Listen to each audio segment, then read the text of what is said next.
Okay, alright. Roads. Roads, roads, more roads, roads upon roads, roads connected to roads that connect to more roads, upgrade the roads, repair the roads, touch the roads, ride the roads, road it up with the roads, and rode all the road long day until you erode every sense of a soul or brain or whatever you have left into fine dust. Anyway, hello. Sorry if you get annoyed by me live streaming Death Stranding 2. I love it, and unfortunately, I live streamed for about 5 minutes before my internet was just like, nope, sorry, pal. We have to cut you off. And honestly, they're not.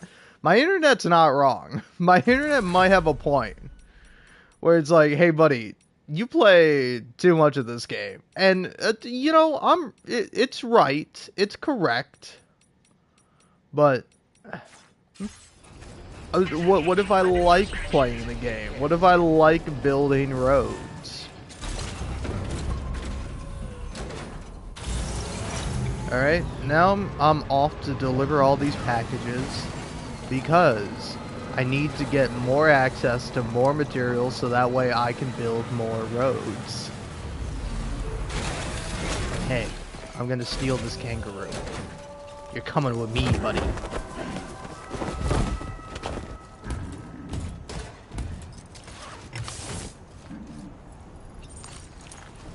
Alright, there we go. But yeah, my live stream cut off last time. I didn't even get to capture the kangaroo. But hey, I will say I do appreciate that. I appreciate my PlayStation actually being like, hey, your live stream is off. Because sometimes it doesn't always do that. Sometimes it's like, hey, you're live streaming. And then I get like an hour in and then I go to check and it's like, oh, no, I'm not live streaming. Huh. Maybe you could have told me. That would have been nice. But yeah, I got a lot of deliveries to make. So first up on the list is going to be the Pioneer.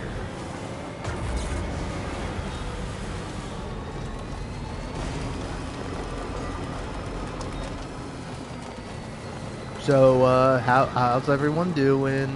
I'm doing all right. I'm kind of at a struggle for what to talk about. Because oftentimes, if I'm doing a live stream, sometimes I'll try to find something to talk about. Like I'll see a TikTok video, or a tweet, or not a tweet, but a skeet. I don't know, a post on Blue Sky. Like sometimes I'll find something that I'm like, ooh, I can talk about this because I think this is interesting, and like at least I have a lot of thoughts or a lot to say about it. But today I got nothing, man, you know? Oh, I guess the one thing that I do have is that I saw some people like talking about the first game and talking about how like they like the second game, but they don't like every aspect about it, you know? That they took away some of like the inane details of the first game, and I don't mean to say inane as like as an insult. I mean it like purely with love in my heart, that there are these like fun little details of like Sam drinking a beer, or like he'll do something unique when he drinks a can of Monster Energy or whatever. And it's like, I think that stuff is pretty fun, and it's like, I even miss a little bit of it. Like, I don't know, I don't like that you can't take a look at, like, the little, like, toy soldiers that are in some of the private rooms. Like, I want to be able to look at those little guys. I think they're kind of neat. Melon Majima. Or Melon Majima? Is Majima a character from the Yakuza series? Could also be from like a lot of different series. I think Majima is not a uncommon name.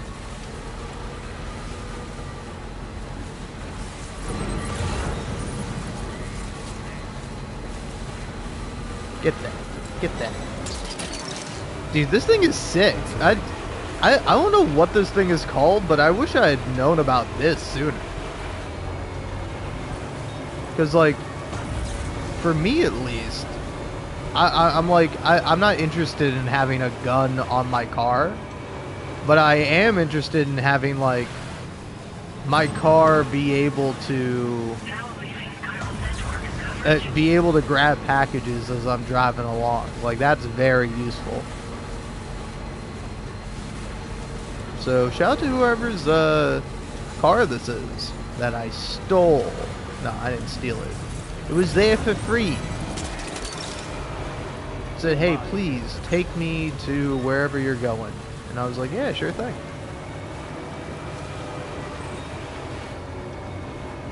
I gotta get some better tires for this thing though. Mark Piffany. Mark Preferi? Yeah. Hold on, social strand service. Look at that cat. Look at that cat. Look at him. Look at that. Look at that freaking cat, man. Whoa, what a cat. Yeah, new ones. Airport Cinnabon. Alright. Yeah, you tell me about Airport Cinnabon. Or you tell me about Mark Peferi, but not Airport Cinnabon. Dude, I'm not a big Cinnabon guy. Like Cinnabon, you know, wait, is that real water? I'm looking at that, and my heart is telling me that's not real water. It is. Wait, is it? Hold on, park the car. I gotta know what the deal with this water is. That looks like fake water. Security measures lifted. Weapons detected. Be advised that usage is restricted inside facility grounds. Disengaging weapons restrictions. Yeah, I guess it is real water. It's super hot water. Alright. A little oasis. But then, oh yeah, I'm not a big Cinnabon guy, because like, what are they called? Like cinnamon buns? Like, I think they're pretty good. I think they're alright. I'm not crazy about cinnamon though. I'm not a huge cinnamon guy. But you wanna know what I do like? You know what I would love? A Auntie Anne's airport. You know, or an airport Auntie Anne's. Because like I love those pretzels, man. Oh, those pretzels are like so great. Getting like the pizza one or whatever, where it has like cheese and pepperoni, and you dip in that like disgusting, just absolutely gonna kill you down the line, like yellow liquid cheese. Oh, that's the best, man. That's the best. Oh, I love it. I know I shouldn't. I know it doesn't love me, but I love it nonetheless. Huh? I don't remember posting a delivery order. Hell, not once in my whole life have I ever looked to a porter for support. Just not my way. Oh, this is that shit I lost the other day. Awesome. Yeah, hang on a tick while I check it out. This guy's kind of great. You found this? You seriously found this shit? Oh, man. This is like the greatest day ever. Thanks. I kind of love this guy. I like you, dude. Like, maybe too much. And I'm not just saying that. Right? I bet I can like you even more. So, I'll toss you extra work. Cupid. This part of that trailblazing comstack I've heard so much about. This guy's great. Oh my god, I feel so bad I didn't meet him on my first playthrough.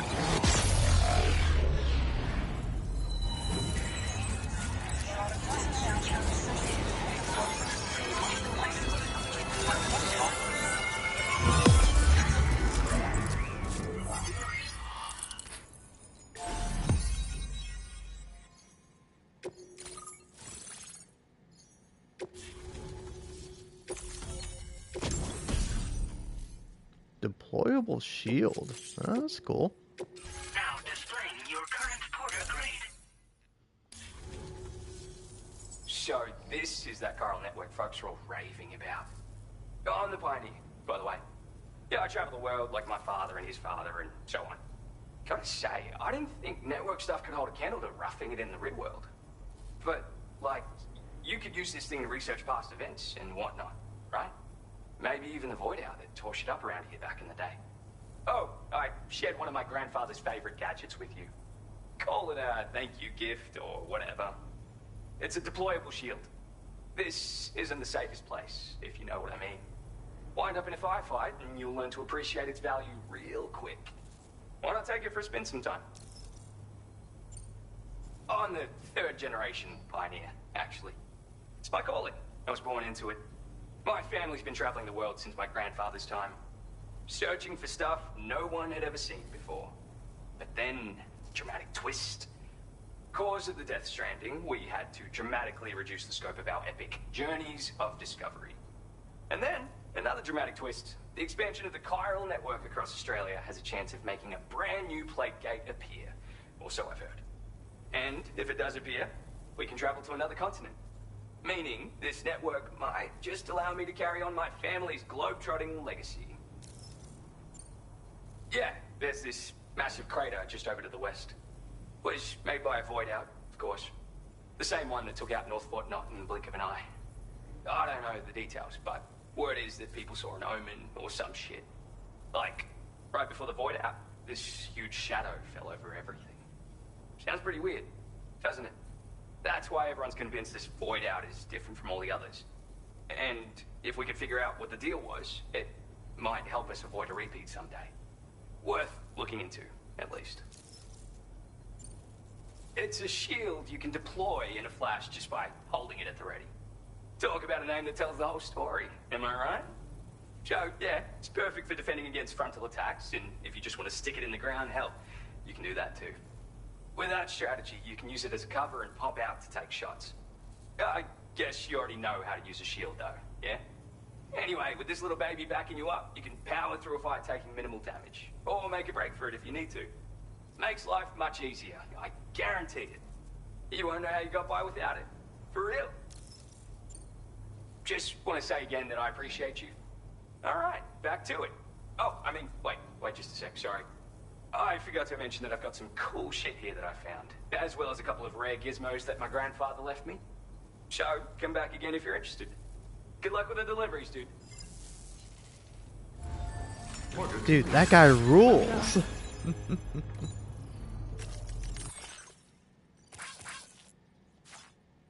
Wow.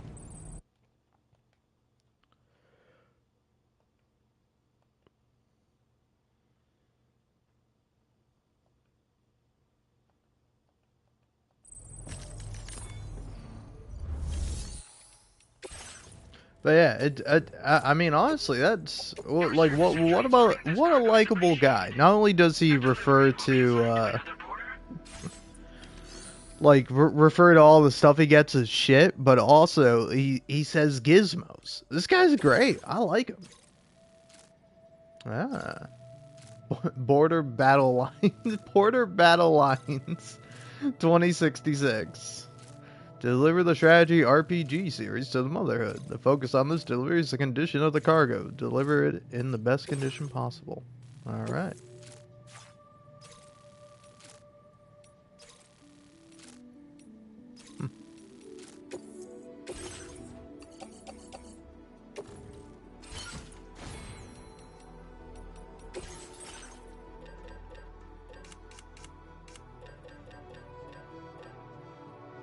Yeah, you got a lot of new stuff now.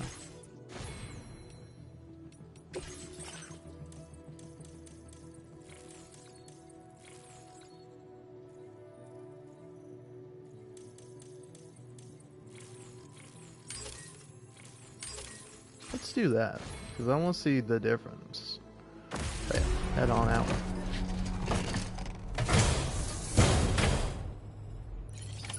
Order accepted. And before I fully leave,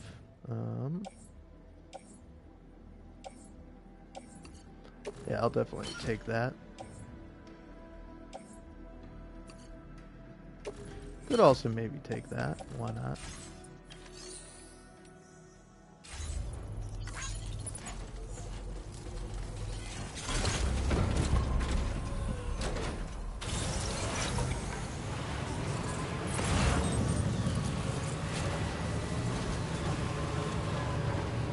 But yeah, I wonder where the massive void out was, because I have heard about it before.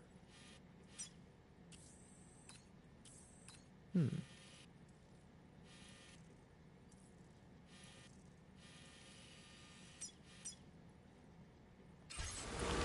I don't know. Anyway, let's head to the data scientist.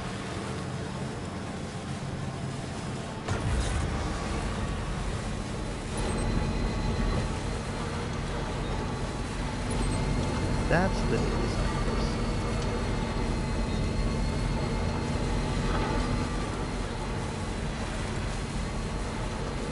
Gotta recover the ghost mech cargo.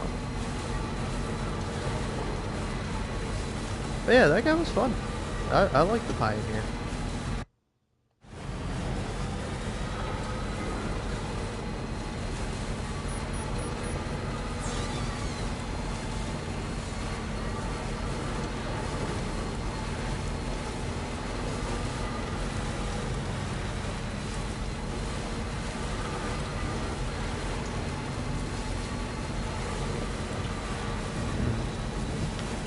I feel like this rain is telling me there's gonna be some BTs around here.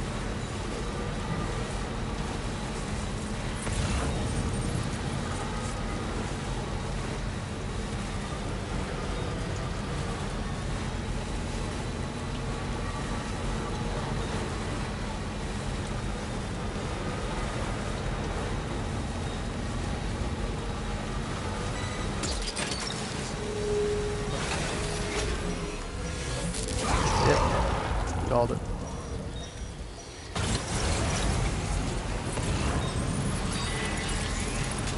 Dad, I sense the presence of the dead. Be on your guard.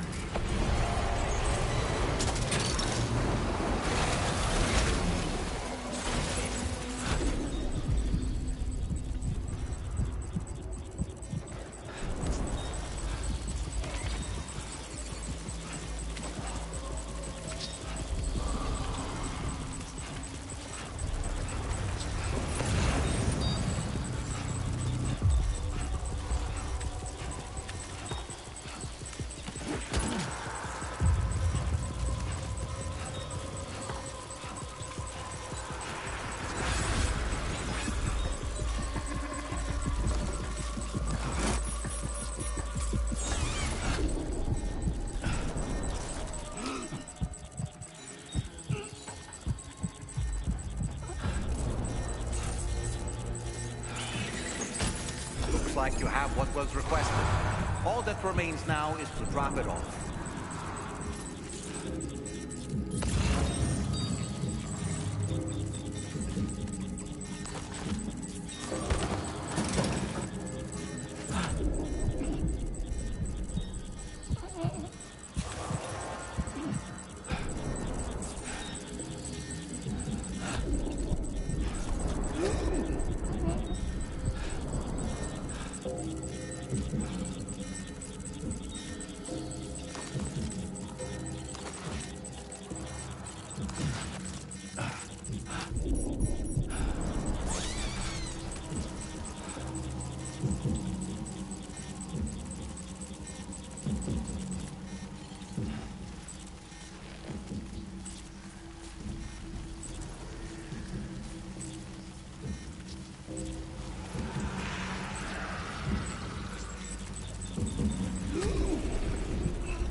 You know, I'll be honest, I don't really use the holding breath mechanic all that often.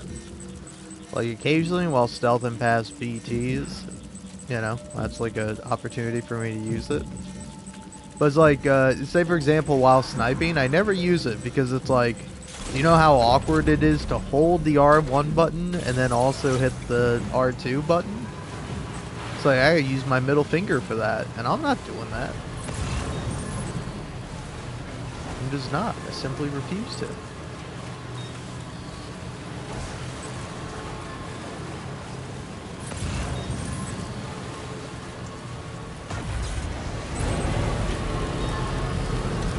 Data scientist is that way. Okay.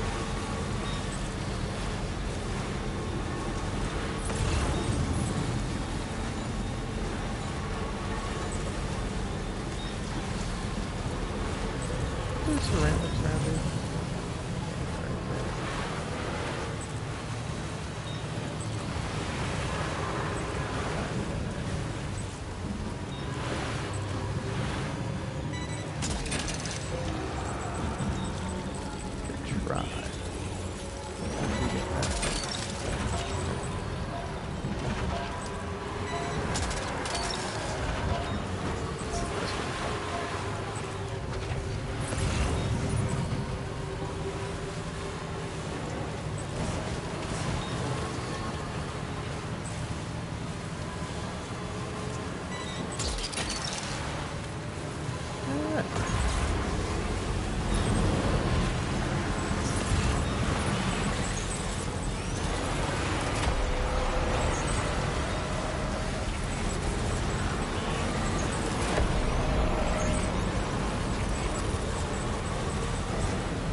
mine.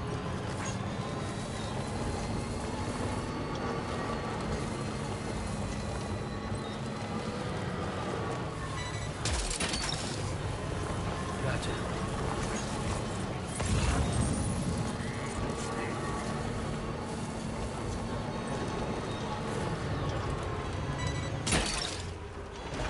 That's the way.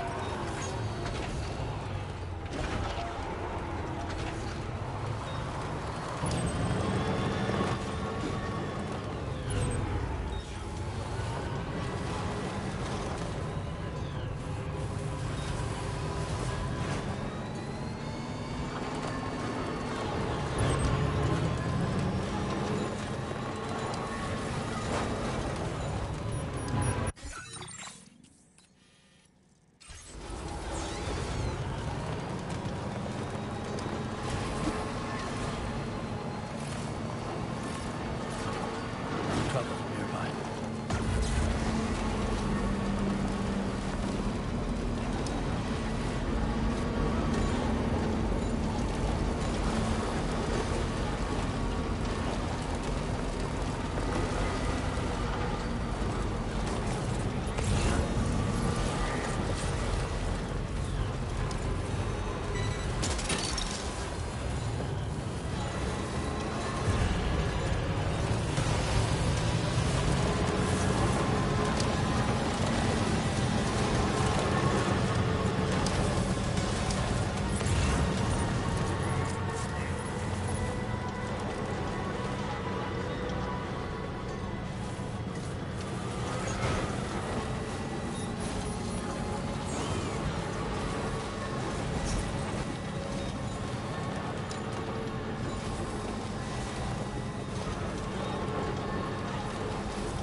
Hi, Sam.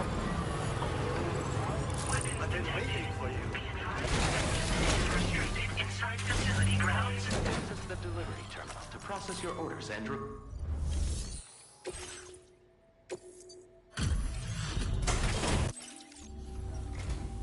Well, I did not expect you to bring me this. Now displaying your current porter group.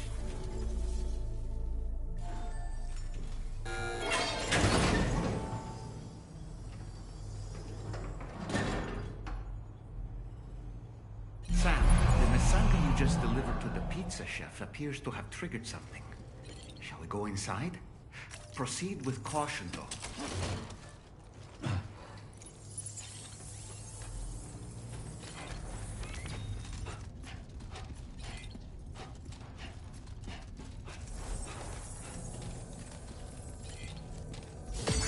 Look, Sam.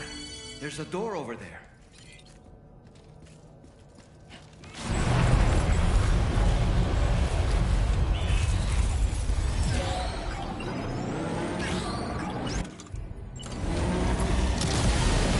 Ghost mechs!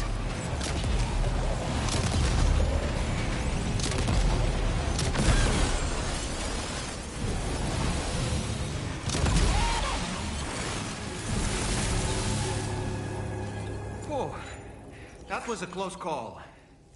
But why would there be ghost mechs inside the pizza chef's facility?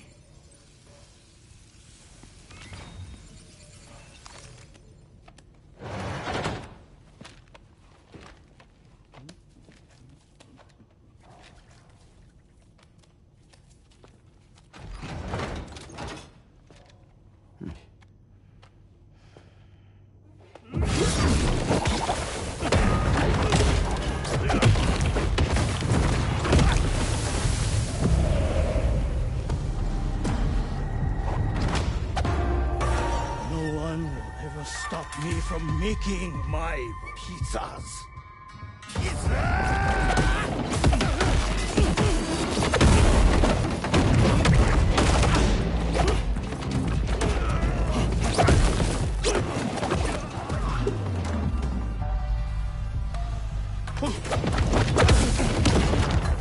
Those who dare disrespect pizza do not deserve to live.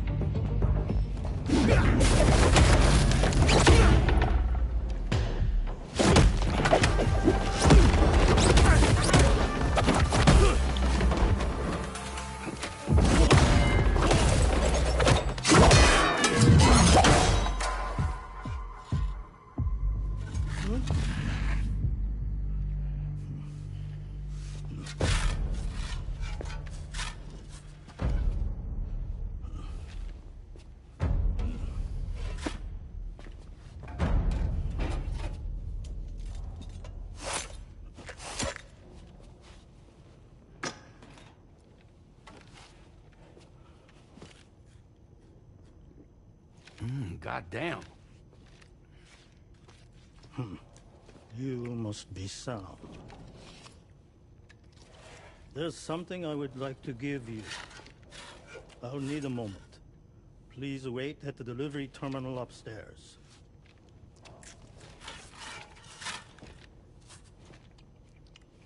Sam.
So what was that? Martial arts? A form of karate I invented while honing my craft. Karate, huh? Pizza dough acrobatic karate, to be correct. Let me ask you, Sam. What, in your personal opinion, is the single most important factor in serving good pizza to one's customers? I don't know. How you cook it? Season it, maybe? It is the delivery man. Without him, the pizza delivery tradition would not exist. By the way, sorry about before. You're the guy who makes the pies here, right? Which means that you're the real pizza chef. Indeed. So what exactly happened here? I just got so caught up rebuilding the roads, I didn't notice those fiends breaking in. After they imprisoned me, they used an imposter to run my business as normal. Except, my pizza deliveries were just a cover to smuggle weapons. A scheme in which I was their unwilling accomplice. But I had faith that someone would eventually put a stop to it all. Thank you again for saving me. I mean your debt.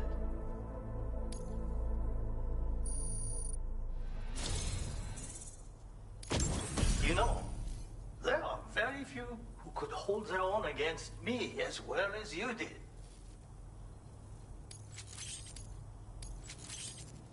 I'm going to increase your materials allocation. Now displaying your current porter grade. Read this. It will help you to learn one of my secret techniques. The great spinning pizza strike. With it, you can use rubber pizza dough to silently subdue enemies a short distance away. Refine your execution through VR training.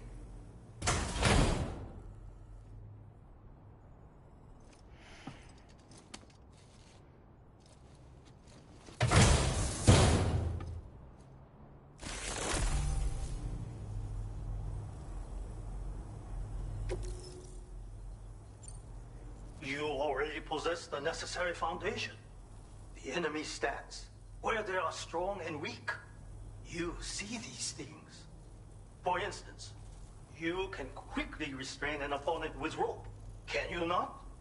Well, Sam, the essence of Pizza-Do acrobatic karate is concentration. While observing your foe, you must channel your strength in preparation for a single strike. VR training will help you learn. But someone with your potential should have no trouble at all. Pizza chefs hone their craft with rubber dough just like this. But I find it functions just as well as a weapon. Try tossing it at an enemy. If you manage to strike them in the head, the force of the spinning dough will incapacitate them for a time. They will suffer no permanent harm, of course. And you will have a chance to remain undetected. I intend to rebuild this pizzeria of mine. For the new world and the people who will need to be fed. Help me to achieve this goal. And to ensure that no more weapons are delivered in my name. Come back soon. Order complete. Well done.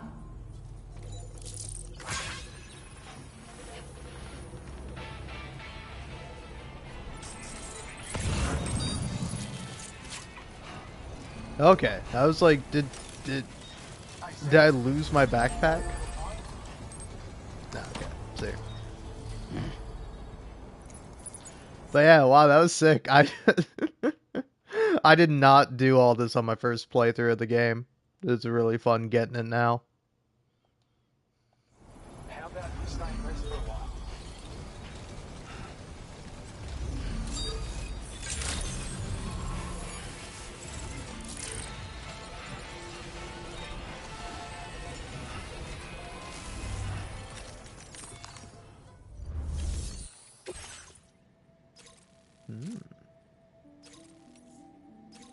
Ah.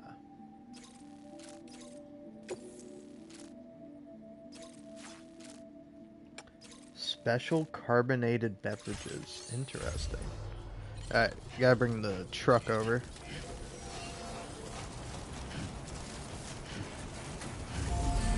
Hey, Sam.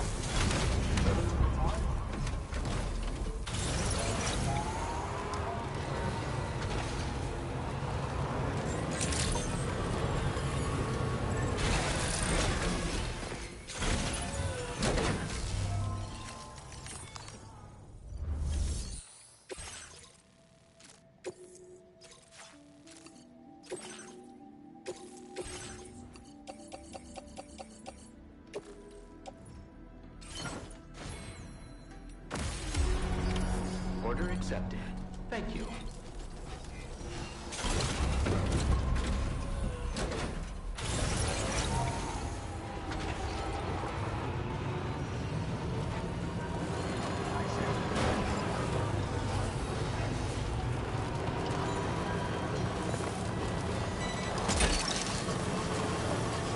Look at that one.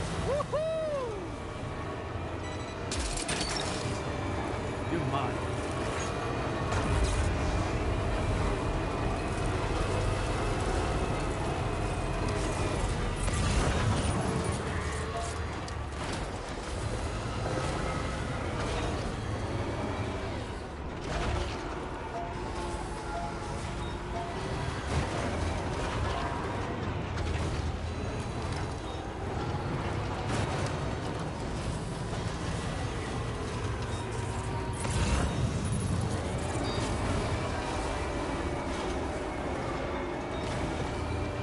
Ah, there we go.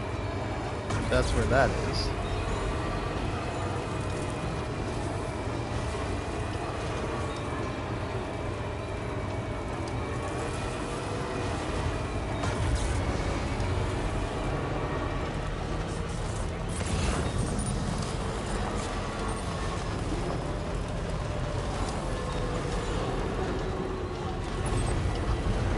Is that the architect?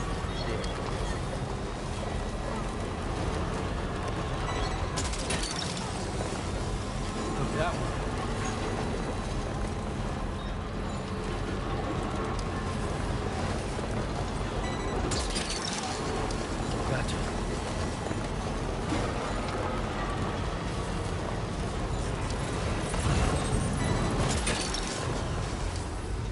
Look Yeah, that what's way. that area over there?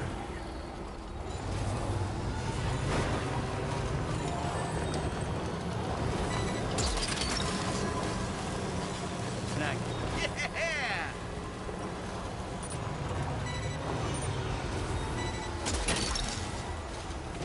You're mine. That's the way.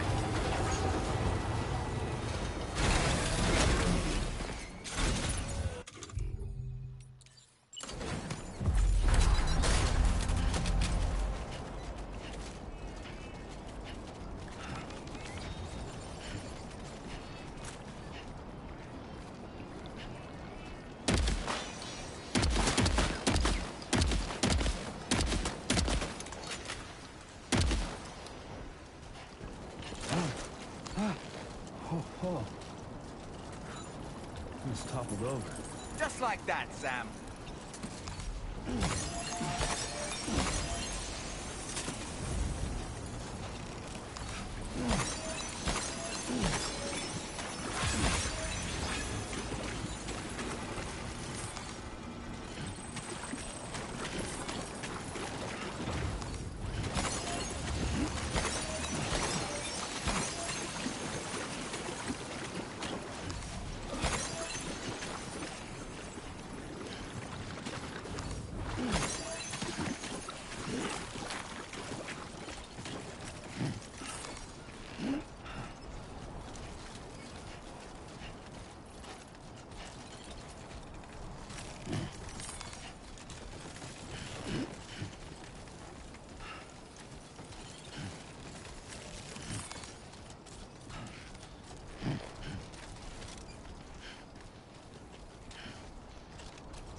But yeah, I will say that's kind of funny. I didn't realize that the pizza chef was like kidnapped or taken hostage, I guess more accurately. Because like I do know that that like I don't know when you deliver to the data scientist, Pecora, is that how you say her name? I don't know, but when you do, she's like, hey, this pizza's really great, but you know what's even better? This fucking gun that it came with. And I'm like, huh. So the pizza chef guy is just like delivering guns? But no, it wasn't him. Process your orders and requests.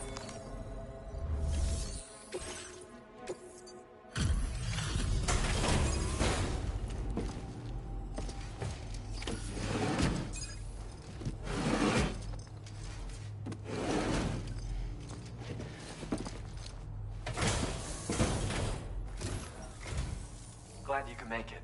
I'll need a moment to review order data, so sit tight.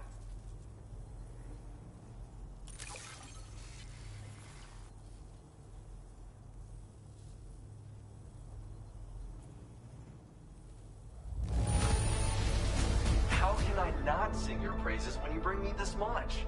It's way more than I expected.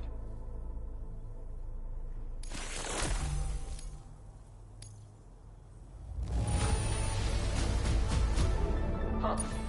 You really brought... Sorry for asking for help all the time. I'd like to give you this as thanks. I'm increasing your materials out. Now displaying your current order. Any, but it's Order completed. Well done.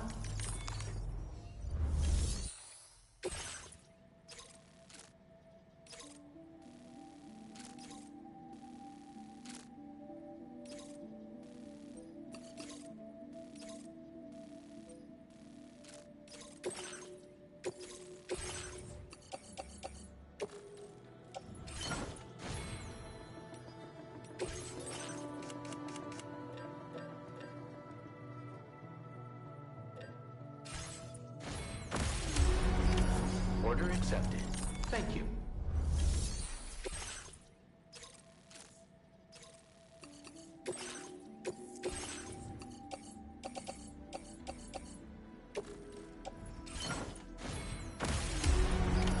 Order accepted. Thank you. I'll see you later.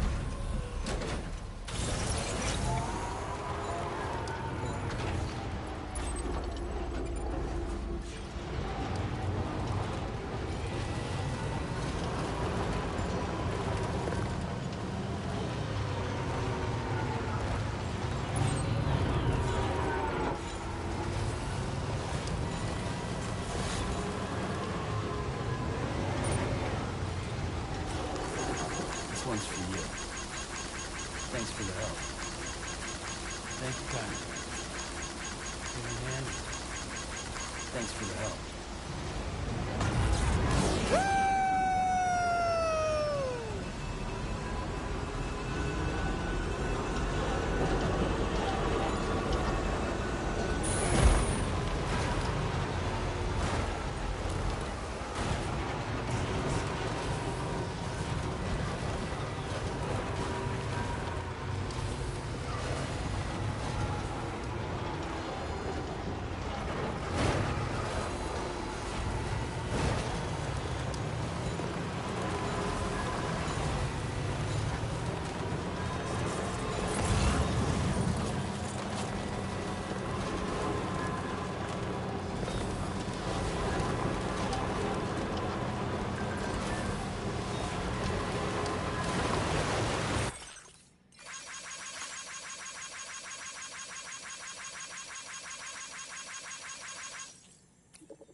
Gotcha.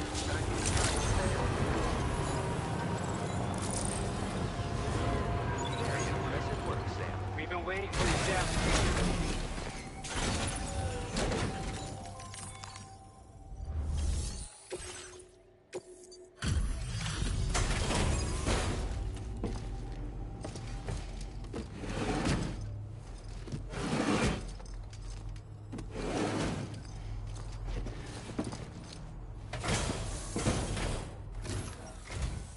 Decided to pay us a nighttime visit, did you? Well then, let's check the order info.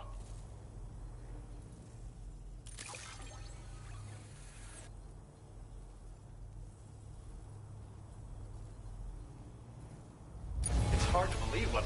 I can't believe the sheer... Now displaying your current order grade. You'll never be too careful. Order completed. Well done.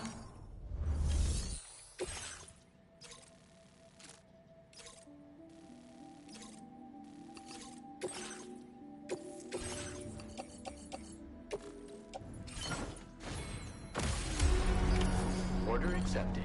Thank you.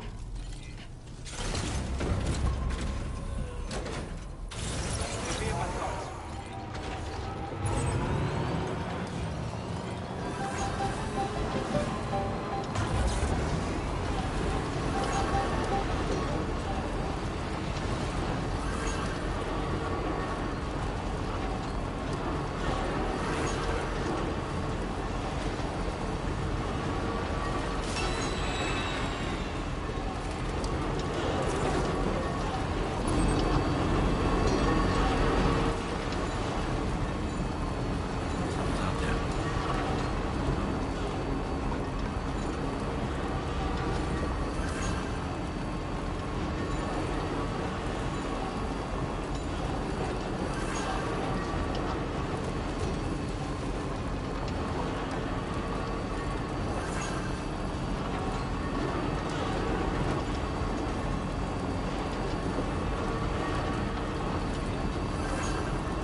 Feels good.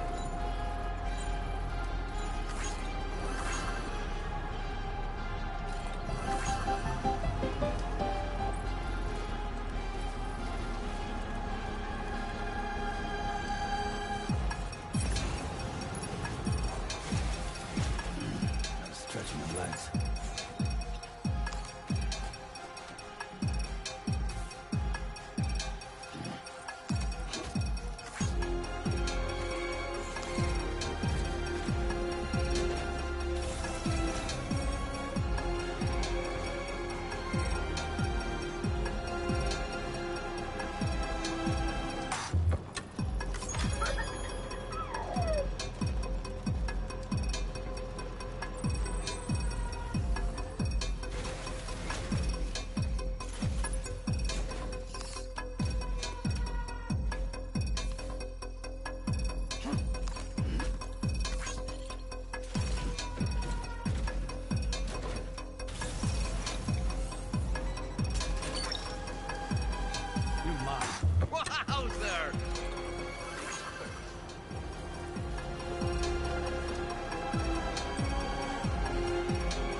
Welcome back, Sam.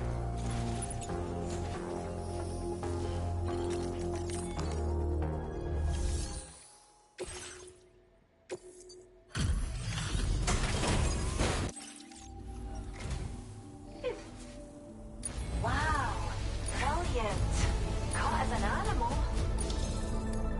Now displaying your current porter grade. Order completed. Well done.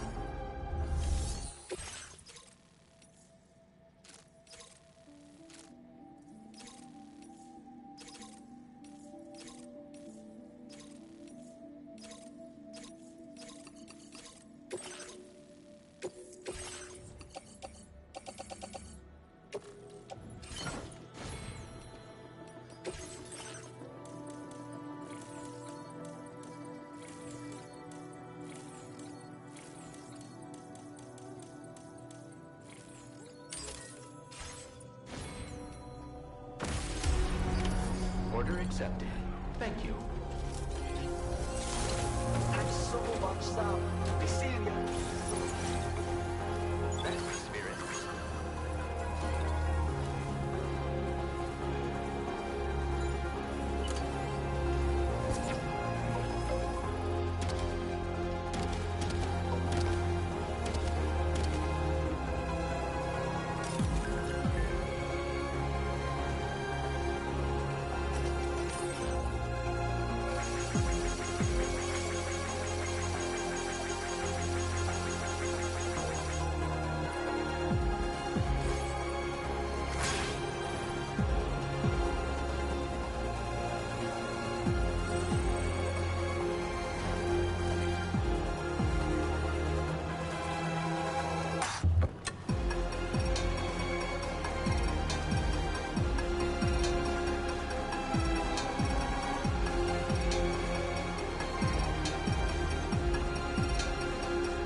That's the spirit.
Welcome back, Sam.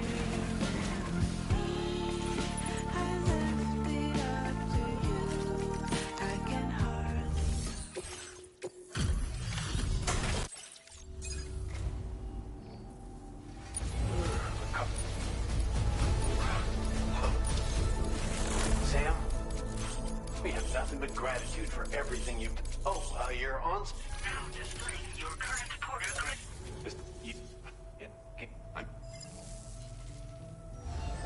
Order completed. Well done.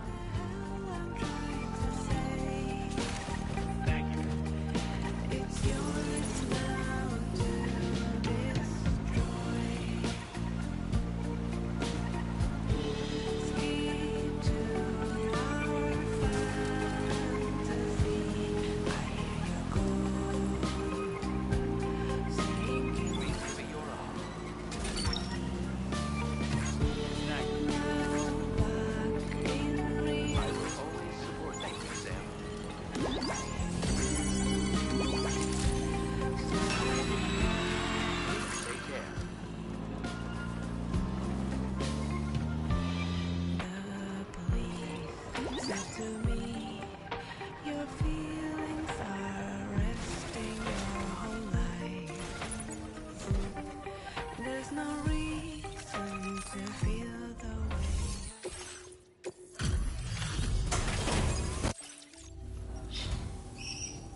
Now displaying your current porter grade.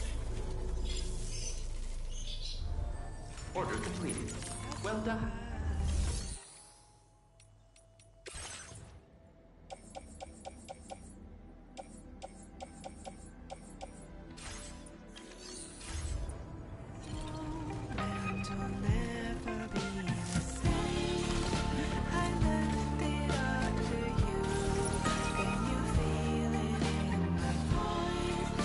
Measures to withstand the heat.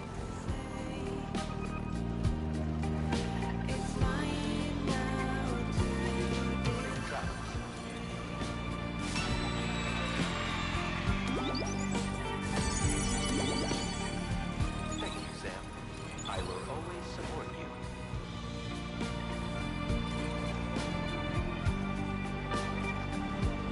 That's the spirit.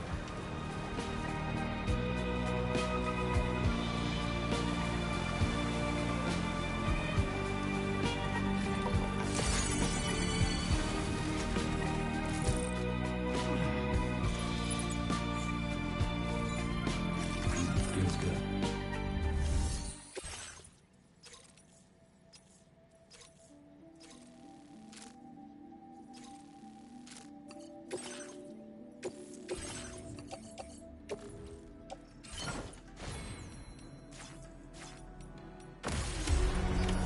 Order accepted.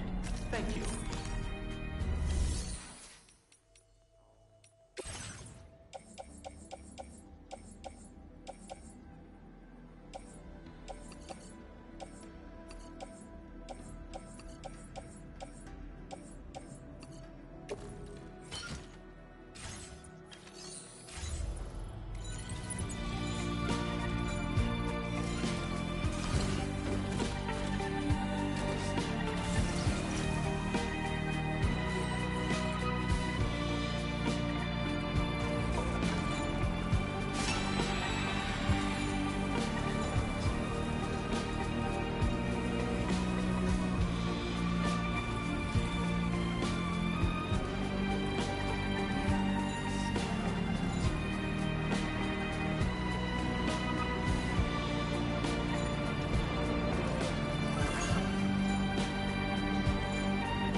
done.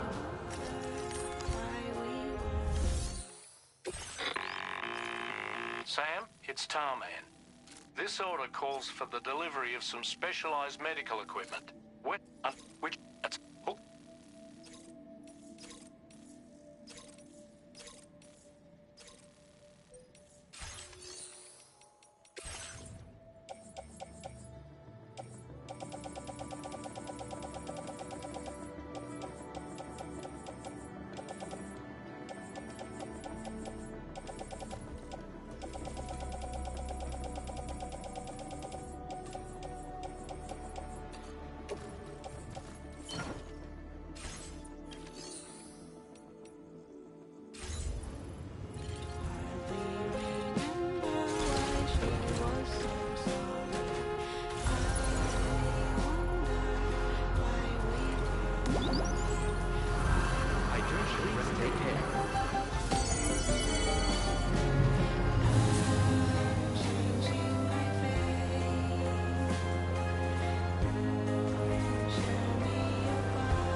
Don't you remember? As if your future is looking to tell. Make me crystal clear of something I couldn't make sure of before. When I found your reflection in my mirror. When I found your reflection in my mirror. When I found your reflection in my mirror. When I found your reflection in my mirror.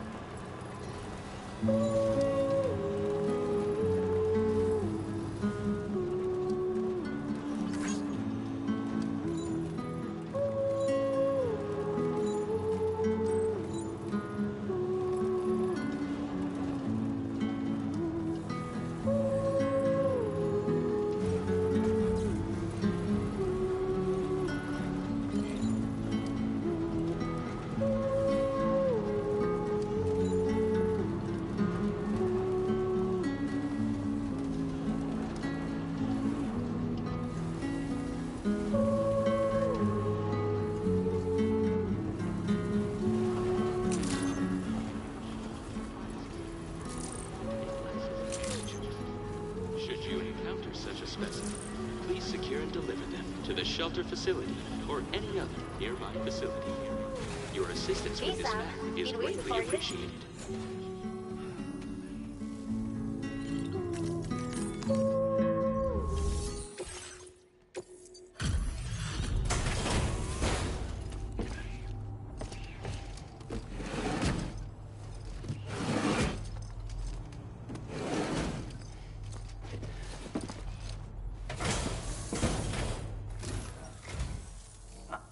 A rescue a day keepsakes.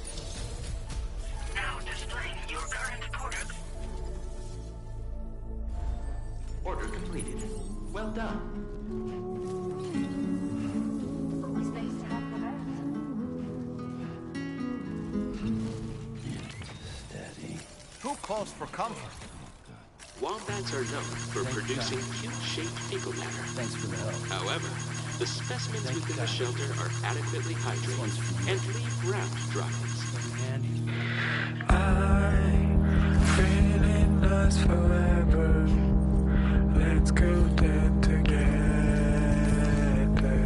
It's up to you, but you know it's ending. Hey, the space shuttle is coming. Do you stay to the heart? Smiling faces like a big ship in the sky. Play my guitar, 'cause time is running out. We have prepared everything, I think so far. Tell me about your favorite day, the empty sky is coming. But you don't want to escape anymore, so I say hey. Tell me about your favorite day, the empty sky is coming. Oh, let's do not say another word.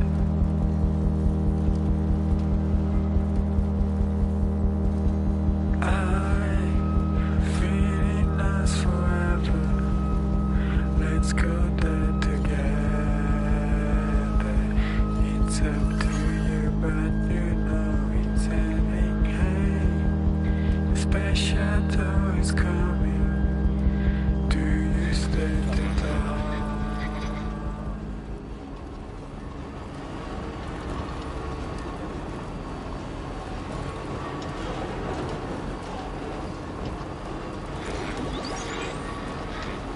This is like a big ship in the sky. Playing my guitar, 'cause time is running out.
Hey there. Thanks for coming out to see us. Let's see what the orders have to say.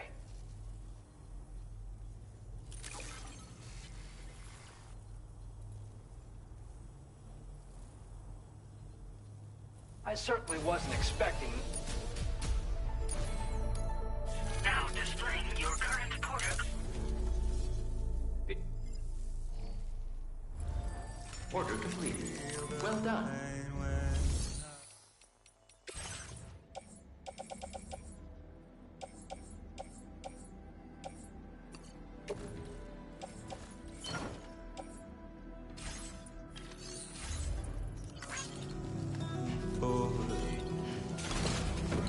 Violence is turning madness, forgetting what we saw.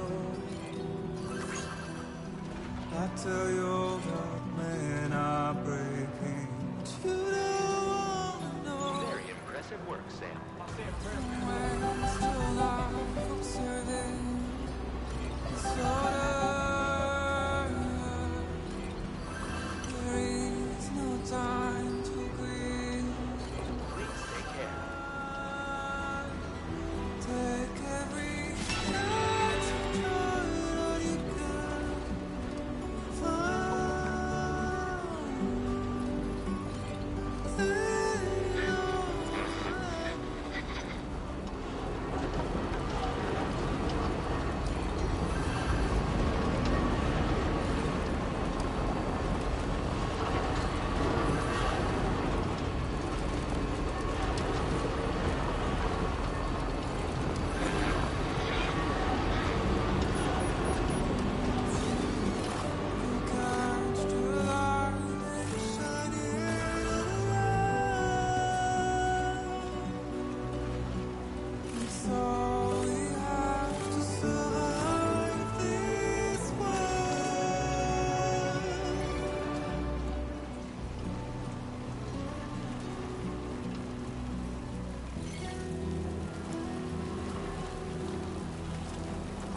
Find excuses for your anger. You're drowning in sorrow.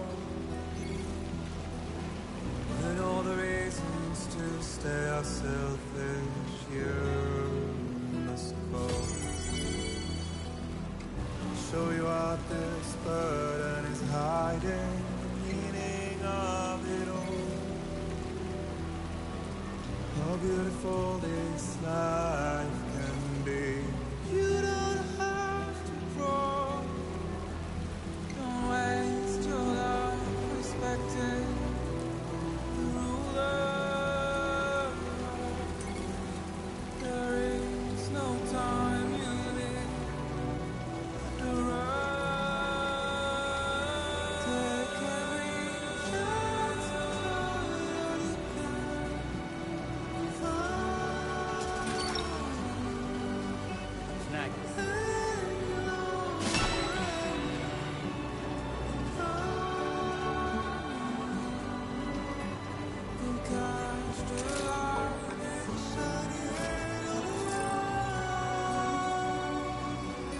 Well, it is a shame.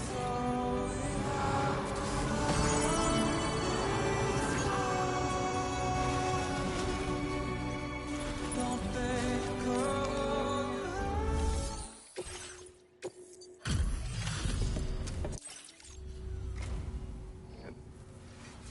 This is downright. Didn't expect you to waltz in. Now displaying your current quarter grade. Order completed. Well done.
That one.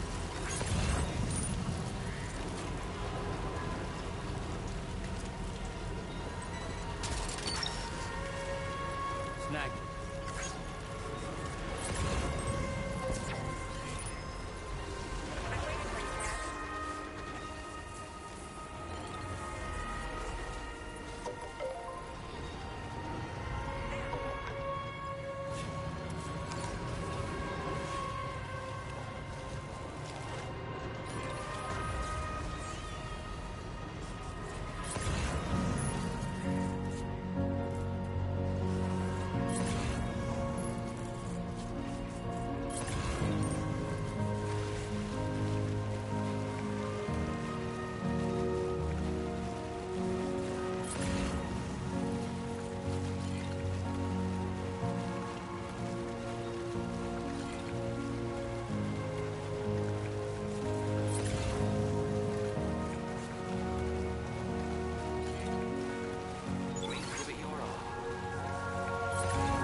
Remarkably, well, where on... With your assistance, I was able to craft this. I'm increasing your allocation of... Now displaying your current porter grade.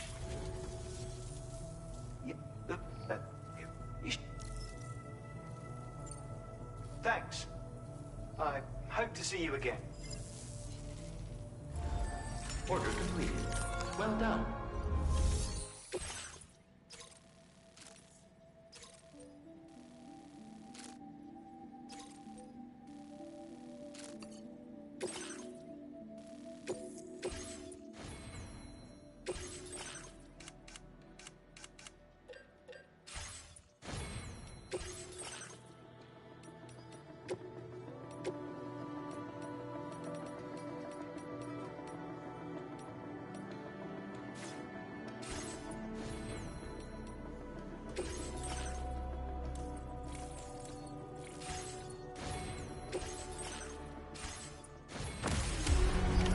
Order accepted. Thank you.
All the words that I won't get to say,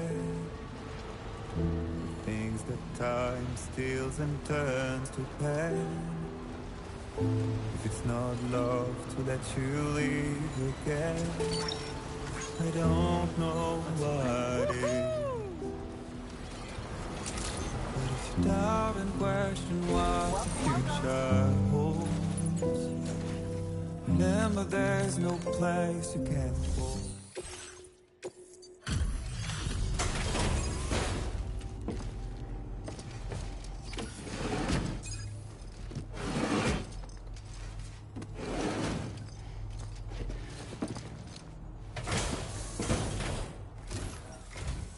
Welcome. Welcome. Confirming the status of the orders.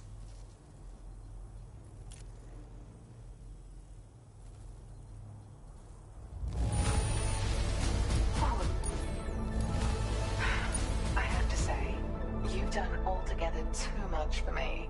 And I am truly indebted to you. I hope this data will make things easier for you out there.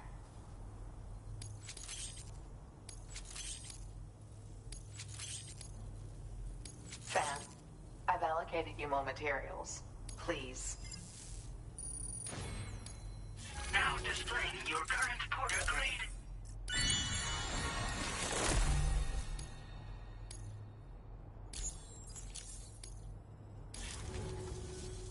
With your assistance, I believe I've made the smallest possible version of the boost skeleton. What's more, I was even able to increase its cargo carrying capacity as well. This is the boost skeleton boosted to the zenith of its potential. I'd be flattered if you use it. I genuinely can't wait to see you again, Sam. Order completed. Well done. To all the roads that we are yet to take.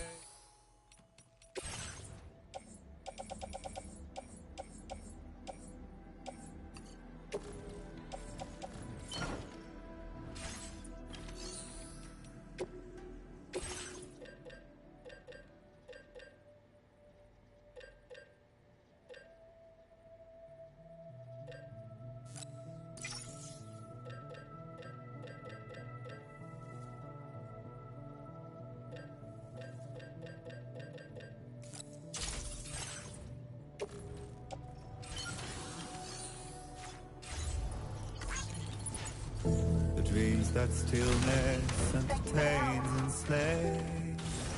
Now if my love for you won't make you stay, I don't know what will. You will never leave a trace where you walk. If the only path you take's the one you're told, so walk away, I'll find you so far away. I'll lead you to the wilder, to the wilder, to the wilder, yeah. To the wilder, to the wilder, to the wilder, yeah. To all the walls that we are meant to break, the part of us that still remains untamed. We must be more than animals in chains. It's a poison that kills. Would you let the wind tell you where to go? If you can brave fate and prove it wrong, so walk away, I'll find you so far away. I'll lead you to the wilder, to the wilder, to the wilder,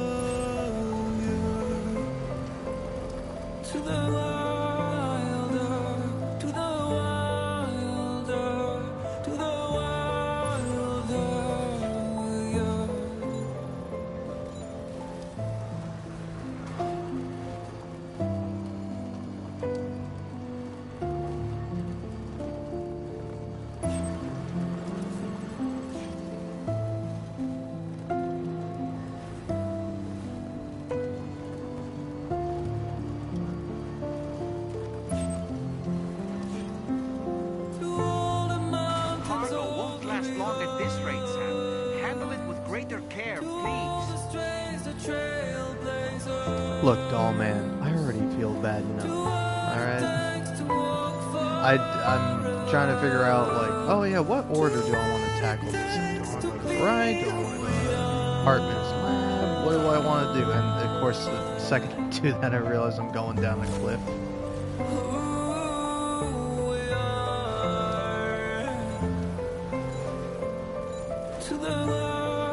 Anyway, hello. I'll go back to being quiet now. I can talk. Honestly, I'm just enjoying the music. And the driving until I mess it up. I feel like a silly little guy. You're mine.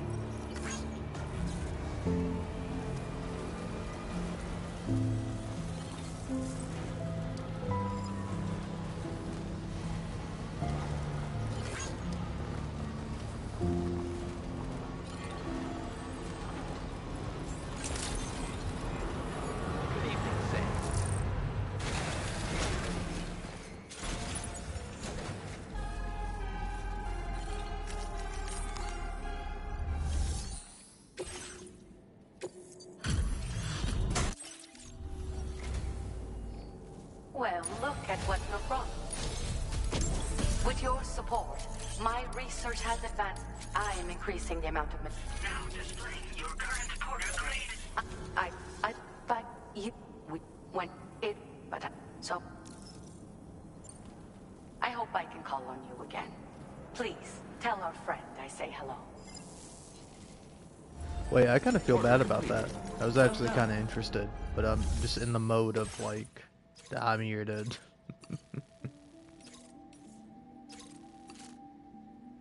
express delivery, huh?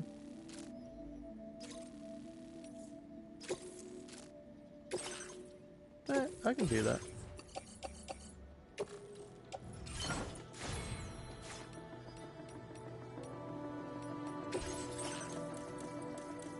But yeah, I'm too busy just jamming through.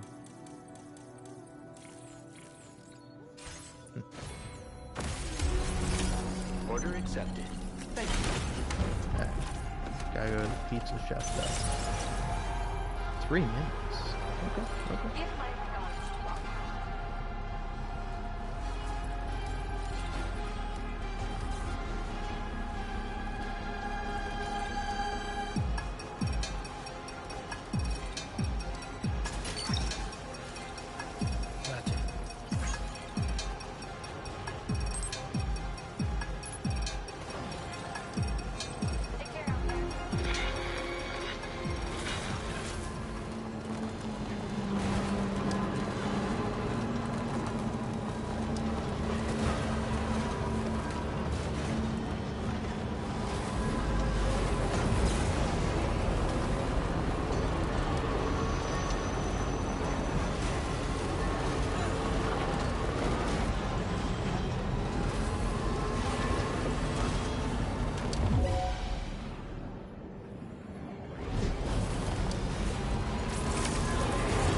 The trip here so quickly.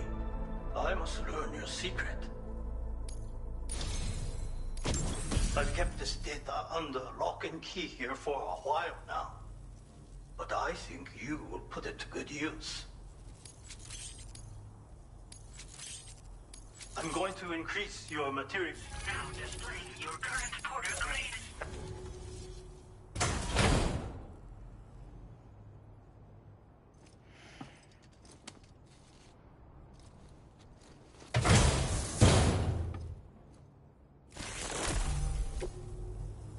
This contains secret knowledge of another technique of mine. The pizza whirlwind kick. It allows one to defeat multiple enemies in quick succession. Very useful if you happen to be outnumbered. See for yourself in VR training. Oh, and this, the machine gun, is just something that was collecting dust in storage. I am not skilled with such weapons, but I think you will have no difficulty wielding it. Do come and visit me again.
Recovered everything then.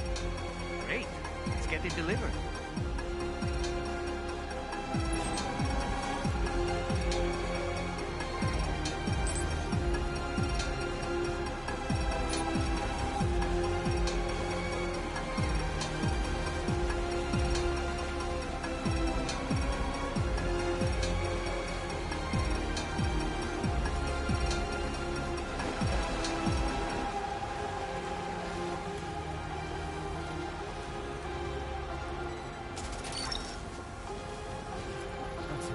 Wowzer!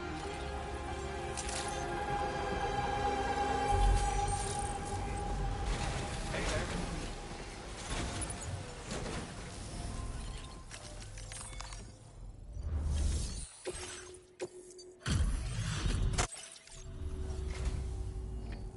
Thanks for the extra cargo, John. I really appreciate your assistance. I'd like to share that I'm increasing your materials out. Now displaying your current porter grade. Here's something that should enable your PCC device to build structures more quickly. I've refined all the important processes. I wanted to see if I could use my skills to do something constructive, you see. Anyway, come back soon. I like the company.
Wake up!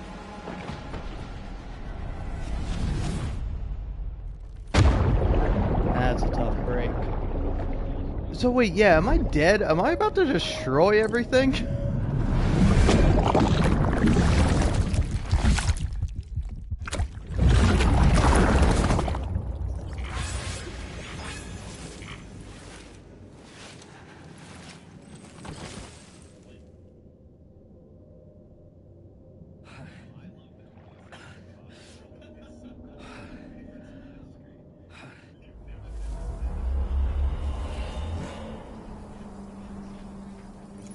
Alright, cool stuff.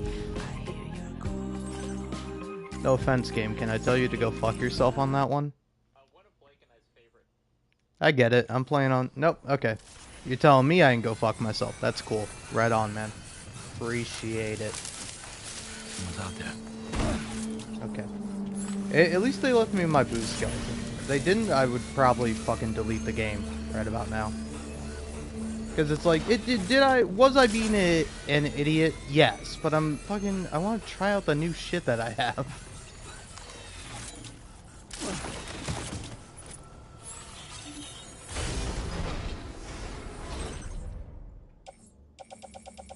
Oh great, you fuckers just put everything in here. Where'd you put my fucking piece of shit?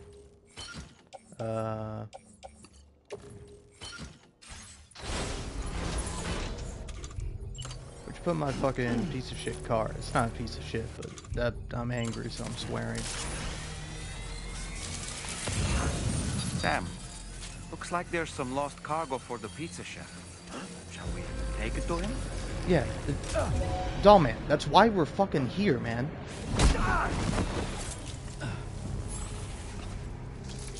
How's that not an instant knockout? I fucking ran at you and kicked your fucking head. You should be dead.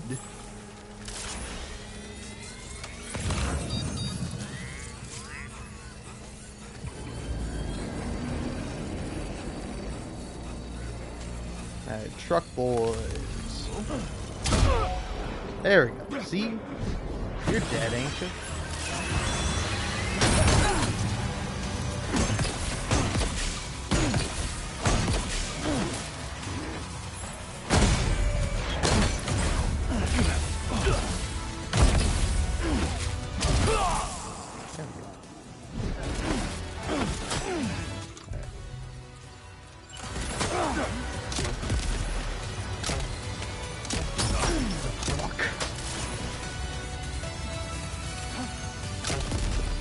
I'm gonna actually lose it. Fucking...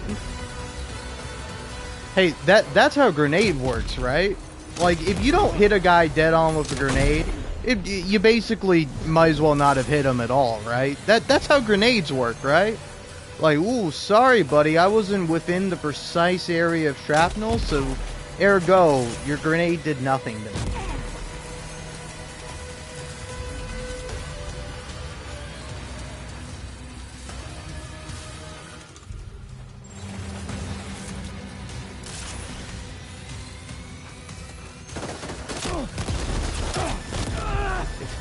Fucking lose it.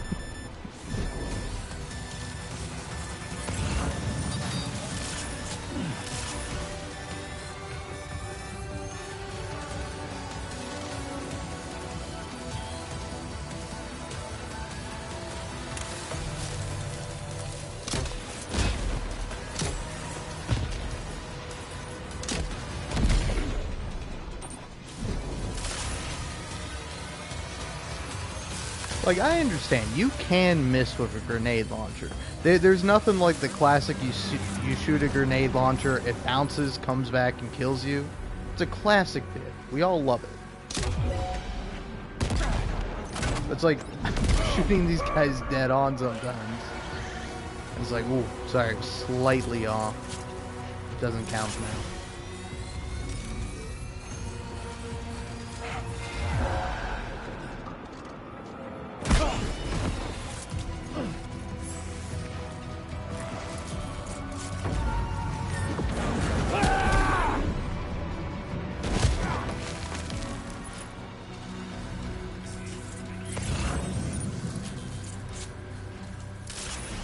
Who's left? You?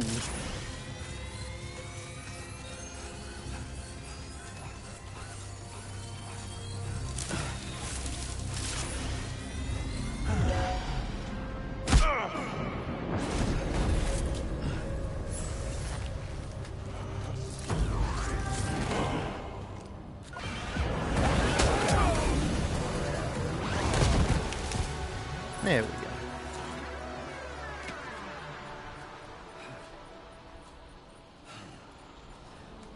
Alright, now's not the time, Sammy boy. It'll be time for rest later.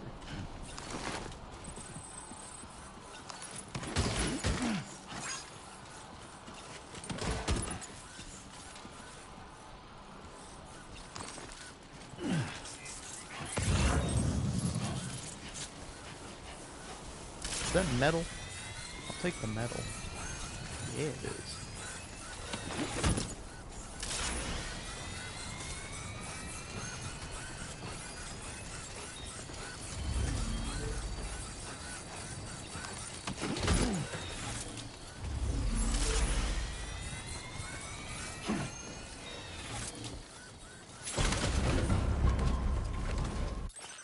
Also, did these guys steal my tunes while I was knocked out?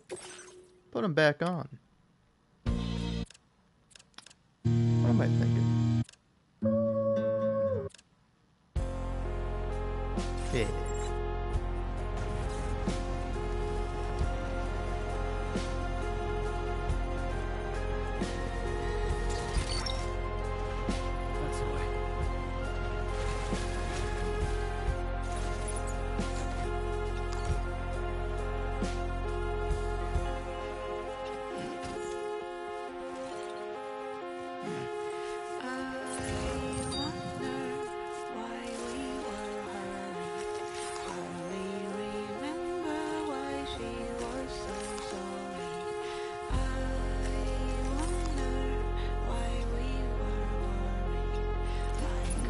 Recovered everything then. Great. Let's get it delivered.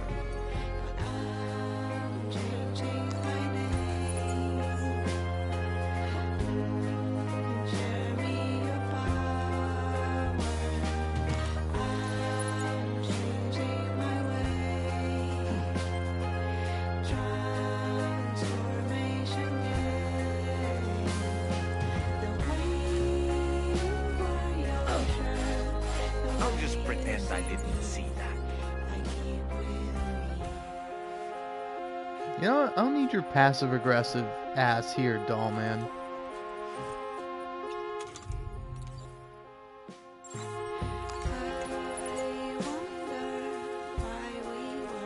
Sorry, I assumed the fucking skeleton would compensate a little bit.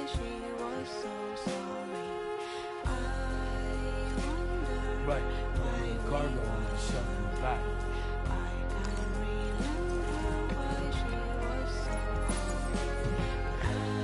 Ugh. Sammy, I get it. You're fucking tired. We will sleep. We gotta get the fuck out of here first, though, boyo. Alright? Sleep will come later. You had a bunch of fucking sleep when you were in that goddamn garbage pile, alright? Which is basically what the game is saying to me. Oh, you fucked up once, did you, sonny boy? Well, you deserve to go to hell. And I think the game's right. I do deserve to go to hell. I fucked up in a fucking video game. God damn.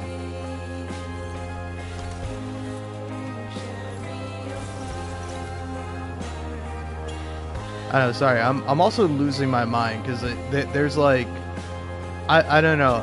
There's definitely a sentiment of people with Death Stranding 2 that's like, it's too easy. And it's like, what, do you like failing? Do you like tedium? Get a fucking job, asshole. What do you mean Death Stranding 2 is too fucking easy for you? Have you ever fucked up in it? It feels like garbage.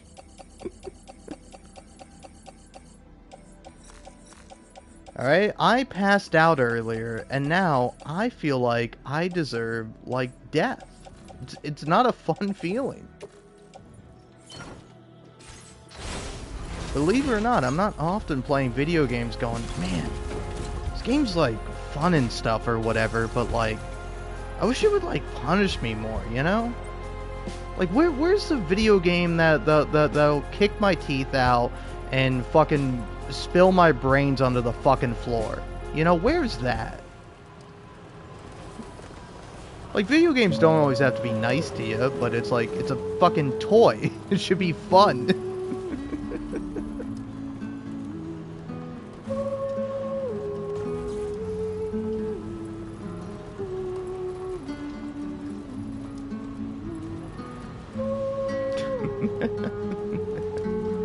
Alright, one last thing I'll say before I'll just go back to letting the music play. Now, if you're getting upset at me calling a video game a toy, toys can be for adults, i.e. sex toys. What now? What are you gonna do? Passive-aggressive little fuck.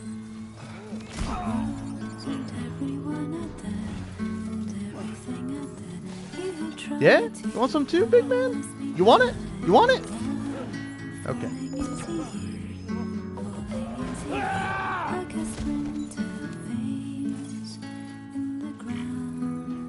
You didn't need that blood bag, though.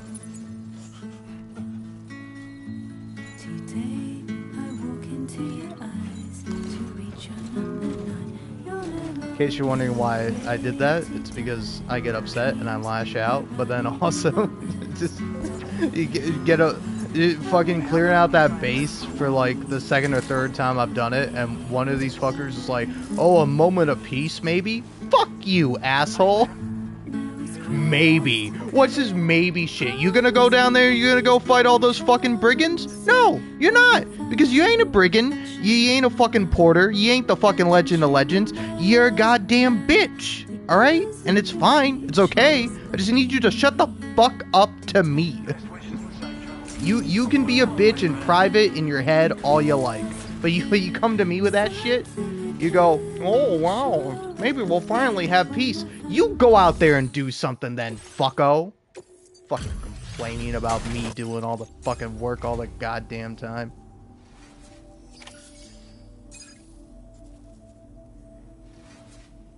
Well, I see that you've returned. Wait while I check the orders.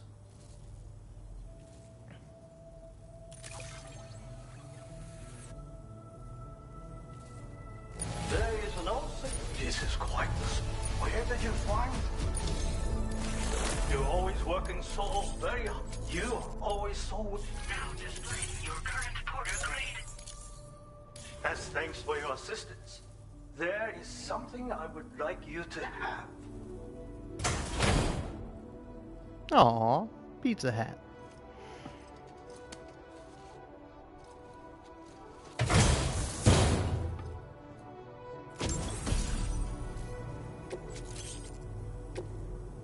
Thanks.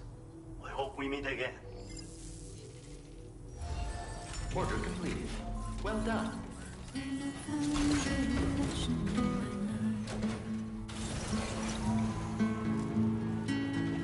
Even though I cannot see you, I'm certain that your heart is here. If you find that you miss me, always look at the sun that rises and the moon that rises in the evening. Whatever the time, I will be reflected in the sun and the moon. And in our next life, let us meet in the pure land of Hidden Peak.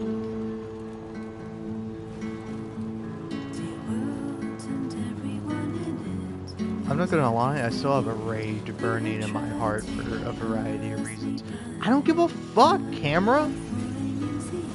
Oh no, the camera's gonna chase after me and not be able to catch up because I'm in a fucking car. I don't give a fuck! Don't pause my goddamn game, man. Motherfucker. Shit, goddamn motherfucking piece of shit, garbage, goddamn fucking poorly designed piece of shit fucking game. My problem with Death Stranding 2 is it's a little too well designed. I found myself playing through it and having a good time just riding a motorcycle around on the mountains. I wanted to trip on a pebble and have all my fucking packages break. That would have made the experience better for little old me. I mean, I'm glad you think that. Fucking cool. I'm also an asshole. I'm sorry. Okay? But I fucking see this shit and I'm like, what do you mean? You want your stupid fucking cargo to break more? I don't. I want it all to be good.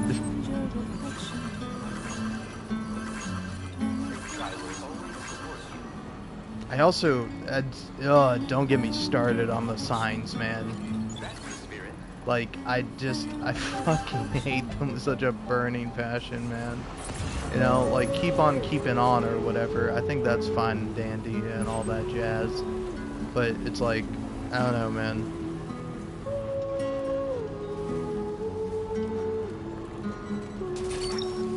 I'm getting even more mad at the game because I did skip over. Yeah, to be fair, it was my fault.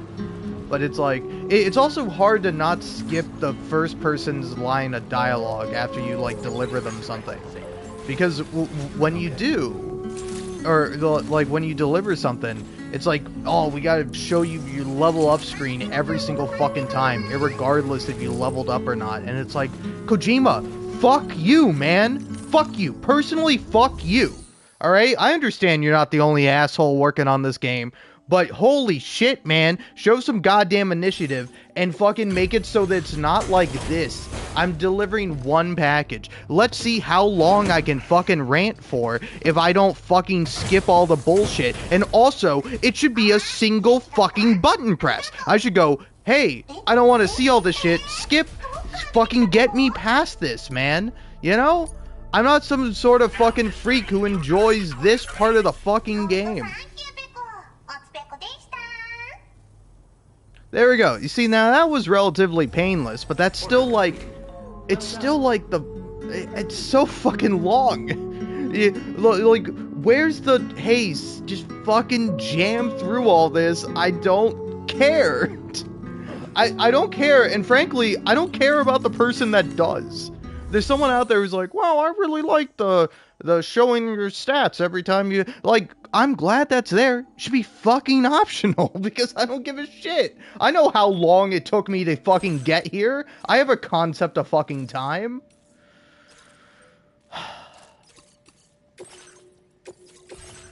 It's alright, though. It's alright.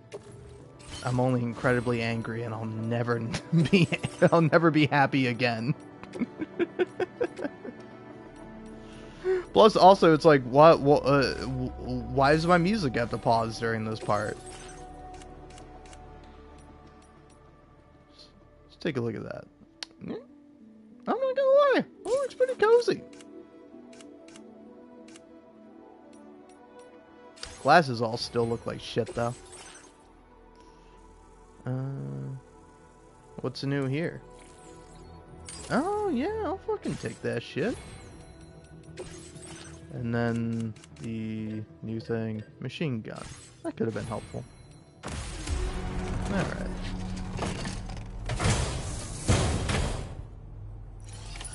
Order accepted.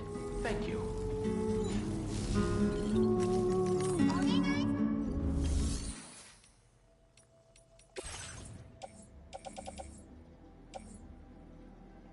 There we go. Take that.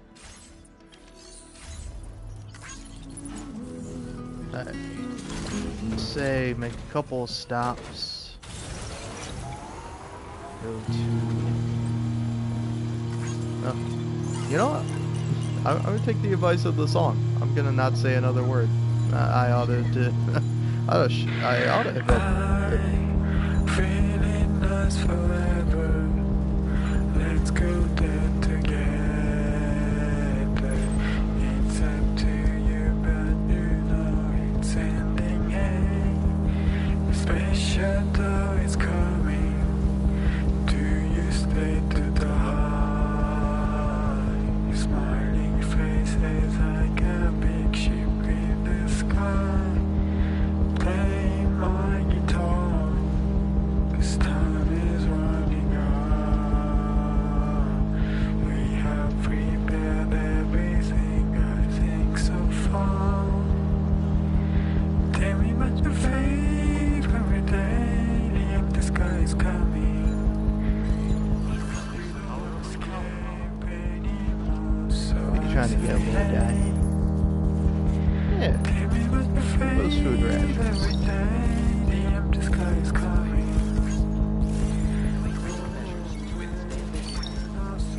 another Fucking. Get that. Get it. feeling us forever. Let's go down together. There's no need for you to do that. It's up to you, but you know it's ending. Hey, the special door is coming. Do you stay to the heart? Smiling faces like a big ship in the sky. I'm playing my guitar, 'cause time is running out. Okay, complete structure. That and all that. Okay, I don't have enough. Thought I would have had it.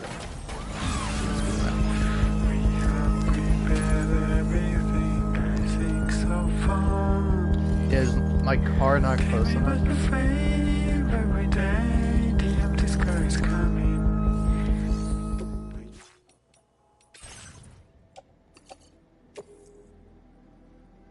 Okay, there we go.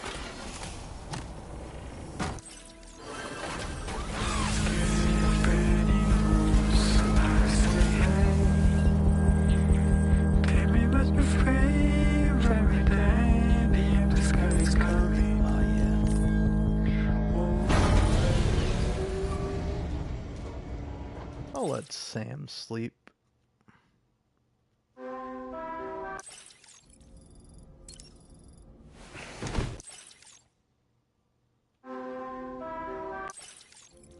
It's too many cutscenes.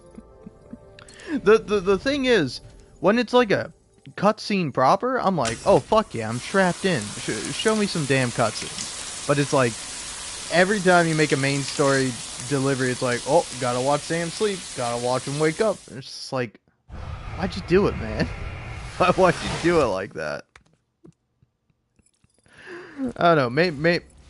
Maybe it's subtly good. I don't know. It's a great way of telling you, the player, the gamer, hey, you should be fucking not playing a video game, and that's true.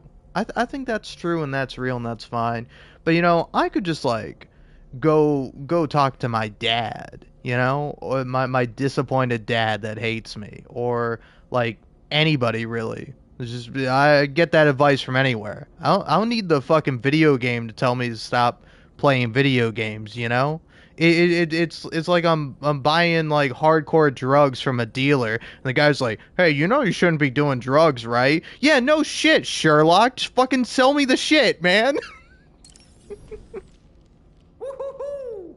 Looking clean as a whistle. Pizza dough karate. Huh. Maybe I should give it a try too. It'd be great if someone could show me how it's done. Maybe I could learn through VR training?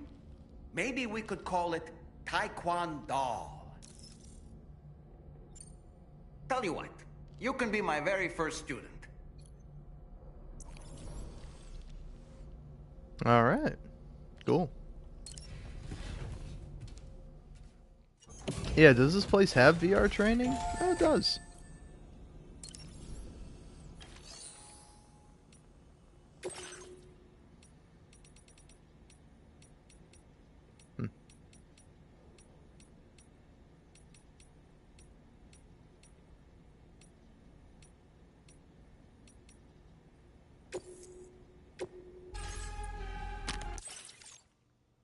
By the way, how and where does one get a refresher on all the different pizza moves? Also, it's like, fuck you, Kojima. I'm sorry, I value my time. Anytime you skip the countdown, the game gives you a middle finger. Fuck off. How about that? Eat shit, man. I bought the fucking video game. I get to play it the way I want to, in spite of you fucking, like, strangling my neck, metaphorically, of how much you're like, I hate you and I want your time to be wasted. Fuck off, man. Yeah, probably in the Corpus, huh?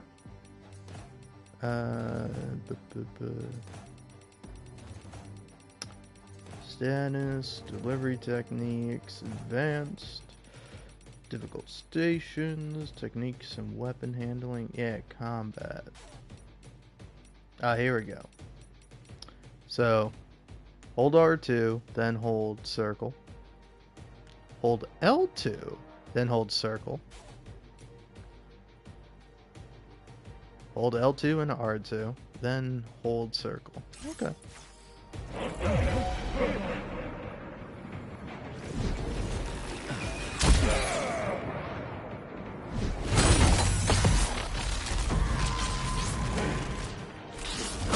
Pizza! Pizza! Hey, pizza's here.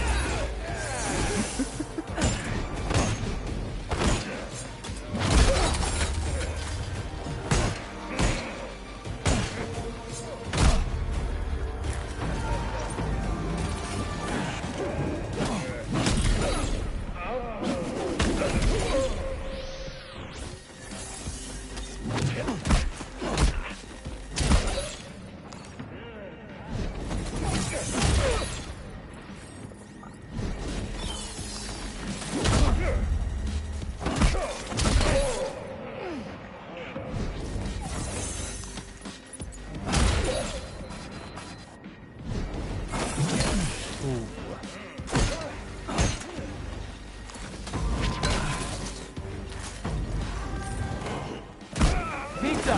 Pizza! Hey, pizza's here.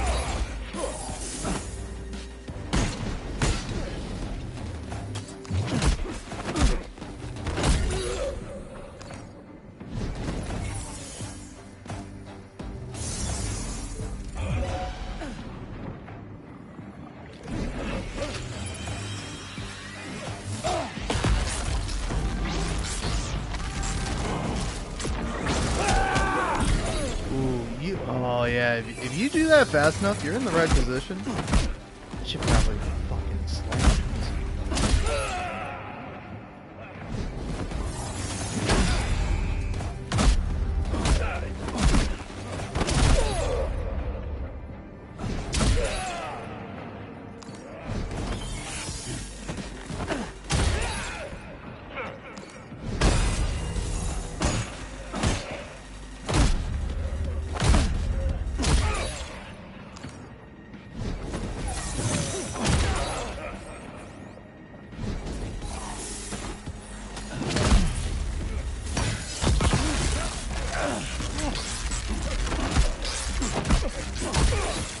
Who's throwing shit?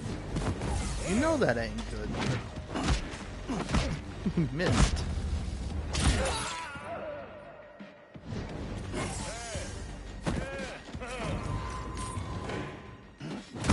Pizza! Pizza! Hey, pizza's here.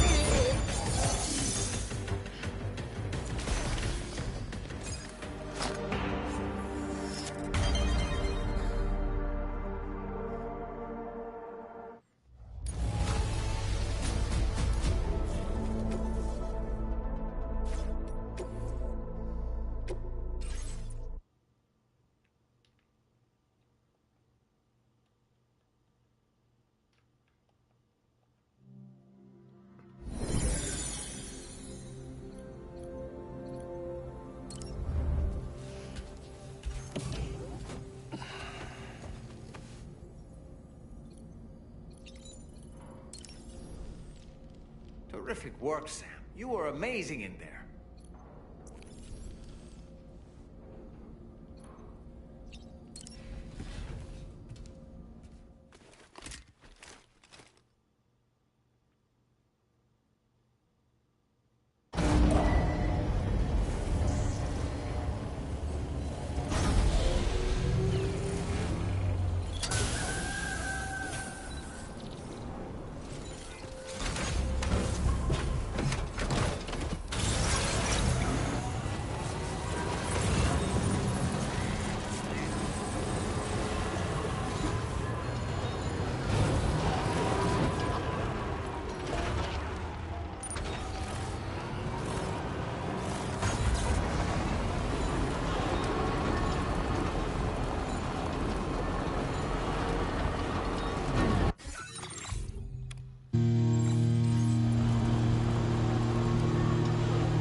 Oh, that is still not even done. I say hey. Tell me what's your favorite day. The empty sky is coming. Oh, let's do not say another word.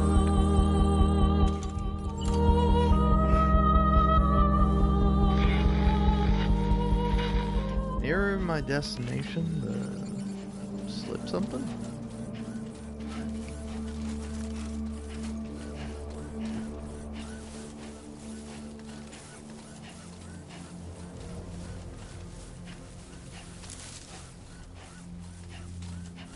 I mean,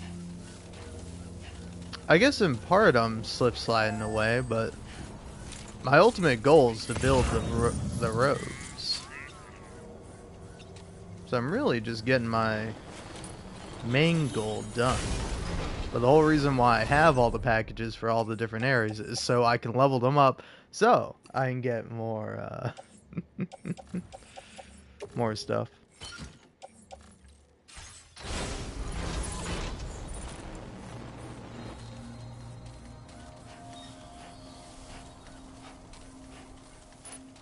I guess that's true. I don't really buy into it though.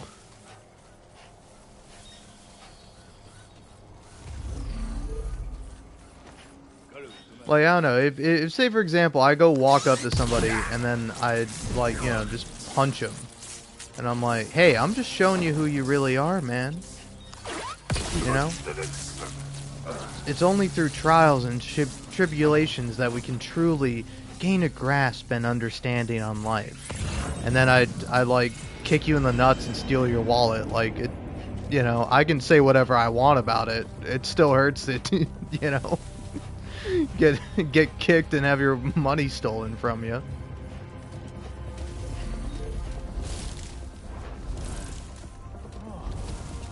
Surprise. Also, I don't know when I got a taser, but it feels so much like, I don't know, it's so much more violent to get somebody with a taser. Bop! Ah, shit. That happens every time.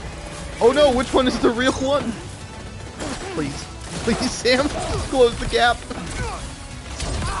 Thank you.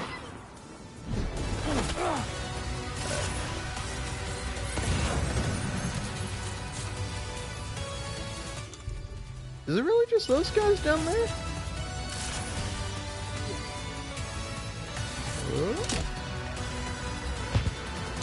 Ah, I almost had him.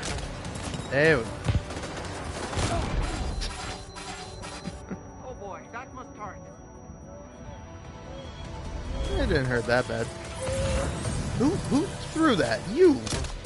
Scaredy cat. You can see I'm trying to snipe your buddy. Oh, come on. There we go.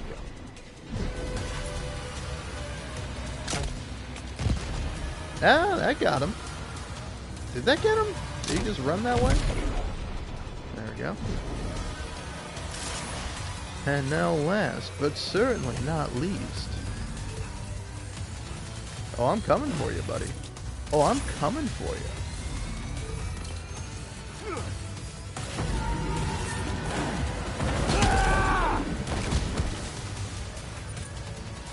Oh, still up. Yeah. Alrighty.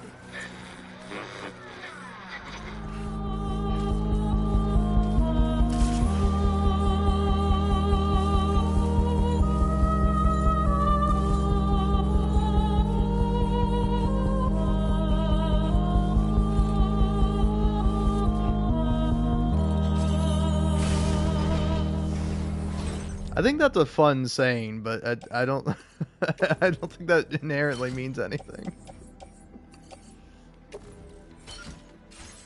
It's like I don't know. I think sayings are fun, and usually they do have some kind of truth in them. Sometimes, or at least a lesson, at least a perspective. But I always feel like sometimes people will say a saying and then feel like, well, there you go. that's how it is. You can't argue against it. Like, take an eye for an eye leaves the whole world blind. And it's like, no, it just leaves two guys with, like, one eye. Which isn't good, but the whole world ain't blind from all that.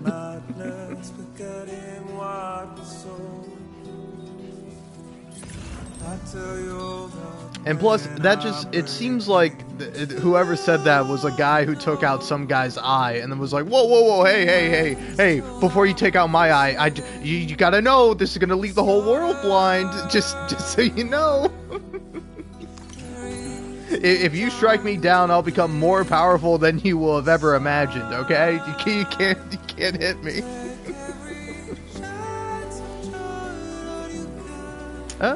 Did I check all the post boxes? I definitely checked that one. Did I check the middle one that's here? I don't think I did.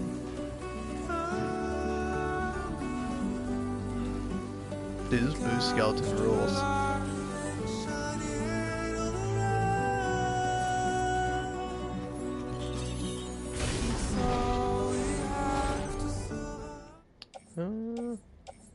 Guess I'll take that.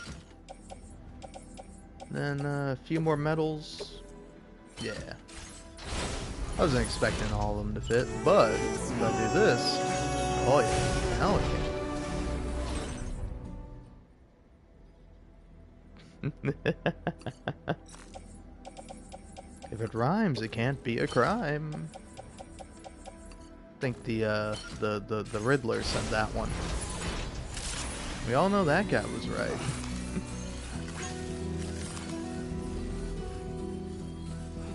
Don't find excuses for your anger. You're drowning in sorrow. When all the reasons to stay are selfish, you feels like I'm walking barefoot. I'll show you out this bird. I'll get you some new shoes, Sam. Oh, that's why I'm not knocking people out when I hit them. Is I gotta get some combat boots.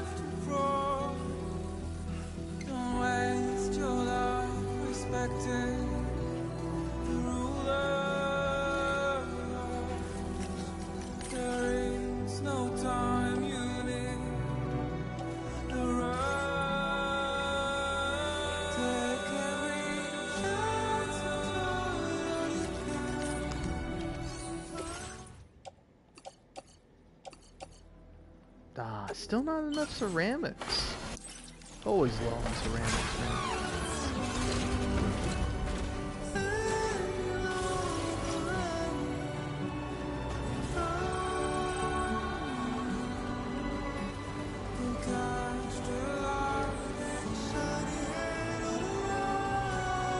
Also, does an eye for an eye leaving the whole world blind references the guilt of the executioners? In what way?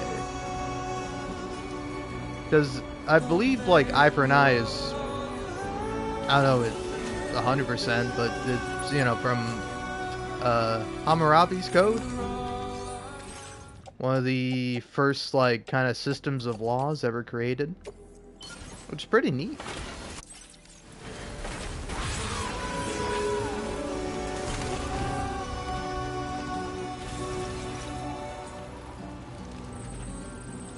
Alright. So now, I'm gonna go to the Motherhood. And I'm gonna try to get everything else done.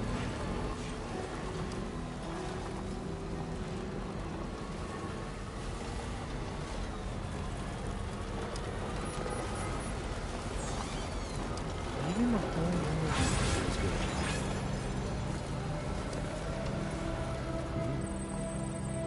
or to reference, God, that was close. Gotta stretch my legs. Who are you, you little bastard? You little tiny kangaroo-looking guy. A quokka! This is the first quokka I've seen. You're my little guy now. I think that's a quokka. Yeah, it is. But yeah, to reference Red Dead Redemption 2, you don't hire a saint to catch a killer.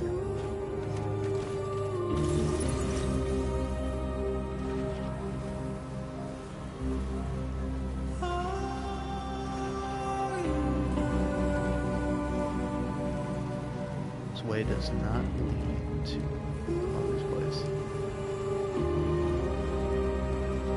I sound like I'm in the education sector.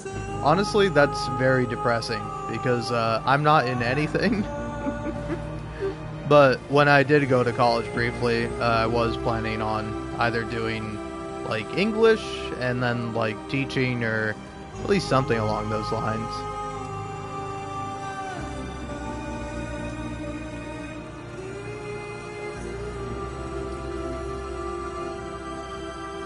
But instead, I dropped out and became a classic failure.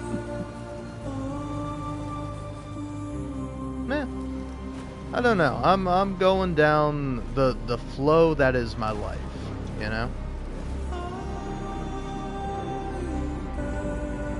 I mean, it is kind of interesting. I was actually listening to a podcast where they were talking specifically about Max Payne 2. And in Max Payne 2, there's like a line that I don't know where this idea originally comes from, but it's sort of like the idea that free will is a bit of an illusion. Like, not because you can't choose, but because had you gone back in time and chosen differently, you wouldn't be the person that you are now. You know, if you think, oh, if only I hadn't made that mistake, or if only I had done this rather than that, you know, you can think on that all the live long day, but ultimately, you can't change the past, you only have control over the present, and you can't really predict the future. You can try your best, but, you know, ultimately you're stuck making, I don't know. There's something, there's like a phrase or like I don't know if it's a fun saying. But, you know, you're stuck making decisions based on past experiences, which are, like, flawed to a certain extent. Yeah, it's like we're all making imperfect decisions based on, like, you know, past personal experience, and it's hard to know what exactly is right or wrong. Not necessarily morally speaking, but more so just like, oh, if I want to get the most out of my life, I ought to do this, but could be 100% wrong about that.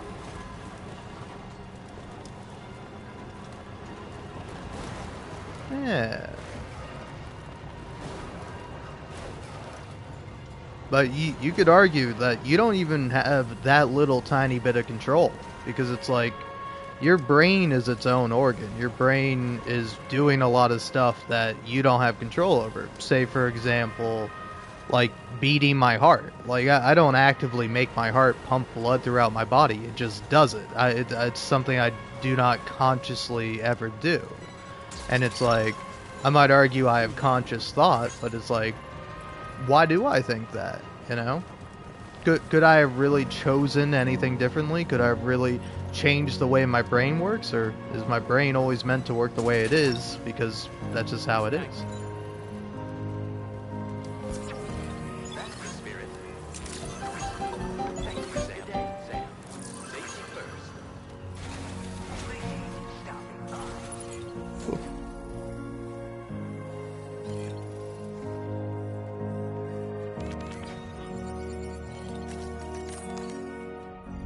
Alright. Let's do some deliveries. You clearly took good. What a surprise. Now displaying your current porter grade. Ah. I want you to have this. Pretty sure it'll make your life easier. I like that. Narrating stories based on a combination of stimulus and memory, and the older we get, the worse the narrator and stories get. The worse the narrator and the stories become, maybe. I don't know. Just changing the phrasing of it. Also, what is this? Oh. Why did... I always feel like passive-aggressive whenever the game's like, here's a container repair spray. You ought to take better care of your containers. Order completed. Well done. Alright, what do we got here? Vog warning, metals, breakable cargo. Alright, I say do the Vog. This cargo has been designated hazardous. Cargo that contains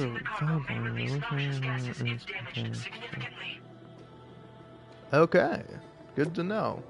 So basically, don't let this get destroyed, or because yeah, if you let other cargo get destroyed, you'll just feel bad about it. You let this cargo get destroyed, it will knock Sam out. If Sam gets knocked out, the game will be over. Listen, buddy, you didn't need to do all that. You might say I forced you into doing that, but you're the one who did it.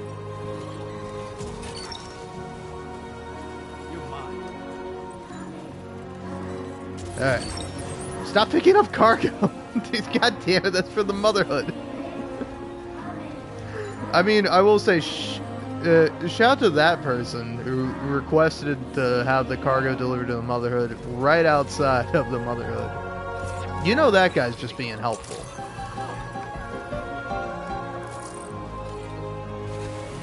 Glad you could make it.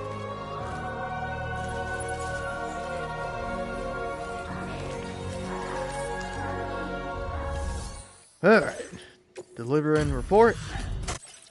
Like, if I do a whole stack of stuff, I don't mind this. But if I deliver one thing, it's like... yeah, it's kind of funny, where it's like, you can deliver 50 things, and it takes about the same amount of time to get back into the gameplay. Well done. As it does for delivering one thing. Okay. Yeah, anyway, anything here that I might want to grab? Guess I'll grab that. And I don't know if I have any specific stuff for the dowser, but I do definitely want to go to the dowser because I'm almost leveled them all the way up. Alright.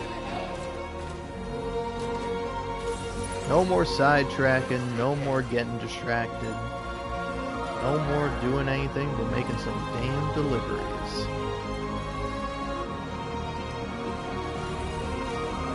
And then, after that, I can finally focus on building some goddamn roads.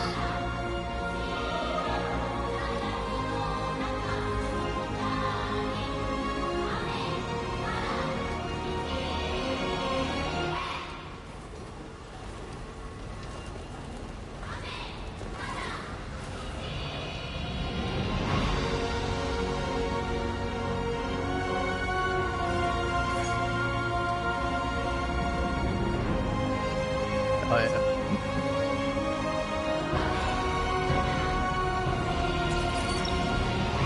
The song is legitimately one of the best ones.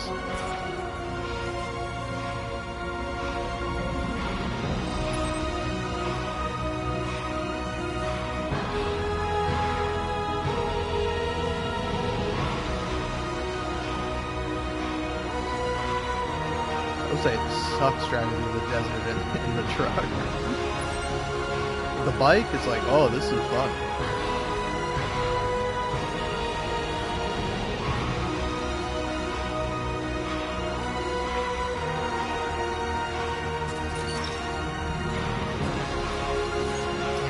I'm not delivering. I don't know, maybe there's a way to turn this off, but I don't know if there is. Oh, that only needs a little bit of ceramics and metal. Yeah, depending on what the Pioneer has, I might be able to do it. Alright, come on. I understand it's sand. I'm going uphill. At least I'm not ice skating uphill. Please. Fuck you, Dart Aaron. Alright, you didn't do anything wrong. I'm sure you had to put that bridge down for whatever reason. It's getting in my way, though.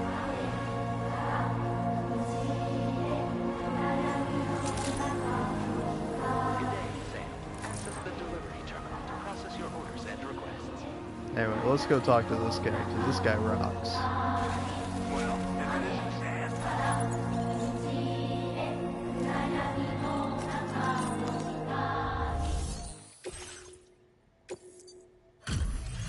Wow.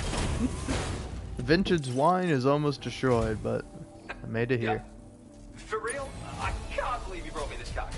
I think I might be getting a crush on you, dude. I fucking love this guy. You're crazy. Like, why you gotta work so damn hard? It's overwhelming having a buddy like you to back me up. I boosted your materials allocation, dude. How about it? Did I boost your... Oh shit, sorry. You did boost my spirits. Nope. Well, maybe not that amazing, but useful, at least. No.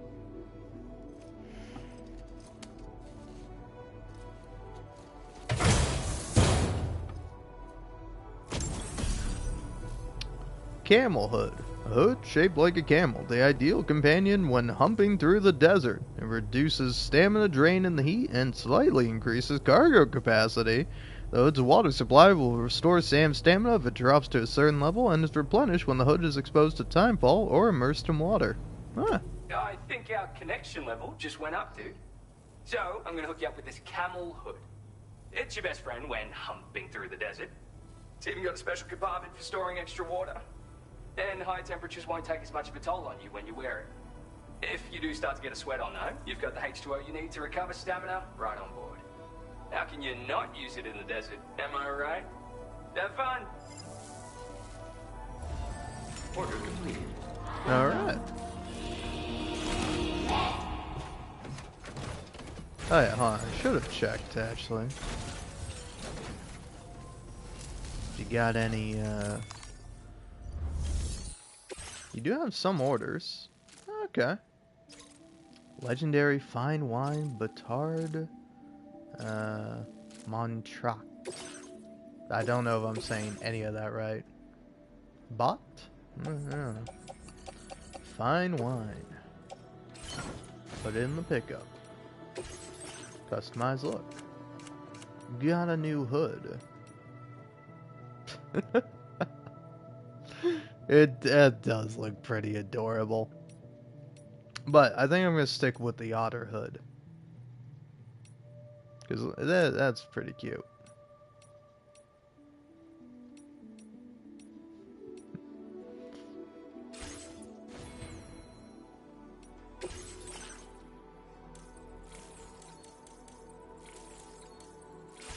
Duck hat?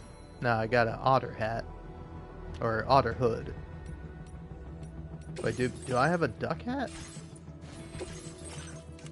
What hats do I have? Oh no, bunny hat. I was thinking about the pizza though. I like it.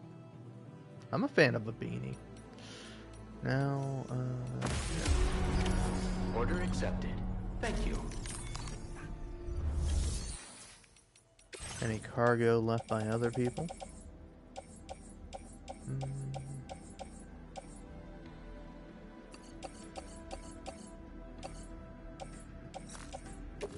Alright.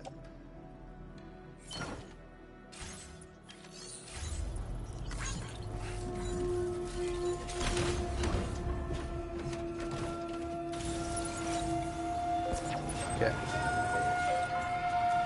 Let's go to data scientist next. It's gonna be over there.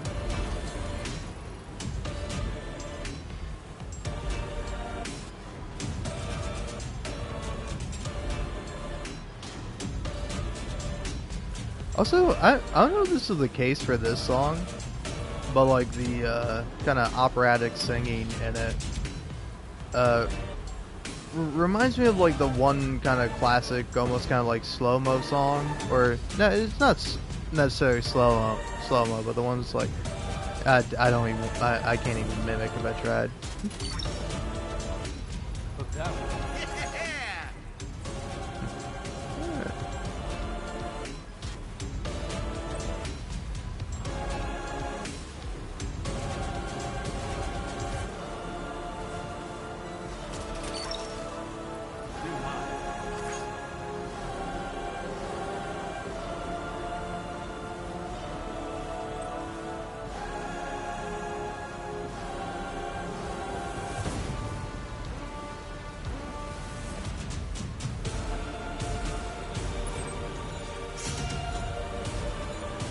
Yeah, it's like that part. It sounds like a very like I don't want to say overused necessary, but a very commonly used like classical bit of music. Yeah, is it sampling that song? Because it's almost exactly the same.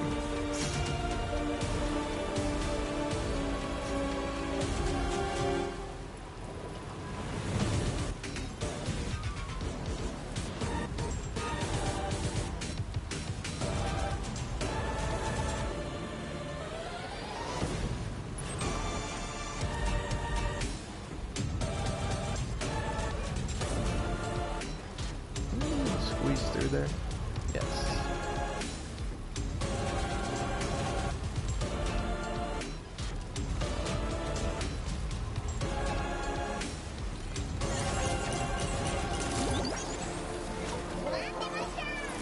Alright, I gotta move the truck forward a bit.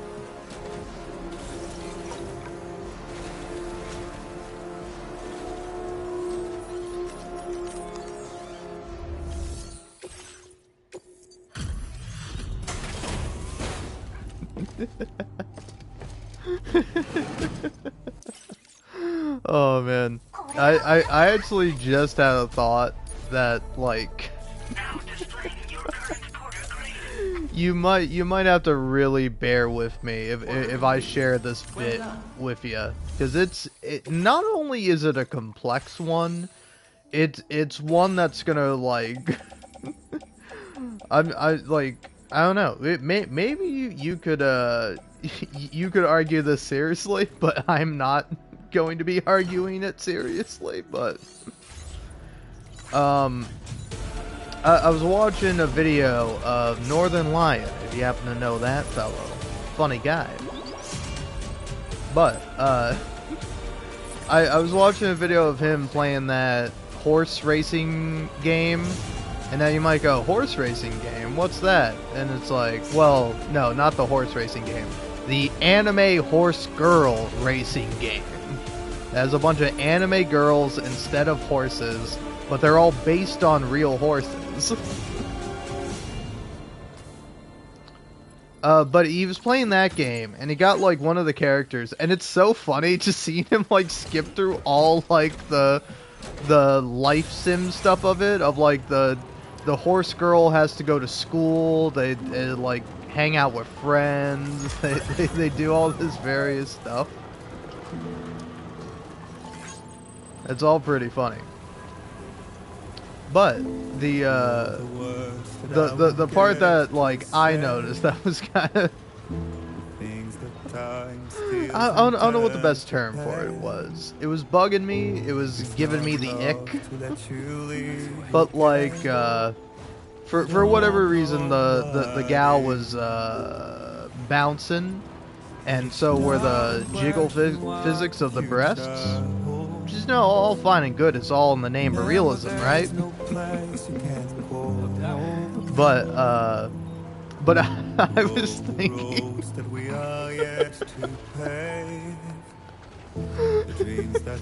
I can't say this. I can't say it.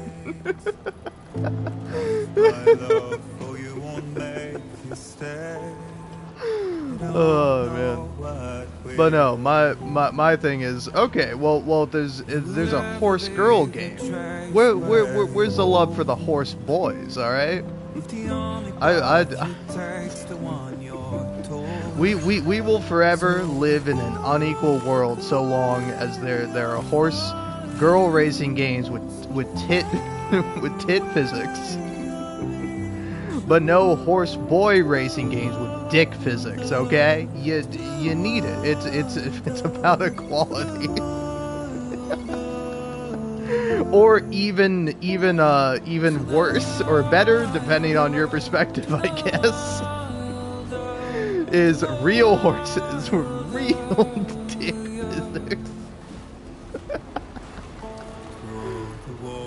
Which, like, honestly, at that point, it's just technically impressive, you know?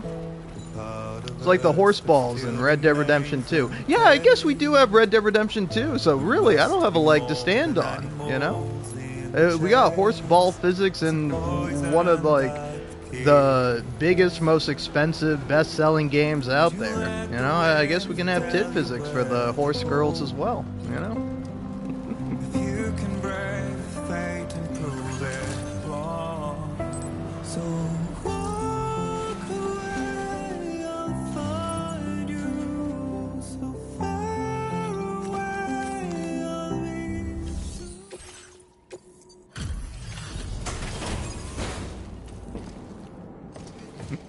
I definitely lost one person with that, and honestly, can't blame them, not even for a second.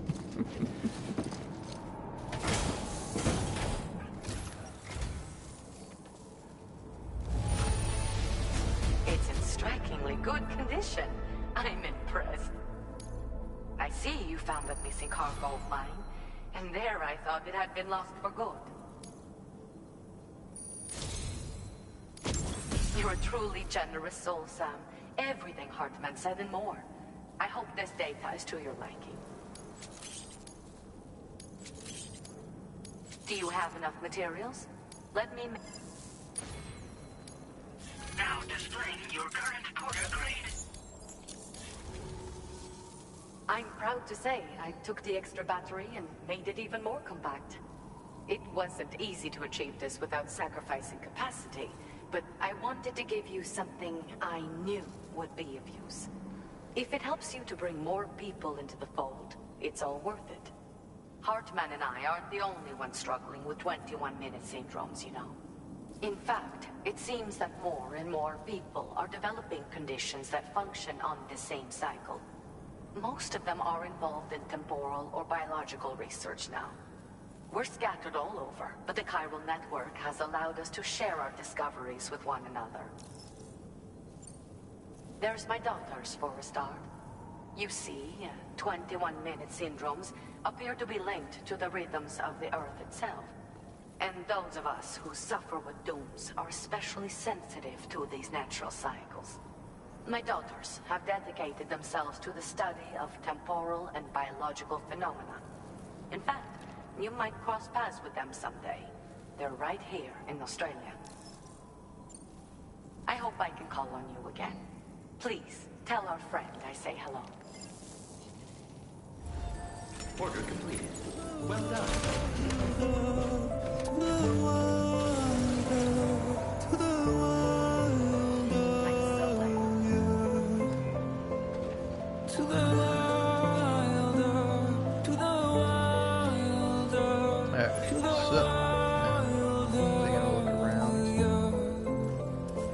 Yeah, I'm not doing that one.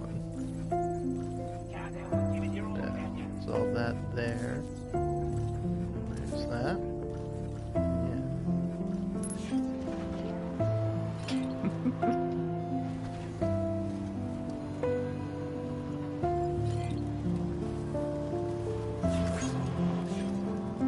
Yeah, no.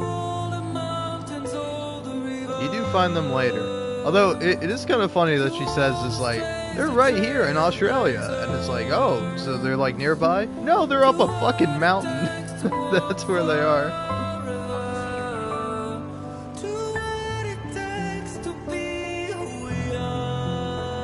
Which, like, I mean, I don't know. It like, how are you supposed to take the size of this game? Like, because, like, you quite literally go across all of Australia, but it's like, you know, it's a very scaled miniature version of Australia, obviously, because it would be insane having to like go across an entire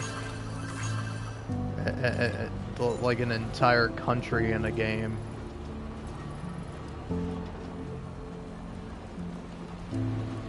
It's like Red Dead Redemption 2, where it's like entire states consist of like one city and like 2 towns.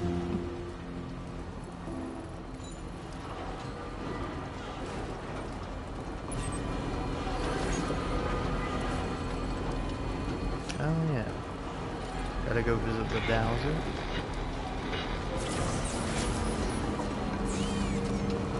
Let's see if I can use my machine gun.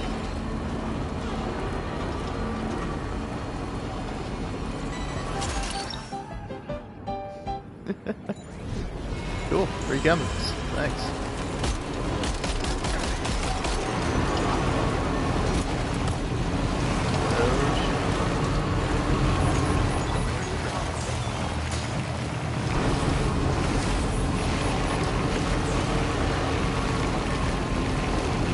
Fuck you guys, I built this road, I'm gonna use it. You can't stop me.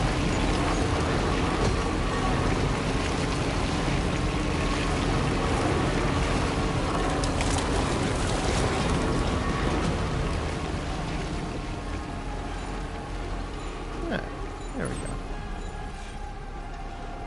Let's skip this up. Yeah.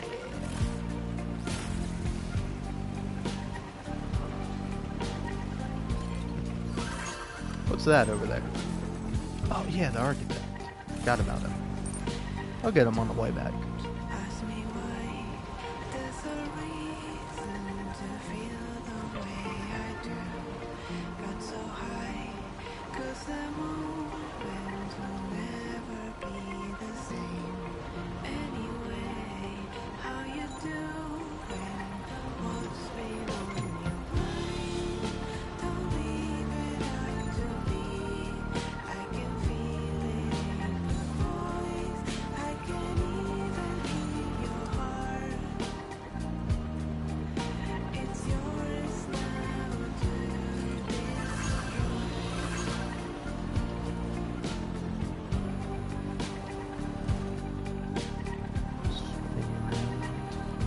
Grab that shit. Hell yeah. Honestly, the cargo grabber is so sick.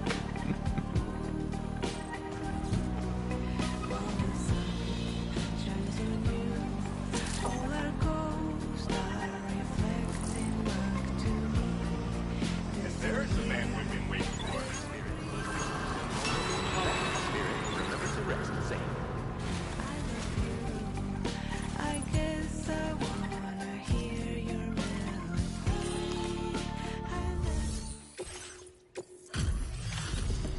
That's a lot of stuff.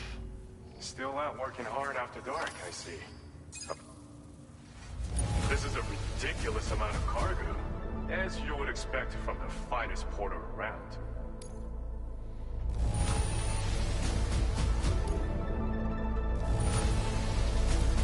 You've done a mountain of orders for us. We sure appreciate the hard work. And all that for just 1 star. That's fine. Glad to have someone like you on our side. You have my respect. We're upping your allocation of... So, what'd I get out of that? I have something I want to give you. Take it.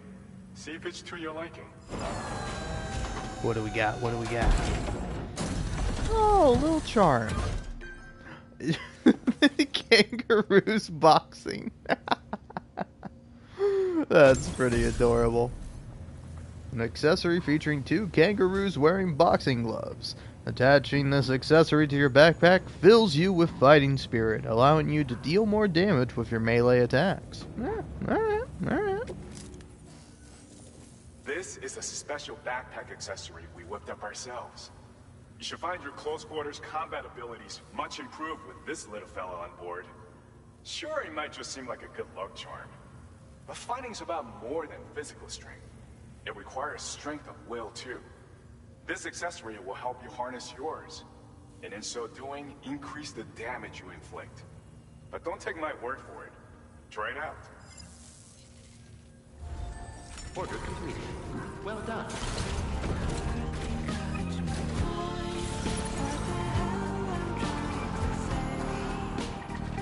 Very impressive work, Sam. That's the spirit. That's the spirit.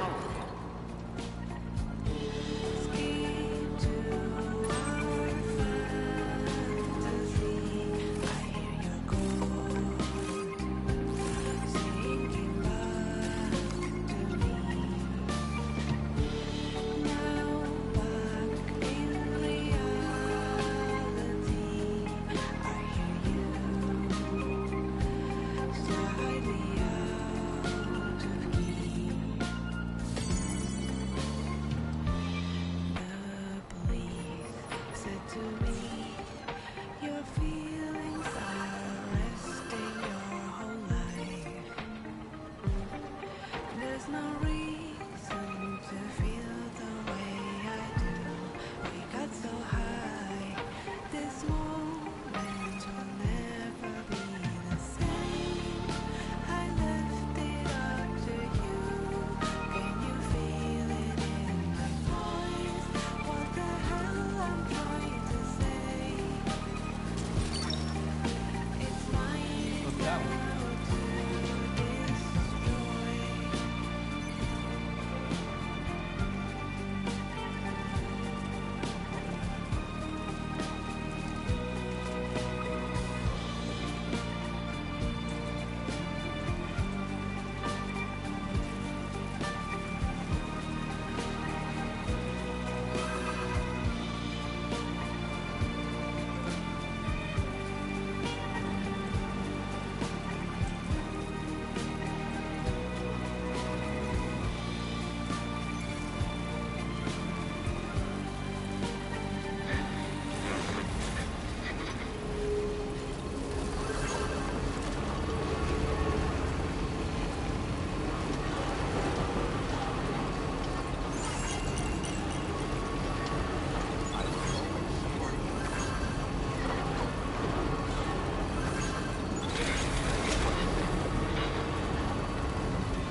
Great. Came all the way here for exactly one item.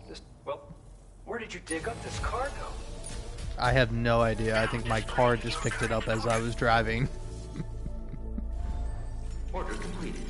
Well, Now, actually, while I'm here, I do need some new shoes.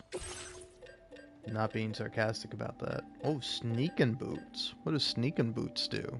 Where did I even get these?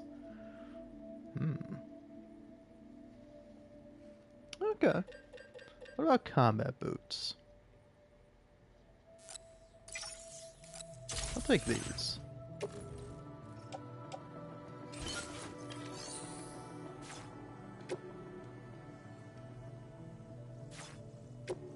Then, I don't think I'll be coming back here, so give me all your ceramics. And keep the metals.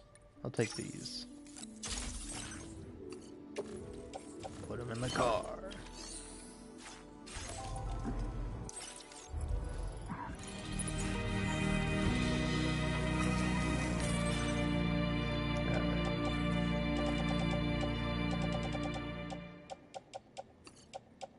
Quokka, there we go. Put you guys there. Put that in there too.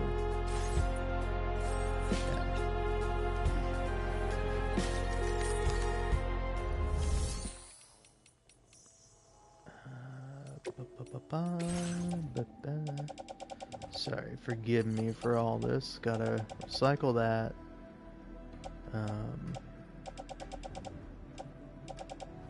Okay. Then, alright, just go ahead and make me like one of these big old blood bags.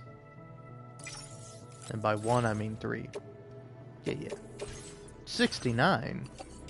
Nice.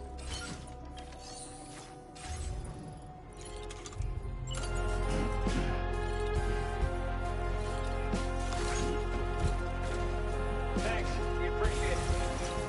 Alright. Now it's time for my revenge.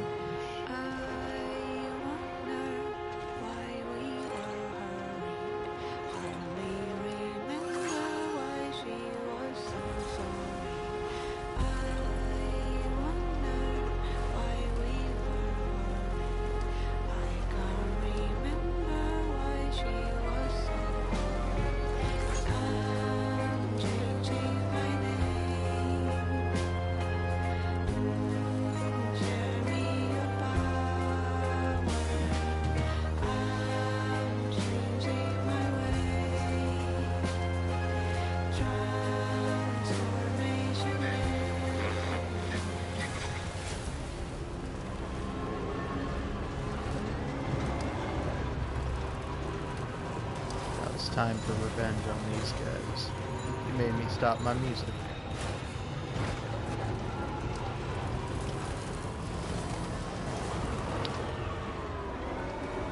Hey game, no pressure. Are you gonna give me blood? I got all those giant blood bags. And you're not putting the blood in my body, which is where I need it. It's nice having it in the bag, but...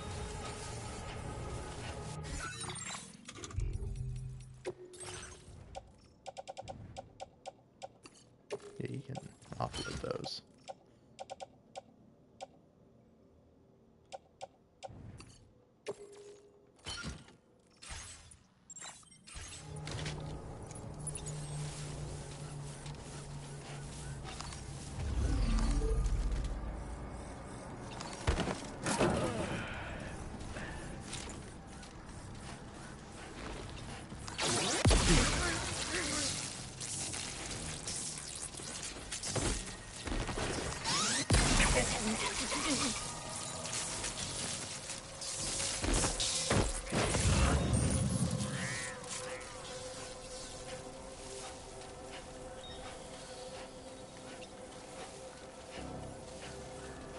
There's a pretty decent amount of guys here.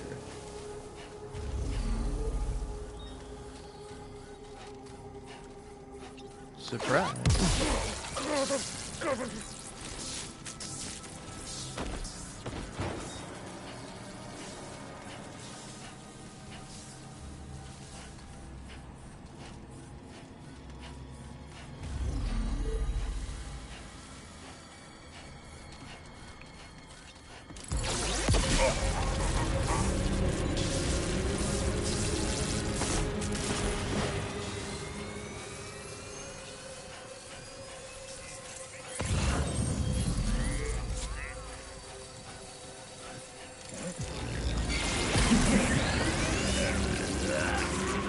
Hey, who's sneaking moves when you can just do that?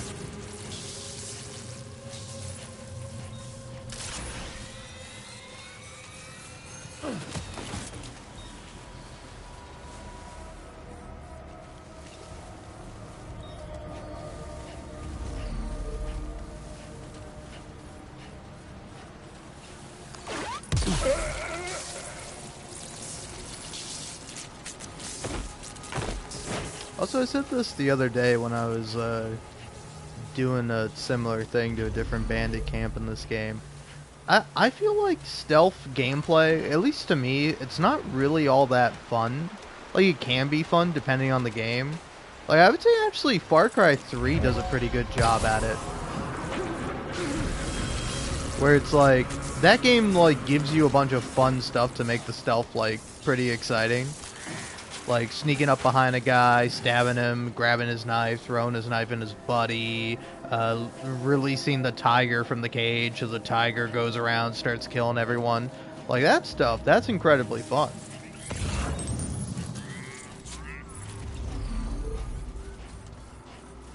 Yeah, save for this guy, that guy, and then the two truck boys. Not really all that many guys left. Whoa, hey there, man. What are you doing? Seeing me and stuff? What are you, crazy?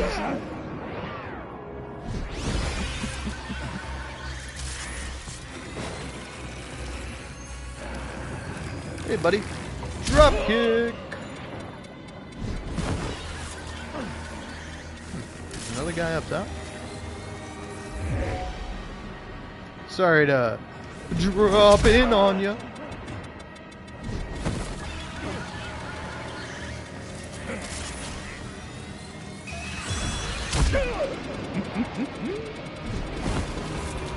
Shit, man, that fucking rocks.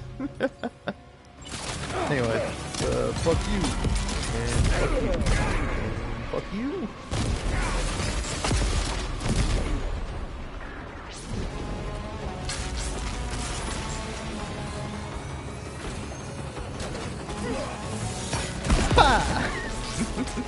You throw your little stick at me, I throw my entire body at you.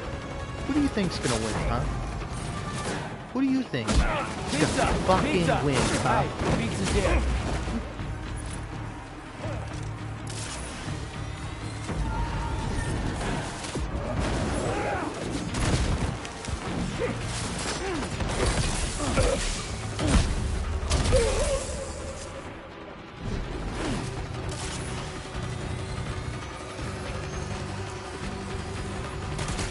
fucking this.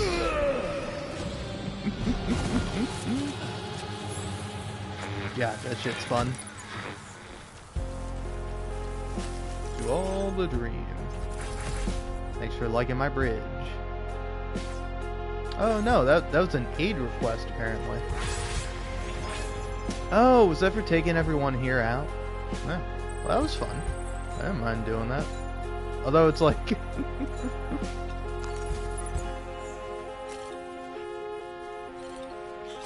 I don't know, it's like, the likes are nice, but that's like a thing I did for you.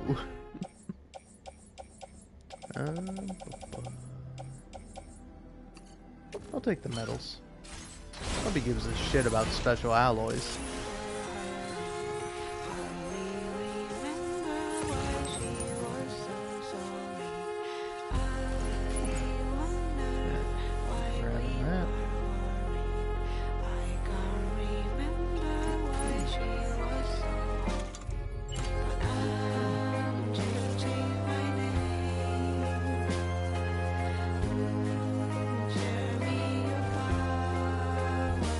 Okay. I think it's the battle skeleton that gives you like a double jump. You get a sick jump with this though.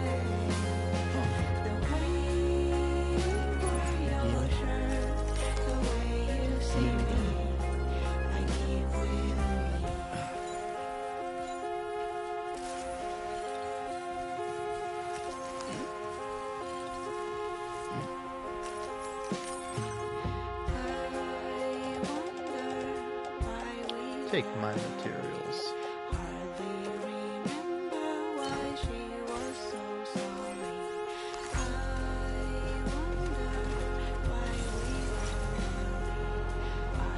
No, I'll do it. I don't need that stuff.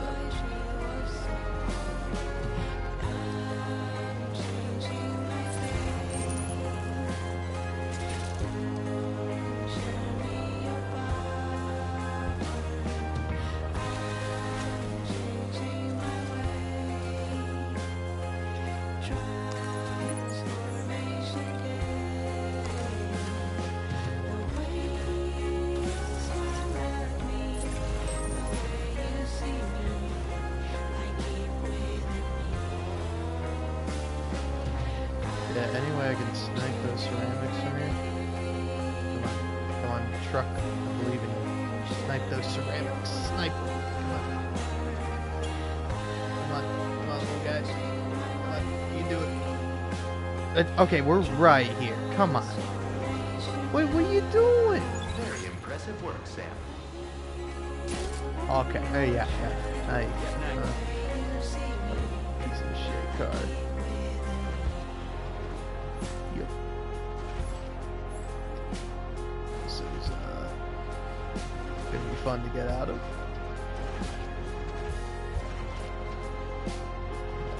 Let's do that. Oh, okay, but you won't grab the thing I want you to grab, but you will grab that though, huh? Look, that one. Snag it. Beautiful. Look, that one.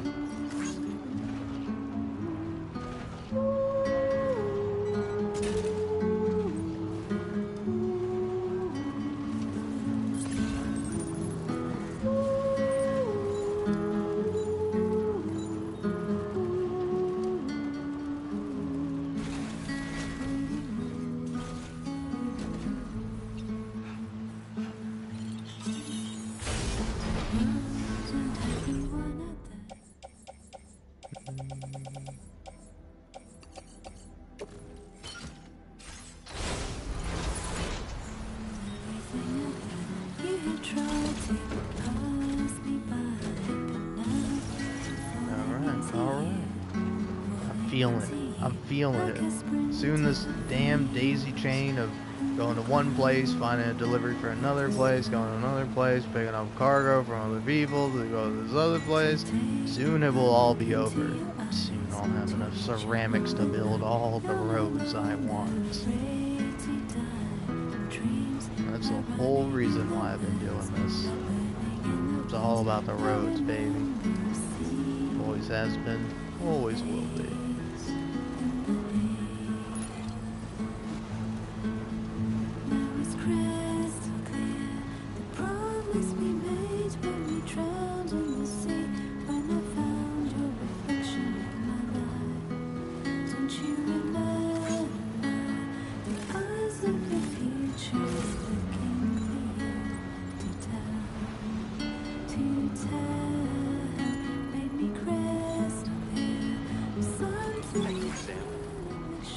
I'm not gonna lie, I'm starting to get a bit hungry.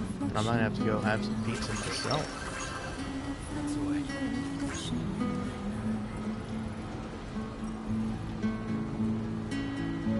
Even though I cannot see you, I'm certain that your heart is here. If you find that you miss me, always look at the sun that rises, and the moon that rises in the evening. Whatever the time, I will be reflected in the sun. I will say, I do like the parts where, like, Let us meet in the I don't know, is the artist just Grim or like, cause like, there's one song where it has like a, I think it has like a different singer on it. It's like, I don't know who that other singer is. I was like, where, I don't know, I wonder where the artist is from.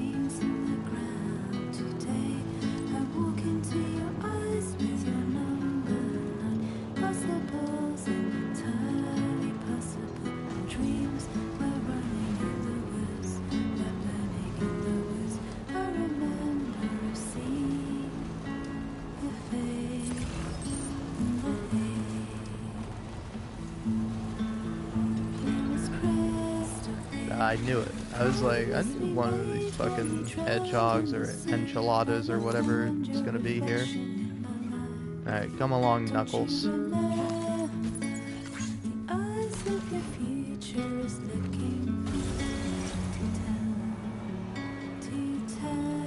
a scale of 1 to 10, how funny is calling an echidna an enchilada?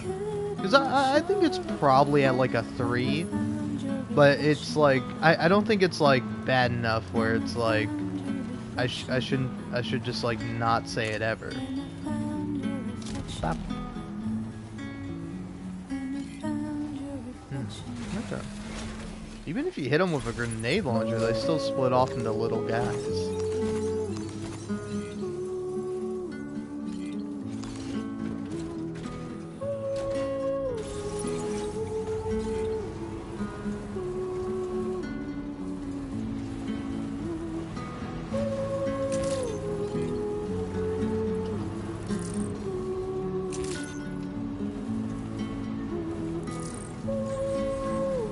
Man, I got 35 animals here. That's a lot. And I'm about to finally have a motherfucking quokka. Or a cloaca. Now, I feel like calling a quokka a cloaca is funnier because it's way more far off. And then, I don't know. I guess I'm also delivering a Looney Tunes character. Yeah, I don't know if there's any other joke you can make with a Tasmanian devil. Hey there. Wow. Another Leon. Now displaying your current porter grade. Order completed. Well done. Alright, so. Looking back. Okay. I got no more deliveries that way yonder. Oh, wait, do I? Take on orders. Oh, okay. I do that one. Put them in the truck. And now also, you mind if...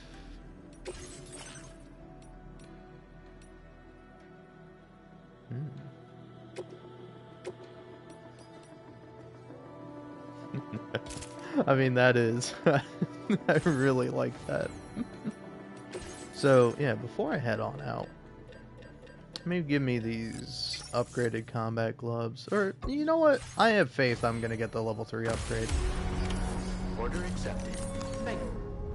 But then the other thing I did want to get, or I wanted to do, was something. Is it making something? No, it's going, hey, ceramic me up, please.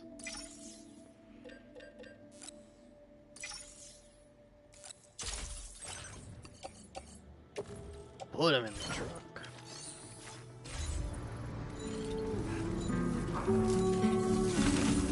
Will that both see you in the future?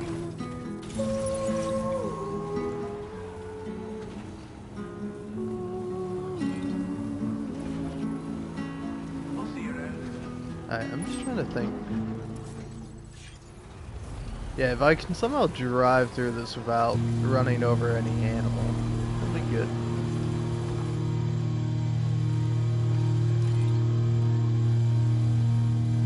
I like that the koala bears are just chilling in the trees.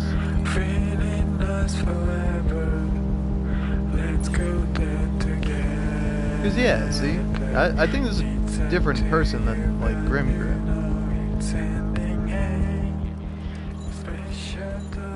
Oh man, fucking, I need to get on a road. I gotta get on a road, activate auto driving so I can check my phone. Cause it's like, you know, I would check my phone now, but I just know the second I look down at my phone, I'm gonna crash and all my equipment is gonna get destroyed, or my cargo. I don't really care about my equipment.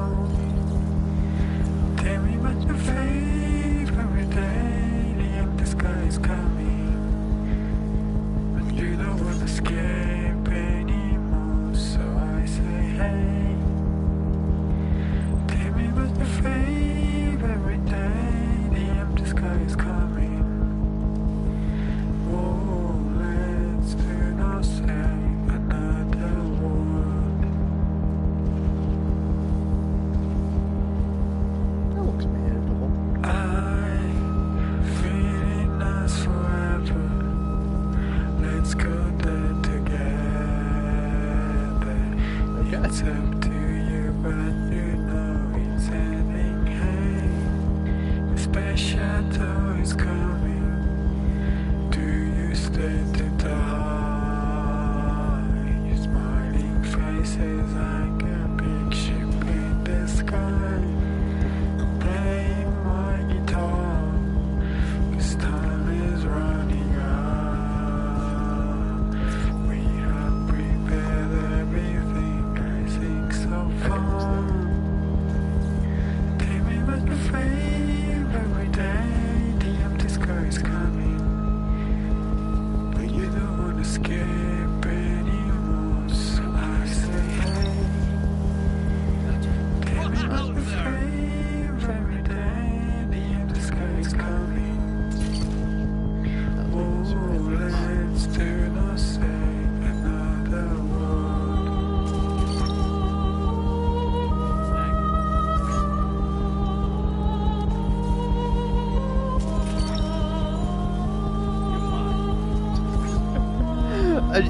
You know, I was having a moment where I'm like, you know, why is this guy just surrounded by a bunch of stuff for him? And then I'm like, no, actually, that's the realest shit ever. Because if I had to deliver to this guy, and I was like a porter, I would probably get here, and I would be like, okay, I'm not fucking making my way through that, and I would just throw it on the ground and leave. Oh, man. That shit is real as hell. There was a time when I was shattered every hit of soul, but now I barely feel the pain when I. Damn. Gotta go grab that myself, it seems. This violence is turning to madness, forgetting what was soul. I tell you, old heart men are breaking. Oh, now I'm overweight. Okay. Waste your life observing disorder. It's because of those damn fucking special alloys.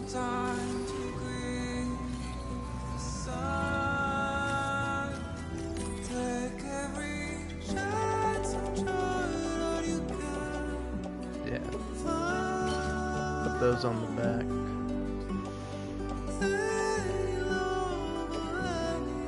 Yeah, how many chemicals I can fit.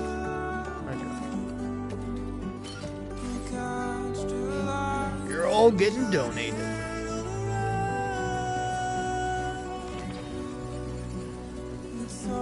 You think this works as like a battery RAM?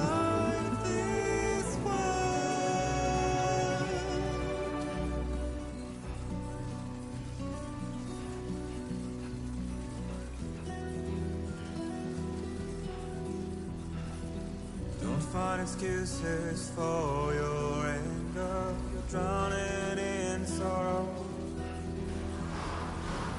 And all the reasons to stay are selfish. You must go. Yep. Show you what this burden is hiding. The meaning.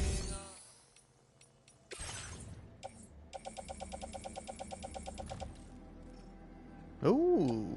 Alright. Hey, done deal. Donate all these things to other players. All contributions are And welcome. now I get some free motherfucking ceramics.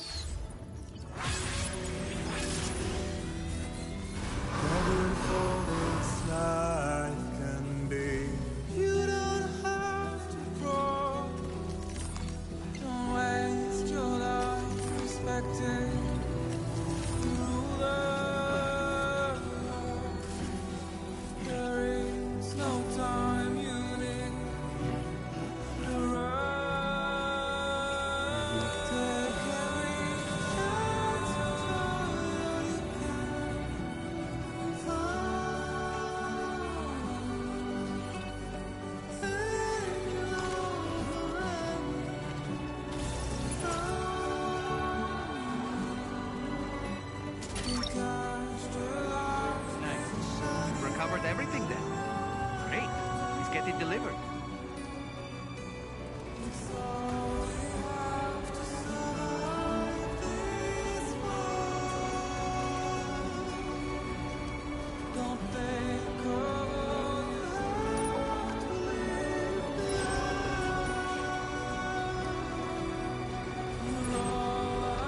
What's that over there? Hi.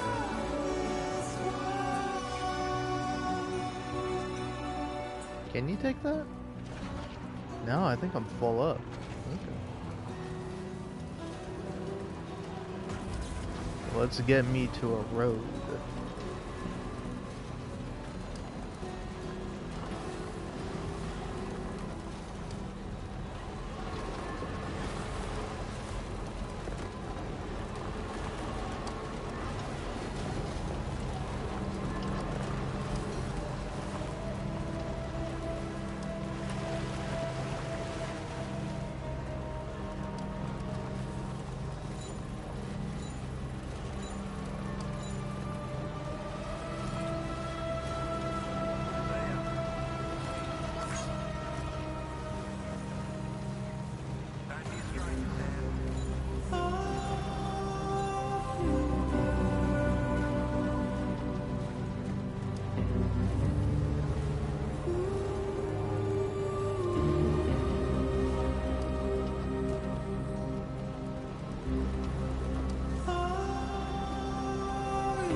Yeah, this road's breaking down.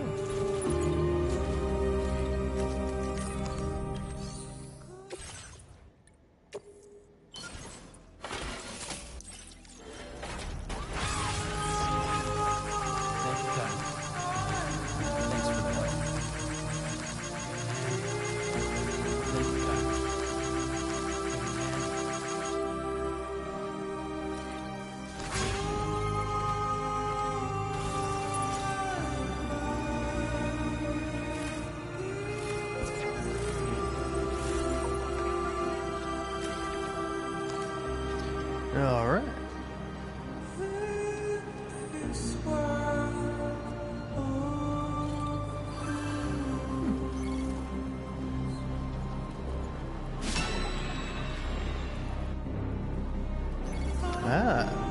Grim is a musical project by London-based composer, recording artist, and producer Kochi Yamanoha, originally from West Tokyo, Japan. His music blends experimental pop elements with futuristic lyricism, weaving music box like timeless melodies with ethereal soundscapes and electric textures. Throughout his releases, again, I'm gonna spell this because, again, I'm probably mispronouncing it. Yamanoha.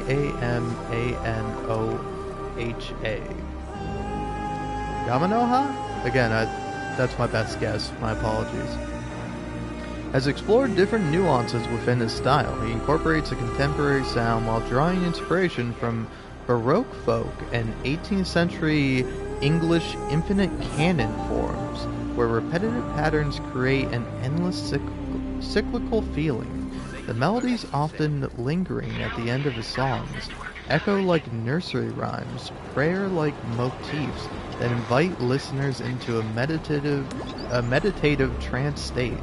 Grim has collaborated with a diverse range of artists, labels, and producers, including ATB Recordings, Cafe Oto, Josephine Foster,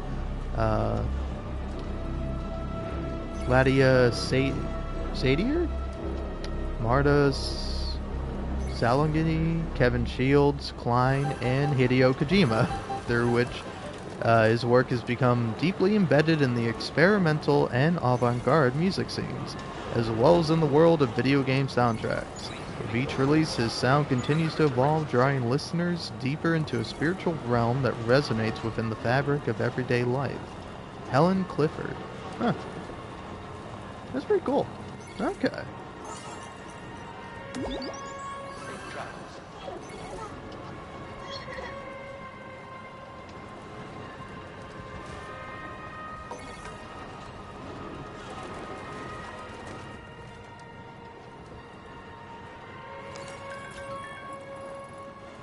The Quokka. Look at that little fuck. Look at him. What an adorable little bastard. Check out that smile. No wonder quokkas are known as the happiest animals on the planet. Top tip for snapping a smiling quokka. Be patient and wait for them to come to you. They're way too quick to chase.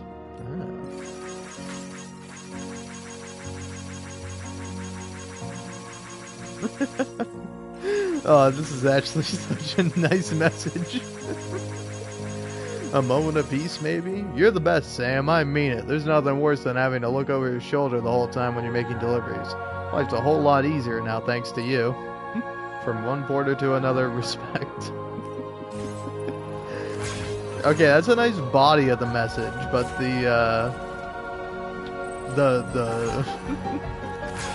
the subject line, I think you could have worded that a little bit better.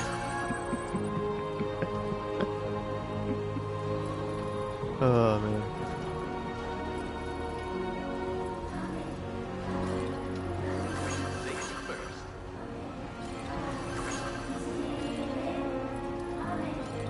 Impressive work, Sam.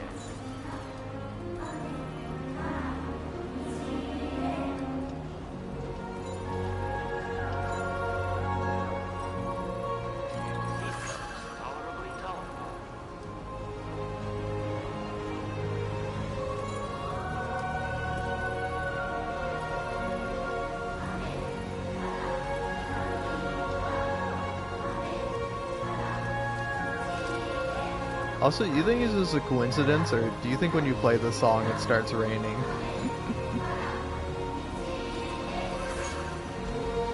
Because the last two times the song has come up, it started raining. I don't mind it at all. I like the rain. Besides, here. Do this last little bit of the trip. Auto camera mode. Look at that cute little hood.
certainly wasn't expecting this. Now displaying your current porter grade. Order completed. Well done.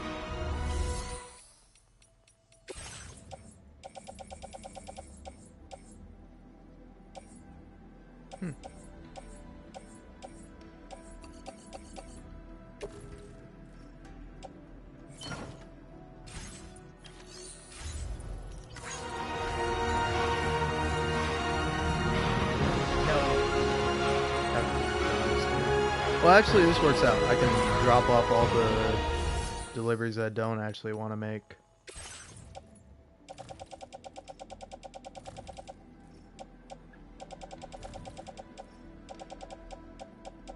Oh wait, yeah, I have to go here. There we go. Now I can do what I want to do. So, let's see.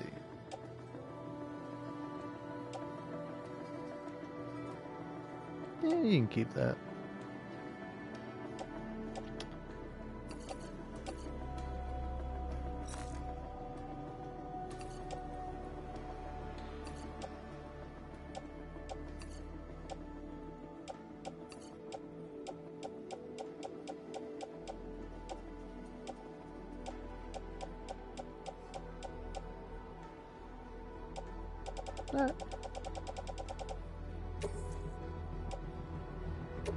Your service in transporting this cargo is appreciated.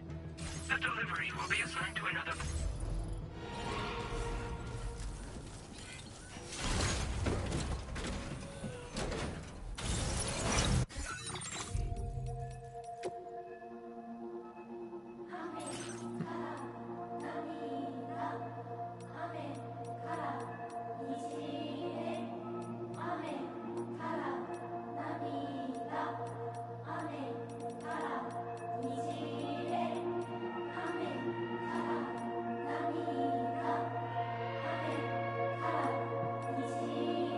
Cool. Sorry, I'm just looking around at all the different songs I have. In case you're wondering, hey, why aren't you including some of those other songs? Well, they'll get me copyright claims.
To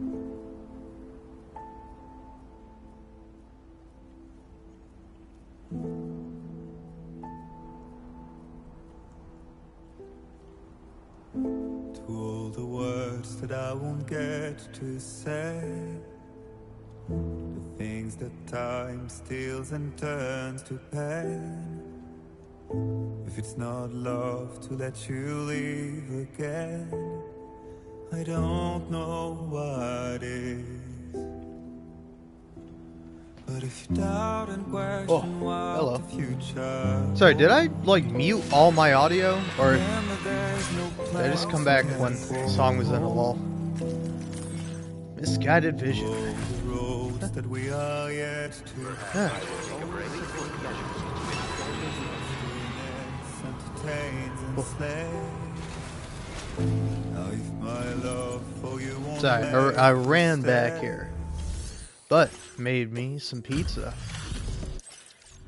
Oh, I see you're back. I'll process you quick. Just sit tight and... Hey, look, man, I appreciate the sentiment. Do not tell me you're gonna process me quick. Just do it. Glad you were able to visit us. There's always more work for the willing. Oh, okay. Order completed. Well done. So, what's here? Chemicals. Aid. That. Or that. I think I'll take on these two if I can.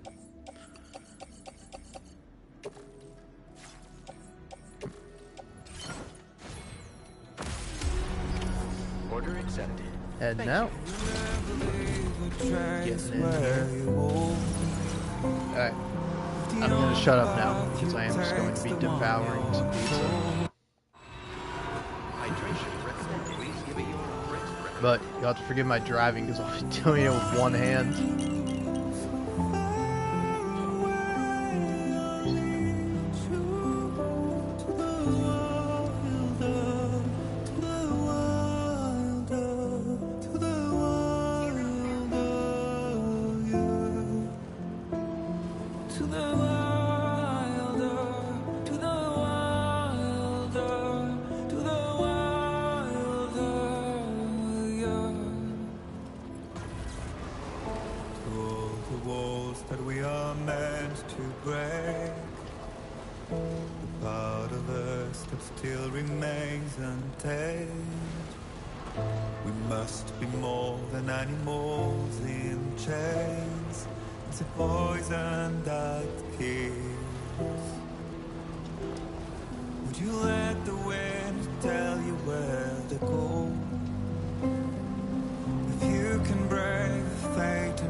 Oh, come on, man. I'm already having a tough enough time.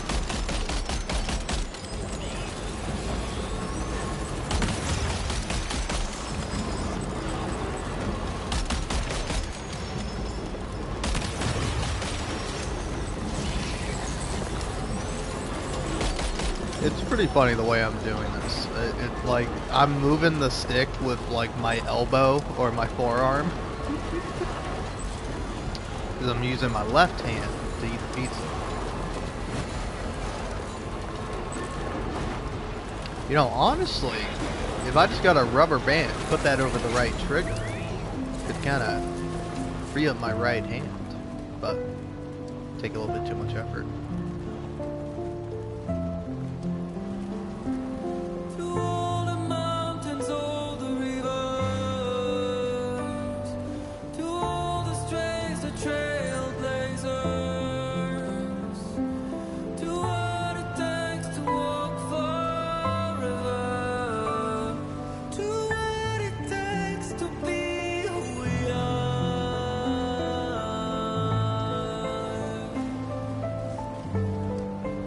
yeah, by the way, the place where I got my pizza from, is a place called The Crust. I would say their gimmick is that, like, you get, like, hot honey or, like, ranch and stuff that comes with the pizza. You're kind of meant to dip it.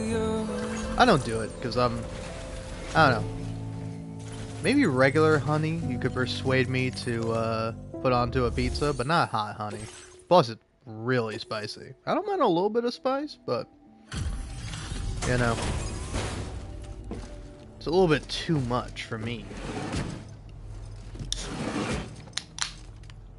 But I will say, cheers, by the way, and they cut their pizza into squares. Hey Sam, it's always a pleasure. I'm a big fan of the squares, you know? Let's see where we are with regard to our So some people are like triangle slices for life, and like triangle's a classic. You'll never replace the triangle slice pizza, but like the square slice pizza, I think is pretty good. It could not look better Or if you polished maybe it. rectangle technically, but you know what I mean. I have to say, you've done altogether too much for me, and I cannot thank you enough.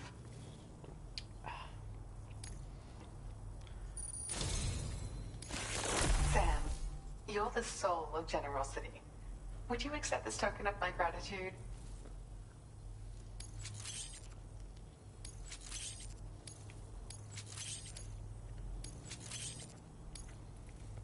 Sam, I've allocated you more materials. Please, take as much as you like.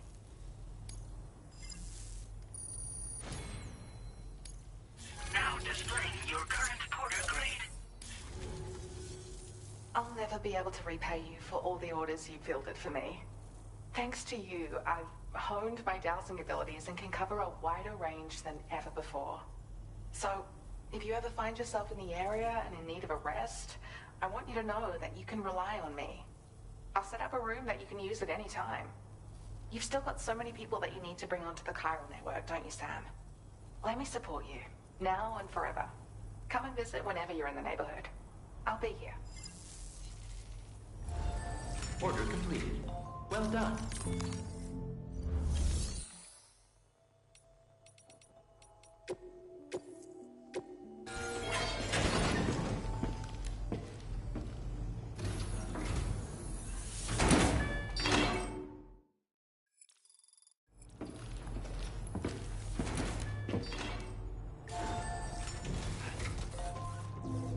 Alright. So, let's take a look around. Alright, save for the architect, and then also the F1 terminal. Yeah, so, really, all I got left now is the F1 terminal, and then also I'm truly indebted to you. the Motherhood. I have like at least one from there. But yeah. Also,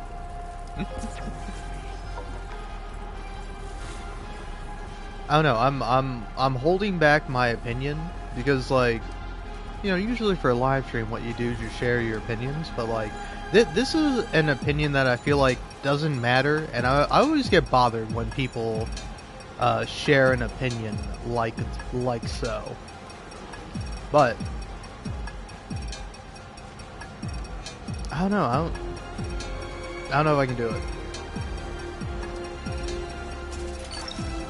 It's like nothing bad. It's quite literally my opinion is that I think the Dowser is probably the most like adorable person in this game. Like I just find her to be absolutely like super cute.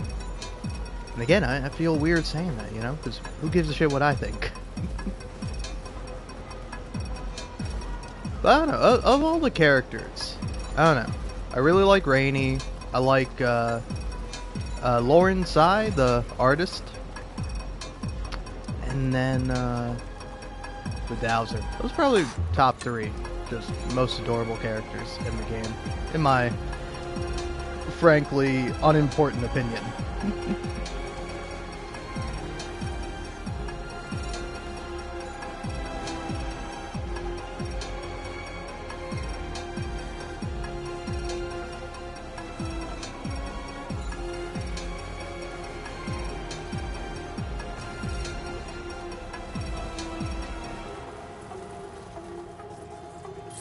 Oh yeah, also, something I learned via going on the Tic Tacs.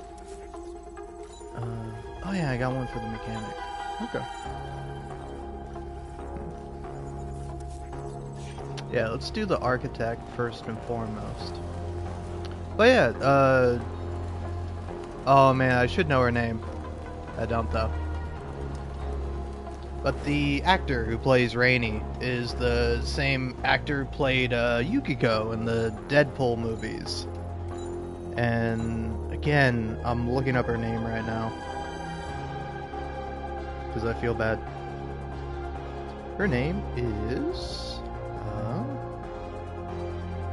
Shioli... Kutsana? Or Kutsuna, maybe. I don't know. I'm bad with pronouncing names. Just in general, but... But no, it's like, oh yeah, I think she does a really good job, but I always find it weird whenever, like, somebody has, like, the same actor, you know, where it's like, oh, did you know that like, the guy who plays Higgs also plays Joel in The Last of Us? It's like, I don't know, I think the phrasing of it is weird when you're like, hey, did you know that Higgs from Death Stranding 2 is Joel in The Last of Us? And it's like, it's the actor, Troy Baker, who's in both, you know?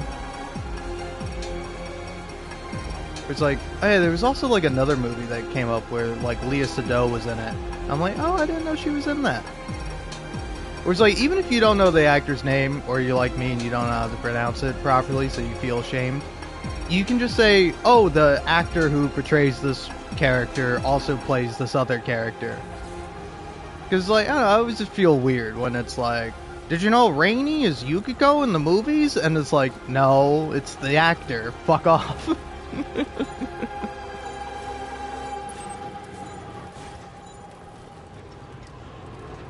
I don't think it's a huge deal, but I think it like, it's not dehumanizing, but it is like, you know, you gotta respect the artist and their work.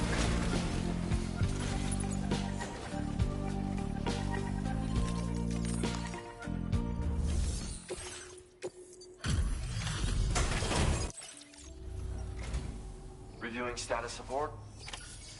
Looking very nice. You're a workaholic. I'm so grateful, Sam. I made it so you can withdraw more material. Alright, sick. I'm really sorry. I've got nothing left to give. But what I can do is repair the structures that you've already built. My way of repaying you for everything. It'll take a while, but I'll inspect them all one by one. I am an architect, after all. This is what I do. And I hope to keep doing it a long time. Order completed. Well done. Don't ask me why. There's a reason to feel the way I do. I'll be in touch again. Got so high, 'cause the moment will never be the same. Anyway, how you doing? What's been on your mind? Don't leave it up to me. I can feel it in your voice. I can even hear your heart. Honestly, I was gonna say something, but then I ate another slice of pizza, and now I've completely forgot it.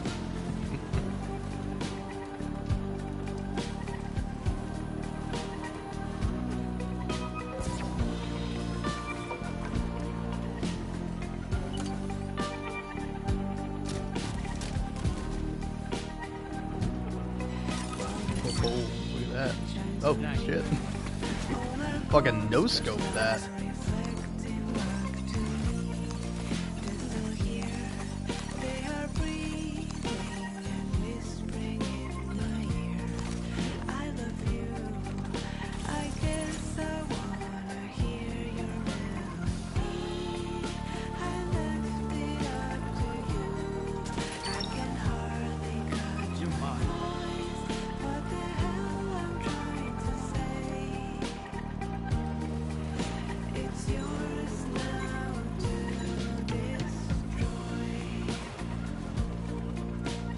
But yeah, I don't know. I would say I really like Grim. And I'm kind of it's I don't know. I think it's interesting that it's like he's specifically inspired by like a bunch of like Baroque folk, which that's just so fun to say. And then like 18th century English music.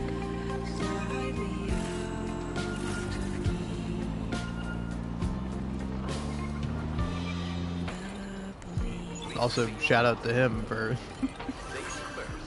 not copyright claiming any of the songs in this game. Which, like, I also checked his thing on Spotify. That's where I read, like, the bio. And, like, he only has, like, 8,000 followers. Hold on. Let me go ahead and toss most of this stuff in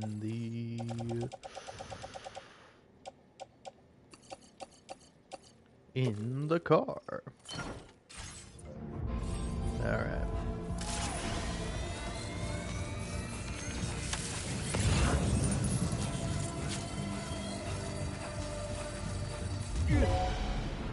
You're getting drop kicked. That I can't speak. You're getting drop kicked, buddy. Right after your friend. Ooh. Ooh, that was close. Ah, my tinnitus.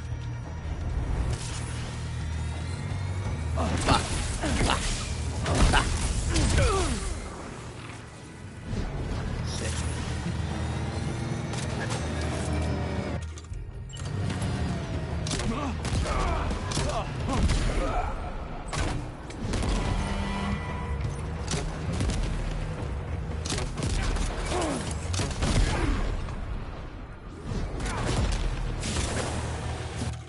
Oh. You want a shotgun me, bro? Coming up to me. Trying to shotgun me.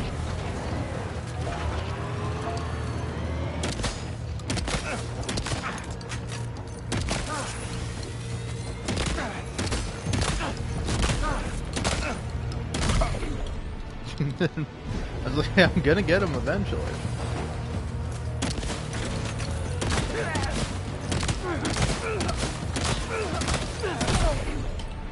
Alright, who's unsuccessfully shooting at me? You're getting drop kicked, buddy.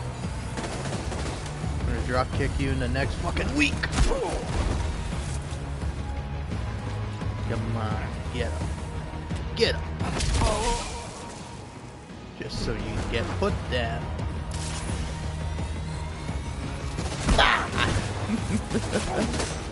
God, that shit is so fun.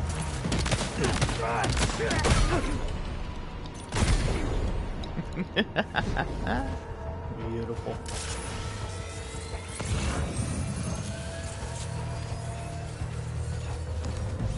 Oh yeah, you know what? If I'm kind of going on the topic of like TikTok discourse and people just generally being creeps on there, it's like if you want to call Hideo Kojima a creep, I think that's fine. I think you're kind of valid for that, in all honesty. But the thing that I don't really get is that if you want to call Hideo Kojima a creep, sure, fine. But you can't also then be a creep yourself.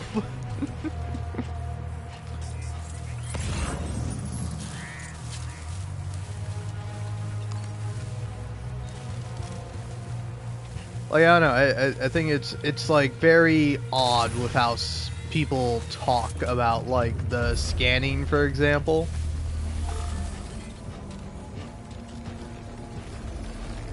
Where it's like, oh, Hideo Kojima definitely scanned their feet, and it's like, well, I mean, yeah, it's kind of how it works, you know.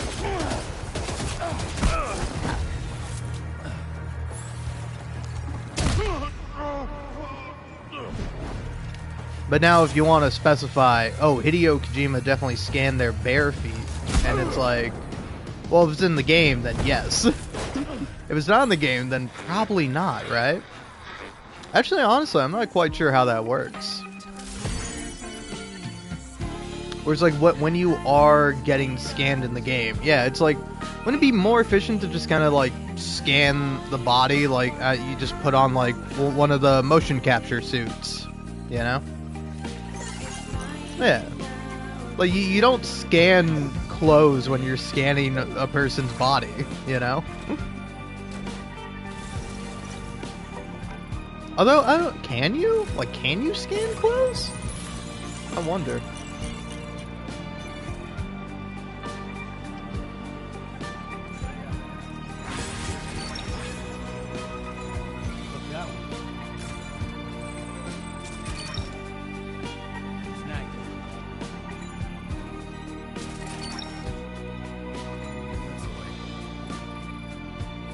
Yeah, get me these ceramics first and foremost. Then I can be a happy man. No more out of you? No, you just don't want to get those.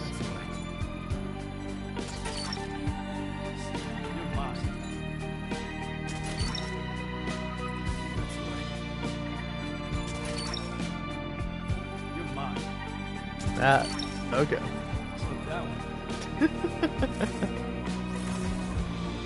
That's pretty cute. But hey. Let's see, what's in here? Oh, you got a little bit of ceramics for me. And a little bit here too. Alright. I'll be taking those. Take that as well. And now, take all of my chemicals and special alloys. Whoops, didn't mean to do that. That's what I meant to do. All contributions are welcome. You do that, followed by now. Yeah. Thank you for your cooperation.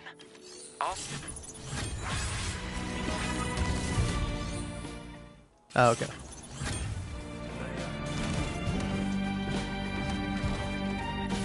Sorry, I'm not gonna lie. I saw the profile picture for a brief second, and I literally just saw like black hair and then like a blue outfit, and I was like, wait, is that like Tifa in like her dress during Final Fantasy VII Remake? And I'm like, nope, different character.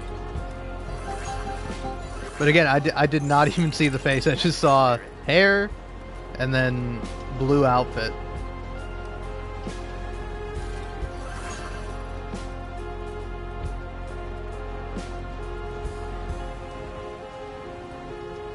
Alright, now I'm about to make the fucking easiest damn pizza delivery of my entire fucking life. Oh, this motherfucker's here now? Kill him. Kill him with a gun. Where are you? Who's interrupted my music time? Ah, you and you. Kill him. Kill him, gun.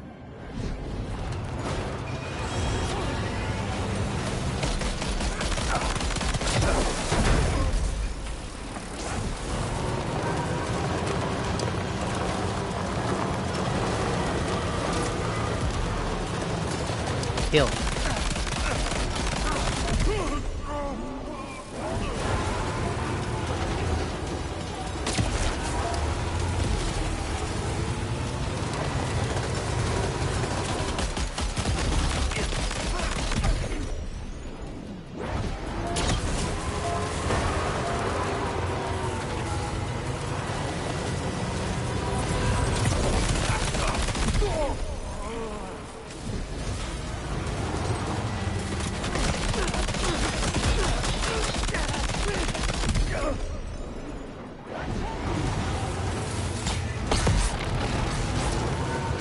This is actually incredibly funny.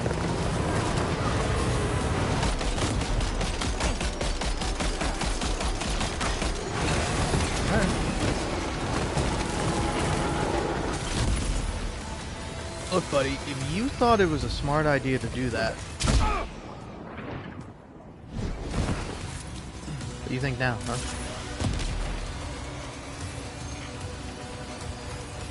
You mother fucker! Where is it? Holy shit, man. What in the fuck? Why did you do that? Hold on. What is this? If you have the weapon wheel open.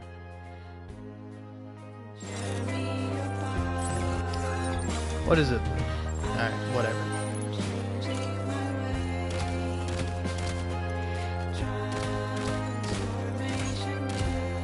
Enjoy the severe brain damage, asshole. Fucking prick, man. Fucking blew up my fucking car for nothing because of fucking idiot. Fuck. Fucking motherfucker, man. All those fucking ceramics, all of them, gone to fucking waste. What a fucking piece of shit fucking video game, man. Why? Dude, I wasn't even the fucking car, man.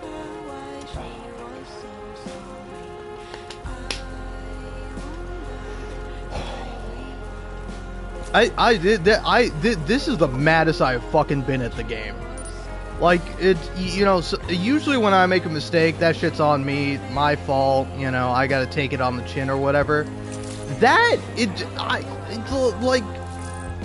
know, Hideo Kojima, why do you insist on being a C word? Alright? I would call you it, but I don't want to get demonetized. You fucking piece of garbage, man.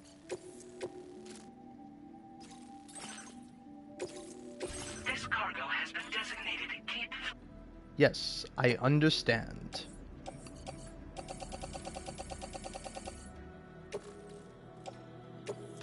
Okay, too big for this. Yes, there we go. Well, hold on. There might be enough room since I have to fucking. Oh my god! Oh my god!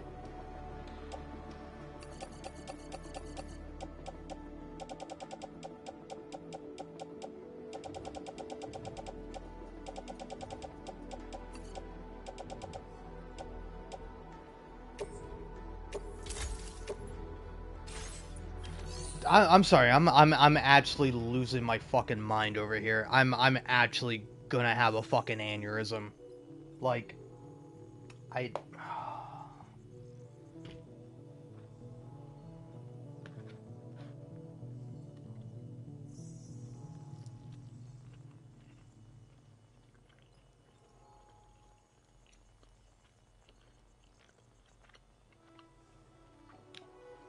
Hideo Kojima, I don't get you, man.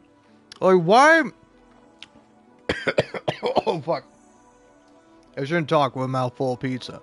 But it's like, I really don't get you, man. Like, are you just an asshole?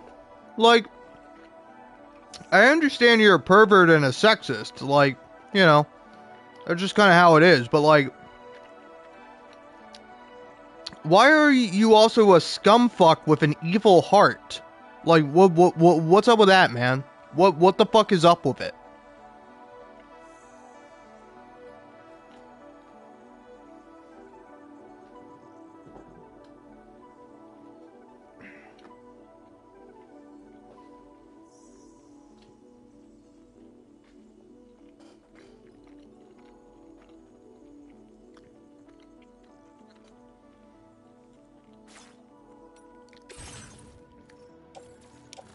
It's like, I'm not mad. I'm just confused.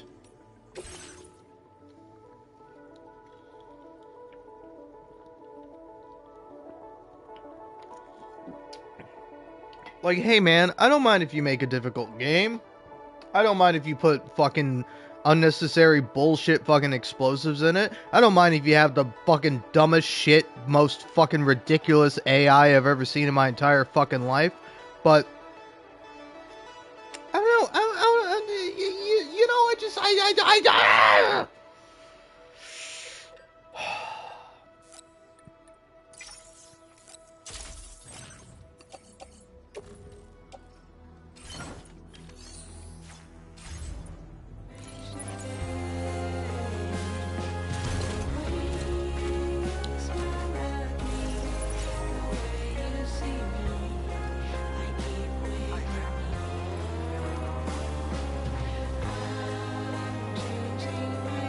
like, you know, part of the way I at least kind of deal with anger issues is, you know, I eventually go, I go, you know what? It's alright. It's okay. It's fine. But it's not fine. I wish a curse upon you, Hideo Kojima. I hope you suffer as much as I have suffered. I hope you suffer a fucking fraction as I've suffered. You fucking asshole, man.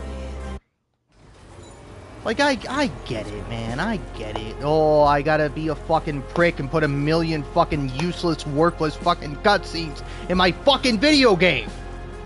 But it's like, you know, I'll take that shit on the chin. You know, I'll fucking wear out my fucking X button harder than fucking Red Dead Redemption 2 with me mashing that shit to get my fucking horse around the goddamn map. You know what? Fine, whatever. I'll take it on the fucking chin. But fuck you for that, man.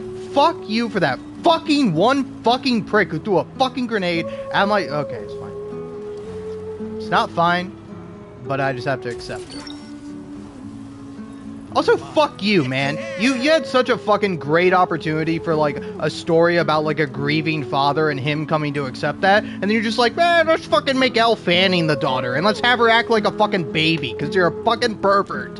That's it. That's it, man. Oh, she kicks her fucking shoes off because she acts like a little fucking kid, even though she's played by Elle Fanning. Fuck you, man. Fucking prick. Could have had a fucking really amazing story. Instead, it fucking sucks dick until the fucking Troy Baker asshole character comes on and he challenges you to a fight to the death with fucking guitars. That's when it gets good.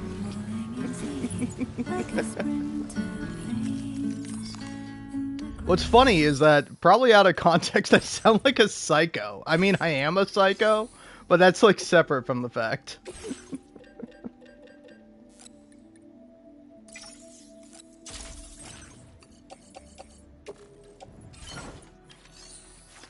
I'm so mad about the ceramics, man. I'm so mad. It's ruined my night.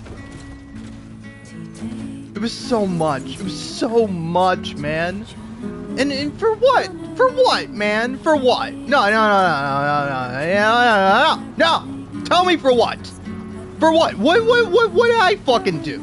Did I fucking come into your home and fucking punch you in the face metaphorically, Hideo Kojima? What the fuck did I do to you, man? I bought like 2 of your fucking games. Fuck you, asshole.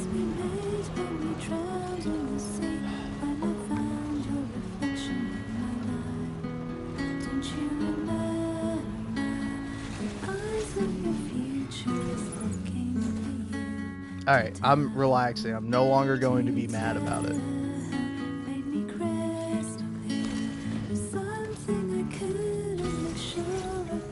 Am I able to not be mad about it? I don't know if I can let it go.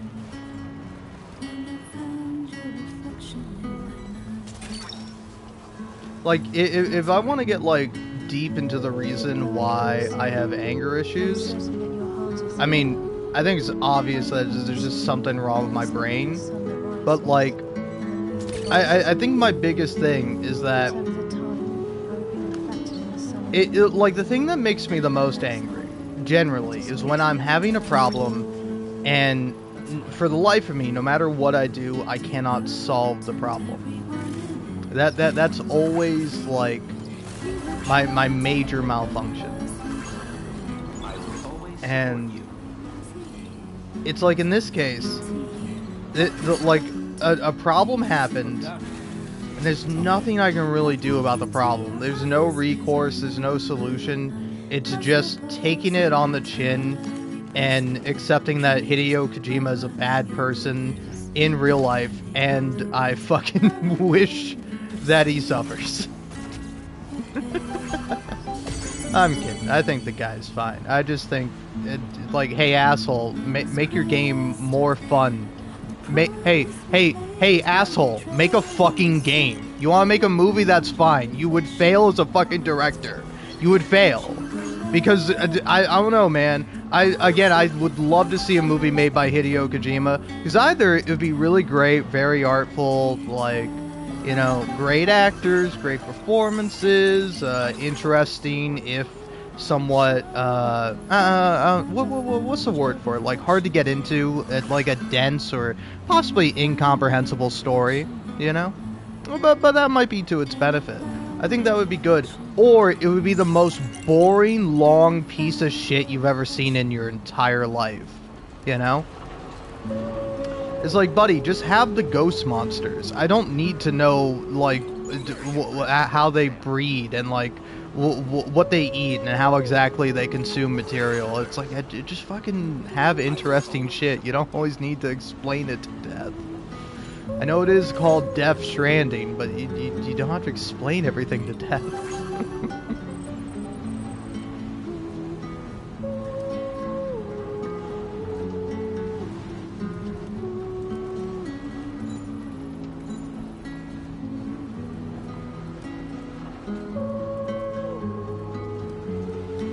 You know, actually, it is kind of funny, because, I don't know what the... yeah, it doesn't have a name, does it? I think it might have a code name or something, but the project he's working on with, like, Jordan Peele. Now, I'm going to be honest here, I'm talking out of my ass in this case, because I haven't seen it, but I've seen enough about it. But, like, the movie Nope, done by, directed by Jordan Peele, like, that movie, it leaves, like, it doesn't fully explain the alien in that movie. Like part of the beauty of it, and part of the why it's, like, genuinely fascinating, is that it is this, I don't know, like, frankly, incomprehensible alien that, like, you don't understand and you can never fully understand. Alright, anyway, we're starting Cliffhanger over again. Is it Cliffhanger? Yes, it is.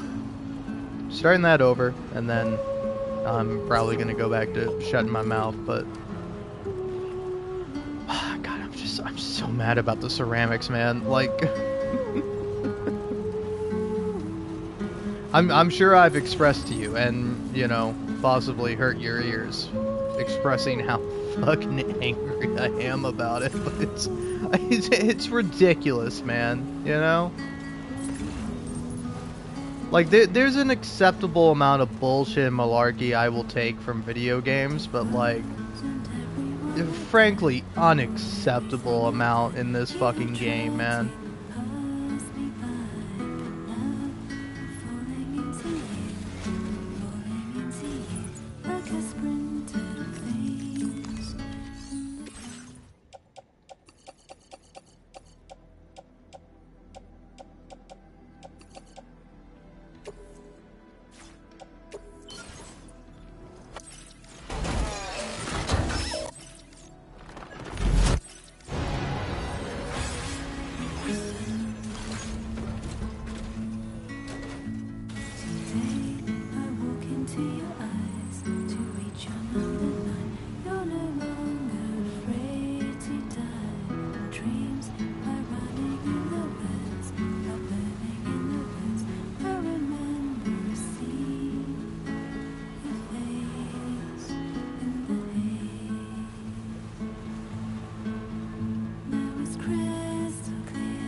You ruined the roads for me, Kojima. You ruined them for me.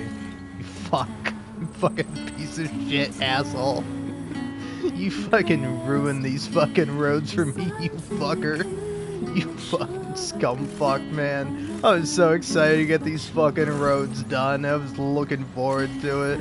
I was just so stoked, man. And then you had to fucking destroy like 900 fucking ceramics I had. Maybe even more. Why'd you have to do it, man? Why do you hate me? I don't hate you. Or at least I didn't until this happened. You fuck.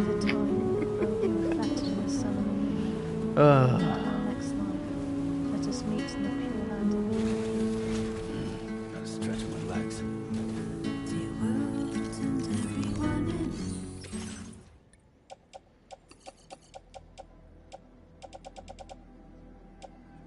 Okay, don't have enough medals now.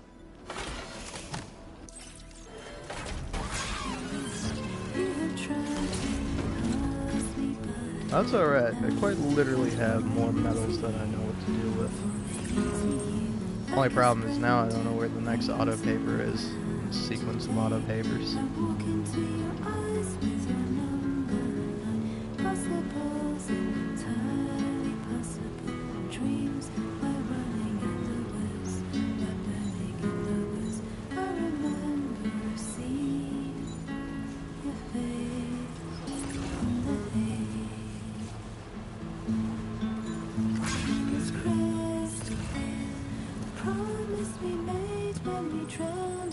Here it is.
Alright, you know what, now that I've had some time to calm down, really relax, I don't wish a curse upon Kojima. I don't think he's evil. I just think he's an asshole and a piece of shit. Nah, I'm kidding. It's fine. I'll forget about it. It's just like, fuck you, man. You know? It's like, I don't know.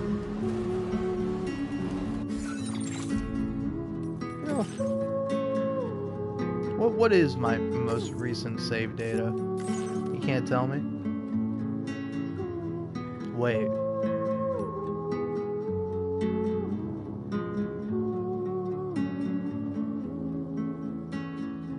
Hold on, I'm thinking about it.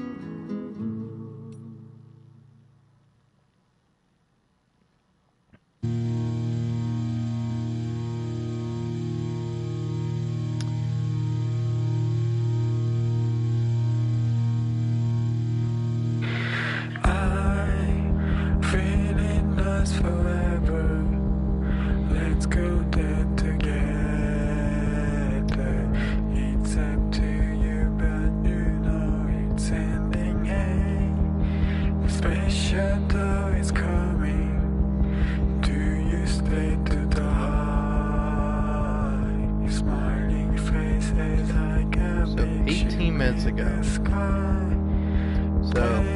if it's 11:08 right now,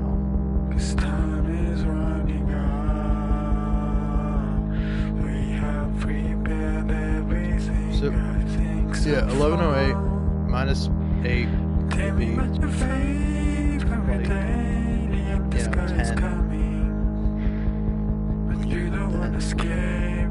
I think this one, right?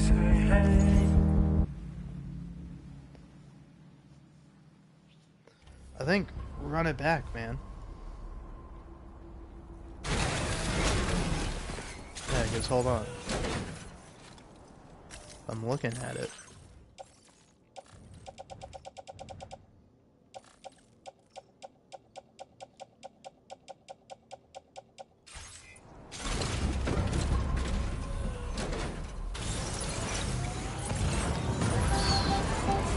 Enemies here?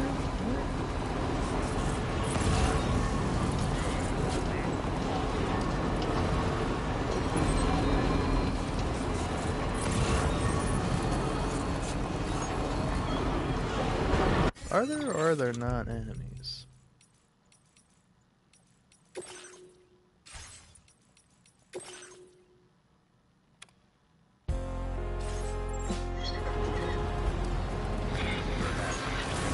Okay. There are some now, again, Hideo Kojima is an asshole. I'm gonna leave my vehicle here.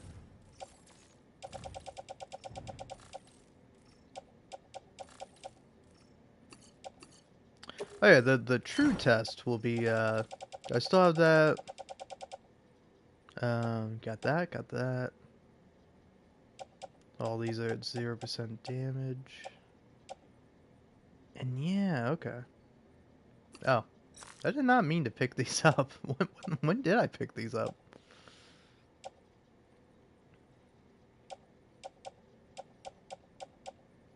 Yeah, alright. Kind of forgot there were multiple saves. I could have avoided all this anger. Now I can let it go. Now it's like it never happened.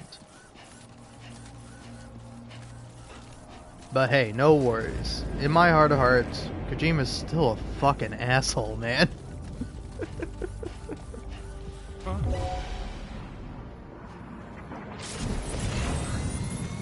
But I think he's more of an endearing asshole. Still a pervert, but, I mean, what are you gonna do about that?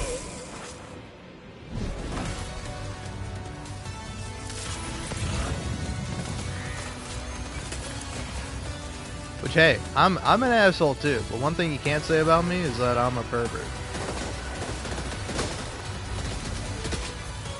I guess maybe you could say it about me. Couldn't prove it though. Fuck you.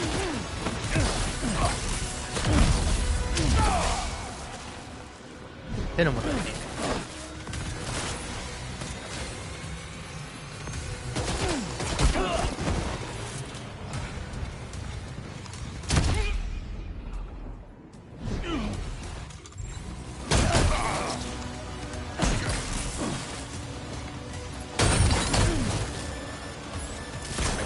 Shit, man. Shit. Can you hear me? Okay. Wake up! Alright.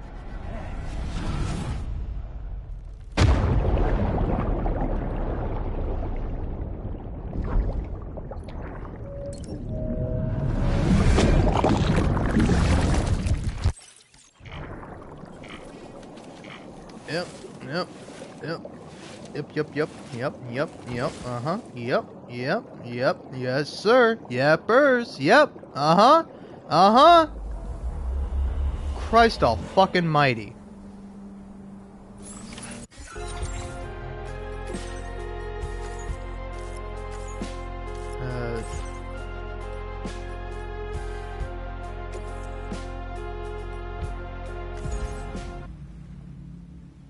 Alright, man.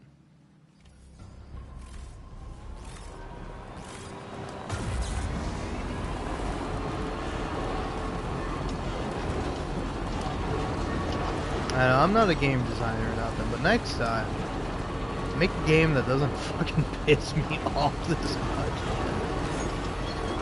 Ugh.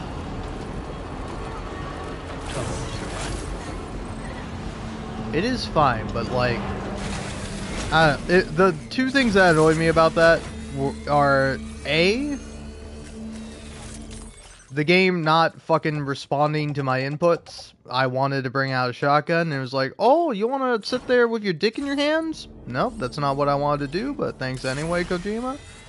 And then, the other thing, you know it doesn't take that fucking long to load.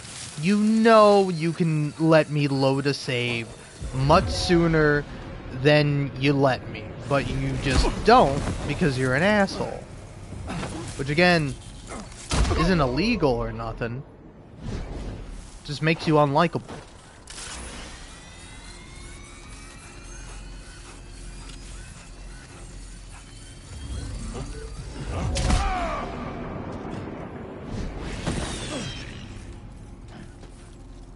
Are you dead?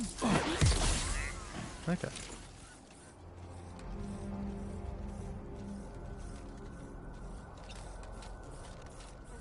Gotcha, buddy.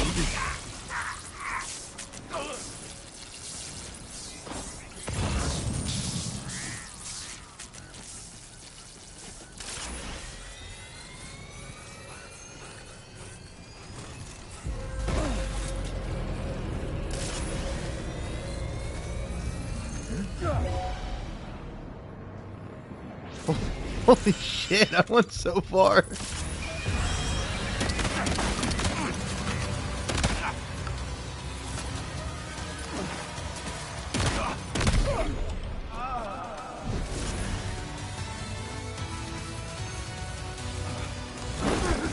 Oh, come on.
Oh.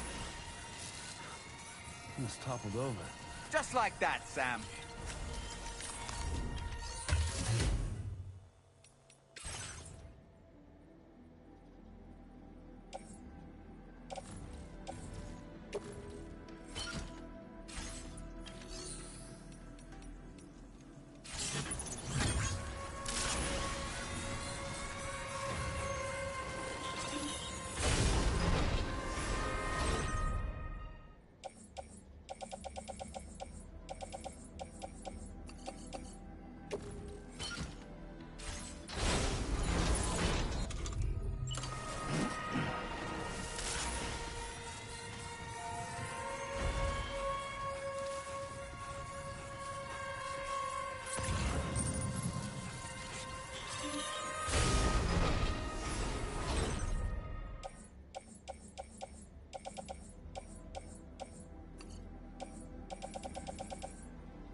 Sorry, am I losing my mind? Is the game gaslighting me?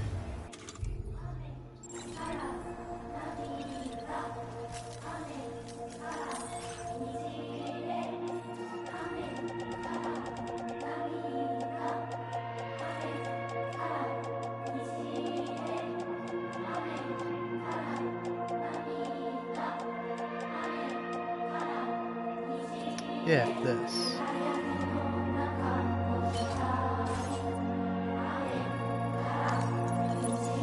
I see, I understand. I've been requested to deliver this cargo. Oh, wrong button. Come on. There we go.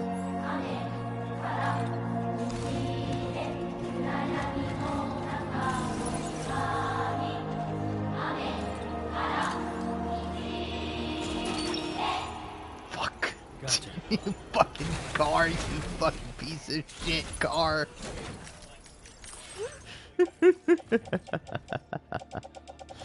Oh man. See, now this is a level of fucking with me that I enjoy. This is a nice, fun sort of fucking with me. Okay.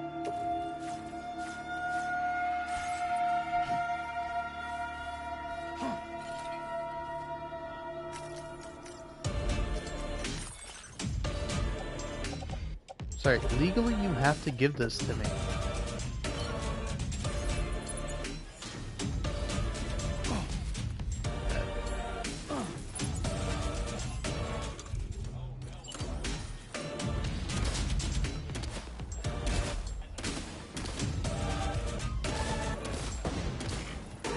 There we go.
won't get to say.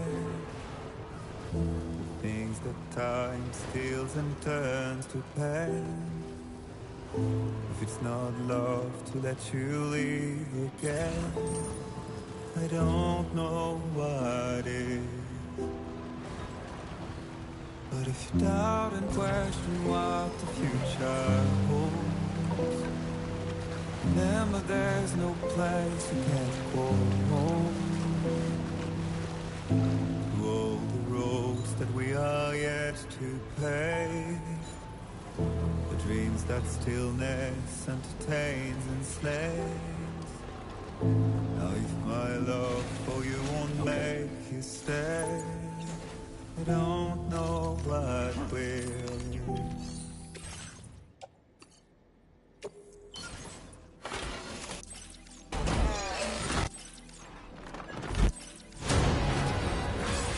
You never leave a trace where you go. If the only path you take's the one you're told, so walk away, I'll find you. So far away, I'll lead you to the wilder, to the wilder, to the wilder, yeah. To the wilder, to the wilder. Okay.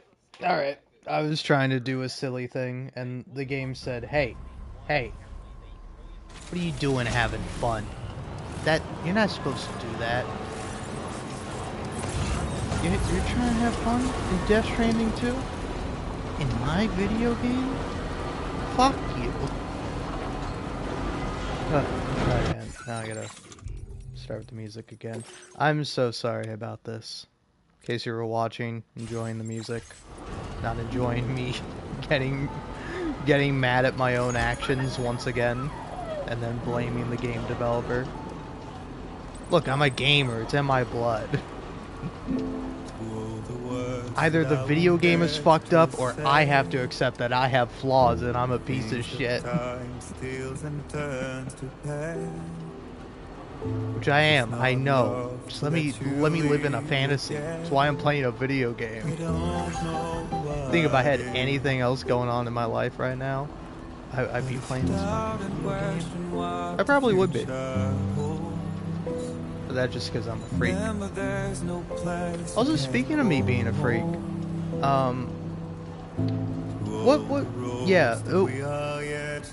has anyone here, or I don't know, this is a general question, no need to answer, but do people actually listen to movie commentaries?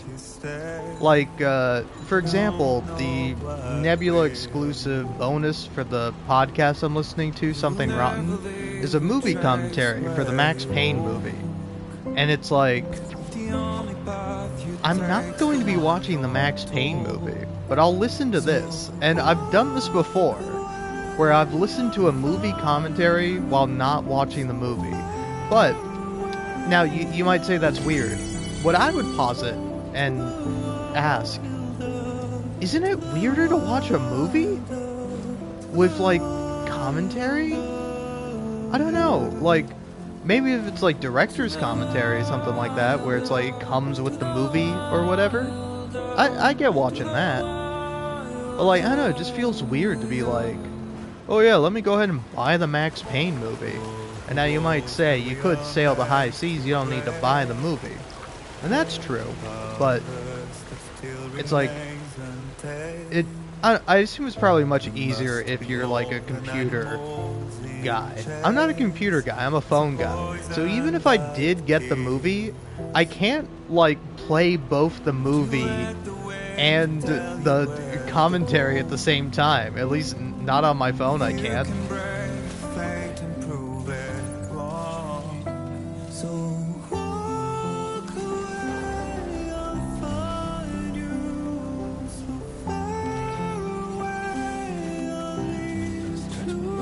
But yeah, I don't know. I personally find it to be a very odd thing, because it's like, I can see people enjoying it, but to me it just seems seems like a lot of effort.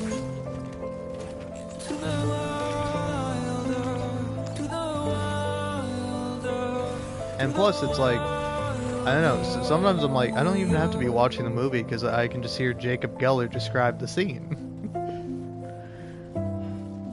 Where it's just like, you know, here's Max Payne played by Mark Wahlberg, I think? Like, shooting up a bunch of bathroom stalls in the subway. And I don't know, that's pretty funny to hear. But it's like, would I be enjoying this more if I were watching it, like, watching the movie alongside it? Because part of me thinks, like, well, yeah, obviously. But then another part of me thinks, I don't know.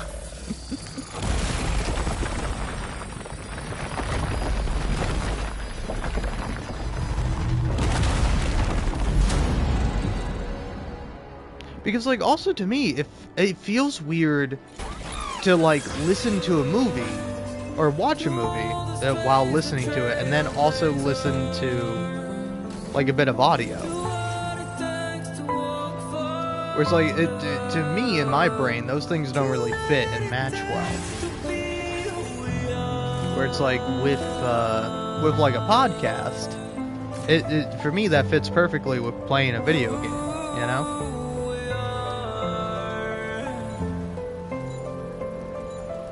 Where it's like, I got two separate parts of my brain, where it's like, I'm still listening to stuff in Death Stranding, but it's like, never anything essential. It's like, say for example, when a cutscene comes up, I'll pause my podcast, because it's like, if I'm listening to the music and a podcast all at the same time, then I'm gonna end up tuning one out.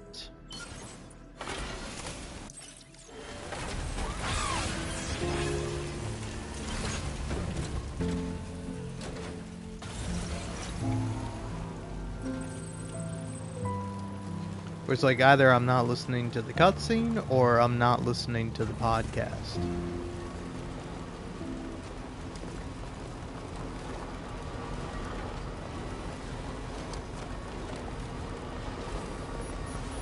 Because, I don't know, maybe that's just a me thing, but like, I don't know, even sometimes when I get too focused on something, like, also say for example, like talking. I can't talk and also listen to a podcast at the same time.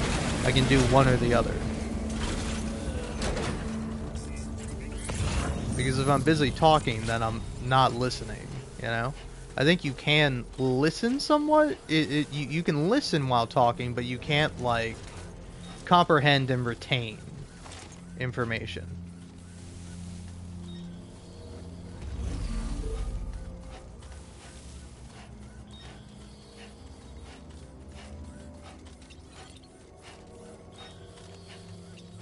Gotcha.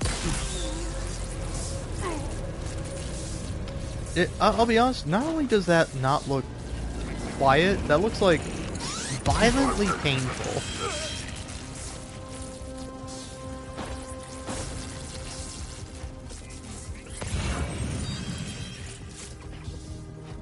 Like, hey, don't worry, you're not killing these guys, you're just sending a huge volt of electricity in them.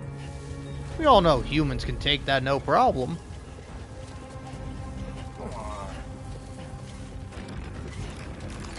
Gotcha.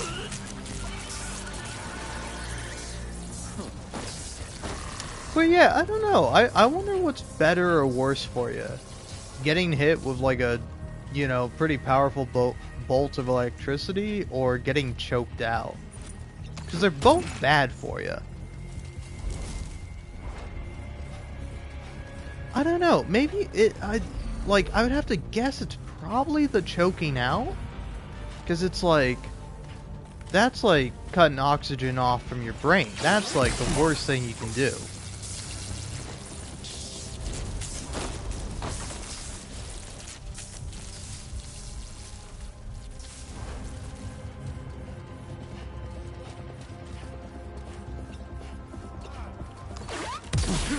You know, since I'm in a combat area, I can't go back to listening to music, but if you want to know like a real story about me, which might possibly be something I imagined, but I don't know for sure. But I remember one time when I was a child, I was like specifically plugging in like a nightlight, and like when I was plugging it in,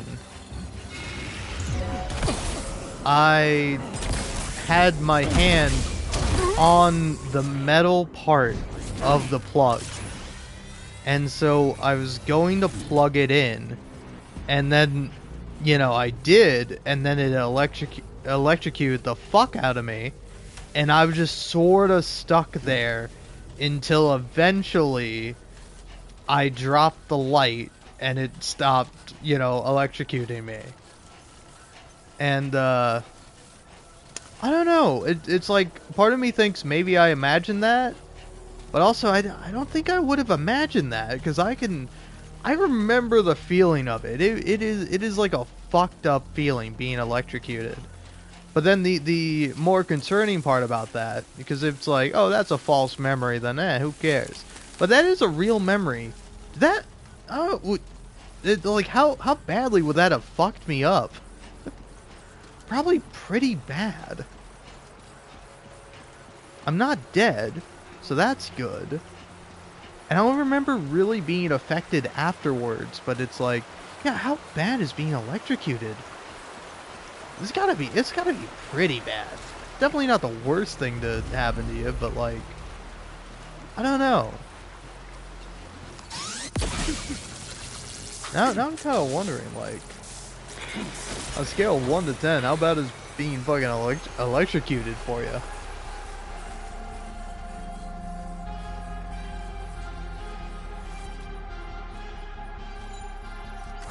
Feels good.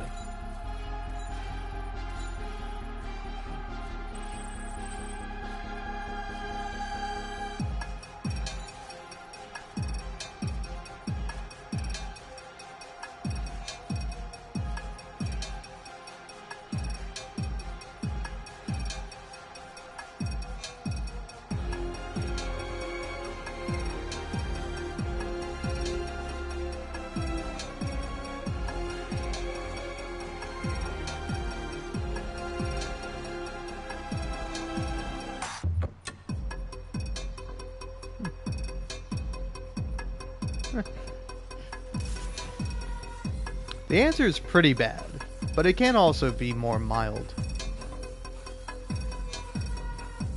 The worst thing is like having your heart stop. That's like #1 bad thing, but I don't know, the other thing is that it can affect your nervous system.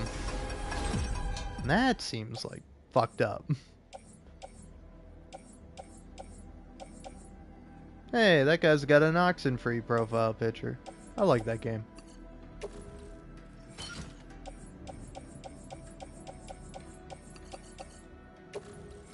Alright, got a little bit of metal.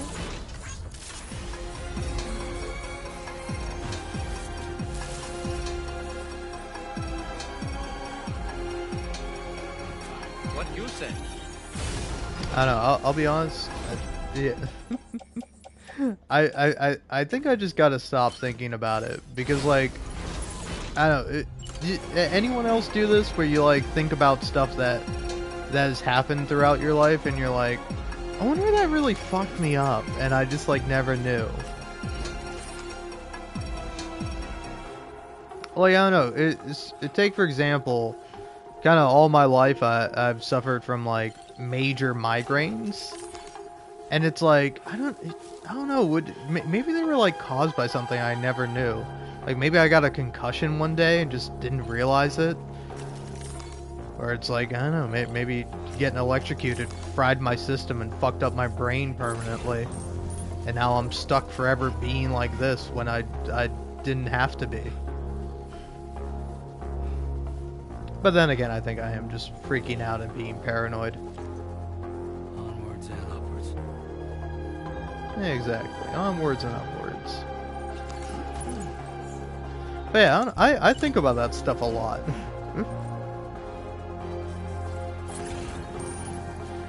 It's always like, did I have to be this way? Was it destined from the way I was born, or is it because of my environment? Because of one little thing that happened to me. I didn't think it was a big deal at the time, but it turns out completely altered the course of my brain, the course of my life.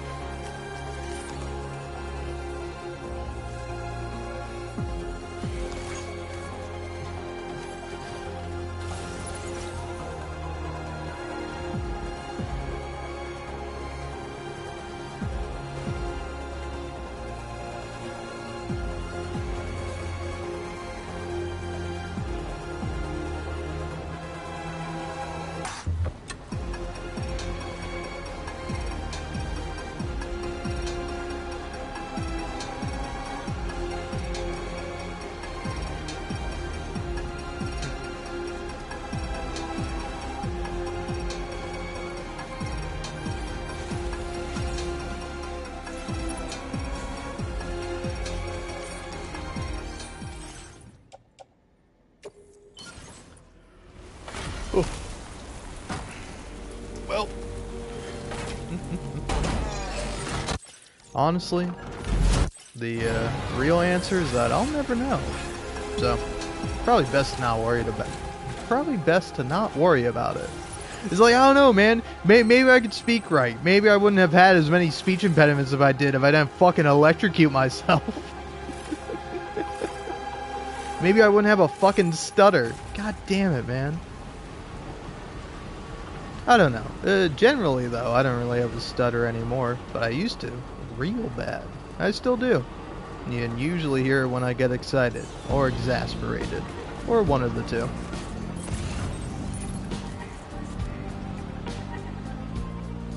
And I don't know, it is definitely weird, because it's like, when I hear myself stammer or stutter, it definitely doesn't affect me that much. Like, I'm not like, wow, because my stutter used to be really bad.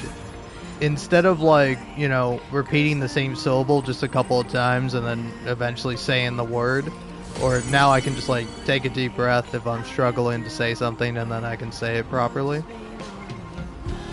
Before, my stammer used to be this weird thing where I would go to say a word, but then I would, like, get stuck on the first syllable. Where it's like, I knew what I was supposed to say, but for whatever reason I couldn't get my brain to say the right syllable. So it's like, you know, I would just be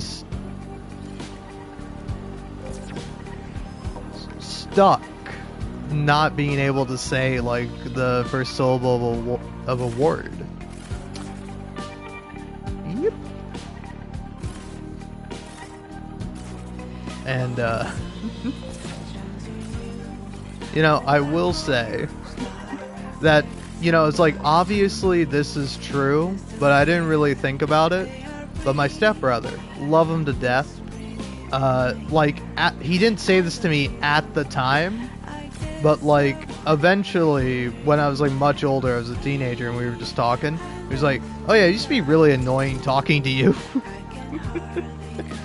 And I'm like, I can understand that. You didn't need to say it, though. It's still fucked up.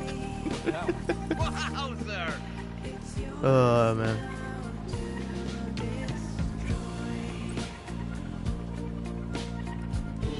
Because, like, irregardless of the truth of the statement, I've always seen my stepbrother as very likable. Like, to me, he's always been a funny guy. Like, I think he's part of the reason why I try to be funny. Why I'm always, like, trying to be comedic and make a joke. It's because he's a very funny guy. And I don't know, stuff like that is interesting, you know? Because it's like, everything in my life that I've enjoyed has always been comedy. I always like comedy the most. I like other things as well, but in general, if you put a gun to my head and you're like, alright, you can only watch one genre for the rest of your life, comedy, easy, no question about it.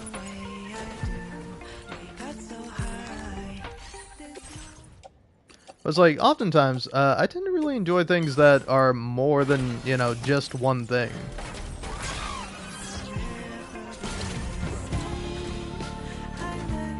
Where it's like, you know, it's why I tend to like video games, because video games are such a wide array of emotions they can make you feel. One minute you're sad, crying your eyes out, the next moment you're laughing your ass off. you know?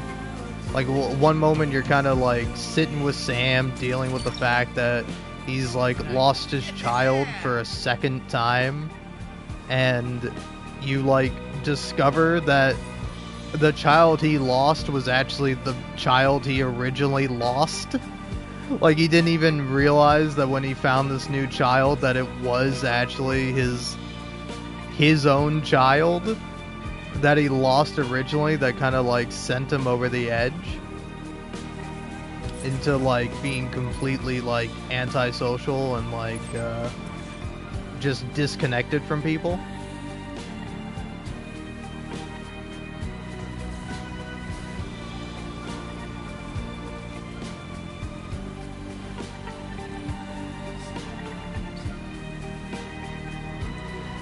So it's like one moment you're sitting with that, you're at the motherhood. Like the motherhood scene is like probably my favorite scene in the game. When I first saw it, I fucking cried. It is a really beautiful scene. And a very somber one. And then it's like you fucking bring back the pizza chef is Misaki, I think it's called. I don't know, I'm not sure exactly what it is or how it's pronounced, but you bring that back to him and then you just see him and Sam have this like crazy fucking fight where they're tossing flour dough at each other, and then while the pizza chef is fighting Sam, he's also fucking making a pizza. And then he hands Sam a pizza, and within like less than a minute, like 30 seconds, Sam has eaten that entire pizza, and he hands him another pizza on the way out. It's so fucking good. Oh man.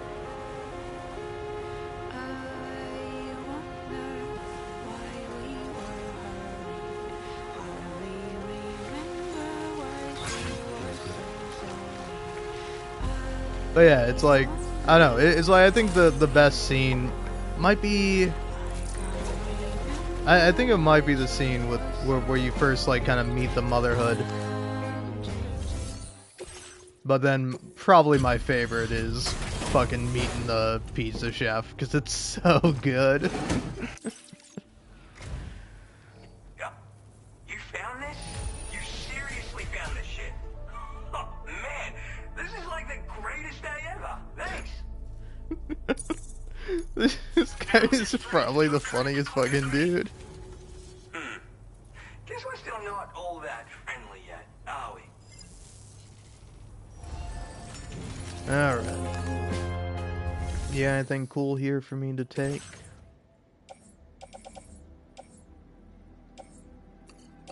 Take that. Yeah. Okay.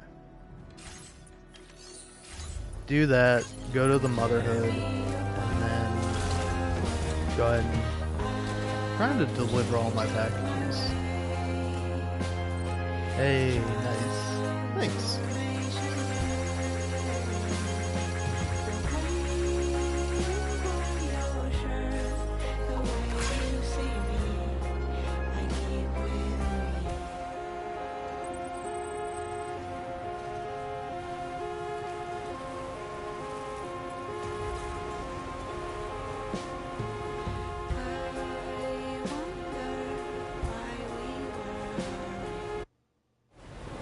Okay, sorry. I did that to check to see how many people were here. Because I don't know how personal I want to get, but like...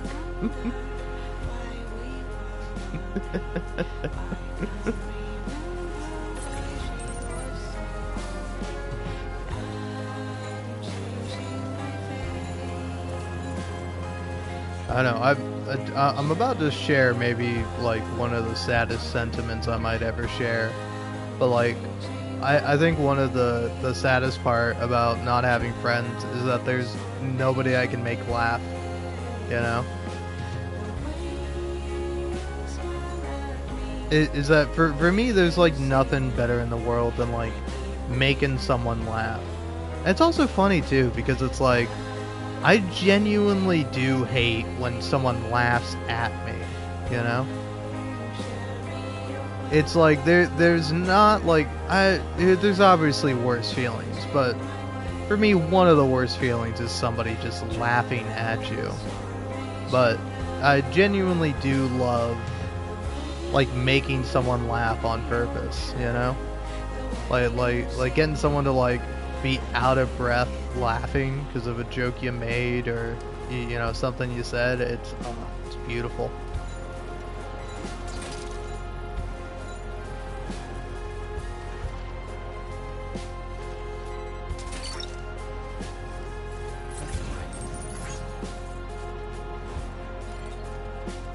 But hey, at least I make myself laugh some of the time.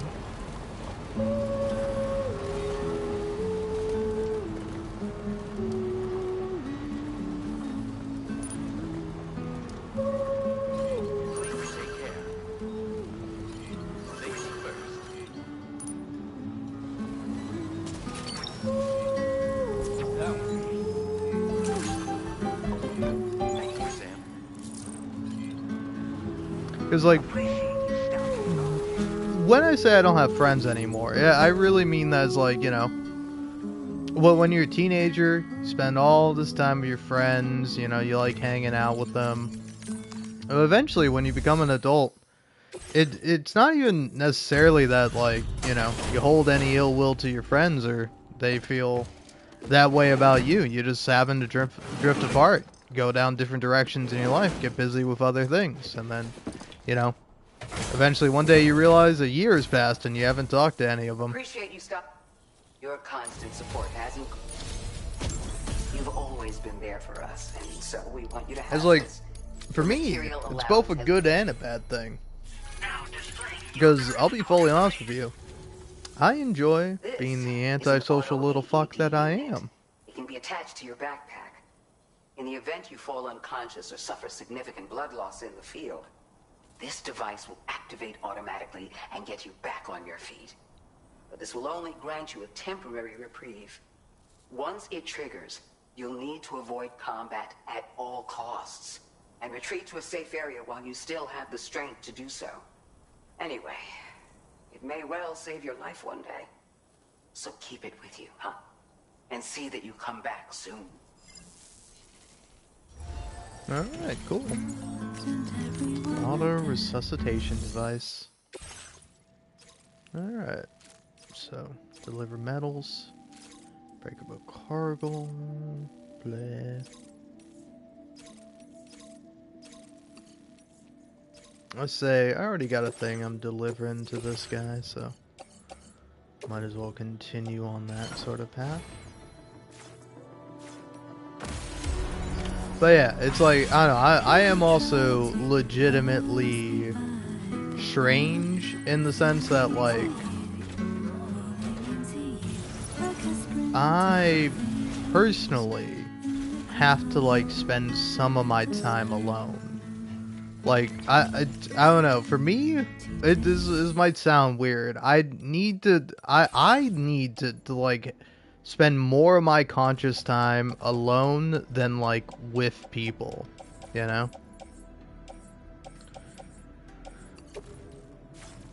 Whereas, like, it's nothing against people, quite the opposite, in fact. I like people. It just, I don't know. For me, I also really like being alone.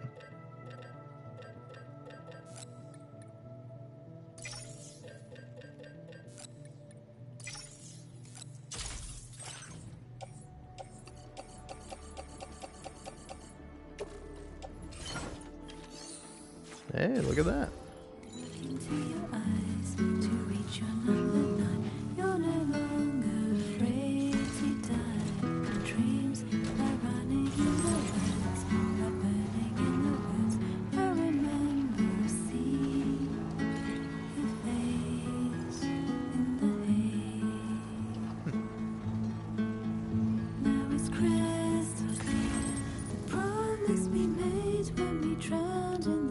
There's a fucking emu up there.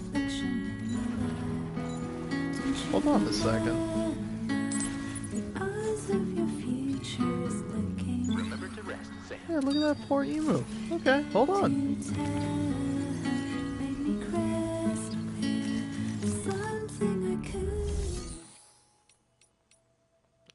Let's see. Fabricate, fucking ladder me. You know what? While we're at it, PCC me. Alright. You've done me well, grenade launcher. But eventually, you had to go.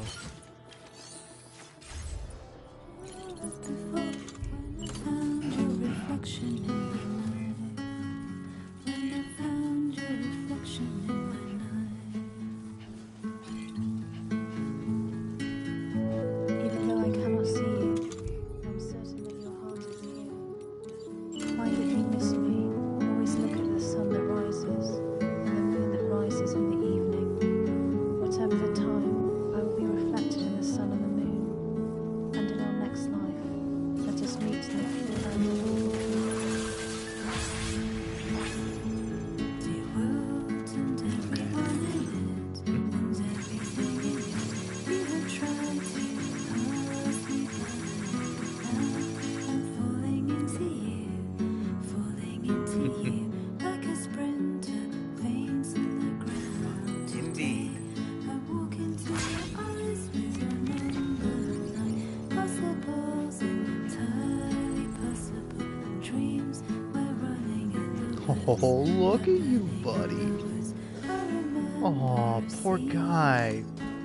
your face in the haze. Now it's crystal clear. The promise we made when we drowned in the sea. When I found your reflection in my life. Don't you remember? The eyes of your future is looking for you to tell. To tell. Make me crystal clear. If something I couldn't make sure of before. When I found your reflection in my life. When I found your reflection in my life. When I found your reflection in my life. Yeah, I suppose we can do that. It's on the way. Found your reflection in my life.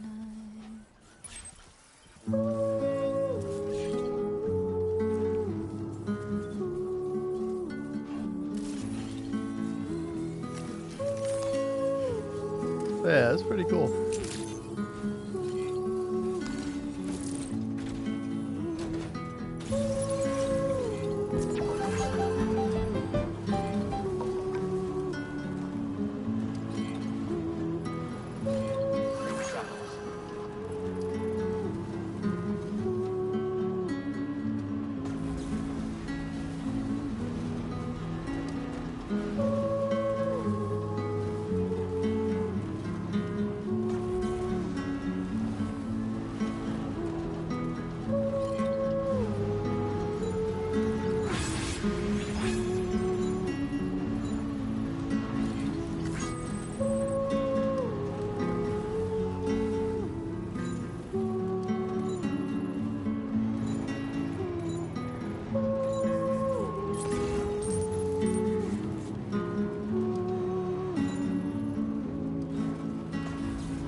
escape anymore, so I say hey. Tell me what you feel every day. The empty sky is coming. Oh, let's do not say another word.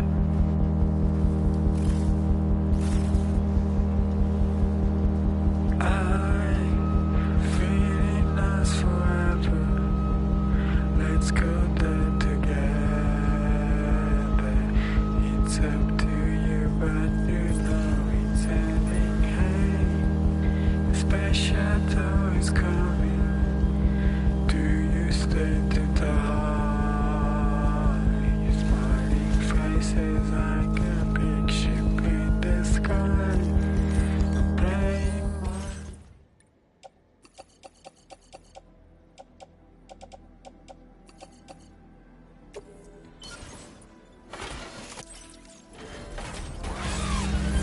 this time is running out.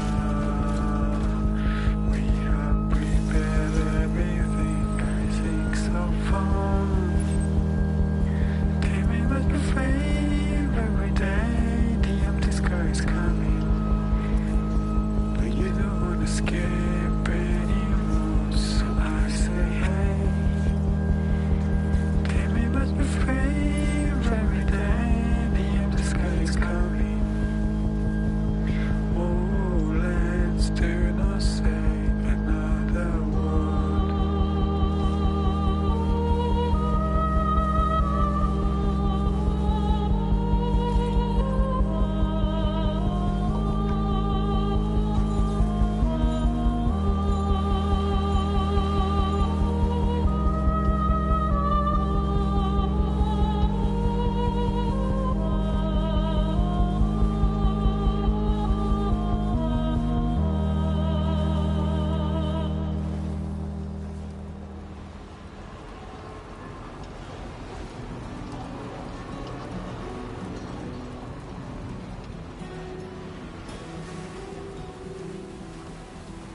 There was a time when I was shattered at every hit of soul,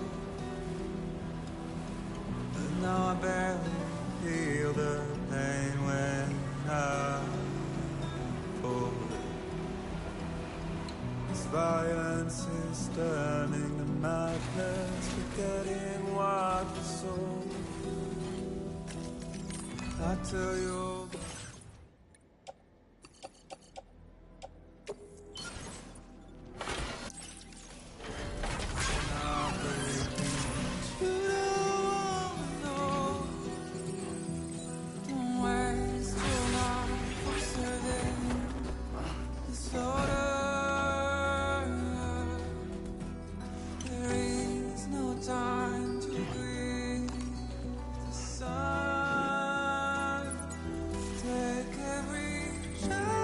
Also, is this a light kangaroo or is it an albino kangaroo? Because I was looking through the achievements, or the trophies, and it was like, deliver an albino animal to the sanctuary. Yeah, it is.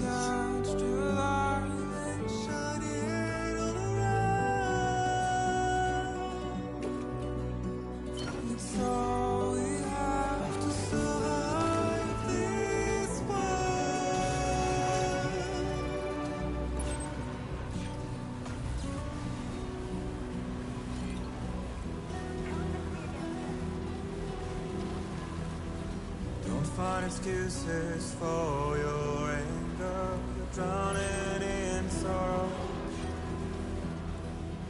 when all the reasons to stay are selfish. You must go. I'll show you what this burden is hiding. The meaning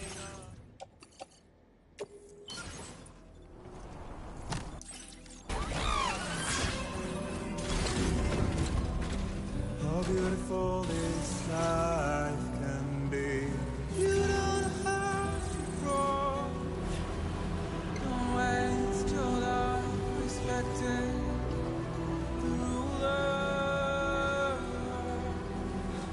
There is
Checking the orders in the system now.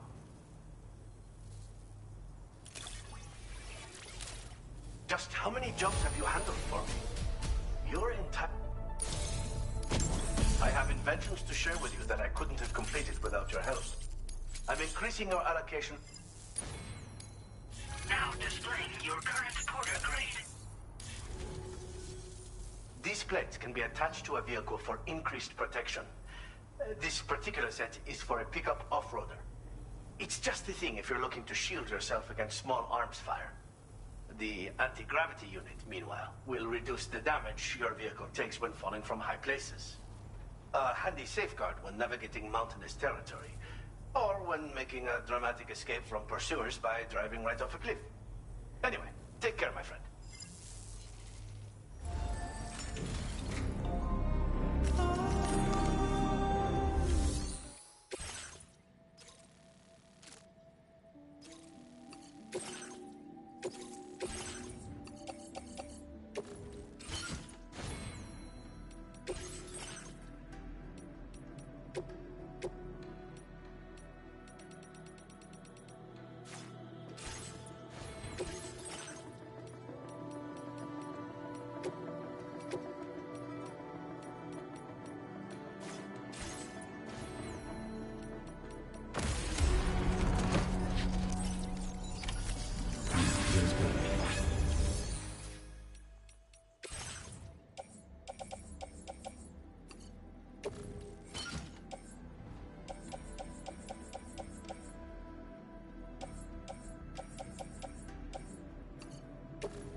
that one.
Game, please stop please stop spawning kangaroos. Every time I see a kangaroo, I'm like, oh, I gotta catch that kangaroo. I have like 4 kangaroos now. I don't need a 5th one. I did drop my medals in order to in order to be able to drive my car. Oh my god, this sucks. I get it probably sucks to drive cars in like sandy dunes, but like fuck me, man, let me drive. To the Wilder sings the song to the slow fucking piece of shit fucking sand dune hill, man. God, please, please, please, please, please. Let me up, let me up. You won't make you stay. I don't know what will. You will never leave a trace where you walk. The only path you take's the one you're told. So walk away, I'll find you. Good evening, Sam.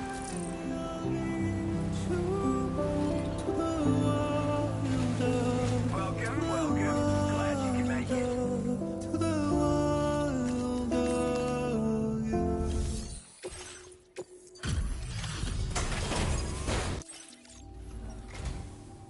Yeah.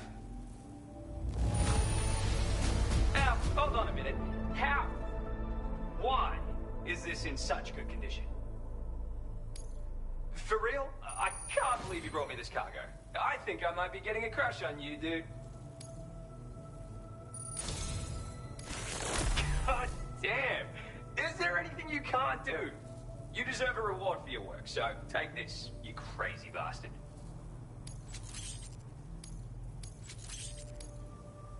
I boosted your materials allocation, dude. How about it? Did I boost your spirit? Now displaying your current porter grade. We just hit connection level 3, dude. So, let's celebrate with some fireworks. Now, I don't know why this is, but when you set off fireworks, lots of folks will just stand around and stare like they're in a daze. Ah, and these fireworks are kind of big, too. Really couldn't tell you why they're this size. I'm sure there's some special reason. Wait, I'll bet the DHB Magellan could launch fireworks this huge without any trouble. So, you can get your ship to use them as fire support, maybe? Whatever. If you don't get what I'm saying, check your corpus. See you later. To the wilder, to the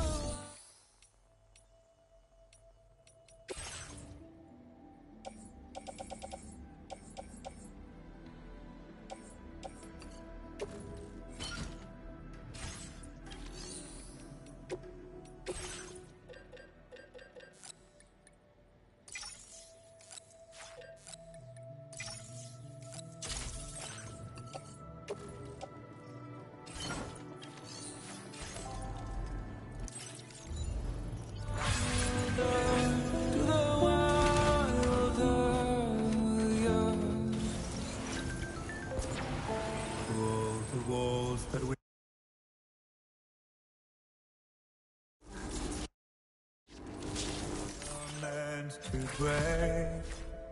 The part of us that still remains untamed.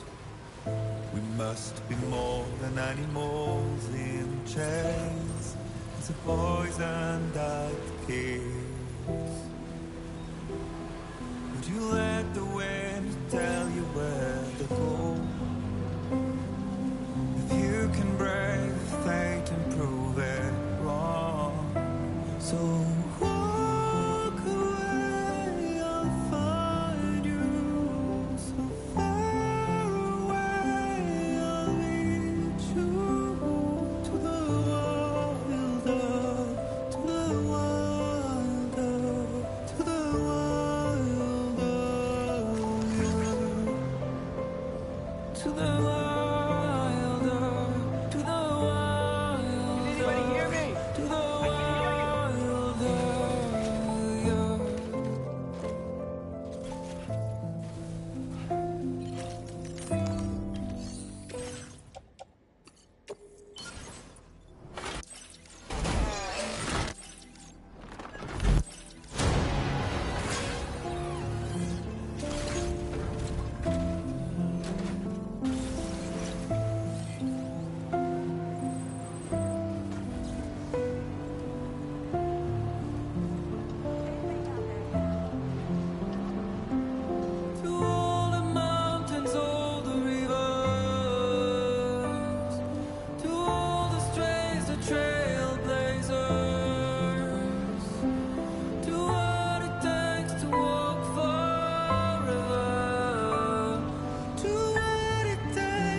This one's for you.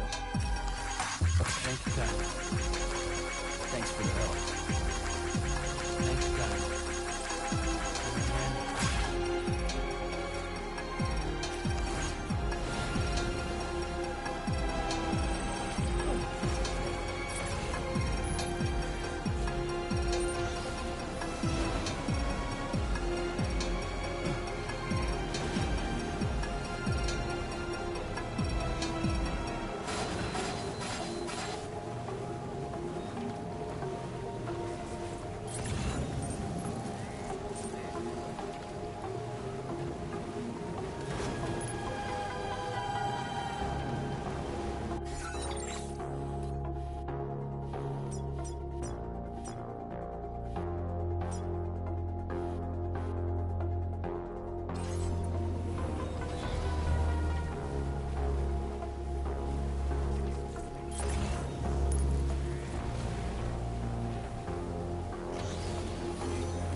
Okay.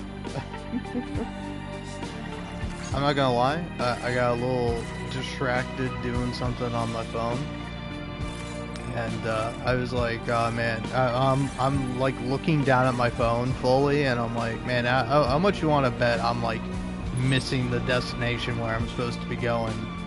And nope, that's not the case. Turns out I was going in the completely wrong direction.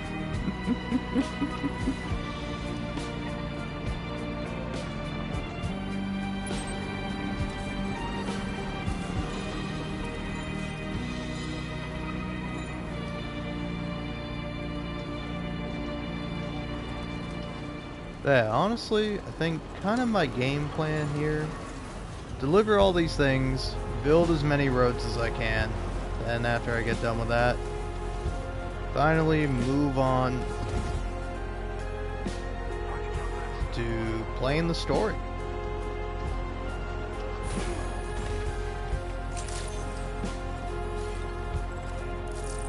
Also, by the way, was I supposed to know that, like, these things are fake? Oh, they're not. Huh, weird. You can drive through them with the car,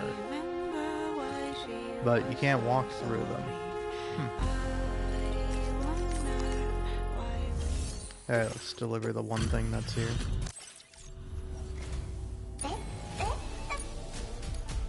Now displaying your current order grid.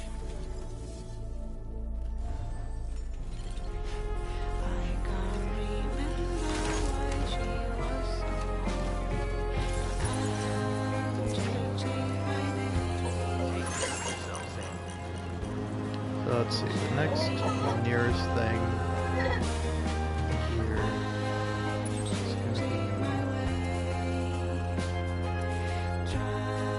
That's gonna be the architect. Okay.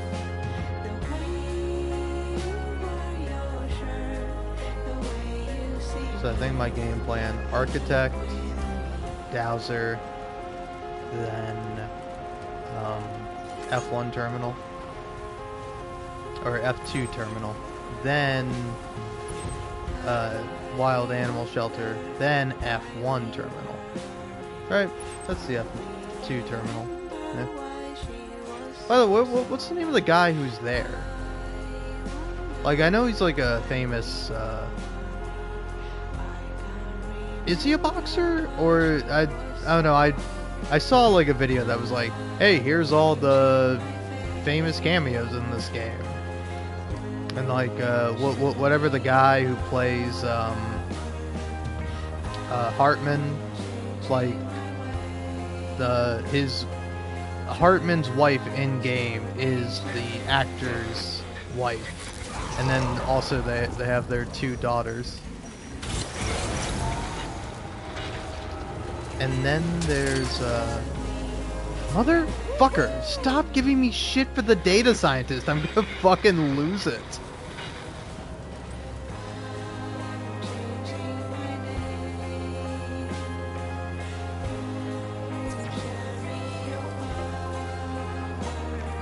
Fucking lose it. Thanks, Fatco. Fuck off.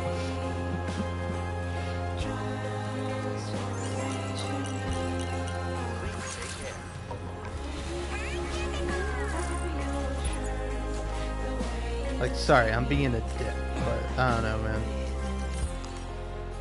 Again, I talked about this when I first encountered the data scientist. VTubers and also like anime. Can I call them women?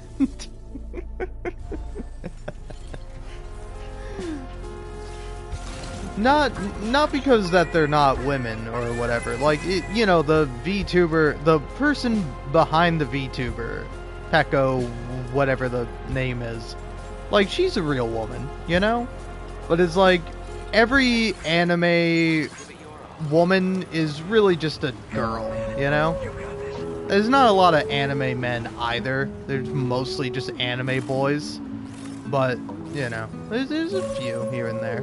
And there are actual anime women, but it's like the cutesy, childlike, persona or whatever bugs me a lot most of the time. Like, I think that tends to bother most people. But even, like, removed from that, just, like, the always, like, overjoyous, like, peppy, like, hi, is, like, very high-pitched, like, high energy. It freaks me out on, like, a fundamental level. Like, it's not good that I'm this way, but it's like, if I see someone that's too happy, I'm like, what the fuck is wrong with you? What do you mean? Surely you can't be this happy and high energy. There's something going on with you.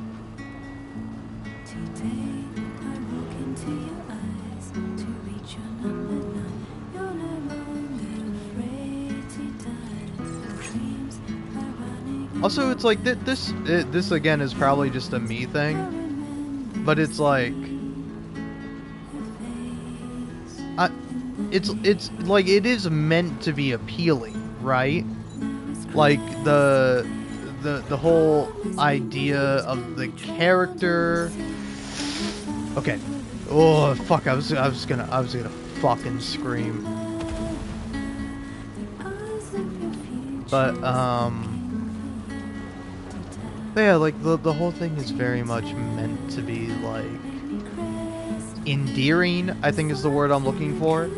And to me, it ends up being the opposite, you know? Whereas, like, there's a big difference between Rainy in this game, like, when you see her just fucking having the time of her life, like, hanging out in the rain, twirling her umbrella, like, throwing it up in the air, letting it float down, catching it. Because, like, she's just having fun. And it's like a very telling moment that it's like, oh, when she sees Sam, she kind of like freaks out and runs away. Like, she doesn't freak out, but she's like, oh, I didn't realize someone was there. It's like that shit is endearing because it's like she's doing that for herself. She's having a good time. But then when you have like an anime character, particularly like a VTuber, to me it very much reads, don't grab any more fucking packages, I swear to God. Swear to fucking God, this thing grabs any more packages, I'm gonna fucking lose it. Don't do it. Don't you fucking do it. I will fucking torch this vehicle. No more packages. These are the final deliveries, and then I'm building fucking roads as my brain intends, man. But yeah, it's like, say for example, like me and my live stream, I'll be nice to people, but it's like, I'm not gonna bend over backwards, and I'm not going to, like, act in a way that I don't want to, you know? Whereas, like, I can put on the customer service voice, I can be nice, I can be like, hi, how are you? Anything I can do to help you today? Wow, thanks for subscribing, I really appreciate that. You know, like, I can do that if I want to, and it, you know, obviously I'm not doing it to my best ability. But, like, I don't know, at least that, it feels like there's still a real aspect of me in that, even in that, like, performance. And it's like, I'm sure there is too for VTubers, but to me it feels like, for me I would be like, it's like 60 or 70% performance and then like 30 or 40% like me being genuine. And for like a VTuber, I feel like that shit has got to be like bare minimum 80%, you know? Like, I can't imagine that like a VTuber stops streaming and then they're not like, oh my fucking God, that was horrible. I can't believe I have to do that for my fucking job. Thanks for the extra cargo job. Which, hey, if they really love doing it and that's their thing, I think that's fantastic, but... Take this with you. I'm sure someone like you can put it to good use. No. What is it? Oh. Alright, I'll take it, but I'm not going to be very happy about it. Thanks. And sorry for the hassle. I'll see you later. Hey, no worries, man. But see, it's like something like that. I fucking appreciate a nice casual like, oh, hey, thanks, and sorry for the hassle. Like, that shit feels fucking real to me. That's a real conversation you have with a real fucking person. You see a fucking anime character, that shit ain't real, dog!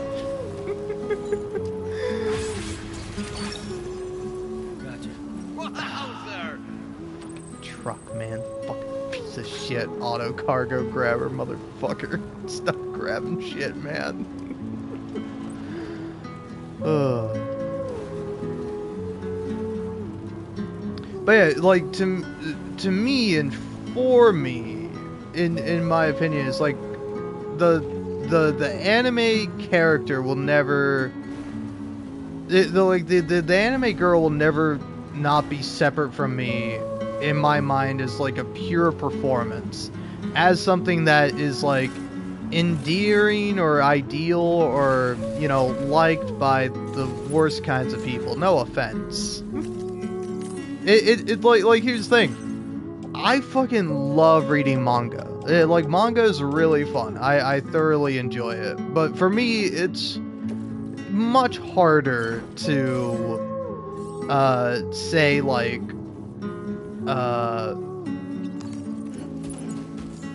to like watch an anime. I think there are some that are like fantastic, but it's like, I don't know, something that I'm cool reading, it's like, I don't know, I can't bear it as much in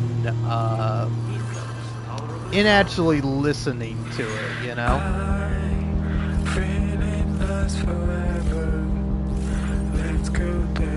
Which, like, I don't know, I think there is like genuinely some fun stuff in being over the top, but you have to like acknowledge that it is over the top, you know? Whereas, like, for me, for example, something I always think of as being funny are, like, musicals, you know? And, like, again, to me, there's kind of nothing funnier than, like, someone freaking out because they're in a musical, you know? And whether it's them getting, like, extremely and, like, irrationally angry about it, or even, like, panicking. Like, imagine if you found out one day you were in a musical and you just have to deal with that, and you're like freaking the fuck out because like everyone is singing, everyone's trying to get you to join in on singing. It's like you can't sing or you don't want to sing, and you're just like fucking panicking. Oh no, that seems really funny to me. And so like, again, with like anime and VTubing and all that stuff, it's always like over the top.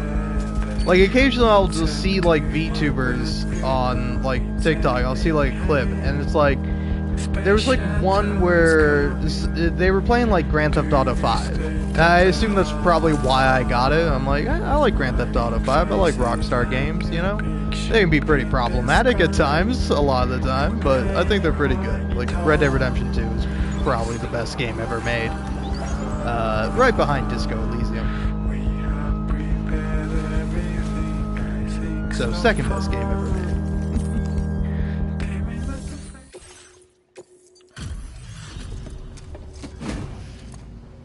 But like, with And there's the man we've been waiting for. Bringing up the order. What's my point? Oh yeah, they had like something where like somebody redeemed something where their like VTuber model got hit with like a bunch of steel beams on their head, and then they were like, ow, the steel beams are hurting my head, and I'm like, what a miserable fucking thing. Like, it again, it's like, I say this more so out of compassion for the person behind it and disdain for the people that enjoy it. Like, I never have a problem with a VTuber in and of themselves, most of the time. I mean, some of them, I don't know, again, I think a lot of VTubers tend to rely on the old classic, like, I'll call it lewd jokes, you know? Or like, just this inherent kind of association with lewdness, you know? Which I think is fine, but again, it's never my thing, you know? Like, I never feel like it's ever funny or, like, transformative or interesting to be like, say for example, I mean, you know, I could say objectively, Norman Reedus is a fuckable man. I personally don't want to fuck him, but like, you know, say if I turn the camera around and, oh, here, I can even do this. Slowly but surely. So yeah, you know, I get real close up on Norman Reedus and be like, whoa, oh my god, what a sexy man, my god. Oh boy, I'd love to feel the tickle of his shitty fucking facial hair on my pussy, you know? And then, oh, feet. The joke is that I sniffed it. I sniffed his dirty, disgusting, smelly feet. And it's like, you know, maybe you found that funny. I did not find that funny.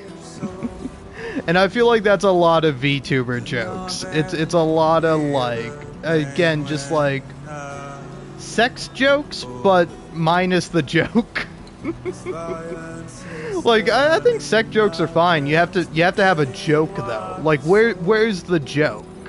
You know? Because, like, I would say the two things I just did weren't, like, jokes, you know? It's me making fun of something, but it's more a parody.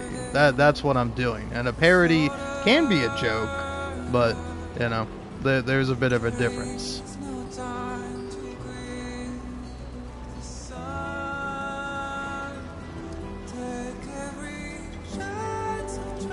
But yeah, I don't know, like, generally, it's, like, cringe-worthy, I find. Which, again, I think is fine. It's cool to be cringe or whatever. But it's like, who are you being cringe for?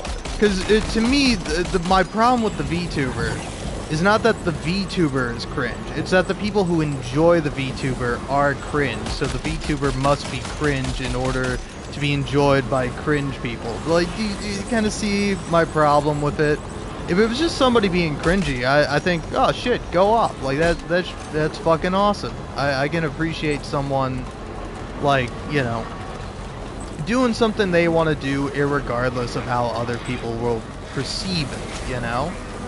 But it's like, for me, I can never get it out of my mind that it's like I perceive you and think you genuinely are a freak if you're like a little bit too much into anime.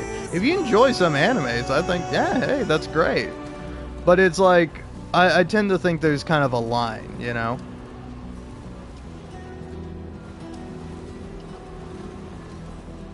Don't find excuses for your anger. You're drowning in sorrow. Where it's like, I don't know if I'm necessarily making sense, but it always makes me feel uncomfortable, you know? There's never like a VTuber doing a cutesy sort of thing where I'm like, wow, that really is cutesy and adorable. I think maybe actually the main and primary exception for like everything I'm saying about VTubers is probably Iron Mouse. Like, Iron Mouse feels authentic. Like, I never feel like she's going out of her way to appeal to people. She's just being herself. And it's like that's what I like about it, you know? Where it's like, it's the appealing to other people. It's the putting on the show. It's the, you know, being something or someone that you're not for the benefit of, like, you know, in my humble opinion, creeps. I'm so glad you're here, Sam. Give me one moment while I check the audits. This eluded even me, despite my best efforts to find it. I was certain it was lost for good. Thank. Now displaying your current porter grade. You are much too kind, Sam. Safe travels. Like, I don't know. Here's my thing. I remember, I think it was when Persona 3 Reload came out. around the time that game came out, I started seeing a bunch of Persona stuff. And it's like, I like the Persona games. I'm a fucking Persona fan. I'm talking shit on people who are really into anime. I am also into anime and anime adjacent shit. So, you know, judge me all you like.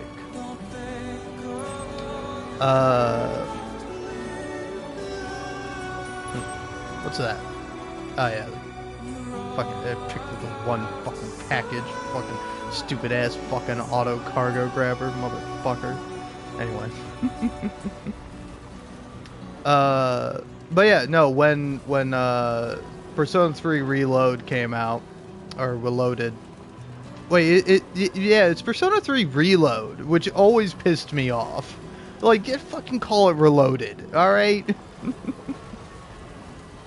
But yeah, when that was out, I remember seeing like if you romance one of the characters in that game, or you know, really any of the characters, like also a thing with the Persona games, where it's like also it's like I was playing Date Everything, and I'm like, how the fuck do they not have auto text, man? Like fucking give me my goddamn auto text. That's my favorite part about Persona. Is that it's just like, oh, you can turn on auto text and now it's a scene. You don't have to like individually hit X after every line of dialogue. Shit fucking rules. But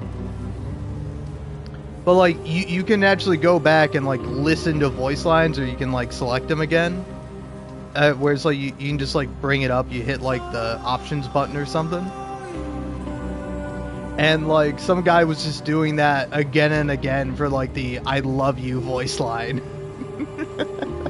And it's like, that's funny as a joke. Like, if you're doing that as a bit, it's, oh, that's pretty funny. But it's like, we're doing that as a bit, right? We're not really doing that. We're not really sitting here and getting joy from a fucking fictional anime video game character saying they love you, right?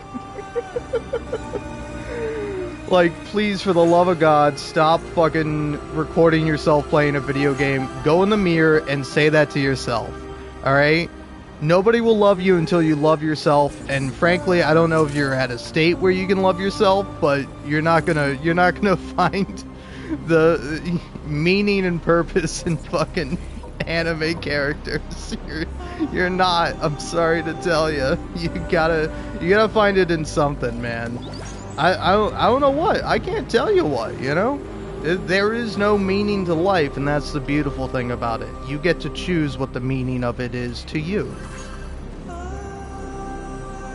And you know what? If it's fucking anime girls, then, you know, I be damned. But I feel like there's something better. I know there's something better out there for you.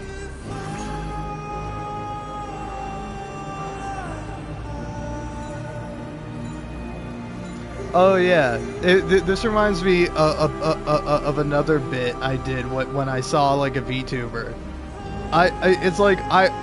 Obviously you can never know this, but I wonder if there is a correlation between tit physics and like how popular a VTuber is, right? Because like at some point I feel like you're gonna hit a wall, you know? Where it's like, if you have like the same VTuber model, and you kind of like, I don't know, it's like ideal conditions would be you could like create like 3 or 4 different timelines, and you have like exact same conditions perfectly, and it's like, okay, this model, no tit physics, you can't even see the tits, all right, completely covered up, or they just have a lack of tits, you know. And then you just like add more and more jiggliness, and it's like, is there a limit? Is it always better to have the most fucking the most physicality in your breasts, or is it, or is there like a fine line where it's like, okay, it's like a moderate amount is actually the best, because it doesn't. Because, like, again, sometimes it's like, wow, this person's really funny, but I can't watch them because their fucking stupid fucking model makes me feel uncomfortable.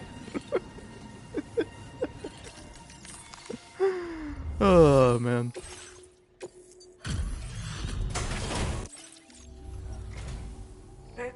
Whereas, like, I've been talking shit on Kojima this whole time, and it's because he fucked me over personally. But it's like, to his fucking credit, there is not a single scene in this game that has made me feel uncomfortable while playing it. That's made me go, oh god, I feel like a fucking pervert playing this game. Meanwhile, I feel like that, like, anytime I do a romance in a Persona game, you know? And then also there's plenty of other scenes and times where that happens. But yeah, and it's like, can't say the same about Death Stranding, because they do have that one scene where Fragile has to run in the rain in her underwear, and it makes her body go from young to old. And it's like, I think it's an interesting scene, kinda, but it's like, I think if you remove the idea of, like, this is... Okay. If you remove the idea of, like, you know, backstory of, like, the main villain giving, like, the... I don't know, what's Fragile? Is she, like, the main supporting character, or is she, like, a dude protagonist, you know? Where she's, like, kind of the secondary protagonist of the first game. Or maybe third, if you count Lou. But, like, irregardless, it's, like, makes sense to give... like, your character's motivation for wanting to, for, like, disliking the villain. Like, the villain doing some heinous evil shit that makes you dislike him. It's like, okay, I'm down for that, you know? You want your villain to be villainous. It's why I like Higgs as a character. It's because he's just a fucking asshole. Like, he shows up and he's this little dick prick to you, where he's just like, oh, come on, Sam. What say you? You and me, one last boss fight. Like, he's just always hamming it up, and that's fun. I'm fucking dropping that shit off. That shit is not getting delivered to the northern fucking place. It's not.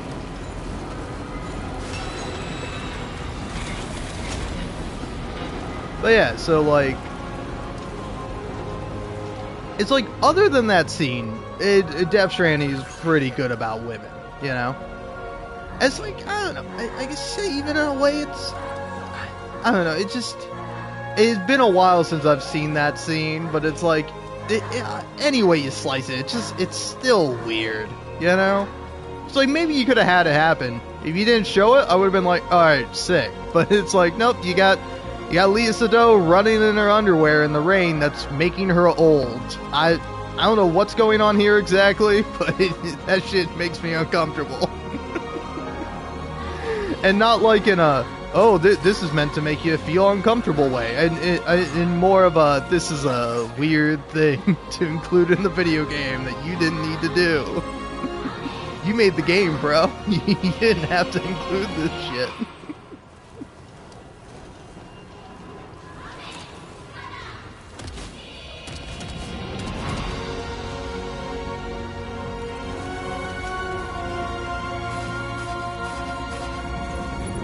Where it's like, I don't know, take for example, quite literally in this game.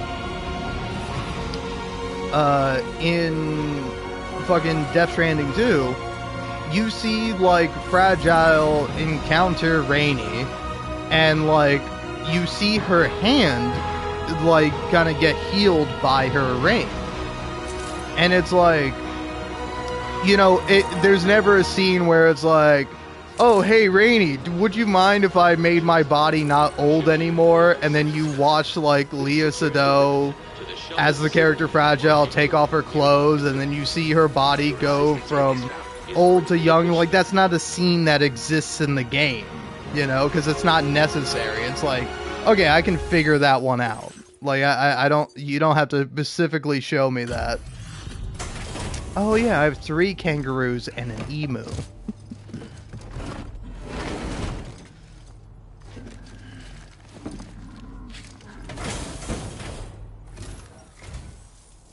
might be along soon, and I'm happy to see I wasn't wrong. Sit tight while I check your orders. You found us a new furry friend? Oh, much appreciated, Sam. Hey. We'll be sure to take fantastic care of them. Got the rare specimen rescuer trophy.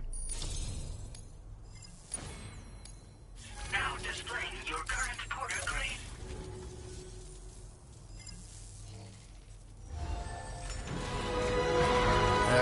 Now I'm going to entrust all the cargo that I don't want to do.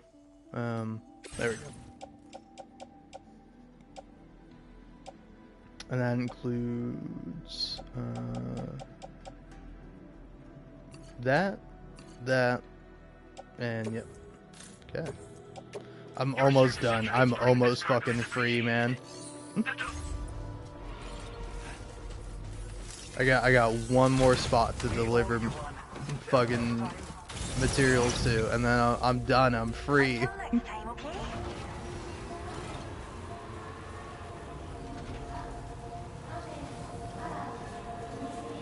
Because, like, I'd say even with the scenes of, like, Elle Fanning... Fuck you, video game. I'm gonna fucking lose it, man. I'm gonna fucking lose it. Stop giving me packages. Stop. I don't mind taking on an order. I don't mind going, hey, I want to grab this package, but at some point I need to not be delivering packages. Oh, man.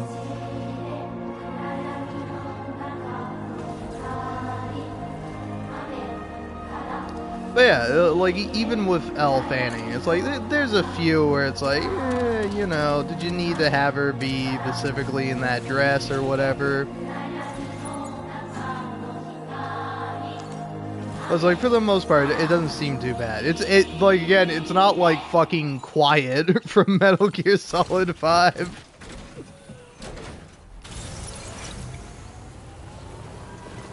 Whereas, like, for me at least, it's like, I don't remember the actress who plays Quiet, but like,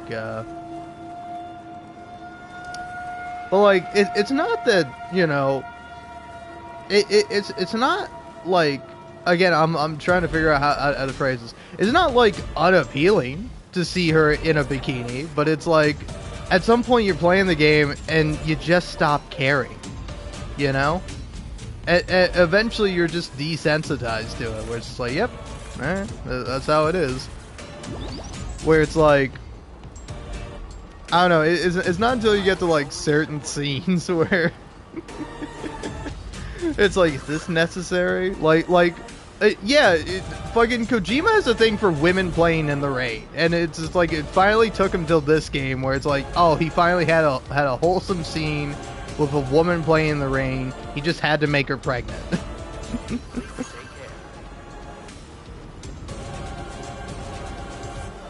Because, like, there's that scene with Quiet playing in the rain, which honestly is really great when people mod that shit to, so it's Big Boss.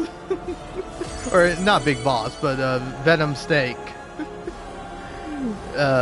Who is Big Boss, you know? You could go wrong, and I would go, sorry, you didn't beat the fucking game. He is Big Boss. What are you talking about?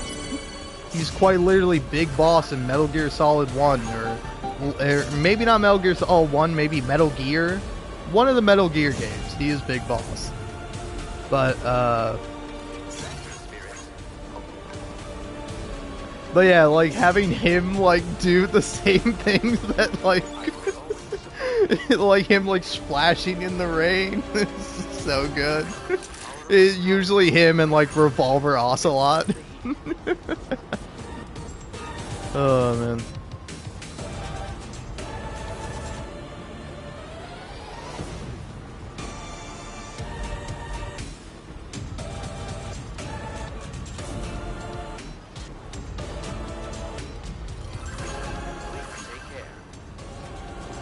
Because, like, I don't know, I think it is actually kind of interesting where, I was listening to a podcast where they were playing through, like, Metal Gear Solid 1 and Metal Gear Solid 2. and like at the end of the season they were doing like questions from the viewers, and like one person asked like, hey, what do you think about Kojima and like kind of the queer elements of his games, you know? Like, maybe he's not like the first person to have a bisexual in a video game, but I think that's like a kind of weird fun fact about Metal Gear Solid 2. It's like that is the first game that like says the word bisexual, and it's quite literally there as a joke, where like Raiden hears this backstory from Snake that it's like, oh yeah, this guy, he like got caught in some fucked up situation and he ended up eating blood to survive. And then Raiden goes, oh, so that's why they call him Vamp. And then Snake goes, no, they call him Vamp because he's bisexual. And like that shit's really funny. Like, see, that's a joke, because you have the setup, you have the fucking punchline, you know, you have the payoff where it's unexpected, you don't see it coming. That's a fucking joke. But like, it's also like, it's like he is just bisexual separate from like everything else going on with him. Well, not even really. It's like, it's the cause of his nickname, which is so funny.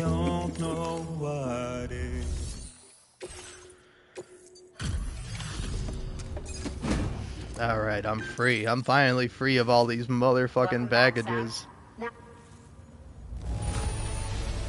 Now that's a lot of cargo. Thank you so much. Found some of our missing stuff, did you? Sam, yeah! I can't think of anyone who's done more for us than you. We want to show you how grateful we are with this gift. I will say it's really funny. It's like, hey, I want to show you how grateful I am. Here's a hologram of me. It's like, thanks. I would like, you know, like materials or something, which they also give you. But it's like the very first thing. It's just a hologram. Don't hesitate to use as many as you like. Oh, I won't. Believe you me. I'm taking all those fucking ceramics. You're the only reason that West Fort Knott is still a place people can call home. The deliveries you've brought us have been a source of hope in troubled times, something all of us here have desperately needed. So thank you again for your hard work, and please continue to support us in the future, Sam. You know damn well I'm never coming back here.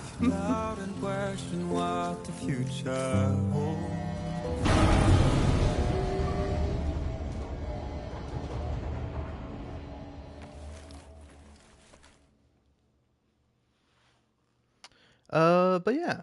Oh yeah, but like, again, I'm like, I don't know, I would wager like 50-50 chance this is like purely a fake story. But like, there's that bit with like Metal Gear Solid 5, where like someone told Kojima, it's like, hey man, why do you have these men so close to each other? and he's like, hey, fuck you, it's necessary for this scene. All right, these men need to be an inch away from each other as they're expressing their love for one another. But it's not gay, believe it or not. It's like, I don't know, it is kind of interesting where there's like, oh fuck, what's it called? What, oh, man, it's like, I don't know, it's kind of interesting thing where you specifically take a film or a book or like a piece of media and you specifically go into it with like a queer reading, irregardless if that was the author's intention or not. Like, I think it's kind of like famously done with Fight Club, where it's like, I think it even was intended by the author to have like this queer element in it, you know? But it's like, you can do a lot of like queer reading of a lot of Hideo Kojima's games, and it's like way more interesting focusing on the men. And like, you find this often a lot in forms of media where it's like women are usually just less developed. They have like less of a character. They're less important to the story. So it's like you have like a story about like a bunch of soldiers. It's like the men are going to be closer. They're going to have more scenes together. They're going to have this like inseparable bond that can feel or be read as romantic, even more so than like you know, the main character and like the main woman who like they quite literally have a romance or they have sex, and it's like, oh well, yeah, but it's like you just don't feel the passion there like you do with the men. And it's like, I don't know, I think there's a lot of interesting stuff with that, and it's like, I don't know, because it's like, yeah, it's like, are there any gay characters in this game? Maybe there are, they're just not mentioned, but it's like, I don't know.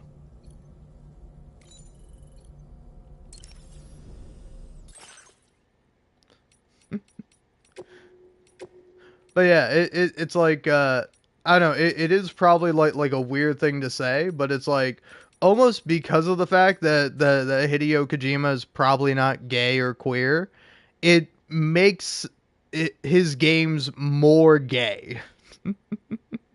If that makes any sense. If you're kind of picking up what I'm putting down.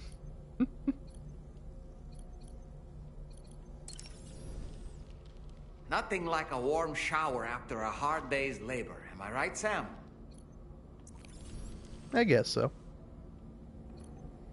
Alright, time to skedaddle.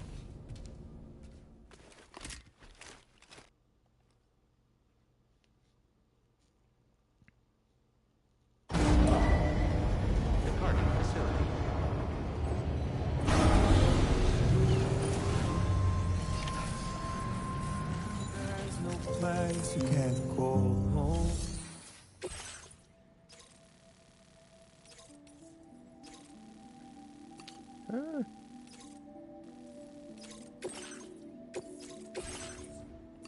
You know what? Let's do this. Load onto the pickup. What's new here?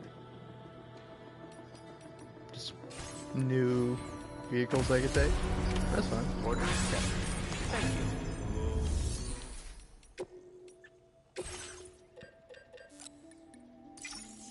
But yeah, it's like, I don't know, I think irregardless of whether it's like necessarily intended or not, it's always interesting to think about these sorts of things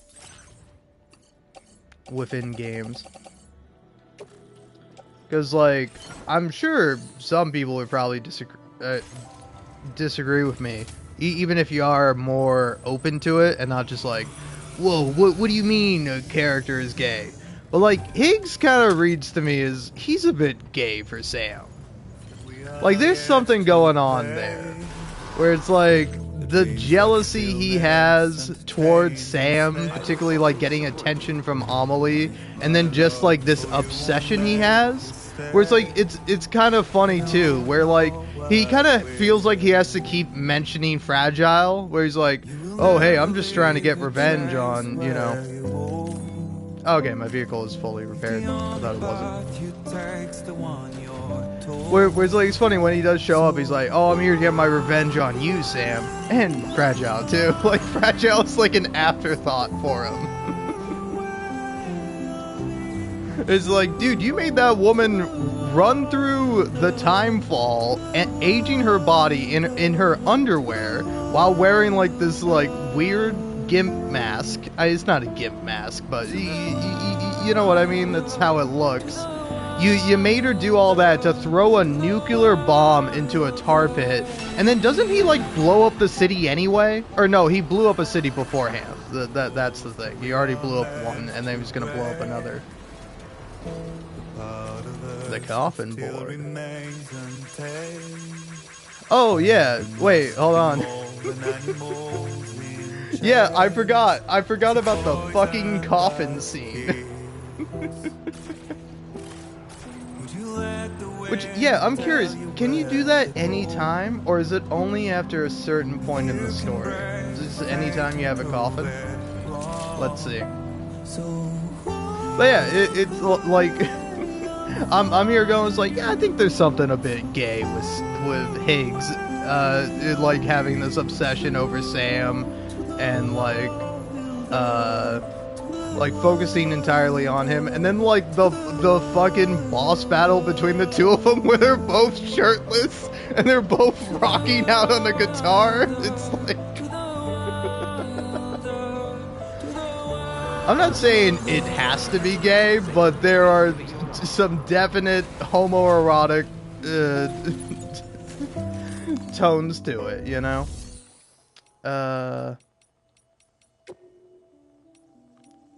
So yeah, let's go ahead and make me a coffin.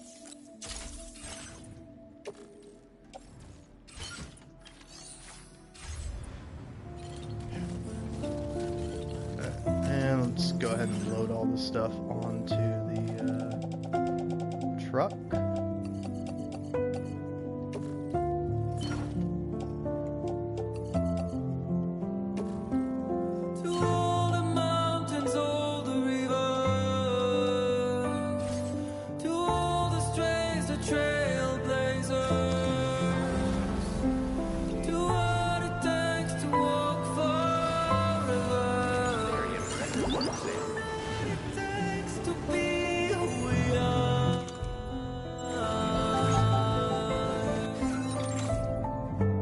Alright, pretty good song. I'm gonna pause it though now. Oh, look at this. This area is basically cleaned up now. I didn't even know that could happen. I just thought it was always going to be like covered in tar. But now, attach coffin. Let's get a move on. Oh, we're going to be doing quite the opposite, Sam. That's right. Let's just sit here for a second and meditate.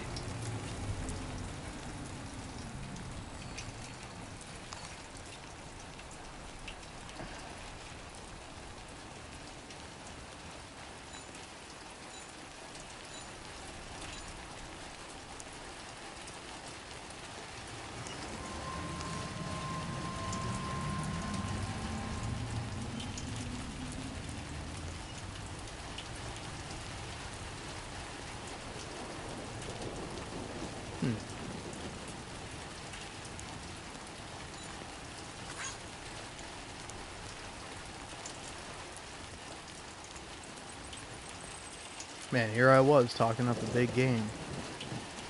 Yeah, now can you sleep? Or... Is it just the spot I'm at? Or... Here. Change locations. Ride, coffin. Or detach, I guess. Can Sam not sleep here because of whatever reason? Or... Just,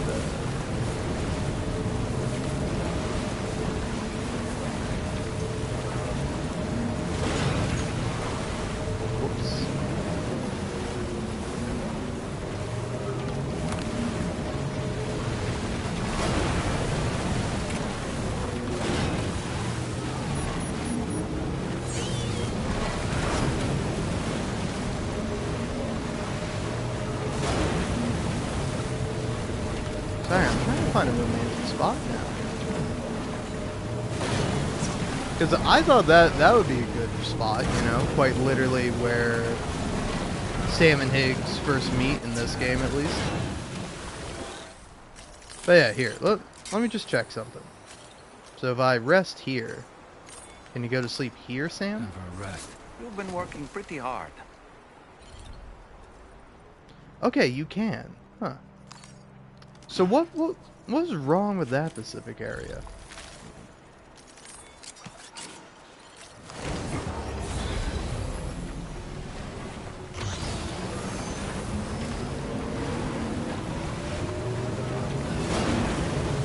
Maybe I just picked like the one spot where I couldn't do it.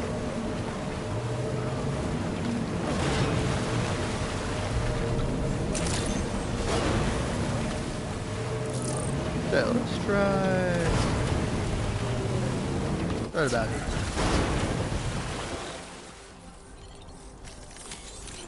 Let's get a move on. It's break time. No arguments here. Okay.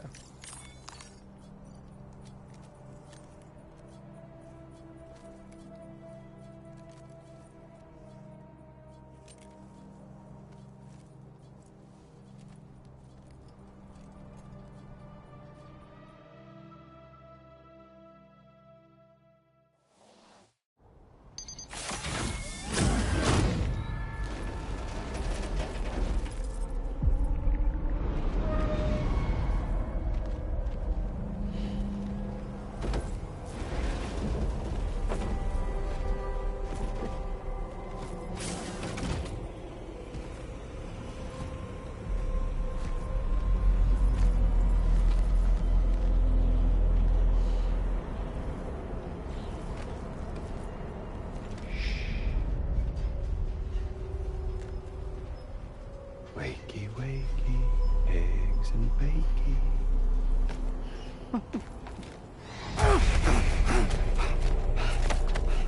Okay, okay. I can't deny this.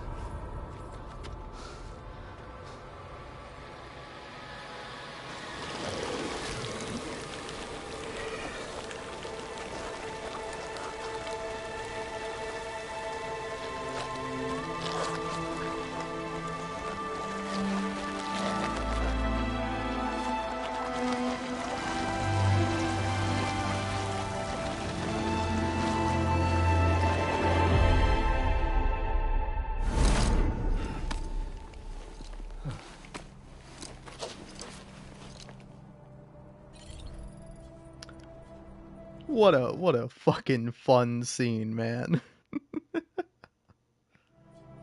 Completely unnecessary. Doesn't have to be in the game, yet nonetheless, fucking there it is.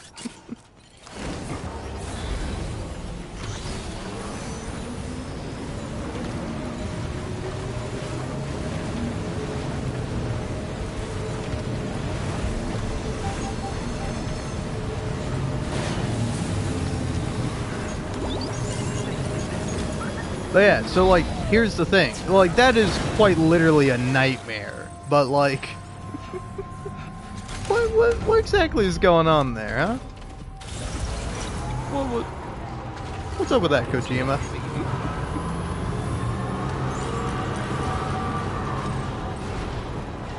Because like, I don't know, I think it's like, it's so interesting that it's like, they don't kiss. Alright? They don't really kiss. Instead, tentacles come out of both of their mouths and they meet and they grip around each other and then they embrace and get in like, what's the word? Like, embraced by tentacles. Like, it takes over their whole body. And look, man, maybe there is a heterosexual explanation for it, but I just, I'm finding it difficult to find one exactly, to come up with it.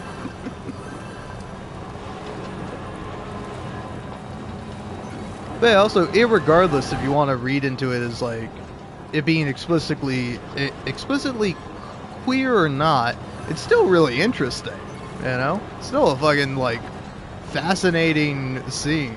Where it's like, also, I think, I haven't gotten it on, I didn't get it in my original playthrough. I could probably try to. But, like, I've seen the scene where, like, you know, Rainey asks you a bunch of, like, questions at one point, and she's like, hey Sam, I need your help with this. And like, she's kind of she's like teaching Sam, or sorry, she's teaching Tomorrow like lessons and stuff, and she's just like double checking with Sam. Or I don't know, it's weird because it's like she's testing Sam. It's like, I don't know why you don't know this, Rainey. There's one that makes sense where it's like, oh hey Sam, which path would be like the most efficient for delivering all the cargo? And it's like, that one was fun because it's like, oh yeah, it's like planning out your route. Like, oh yeah, what would be the fastest way? I actually really enjoyed that one. That was a fun little brain teaser. But like eventually, like tomorrow will be the one asking the question, and and it's really funny when she's like, "Hey Sam, I have a nightmare question for you," and then you just like pick one, and it's like fragile, tomorrow, rainy, or Higgs. Whereas like just what a funny thing, and it's like there's no more context for it. It's just like choose one, and you choose whoever, and then you wake up from the nightmare. But like I think it's telling that of all the options Sam can choose, to choose one, choose the one he cares about the most, choose the one he would save or love or something. The guy can choose Higgs.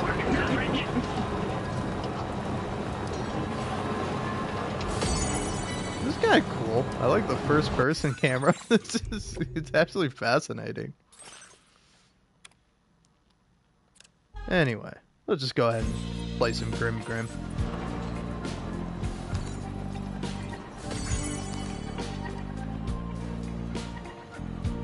No more fucking packages.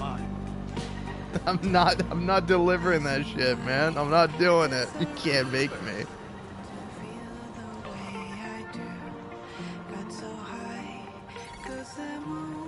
But yeah, I will say in terms of like depictions of women, this game is really good for the most part, you know? It's not always perfect by any means, but like, especially compared to a lot of Hideo Kojima's other games, it's like, oh man, this guy actually like is doing his best, and you really see that. Like again, really the main criticism I have for this game is that I wish there was like more, because like I would say, at least to me, I feel like Sam and Tomorrow's relationship is very underdeveloped, you know? Whereas like you kind of need that to be developed, you know?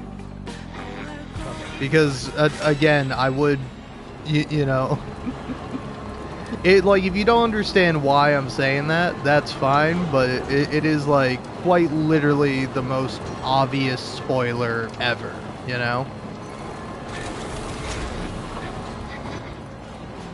Because like this game has a couple of spoilers in it. I would say like the one spoiler that was like, oh, that's it? Okay. Is like the only one that surprised me was like the identity of the like red samurai. Like the samurai that shows up and saves Sam when Higgs is confronting him in the base. Like that is the one reveal in the game where I was like, oh, I didn't see that one coming. Every other reveal of like who a character is like, yeah, no shit. Wait, you're telling me that the guy who voices this character is the character from the first game who has the same voice? No way! Who could have seen that coming? Oh, man. And it's like, whoa, man, I wonder who this mysterious new woman is who has blonde hair and green eyes. Totally coincidentally, just like Lou, who has blonde hair and green eyes. I'm sure these characters have no connection whatsoever. But yeah, it's like, I don't know, again, it's like, I feel like there should have been a lot more done with that, you know? Because, like, quite literally all the scenes of, like, Sam and Tomorrow together are just, like, either Tomorrow is, like, doing something by herself and Sam, like, just kind of watches her do it and then doesn't really say anything. Or it's, like, I don't know, I will say I do love the scene of, like, Rainy brushing Tomorrow's hair and, like, she starts singing Raindrops Are Falling on My Head. And then, like, Tomorrow joins in, and they're both singing, and it's like, very beautiful, possibly auto-tuned, but like I don't know, I don't really care. It sounds good, you know. And then, like quite literally, Rainey is like, all right, all done, and as she is saying all done, Sam like interrupts and starts singing the song.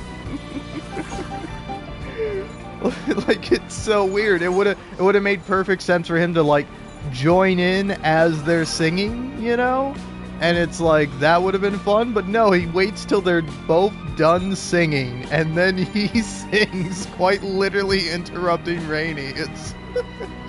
It's such a funny scene, and it's like very awkward, but it's like, I don't know, it's very nice and endearing. But it's like, there's that, there's Sam taking the photograph of, you know, like, you can do the whole DHV Magellan team if you want to. But like, no matter what, you have to take a picture of Rainy, Fragile, and Tomorrow together. And like, I find it kind of funny because it's like, rewatching is like, Tomorrow's like the only one that gives Sam a like for that. Like, he kind of hands her the picture, and she's like, "Oh, I love it." And it's like, well, one like from Tomorrow, and it's like, "Hey, Fragile and Rainy, you're not gonna give Sam a like? He took a pretty good picture."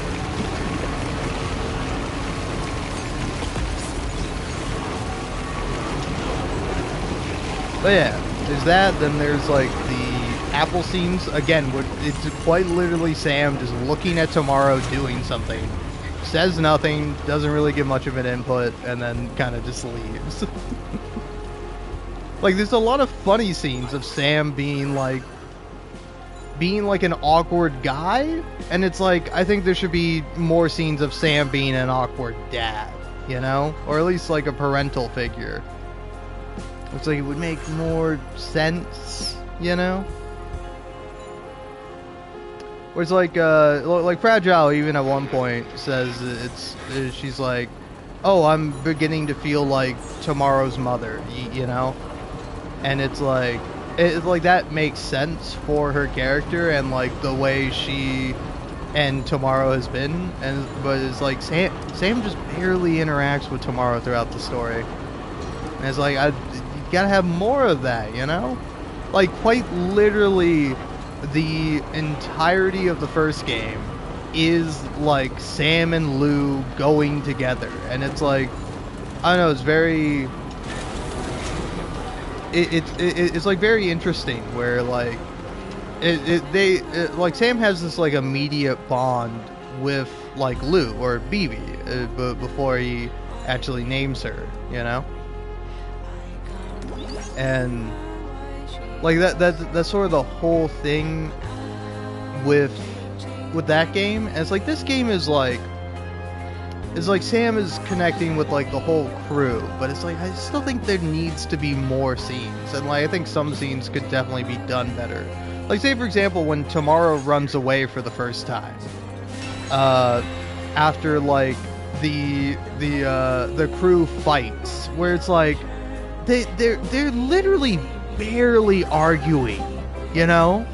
Whereas like they're quite literally just discussing like, oh, you know, it's like, obviously we don't mind having Tomorrow be on the ship and taking care of her, but you know, it's like, maybe she should be back in that weird fucked up hell place, you know, that Dollman seems to think is Nirvana, because the guy speaking Italian said Nirvana, and it's you know, revealed that he says Neil Vana, but like at the first time I was playing the game, like I knew he was Italian because I like shot him with a shotgun and he said Mamma Mia. Okay, yeah, that's where I'm going.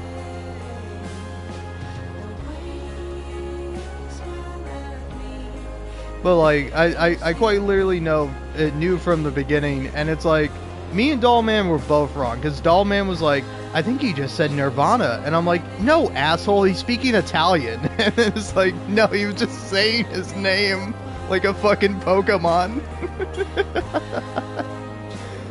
Oh man. But yeah, also I don't know. I think the relationship between like Neil Vana, and Lucy, and also Sam, because like I don't know, like you don't ever see Lucy in the first Death Stranding, right? Like quite literally, you do not see her face because it's like blotted out on the photograph. And and like I don't know, I think it's a very like it's a very well done reveal.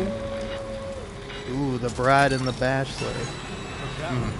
Can I like pause the music? Because I've been doing so well. I've been doing so well not getting copyright claimed. Yeah, I think here's something I can do to maybe save myself. I don't know. Like, is it a good song? I like the song. System. Options. Yeah, here we go. Master volume. There we go. Now it's just me, and I'm sorry to say, it's only going to be my voice. So tune out now if you already hated it, and now you can't even get a break from it. But yeah. Oh yeah, no, like I think Lucy is like a very well done character, where it's like I can't help but feel like some of the people who play this game are going to be like, oh, fuck Lucy. But it's like, I think Lucy is a very interesting character. And it's like, I don't know. I think you ought to have a lot of compassion for her, you know? Whereas, like, she definitely, like, loves and cares about both both Sam, not Sans. I don't know, maybe she does love Sans Undertale, you know? Who doesn't, am I right? But yeah, no, like she obviously both deeply cares about Neil and Sam. And like, I don't know, I think it's very easy a lot of the time to just like demonize someone who is like a cheater. Whereas, like, I also think it's very interesting too, where it's like, Sam quite literally see. Well, to be fair, he has like the visions of Neil Vana, but yeah, I don't even know at that time if he knows it's Neil Vana's visions that he's seen. But like, he sees quite literally like one photo of Neil Vana and Lucy, and he's like, "God damn it, she was cheating on me. The kid wasn't even mine." And he just like immediately assumes that, and I'm like, Sam, that's a lot of crazy things to assume immediately, man.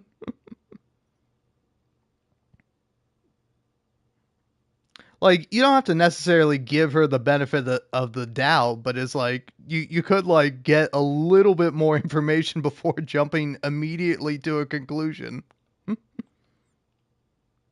Oh no. Hmm.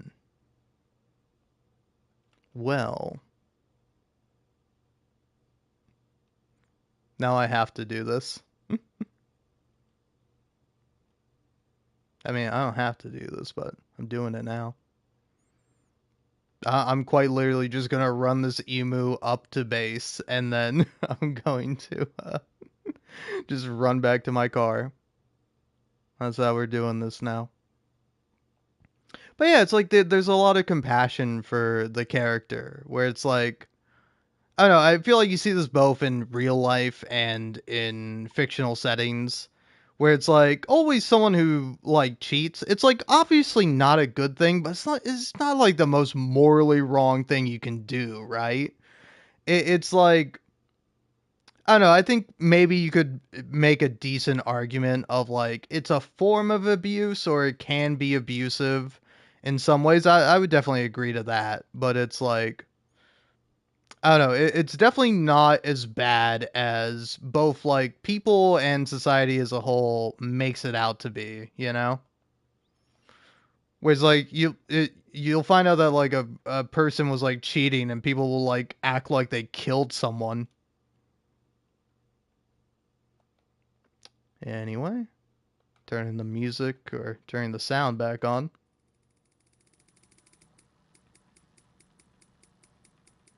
Because again, that's a good song, but will get me copyright claimed. Unlike all the other music I've been listening to this whole time. Exercise caution when traveling at night. But yeah, no, my overarching point is that it's like, I don't know, I think it's done in a very, like, sympathetic way. You know, very sympathetic and empathetic way of, like, depicting the character, her reasonings, and, like, kind of the tragedy of it, you know? Which I really quite enjoy. And I think it's, like, really well done. And it's like, it's like there's a lot of development towards that, and it's like, it's good, I like that, that's why I like it, but it's like, I want more development with the crew, you know? Because, like, they do have some moments, like Sam talking to Tarman about his son, like, I don't know. It's just like I kind of wish there was like more downtime. Like for a game with as much like, oh, Sam's got to fucking go to bed. Sam's got to wake up. He's got to brush his teeth. He's got to take a shower. Actually, he never brushes his teeth. So what are you doing, Sammy boy?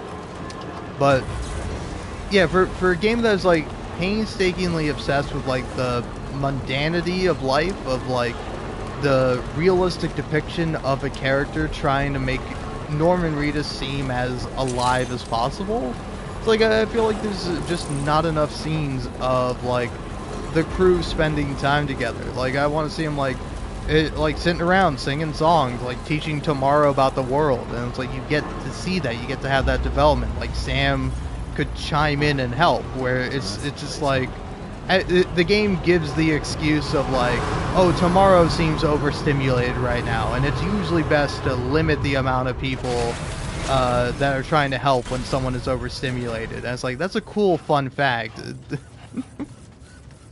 I don't know, it's not really a fun fact, but it's presented in the way that, you know, Kojima presents fun facts in his game. Where he's just like, hey, I looked up the definition of this, you know?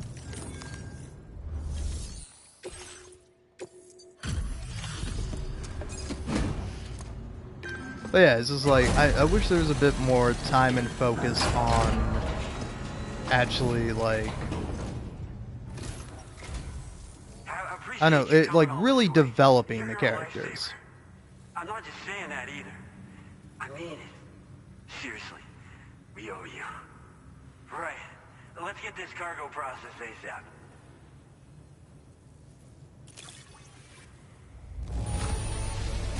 This is like a work of art. It was all I could do to keep my hands from shaking while I was inspecting it. We're so grateful. Put us online with your Cupid. We're ready.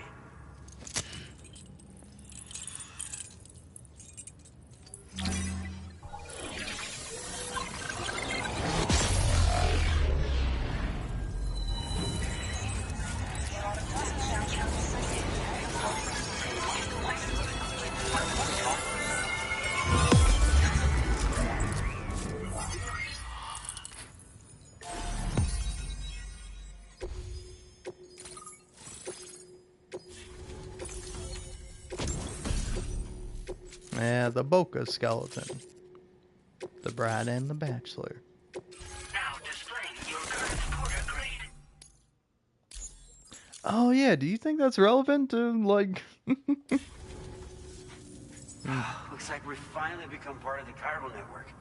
Between this and the life support systems you brought us, we can begin giving proper treatment to all the folks suffering from cargo contamination. Oh, I got a little present I'd like to give you as a thanks. Take it with my compliments. I will, and I'll never wear them because I don't like Sam with glasses.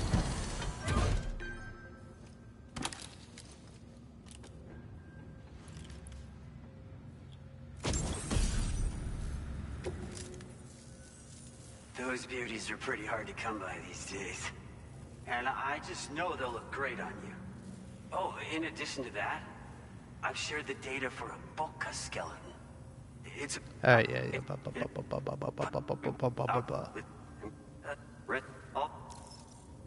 Bye. Hello, Sam. It's me. More than 50% of the Australian continent is now connected to the chiral network. Fuck you. You have to say, hey Sam, it's me, the president of APAS. On behalf of the company, allow me to extend my sincerest thanks. It's I likely will that say the that difficulties got we me so face good. will Him just only being like, continue to hey Sam, increase it's as we me. press on. But you and your I know, I can see you, man. I know it's you. no doubt whatsoever. The probability of creating a new Oh, blink gate man. rises with each expansion. Do what you must to make it happen. Sam, it's happened again. A disruption in the tar currents. We won't be able to head your way just yet. Sam, this could be the result of that Nirvana phenomenon, right? We won't know unless we take a look outside, though. Yeah.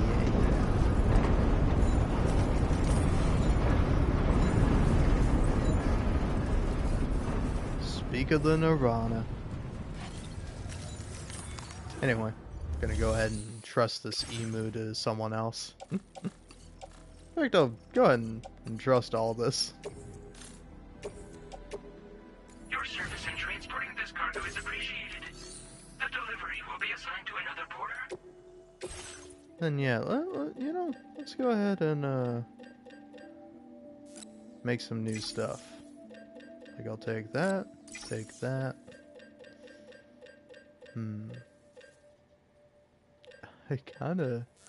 I do want to have both the rubber pizza and the dog mine. At least one of each.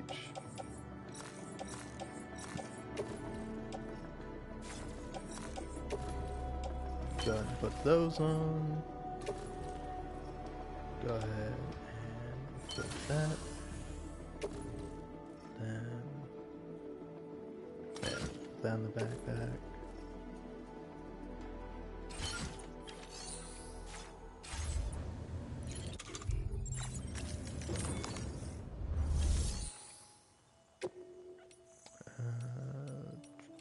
Yeah, recycle.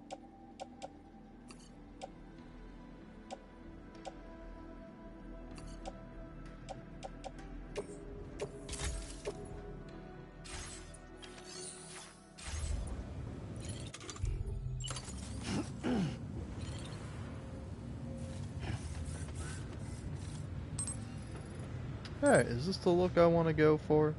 Yeah, why not?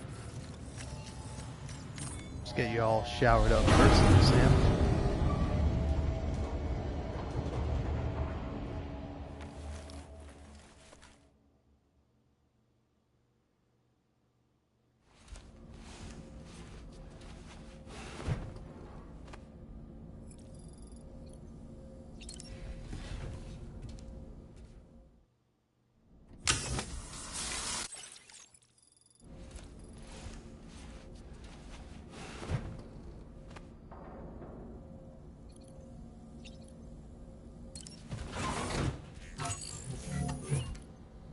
Alright, genuine question. Do I want to change up my look?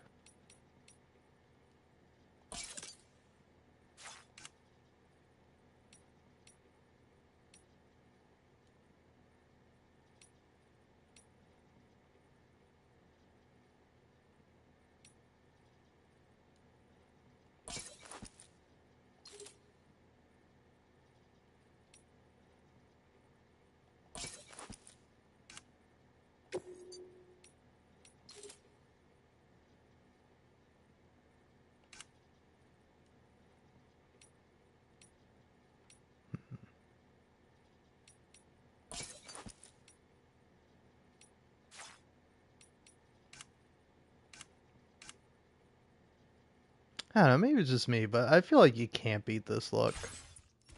Nice.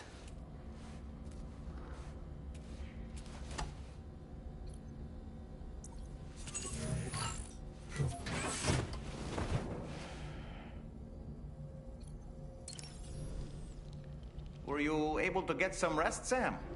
If you're good to go, let's head out and investigate the disruption in the tar currents. Tall man's like, hey, fuck you, Sam. I wanted to go check that out, and you went ahead and got some sleep. Alright.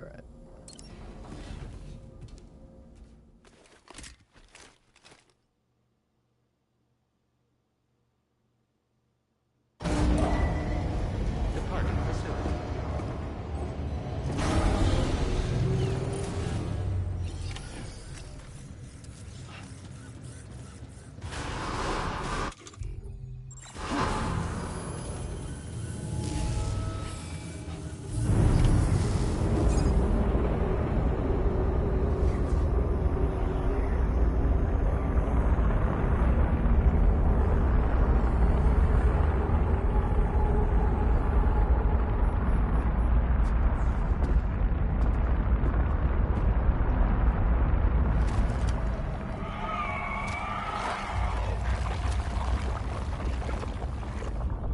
I believe we've seen this before, Sam.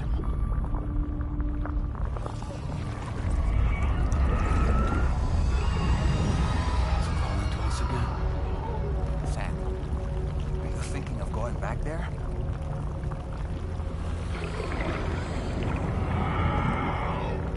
Well, if that's not an invitation.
Back in Nirvana, or whatever you care to call this riddle of a place.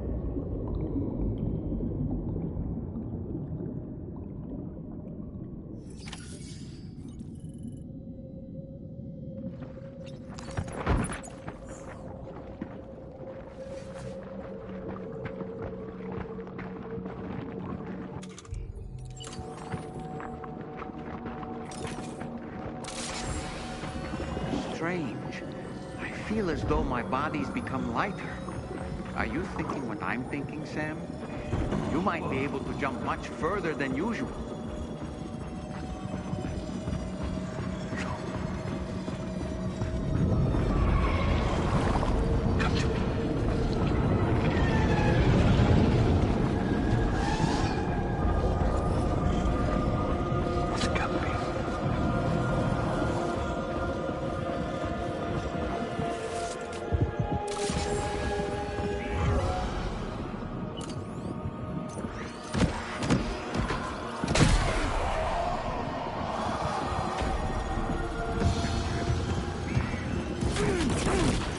Got grenade launchers. It's risky, but you could try taking their weapons for your own use. Are you up for the challenge, Sam?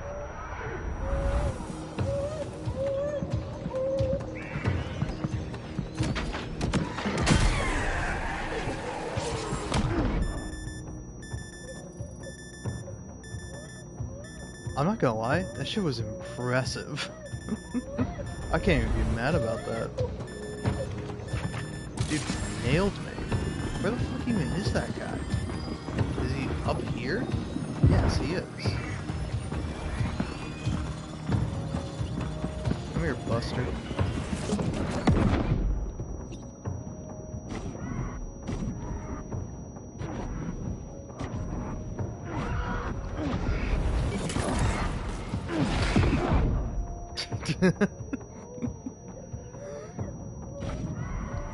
I'm going to kill this man with my bare hands. I punched his head off. Nice.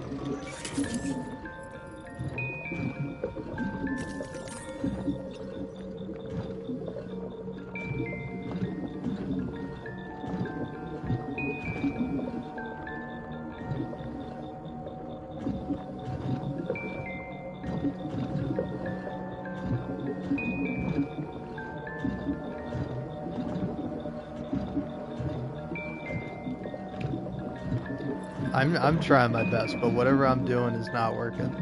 There we go.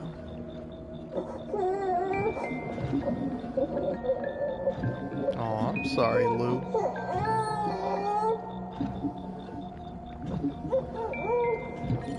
Alright.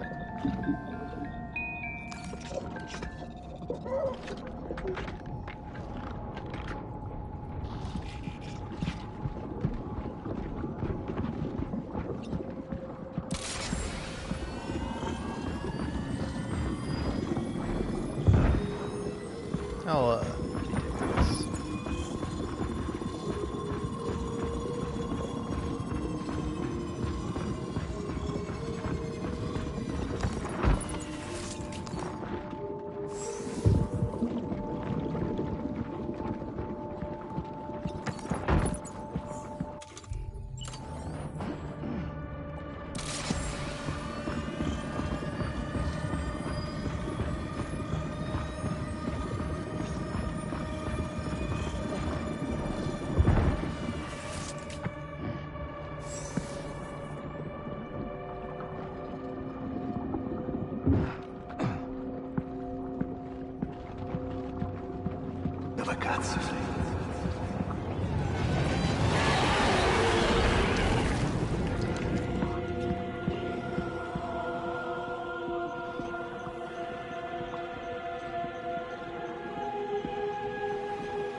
doing?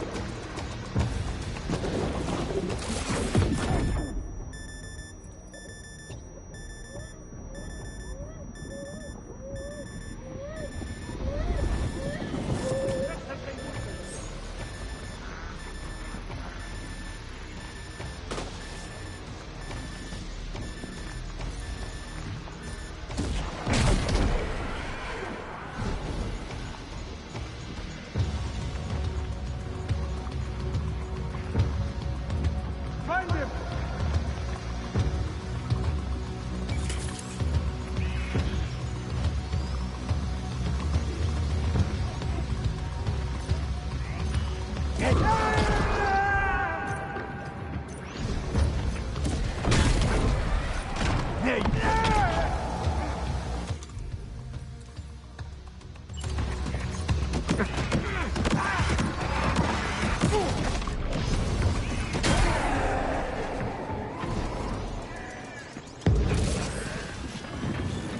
Above us, something's coming.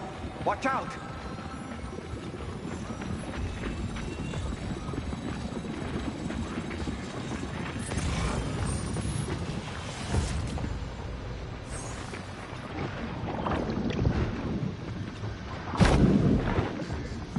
Hack them down. Spread out and circle.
Spread out and circle.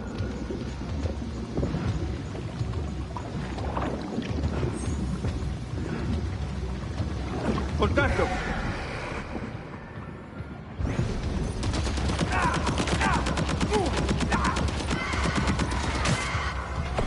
Take it!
Sensei, búscalo.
Something else.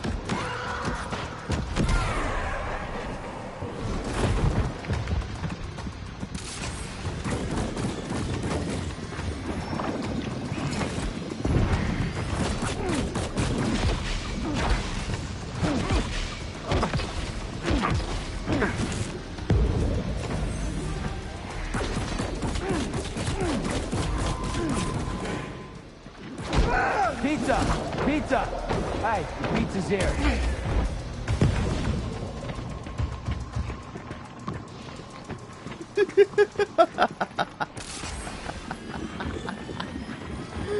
Oh, this game fucking rocks.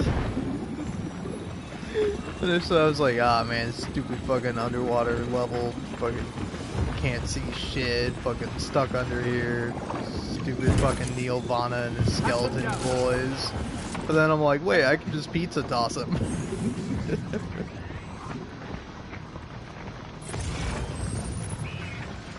These ice are a real nuisance. Think there might be a way to destroy them? Yeah, it's called shooting it.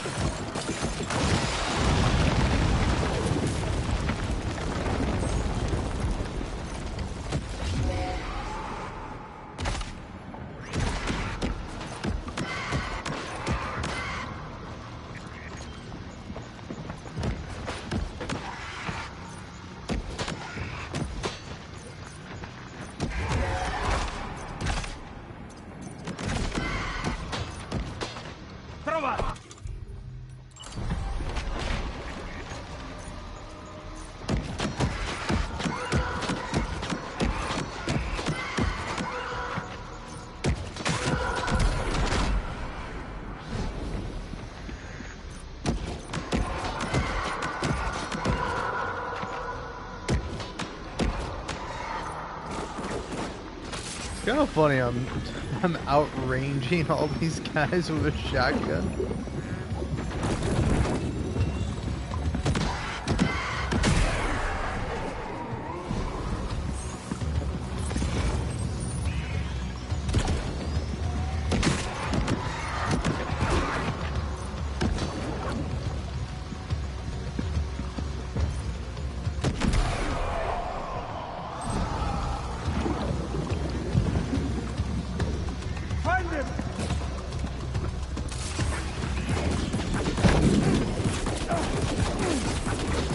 Sam, please pull out your shotgun.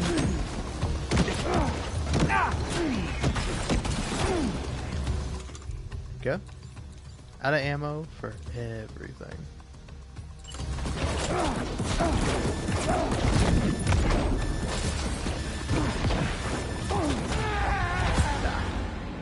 Alright, alright. You got me good. Can't be mad about that. Sam, are you alright? Say something!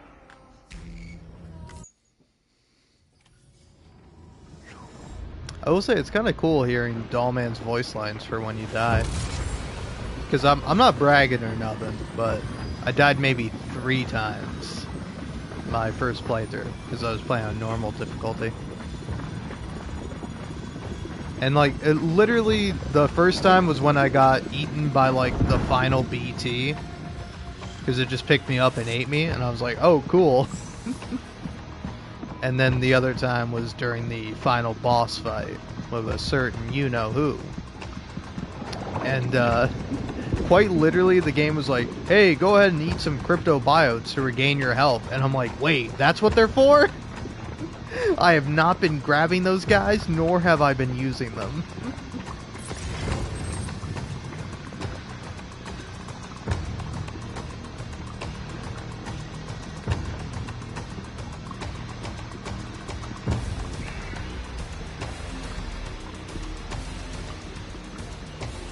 Hey, buddy.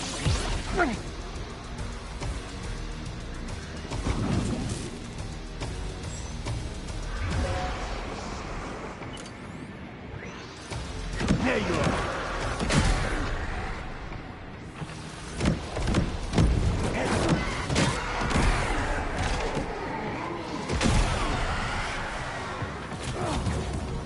Nope. I thought you went to your next base. Yep. Who's shooting at me? Above us, something's coming. Watch out! Yeah, I see it too.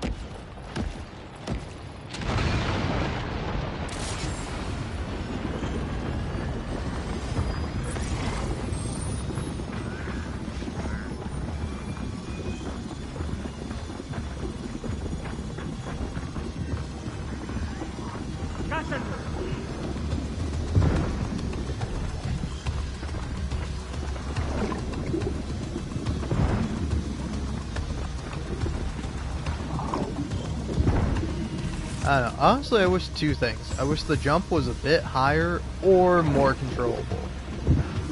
It can be at the same height, or it could be, you know, higher. But if it's the same height, it could be a little bit more controllable.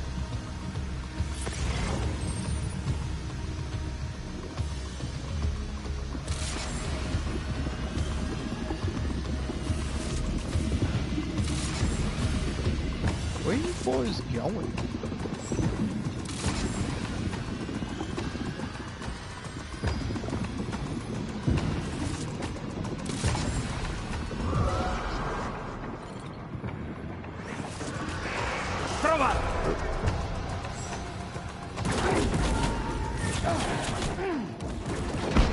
Pizza! Pizza! Hi, the pizza's here. That was not the one I wanted to do.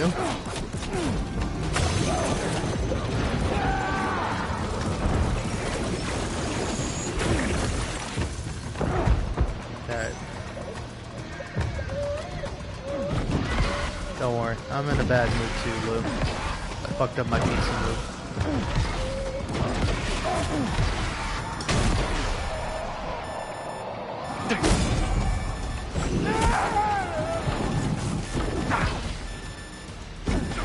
Get out of here.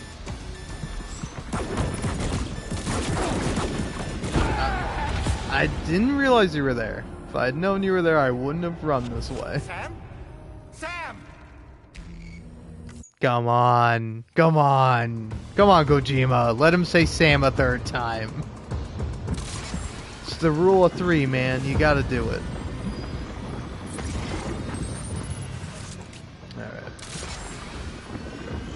Well, for this one, I say it's just a simple matter. Simple matter. Jump on over here.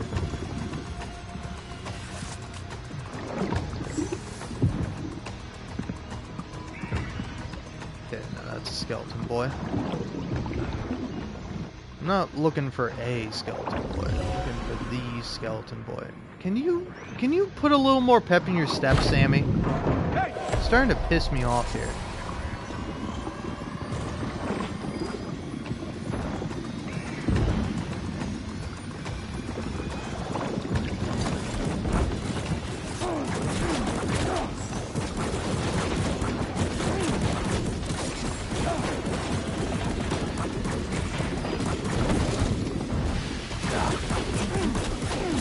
getting so close.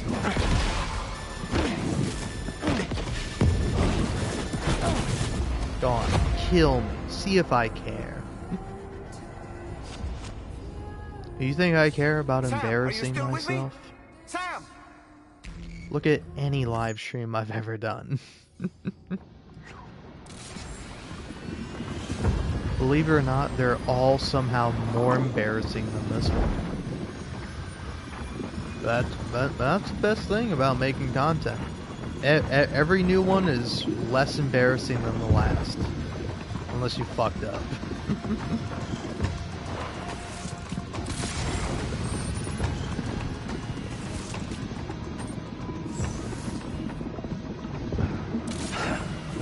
Fuck.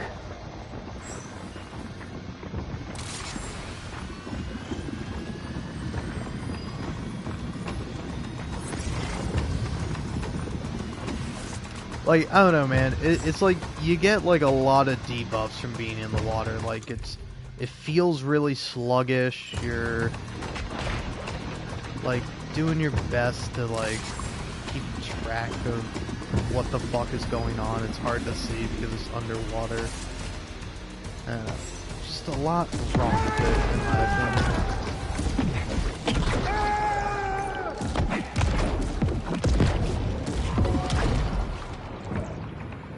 Contasto!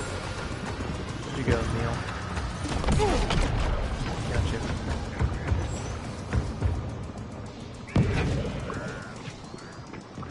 Bubbers, something's coming. Watch out! Alright.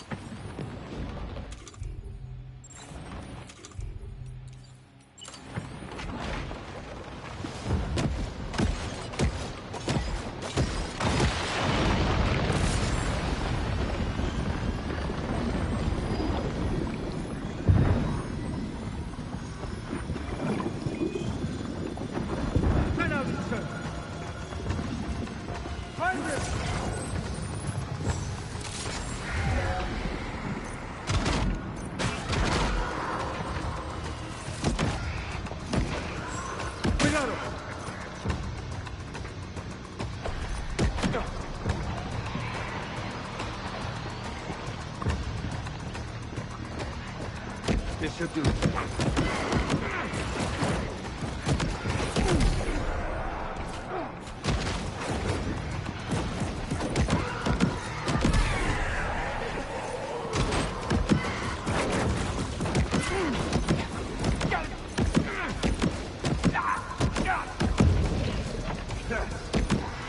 Questa ti mette a posto.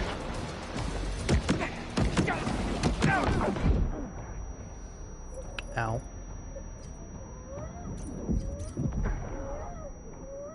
Yeah, well, it's not great for any of us right now, Lou.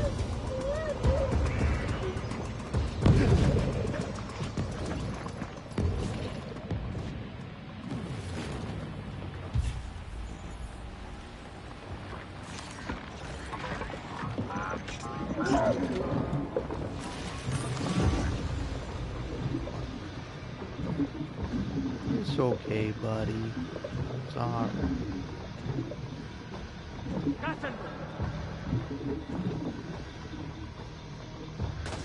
Doing okay? Hey.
Oh, there it is. So where the fuck is this?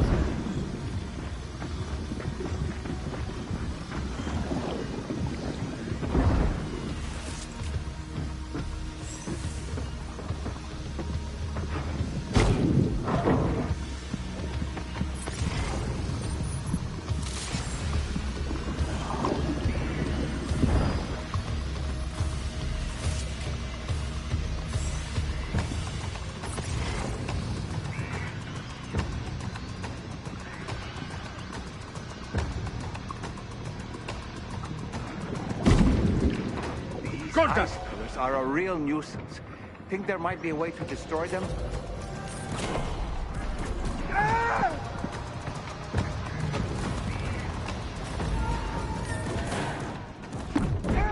Pizza! Pizza! Hey, pizza's here. Get your pizza, you motherfucker. Oh, shit. You really had to put that next to me, huh? Chill.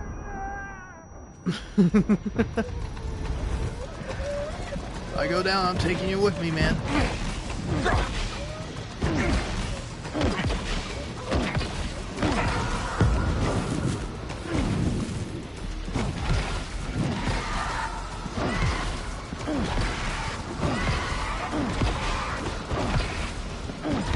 Punching the souls of the damned. Okay. It... Fucking Christ. That's cool, Sam. Just take fucking 3 business days to pull out the fucking shotgun. Woo! Oh, shit. I live.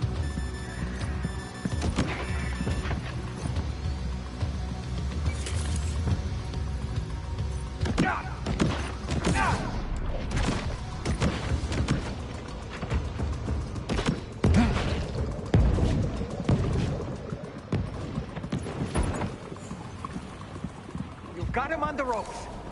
He's trying to flee to the church down below us.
Please. Okay. You getting turned into a fucking pizza, man. Pizza! Pizza! Hey, the pizza's here.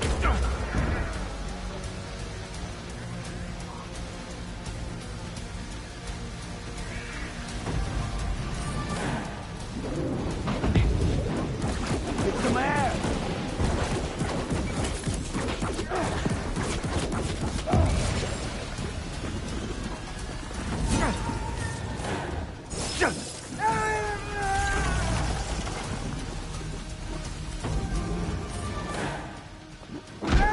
Pizza! Pizza! Hey, the pizza's here.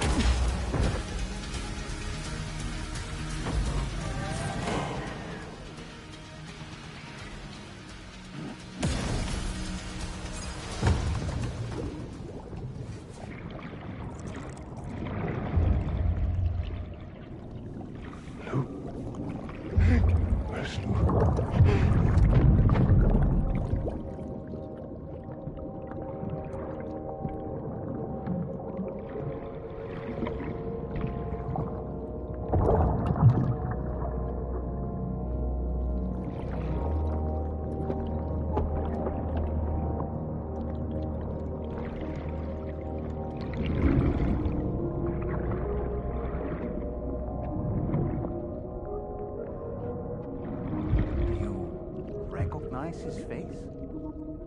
No, I don't.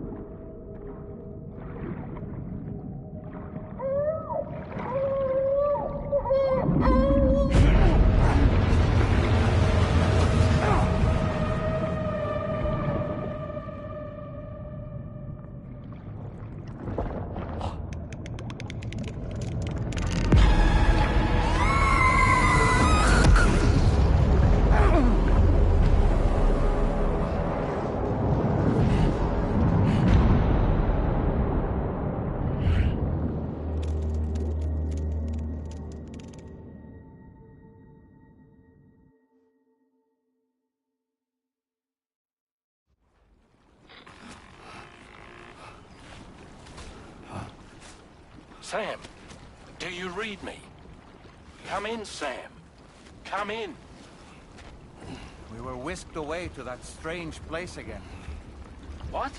We only lost you for a few seconds.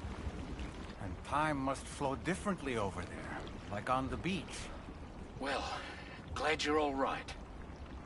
The tar currents seem to have settled down, so we'll be able to surface there shortly. Just sit tight, okay?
Now displaying your current porter grade. Sam, why don't we return to the DHV Magellan and get some rest? You can ask Fragile to look into that card you obtained as well. It seems all the possessions you had earlier are in that open space over there.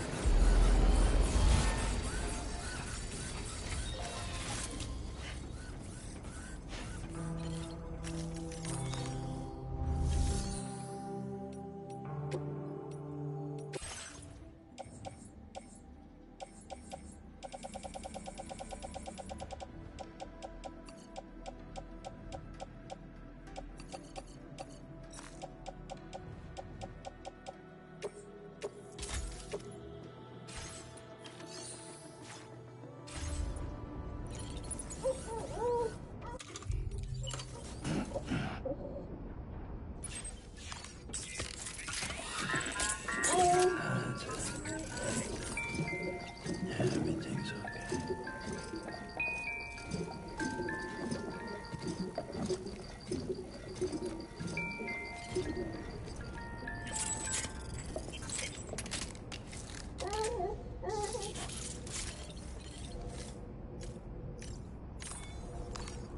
Time for a rest.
that place we were sent to, the land of the dead, it strikes me as odd that it was submerged underwater.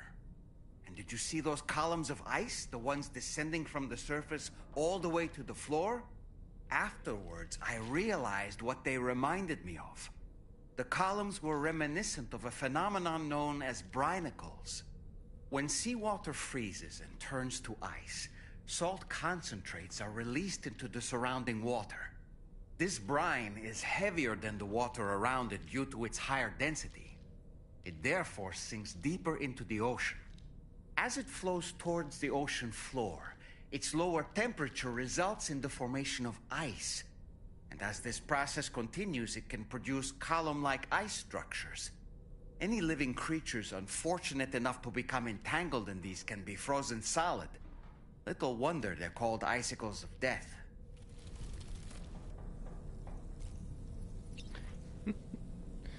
I don't know, I will say, I like that Doll Man is just Kojima's fun fact guy, you know? It's like, hey, here's a fun fact about brinicles. The ocean freezes. Fuck you, Sam, I'm talking. Motherfucker. This guy's always either mean-mugging me or rolling his fucking eyes at me. Can you go back to punching me in the face after I stare at your dick or whatever? You know? This game... He don't even give a fuck. He's like, fine, look at my dick. I'm not even gonna get mad about it. What's up with that, Sam? Huh? You want to roll your eyes at that, huh? You fuck. But yeah, I seriously don't understand it. Like, why does he roll his eyes? Like, what? Am I looking at your bad side, Sammy boy? What's going on?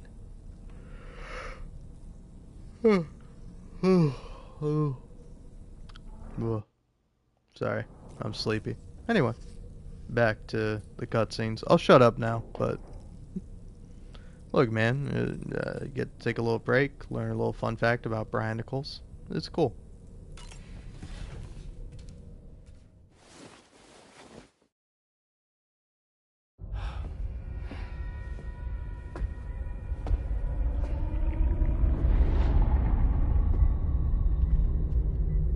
His name is Neil. Neil Vanna. Neil Vanna? Oh, here I thought he said Nirvana. There must still be tar in my ears. It seems that the ID card you brought back belonged to the man himself. Charlie helped me dig up the details. The card was issued by Bridges years ago, when the chiral network was still being developed. Records confirm that Vanna has been dead for some time. So he was a member of Bridges? No, it doesn't look like he was. Vanna was a porter contracted by Bridges to handle jobs with special requirements. Like all of you, he was a doom sufferer who leveraged his abilities. A top-notch porter by all accounts. He worked the Mexican border. Brought over all kinds of useful stuff. Ostensibly, resources and medical supplies. But in truth, he transported drugs and other prohibited goods. So he was a smuggler.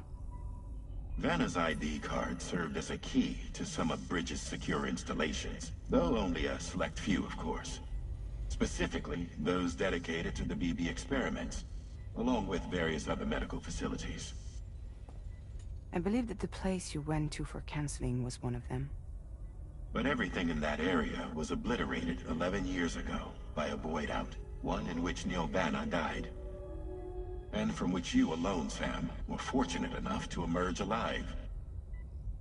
Prior to all that, your counseling sessions made you a regular visitor, yes? Well, records indicate Vanna frequented the same facility. There's a fair chance that the two of you might have met before. Do you recall seeing him? It's hardly surprising. A great number of people pass through there all the damn time. No one would remember them all.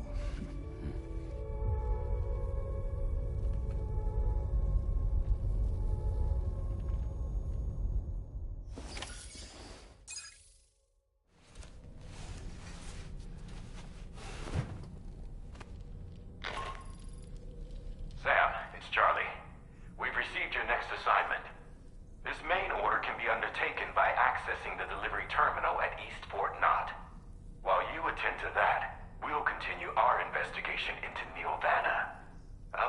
posted.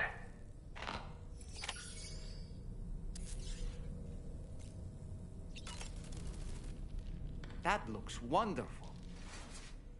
What a stylish pair of glasses. I'm sure they'll suit you, Sam. Neil Vanna, a porter employed by Bridges. A man not unlike yourself, it would seem. But why did he appear in that so-called Nirvana, or rather, that realm of the dead? And then there's the fact that he clearly spoke Lou's name. If we have another opportunity to visit that mysterious realm, then perhaps we can get some answers. The times we've encountered Neil Vanna, the first was amidst flames, and the second was in what seemed to be flood-ravaged ruins. Now, I believe that you were previously transported to a realm not unlike a battlefield. The places we found ourselves in are similar in that they were the sites of disasters. This is just a theory, but it could be the case that what we've seen is a reflection of Neil's mental state. He may have been a first-hand witness to a terrible tragedy which left a lasting mark on him.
By the way, Sam, you saw Tomorrow with the apples in the corner, right? It seems she was training, trying to gain more control over her temporal abilities, taking green unripened apples and attempting to age them until they're red and ready to eat. But she's still having trouble getting it just right. She's taking it too far and making them rotten. There's no need to rush things. She'll get the hang of it soon enough. In the meantime, let's continue to support her.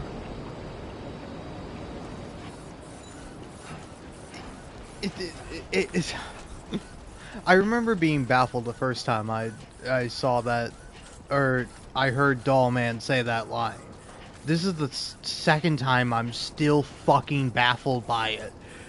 Like,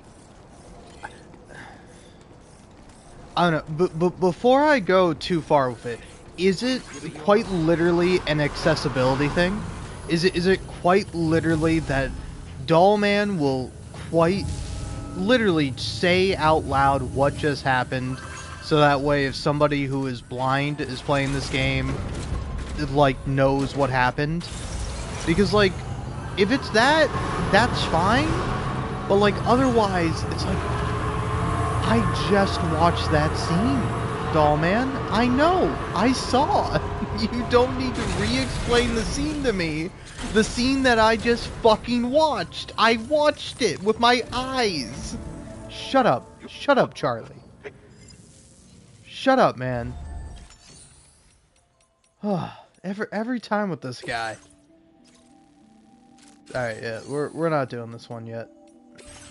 Got any fun stuff here? Oh, here we go.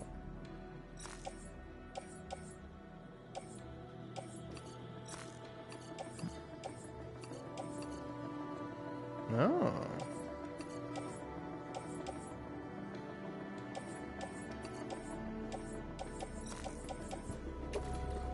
Alright, there we go. Let's do all that. Yeah, you will have to forgive me a little bit for losing my mind, but it's just like... It's like, doll man, I watched the fucking scene. I know what happened. Like, I saw it. I saw... You know, Tomorrow trying to get control over her abilities and failing. She's trying to make the apples right. Yeah, I saw it, man. Again, it's like maybe it is quite literally an accessibility thing, because that was also something I realized as I was, you know. Holy shit, that requires a lot of ceramics. I don't know, let's go work on the other roads I haven't done yet. But yeah, it was just like, I know, I'm getting so mad about it. Which, yeah, hold on, is there another?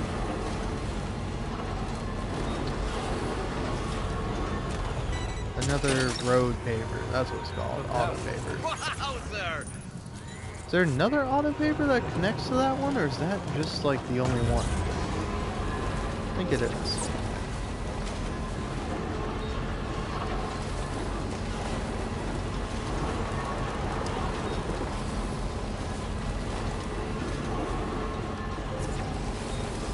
Yeah, I don't know. It's like it's not even really that nice of a scene. It's like, I don't know, it is funny seeing Sam being awkward, where like he's just staring at Tomorrow trying to get a control of her powers, and then like she like realizes he's watching her, and she looks up at him, and he just like immediately looks away.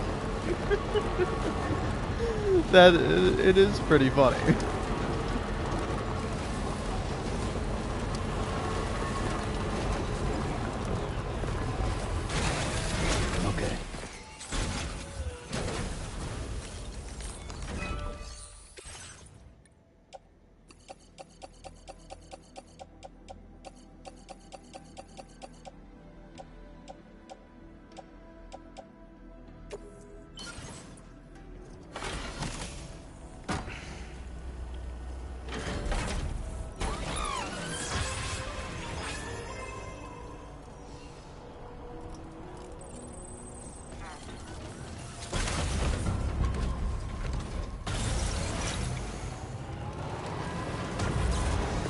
But yeah, it's like a very simple, easy to understand scene.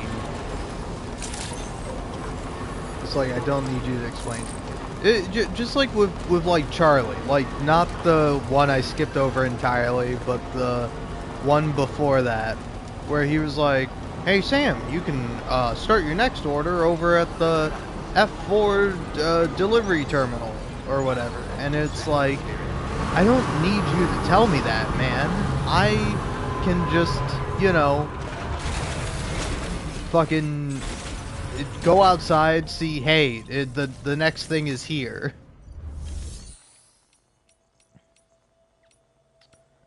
Let's see, facility storage. Oh, no. Here we go. Claim materials. You don't really have all that many ceramics, man. I'm kind of hoping for a little bit more.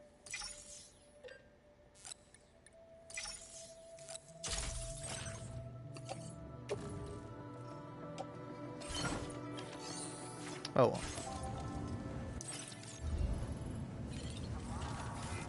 Do all that. And now I go, make some deliveries. And then I can, I should probably just hit up the mine.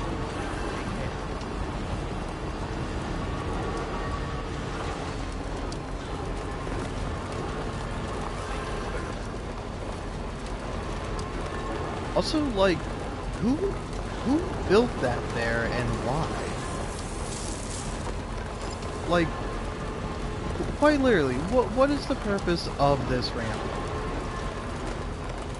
Who is this ramp for, and why did you build it there? Let's go!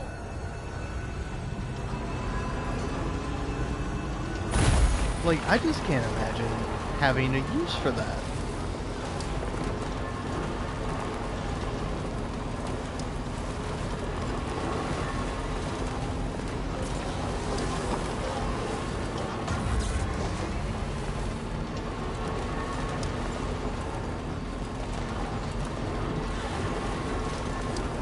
I don't know, the only thing I can maybe see is, like, maybe you're making a skate park. Because, like, I don't know, honestly, that is one thing I would like to do. Oh, man. You know, honestly, Kojima, why are you in here putting all this unnecessary shit in the game? You just fucking put Tony Hawk's Pro Skater in this game. Just put it in there as a bonus, as a treat.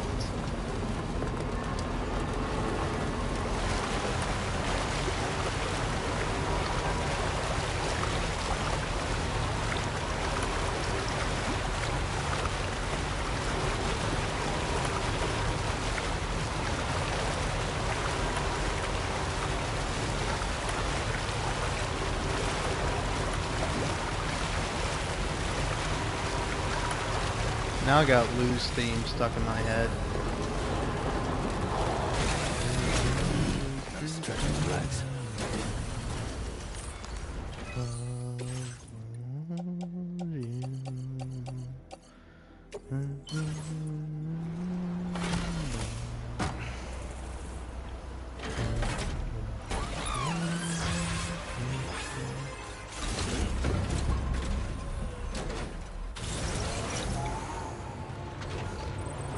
Still need plenty of metals, but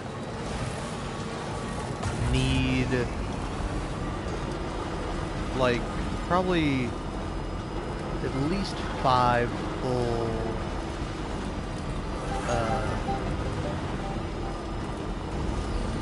at least 5 full metals.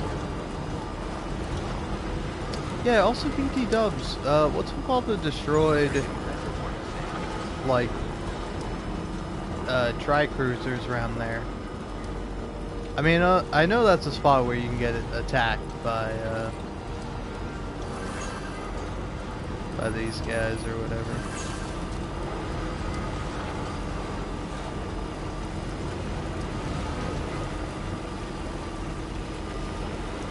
Also, I know that the pizza chef is is he the director of Ghost in the Shell? Is that what he's known for? Because did he also direct Akira, or is that a different guy?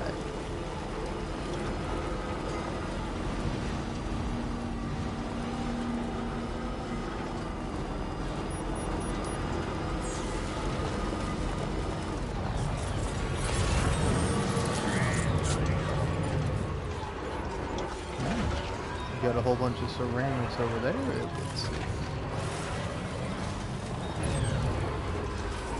Yeah, looking around. Deliver stuff there. Deliver stuff there. Deliver stuff there.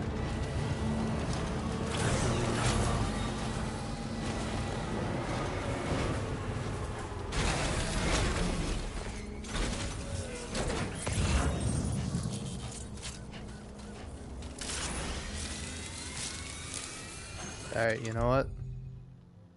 Fucking, send in the dog. Get out there, little guy.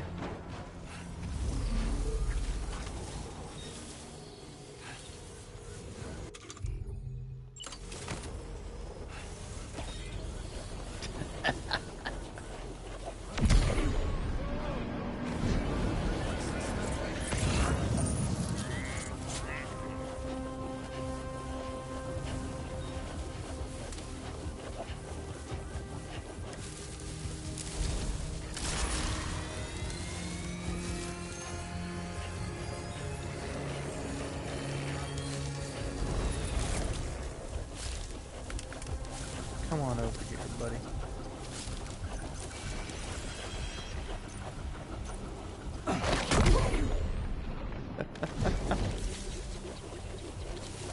Oh, okay, you get 5 of them. Nope. Who saw me? And where?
Oh yeah, there's a good joke here. When the dough hits your face like a big pizza pie. That's a knockout. There we go. That's my bit. Fucker. Come here, you motherfucker. Come here. Son of a bitch. You're gonna get doughed face. Come on, come on. Turn around, partner. Turn around, big man. Come on.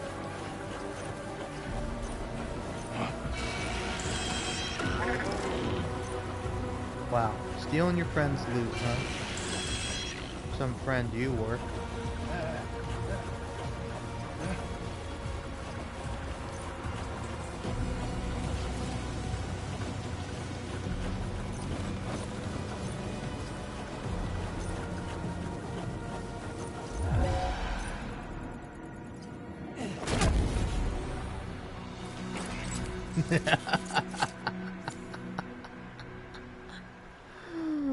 Oh man, that's so good.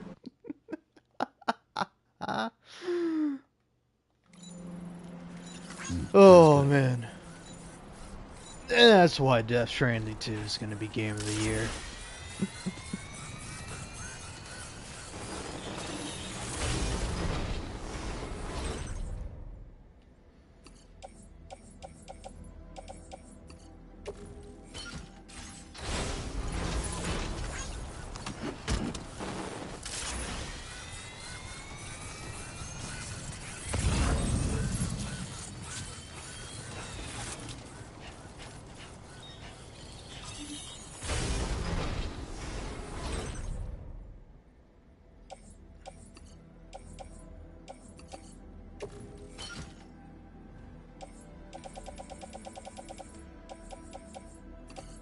Holy shit, that's a lot of metals.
Alright. Put on some tunes.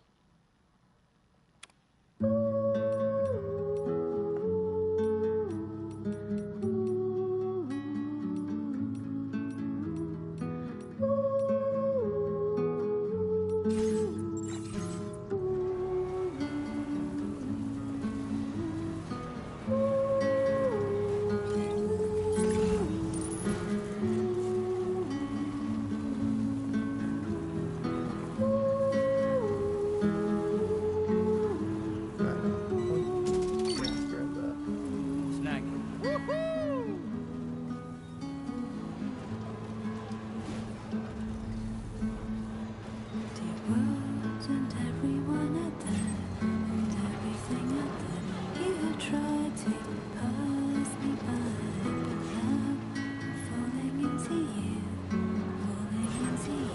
like a sprinter flings on the ground with the sound. Today I walk into your eyes to reach your number 9. You're no longer afraid to die. Our dreams are running in the woods, are burning in the woods. I remember seeing your face in the haze. Now it's crystal clear. The promise we made when we drowned in the sea. When I found your reflection in my life, don't you remember? The eyes of your future is looking for you to tell, made me crystal clear. Something I couldn't make sure of before.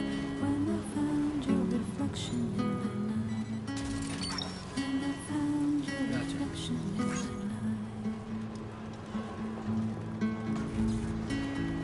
Even though I cannot see you, I'm certain that your heart is here.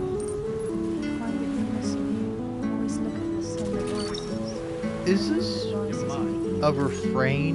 Whatever the time, I'll be honest, I know next to nothing about music. and in our next life, But like, let us meet. I don't know, I'm talking over it, but honestly it kind of freaks me out a little bit, but I really like the part of the song where it just turns into like somebody talking. Just like, it's more like spoken poetry than anything else. Like a sprinter, veins in the ground. Today I walk into your eyes, 'cause your number 9. Possibles entirely possible. Dreams were running in the woods, were burning in the woods.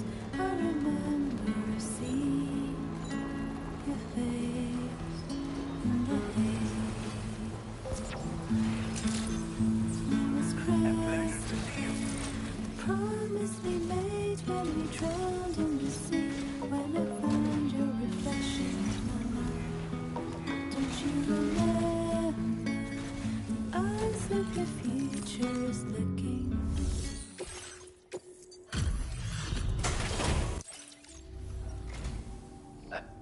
Where did you dig this up? As thanks for your constant support, I have another gift to share with you. I'm increasing your allocation of materials. Use them. I want you to. Now displaying your current porter grade. It fires multi-purpose shells, which are proven to be effective against a wide variety of threats. Bear in mind, it launches these shells in an arc to hit distant targets, and conversely, it can't hit ones which get too close. Also, any cargo that happens to be near an explosion is at risk of being damaged as well. So, make sure that you only use it when the situation allows. Stay safe out there, friend. I'll see you later. Order completed. Well done.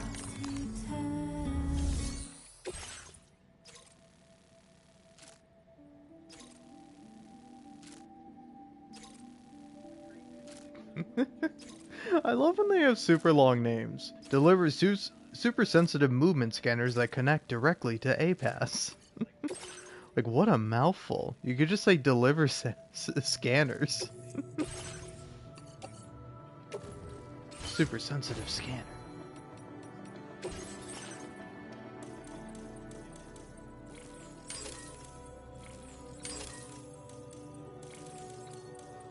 Oh, what's this?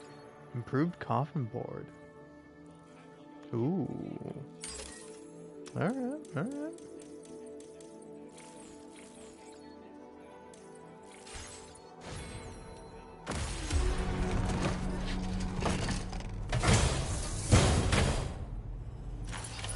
Order accepted. Thank you. Something I couldn't make sure of before when I found your reflection in my life. When I found your reflection in my life.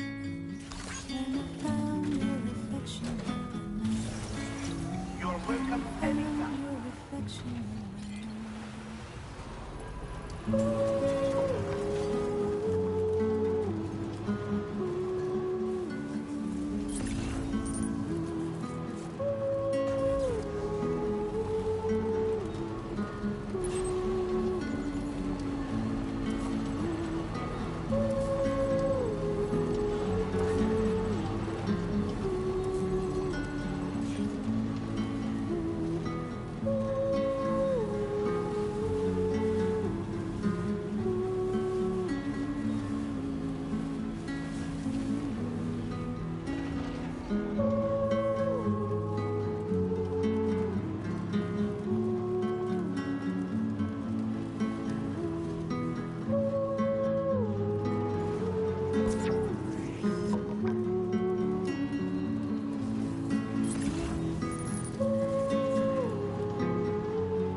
Feeling us forever.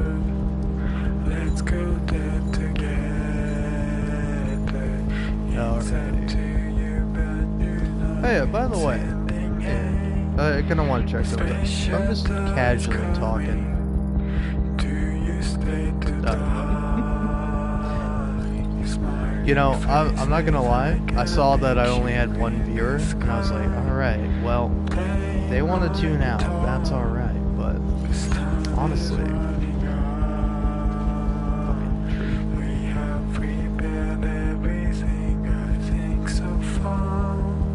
okay. Well, yeah. So just casually talking. How do I sound in comparison to the music? Okay. I think I sound good. I'm not being drowned out by the music, but also it's like I'm not super louder than it. But yeah, no, anyway. Sorry, I just kind of wanted to talk for a little bit because, I don't know, I think it is really funny that, like, I don't know, it's like, oftentimes I feel like I should be making, like, longer form videos, because, like, obviously YouTube likes that more. But, like, it's funny when, like, I get a comment on one of my longer form videos. Because, like, recently I got, like, a bunch of comments on, like, a video I put out for Player Obscure, which is, like, demonetized. So if you want to watch that, you're probably not going to get any ads on that video. But it's, you know, losing my mind trying to win Gestural Beach Volleyball. I think that's the title. But it's basically just me, like, getting pissed trying to do the beach volleyball minigame. But, kind of funny enough, I got a comment, and I'm like, oh, what video is this for? And I check, and it's like, it's an old video I did with, Baldur's Gate 3 titled I Hate Gale. And, like, Oh no, I think it's a fun video. I've since kind of come around on Gale. Like, I like him a lot more now than I did originally. Yeah, am I? Okay. I was wondering if I was going to be able to get up that.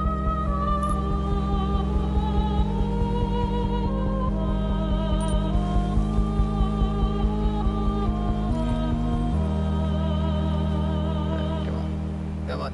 Just get over that hump. There we go. But, it's like, I don't know, at times I do feel bad about that video, in the sense of, it's like, I know, I feel bad, because, like, people like Gale, and even I came around on Gale.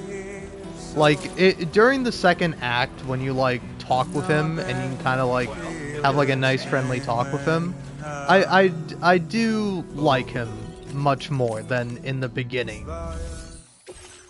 But, I also think the video is really funny. Because if I'm remembering correctly, like... Let's see, I'm kind of curious. Take a load off, dude. I'll just need a sec to give the order data a once-over.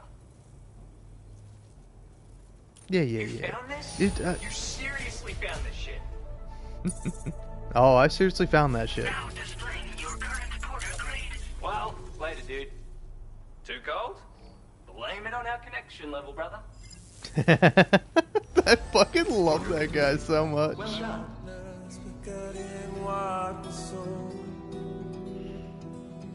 I tell you that men are breaking. But yeah, let's see. So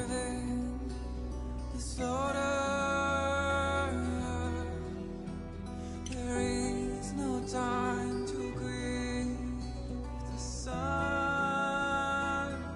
yeah. So like the whole thing is me kind of like playing scenes of Gale in Baldur's Gate 3 and kind of complaining about it and like, you know, ranting about why I don't like it and why I find it like annoying or whatever. And then like 44 minutes into it, fucking discount Gandalf shows up. Well, oh, what's his name? What's his name? He's like a big figure in Baldur's Gate lore. Rasmodius? No, that's a different wizard. Man, what is this motherfucker's name? Elminster. That's it. I had to look. Thankfully, his name was accompanying. His name was in the subtitles. But yeah, Elminster shows up, and like I kind of completely turn. I do like I don't know if it's a heel turn, but I go from hating on Gale to hating on Elminster, and by the end of it, I'm like, you know what? I don't even fucking hate Gale. I hate this stupid fucking piece of shit old man that came to my fucking camp. Oh man. So it's like I still think it's a pretty good and funny video, but it's like I don't know. I'm not sure. I don't think I would want to remake it, but I would maybe like to do a follow-up. Of like, hey, I no longer hate Gale, and here's why. Do I like him? I don't hate him. That's for certain. Oh, man.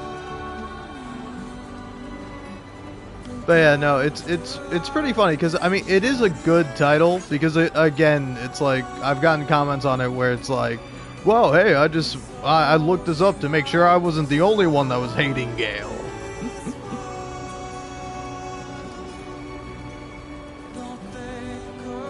But I think it's a relatively funny video, but it's funny that like I don't know, occasionally you just get reminded. It's like, oh yeah, I made that video.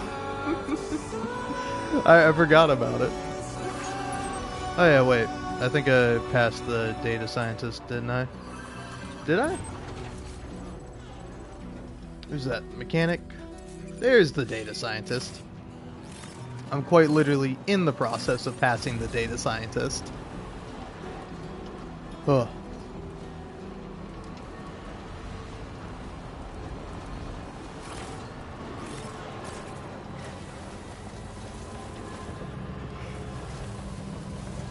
Gotcha.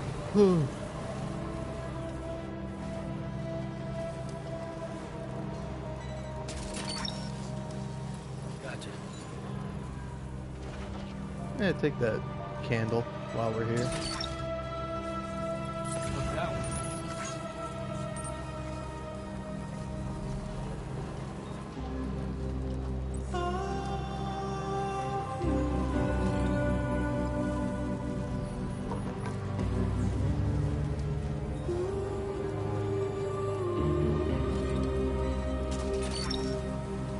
Gotcha. Keep on keeping on.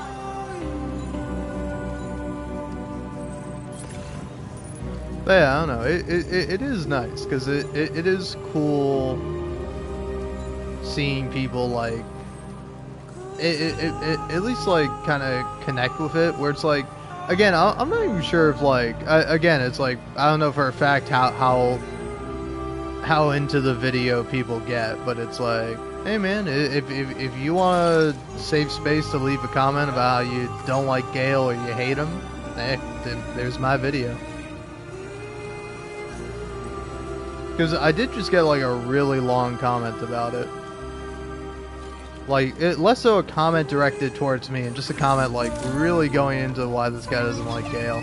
And I think that shit's kind of sick. Like, here, let's go ahead and pull it up.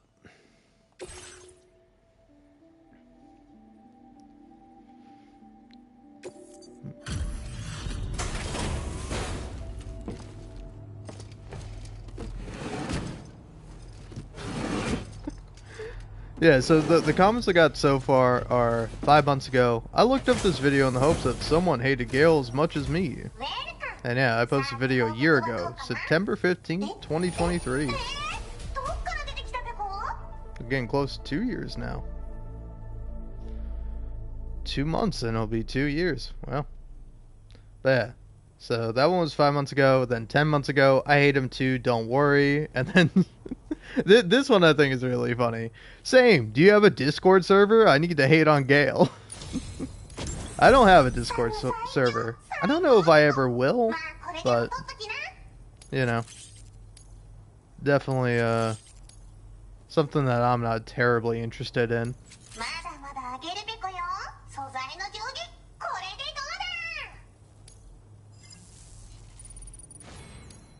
Now displaying your current porter grade. ついにこれをあんたに渡す時が来た。静音軽量アサルトライフルの強化版ペコ。なんとこいつにはグレネーダーがつけられるから離れた敵への火力も大幅にアップするペコ。静かに撃てる MP バレットと使い分ければ様々な場面で活躍できるペコ。いつも危険地帯を行ったり来たりするあんたの頼もしい相棒になること間違いなし。それじゃあまた来るペコ。バイバイ。 Order completed. Well done.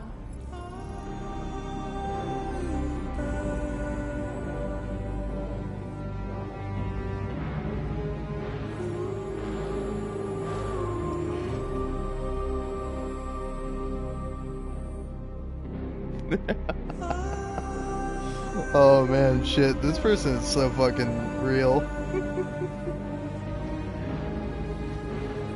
I don't want to read the entire comment because I would feel bad, but I'm just gonna read the tail end of it.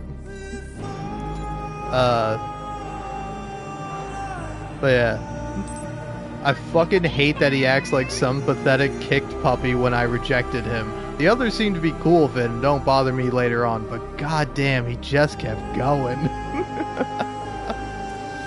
That's a pretty good line.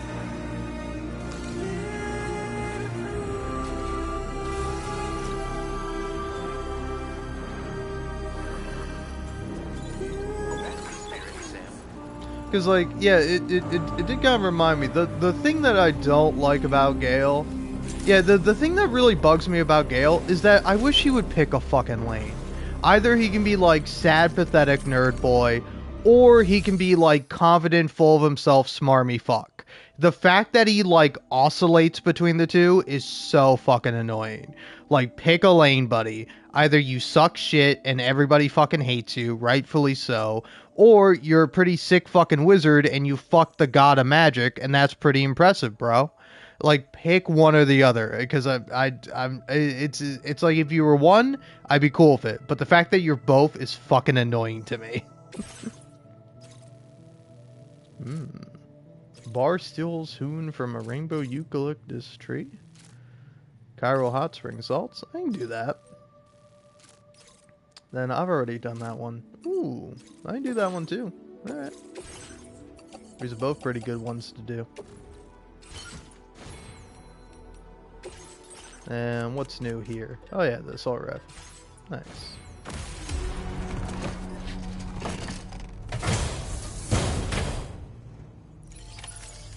But yeah, I don't know. I would like to either make more content with Baldur's Gate 3 or like maybe make a video essay or something, because like I think Baldur's Gate 3 is a pretty good game. I think it's pretty solid.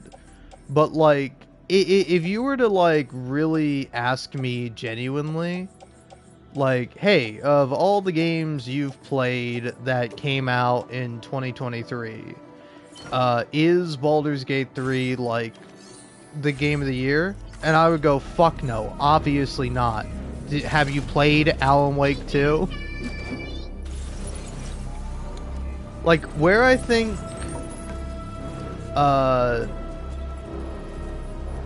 like I don't know, it's like I think both games are doing two very different things. You know, it's like when you're playing when you're playing Baldur's Gate 3, like Baldur's Gate 3 is very good at being Baldur's Gate 3. And what is Baldur's Gate 3? It's a you know, pretty good open world turn-based RPG based on D&D, you know? Like, it succeeds in that realm. But it's very big, it's very long. The combat can be at times tedious, but like honestly it's really rewarding. It's fun coming up with like different builds and like pulling off like really cool stuff. Like, I don't know, for example, my first playthrough of the game, played as a barbarian and eventually got like a weapon that returned to me every time I threw it. So I would just have like a lot of fun. Like, especially towards the end of the game, where I was able to use my two actions to throw the fancy spear I had, and then I could use a bonus action to throw it for a third time. So really, my turn just consisted of me like trying to find as much enemies as possible, because it had like an AoE effect, and just I kept throwing that fucking spear at them. It was really fun.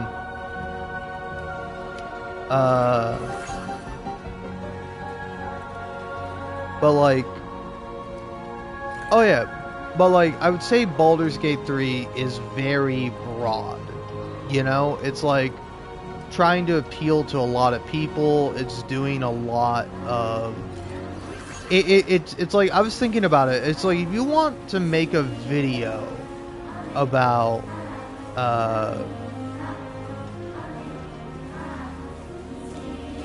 Baldur's Gate 3, like a video essay, you would make your video essay about trauma.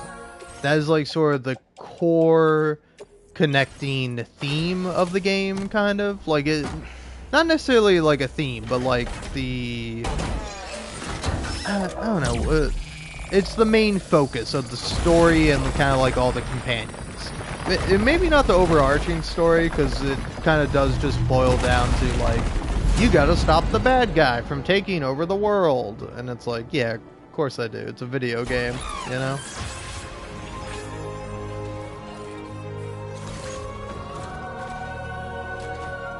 But like, I do wish it was like a little bit more interesting.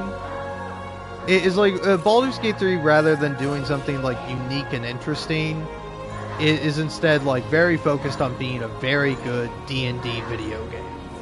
Like that's what it's trying to do, and it accomplishes that task successfully. I don't think anyone would really argue otherwise.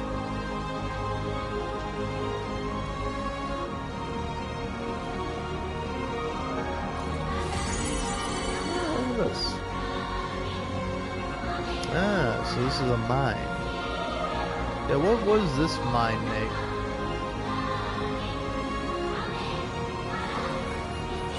Let's see, I found a mine that makes chemicals. I found a mine that makes ceramics. My guess is this one does metals, maybe.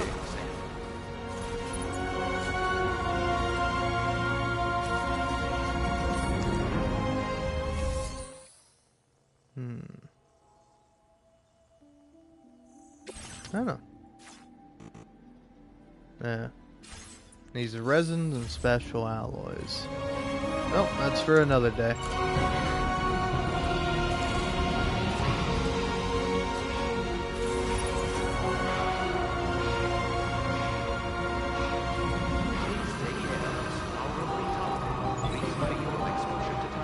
But yeah, but I think because Baldur's Gate 3 is doing so much and doing it all like competently, I think it works and I think it's a good game. But it's too broad to really do something like truly interesting. Like it's very hard for it to be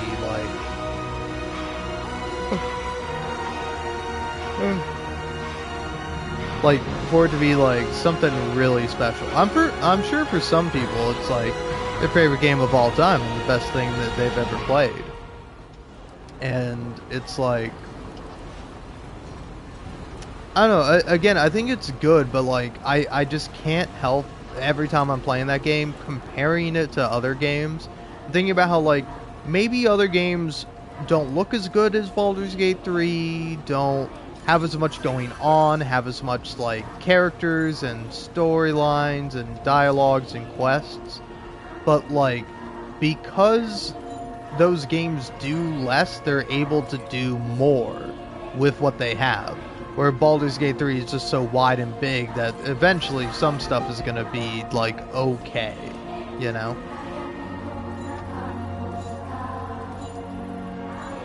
Or it's like, I really like Baldur's Gate 3. I just don't know if I love it, you know? But meanwhile, it's like I love something like Alan Wake 2, Red Dead Redemption 2. God damn. I was like, is there another game with 2 in it? Death Stranding 2. But like, The Witcher 3, I really like. Disco Elysium, one of my favorite games, but it's like, yeah, it's like take Disco Elysium. It's like Disco Elysium. I would describe it as the best written game and the most written game. Like there's so many options, so many different choices, so many lines of dialogue, and it's like it's a really funny, really witty, really sharp, very like intelligent, self-aware game that is just like incredibly like amazing to experience.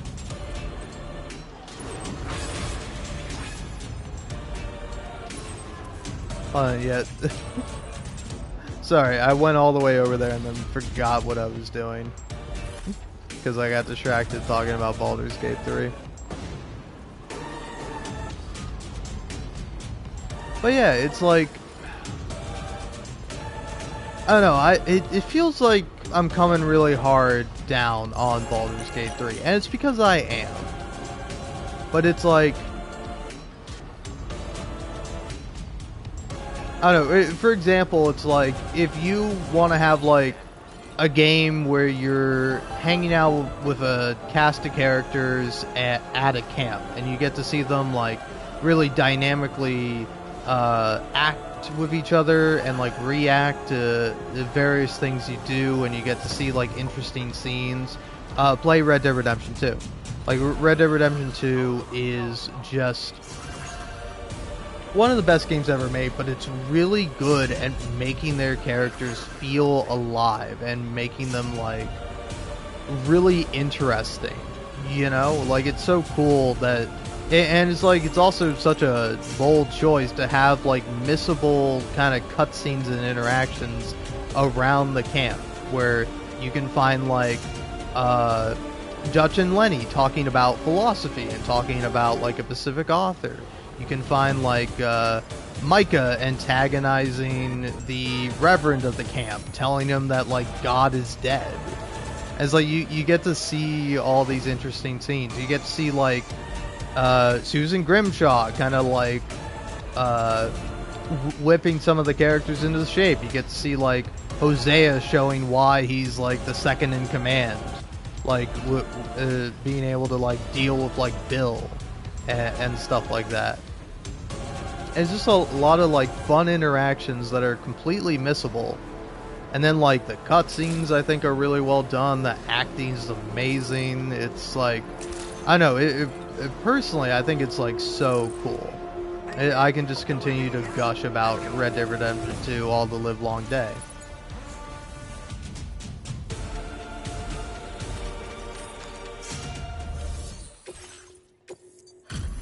It's like, I don't know, I just keep trying to think of like, what's like the selling point on Baldur's Gate 3? And like, there's not much. I think it's like very obvious what the selling points are. Oh, is it night already? And you're here even though it's dark out. That's crazy, man. There's no need to risk your life. Let's see if you've been doing alright with the orders. I fucking love this guy so much.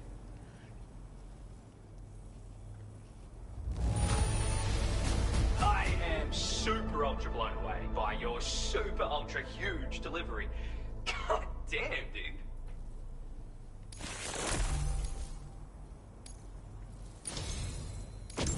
Damn, you're like a helping machine. I'm getting teary-eyed, for real. Quick, take this. Have some more materials, Sam. Use them all. I don't give a fuck. Now displaying your current porter grade.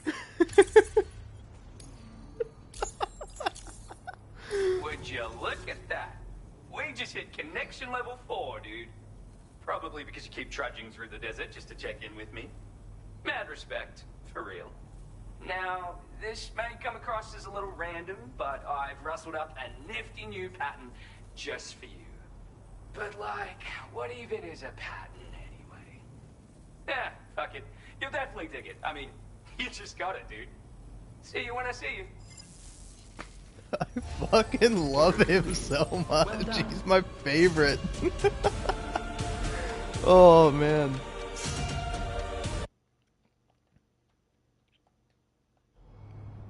But yeah, I would say with Baldur's Gate 3, there are some really funny moments. There's some, like, really well done scenes. But it's very limited a lot of the time. Which is alright, but it's like, I don't know, you play it and you, I don't know, there's never a moment where I'm like, oh, this isn't a game. Like, I'm always aware of the fact that I'm playing a video game. Meanwhile, it's like, with Red Dead Redemption 2, like, seeing the characters, like, walk around, like, pat each other on the shoulder, do such, like, subtle acting with their faces. Like, I think The Witcher 3 is, like, one of the games to really, like, nail subtle face acting. Like, the last time I replayed The Witcher 3, I just really appreciate Geralt's face so much. Like, he says so much with so little. Like, you the whole time you're playing The Witcher 3, you should just be staring at the characters' faces because they are so fucking well animated. And, like, especially Geralt, because he's, like, very sarcastic, he's very funny. And he just conveys so much emotion with just his face alone, without even having to say anything. It's really great. And so it's like definitely stuff like that. When meanwhile it's like the faces in Baldur's Gate 3 are well animated and they're pretty good, but it's like I don't know. It's always like and like the cinematography is very boring a lot of the time. Like unless there's like a cutscene, if two characters are talking, it is shot and then reverse shot when the other character is talking, and then it's like shot on you when you're picking your dialogue option, you know? And it's like I never feel as excited to like do a scene or like talk with a character, you know, as I am to be like, oh fuck yeah, it's cutscene time in Red Dead Redemption 2 or this game, where I'm like, oh yes, a cutscene, finally. I'm stoked, man. Ooh. All right, let's do both of these.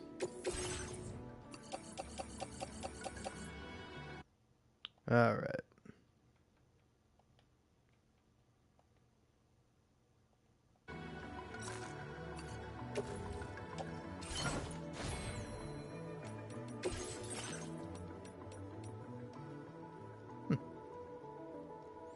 A suit designed specifically for making deliveries. Well, yeah, but its pattern will camouflage you in muddy or sandy environments. Okay.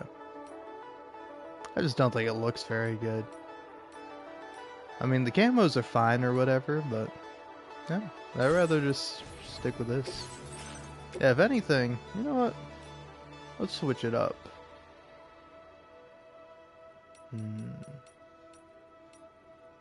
Do I want the red, purple, maybe yellow? I think the orange is actually kind of good. But you know, let's go with the red. Order accepted. Thank you.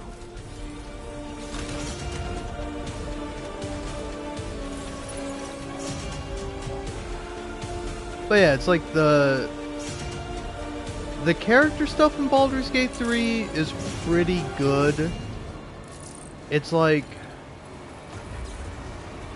I don't know. I feel like I really got to give it like another run through. It's like, I don't know. This is a crazy thing about me, where I'm quite literally doing a second playthrough of Death Stranding 2.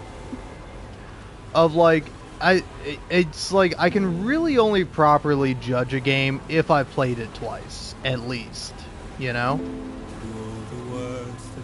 Because I'm very much of the belief of like, if you liked it the first time, you ought to like it the second time, you know? You can also give it time. Like, giving time in between different playthroughs, I think is definitely worth it. But I don't know, at least for me, upon playing something a second time, I get to really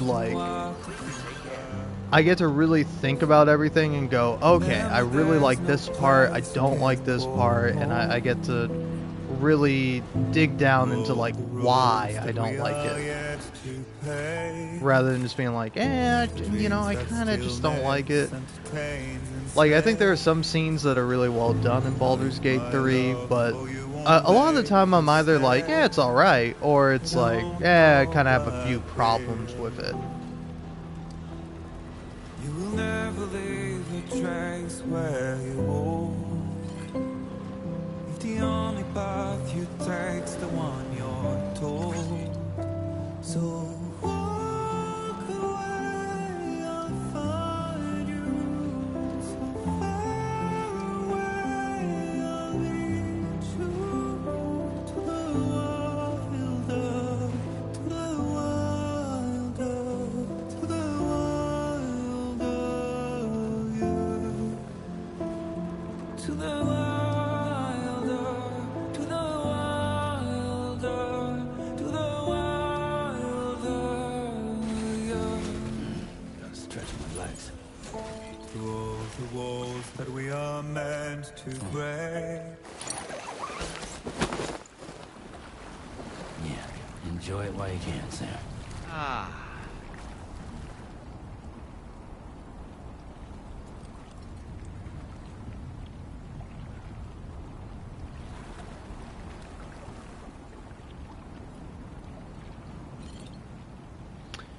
Yeah, you know what? Honestly, I'm thinking about it, and the thing with like with Baldur's Gate 3, the best part about that game is the companions and the companion quests. Like, most of the other quests are kind of... It's like, usually they're kind of interesting, but there's never, like, anything too spectacular, you know? Whereas, like, I'm trying to think of, like, what's a quest in that game that kind of, like, blows me away, and I can't really think of one. Because for Baldur's Gate 3, it's like, I mean, unless we're not counting the companion quests. Because, like, for the companion quest, it's like... That's nice. I don't know, I think Gale's is kind of interesting. Where it's like, his thing, you have to give him magical items, so it's kind of annoying in the beginning, but it's alright. And then I do really like his scene.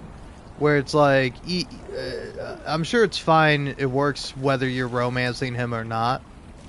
But, like, the scene where you, like, go out at night and you talk with him, like, while looking at the stars, that's pretty good. Shadowheart is a pretty good character. Like, doing her quest, I think, is really interesting, and I tend to enjoy it a lot. Lae'zel's my favorite character. She's my favorite companion. Yeah. And Enjoy like, it while you can, Sam. I don't know, I enjoy her arc quite a bit, and like the ending with her I think was pretty good. Karlach I also like a lot. I think hers is pretty good, though. Her kind of quest is like relatively simple and aligns with the main quest. This is the life.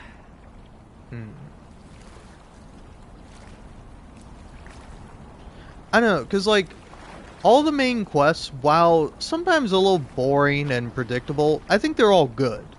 I think they all work, like, fighting the big three that you gotta fight, the big three bosses. I think all of them are fun, and they all have their unique thing going on with them that makes them fun to fight. So I enjoy that. It's just, like, there's no side quest that really hits for me, you know? Like here, I'm kind of curious. I'm just on a kick now of talking about Baldur's Gate 3, so forgive me if you don't want to hear me. That'll be a time to tune out. But I want to look up like what people's favorite side quests are, because like at least for me, I can't help thinking about my least favorite side quest when I'm thinking about Baldur's Gate 3, and that's during Act 1. You can encounter, like, this underground, like, basically black market sort of group. Like, I forget what they're called, but they have some name and they're an organization. And, like, when you find their secret, like, hidden base, either through stumbling upon it accidentally, or Enjoy it while you can, Sam. you can like find a clue leading you to it, and then you can also have like another guy tell you about it. You can like do this quest where you I feel reborn. or you can do this encounter where you find these guys like fighting some infected enemies.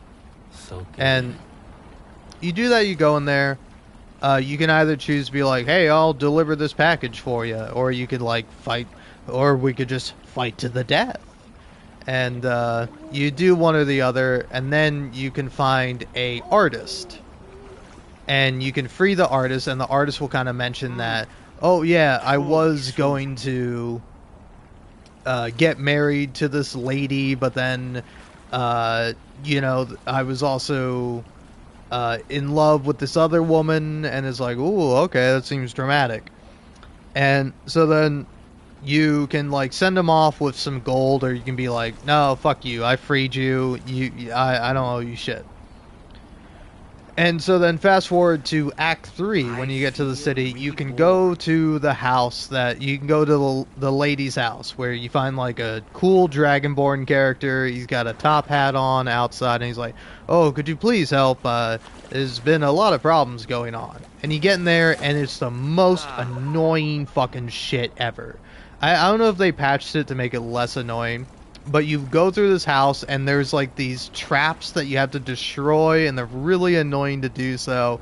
But so you do all that, you destroy all the traps, you get all the way to the top to find like the ghost that's been haunting the area, because like you find the artist guy and he's being like a dick. He's like being evil and like not himself. It's like very weird. And so you get up there and you find out, hey, there's a ghost here. And he summoned the ghost because the ghost was his like old flame or whatever, or like a woman he had a tryst with or whatever. Here forever and ever. And so you get there, and then basically the ghost goes on this kind of rant where she's really annoyed that he brought her back because she died and he thought it was his fault. And it's like, I will say, I think I like that in theory, of like a ghost being annoyed of like, hey, fuck you, I was dead. Why'd you bring me back? I'm pissed at you. I'm gonna make your life hell now. Like, I think that is pretty funny. But it kind of, the whole thing is that she says, and I'm going to kind of like try to match her tone with this. She's like, oh yeah, you know, he called me and he said, or he summoned me and he was like, oh, was it my fault that you ended up, you know, taking your own life? And she's like, and I don't know, I forget if you ask her or whatever, but she's like, you know, I took my own life because I was just so fucking sad all of the time. And it was just such a miserable life I was living, and I really fucking hated it. And now this asshole's brought me back. And it's just like, I don't know, to me it does not hit for me. I do not like it in the slightest. I don't like the build-up of the quest. It's like a little bit of intrigue of like, oh, who's this artist guy being like a little bit of a player or whatever. So you think it's going to be something interesting, and then you get to it, and it's just like the most annoying fucking thing to get through. Getting through this stupid fucking mansion to get to the ghost. And then the ghost is just angry that they've been summoned, and, you know, it's not the guy's fault, and he's just being a narcissist. Instead, she was just really sad, so she took her own life. And it's like, Truly soothing. okay, what am I getting out of this? Because you do that, and then it's like him and the new lady can live happily ever after or whatever. But it's just like, what a waste of fucking time on everyone's part, man. I guess that's the idea of it. I don't know. I feel reborn. To me, it's just like, as like, that's how I feel about a lot of the quests, is that it's a lot of like difficulty and trouble for not a lot of payoff. Like, take another quest in Act 3 where you have to go find all the dead body parts of a clown. And it's like, you can like probably pay attention and figure out by navigating around the city where it is, but you're probably just going to get annoyed with that, so you're just going to look up where all the body parts are, and you just have to do a bunch of fights, oftentimes, to get the body parts, and then you get them all, you deliver them to the fun circus leader lady, and then she's like, alright, cool, thanks for getting me back, Dribbles the Clown. Now I'm gonna go ahead and leave, so thanks for that. And you're like, oh, okay, it's some quest, huh?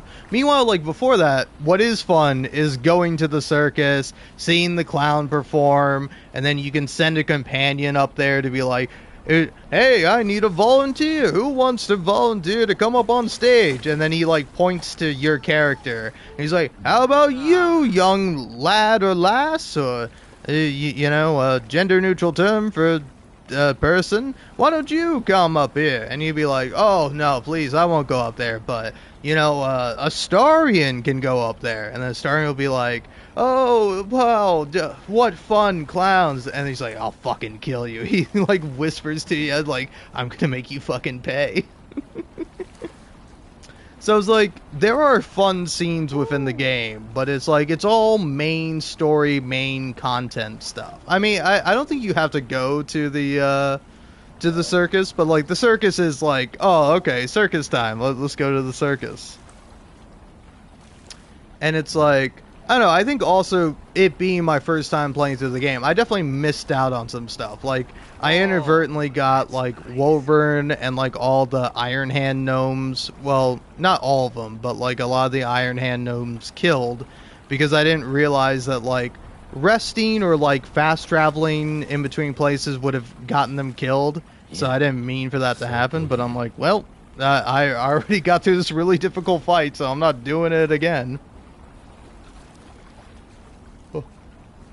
But yeah, let's see. Favorite... yeah, I'm just going to look up Baldur's Gate 3 favorite quests. Because I want to see what some people see. Or what some people say. Now this is living. Okay, so...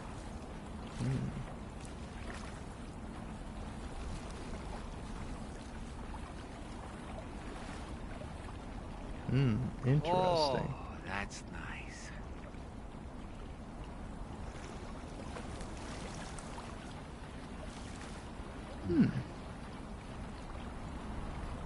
That's interesting. But yeah, what's the Wraithwind Masons Guild?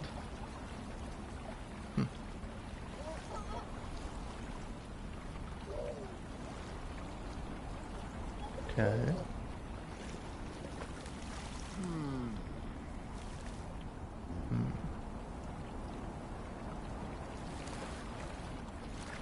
Oh yeah, the House of Hope quest is pretty good.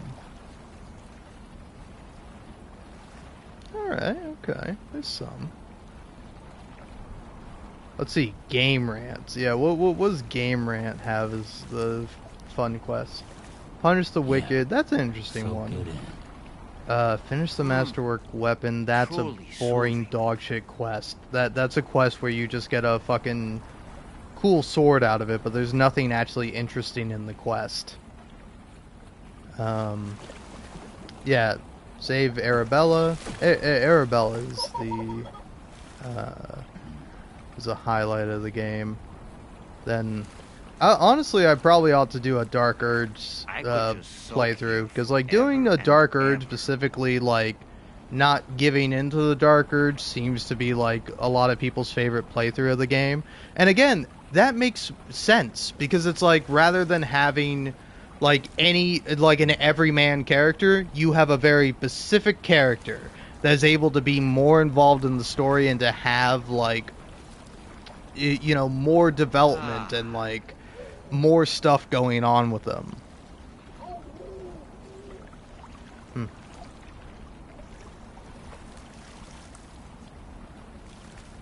Yeah, enjoy it while you can, Sam.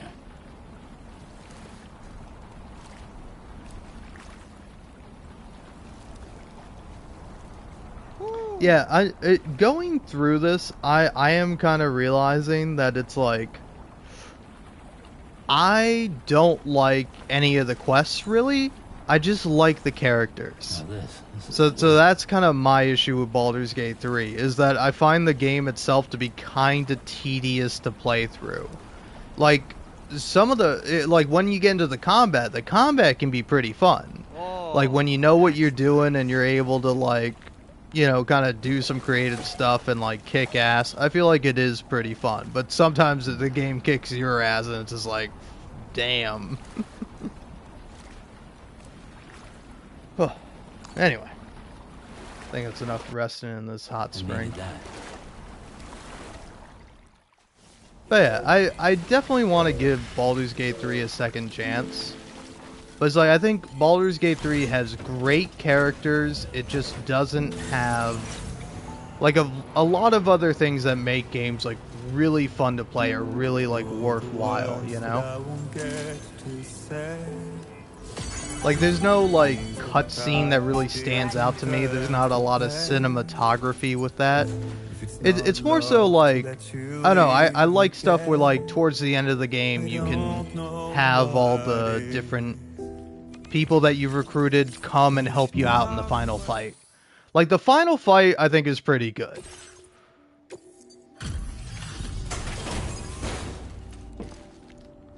But it's like, most of the side quests are kind of boring. I would say the majority of the side quests are kind of boring or tedious. And, like, really you're just there for the character interactions. We don't often get cargo looking this good. But I guess that's why you're the best. We assumed this delivery was lost from you. And, like, I think for me, something that kind of perfectly summarizes my experience with Baldur's Gate 3 is, put that shit in the truck.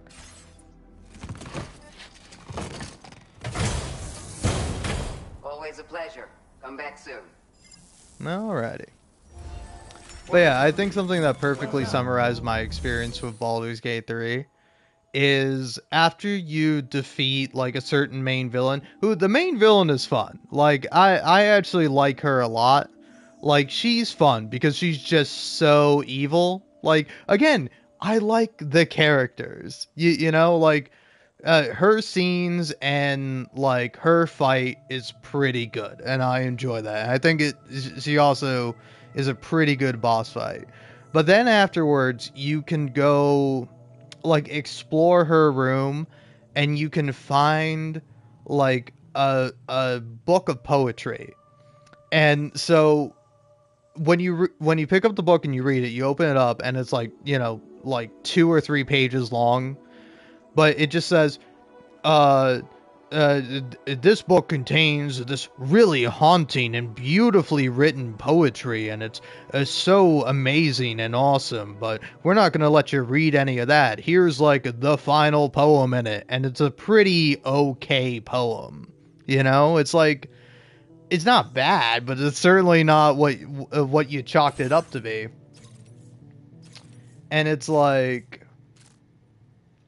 as like Baldur's Gate 3, you gotta do more showing. You can't be doing all this telling. I don't mind a little bit of telling. Like, it's fun when you're going around the environment and it's like, oh, you passed a religion check, so you know about, like, this particular god. Or, oh, you passed a nature check, so you notice the tracks in the ground and you see where they lead. And you can go investigate the cave and find a bunch of goblins in there.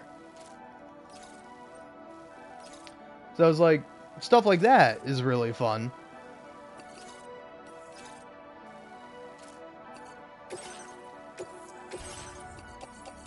This cargo has been designated. Yes, I can read.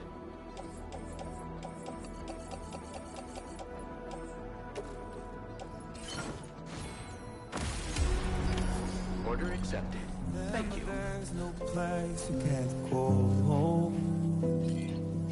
To all the roads that we are yet to pay. The dreams that stillness entertain and slay. But yeah, I kind of lost my train of thought because I was interrupted by the game. Again, it's like, hey, if you want to tell me the first time, like, hey, when this cargo gets destroyed, it'll fuck you up and probably kill you. Oh, okay, cool. I'll look out for that. But then it's like, you tell it to me once. You don't need to tell it to me twice. I know, I got it.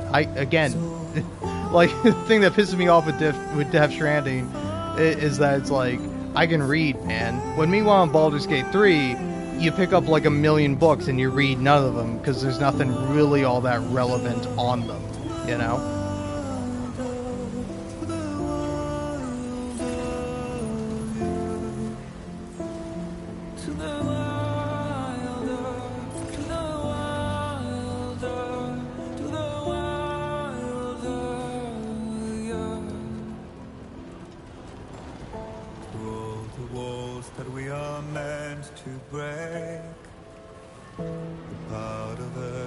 Still remains untamed. We must be more than animals. Like, I don't know, for a game based on D&D that's all about, like, doing quests, there was never a moment where I was like, oh man, that was such a good quest. I'm really glad I did that quest. It's more like, yeah, that quest was alright. There were some parts of it that were cool, like the characters talking, and then the rest of it was probably just fetching some item to bring to a character, and then you have to fight some people to get the to get the MacGuffin or whatever you need for the quest. It's just I don't think it's particularly great, you know.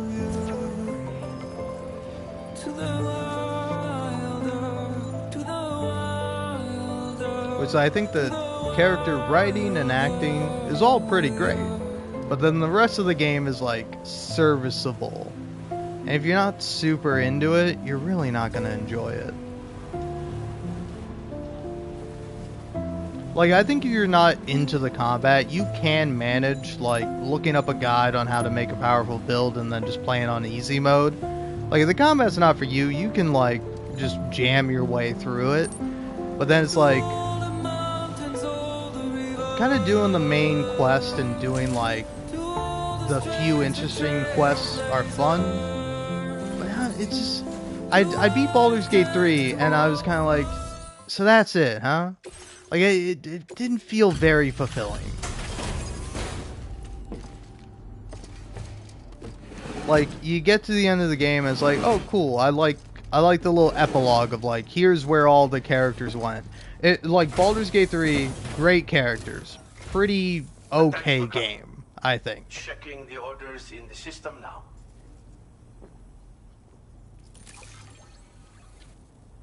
Whereas, like, Death Stranding 2, I know.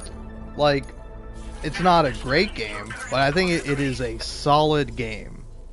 It is really fun, doing deliveries, building infrastructure, like, finding creative things to do. Like, honestly, like, the last time I was playing, probably the most fun thing I did in this game was when I was trying to get this piece of cargo, and it was, like, stuck, up on, like, this kind of ridge area, and from like where I was, I couldn't reach it, and I didn't have a ladder or like a PCC, so I couldn't do anything to actually build my way up to it. And so I was like, oh man, how am I going to get this this like package that I came here to find?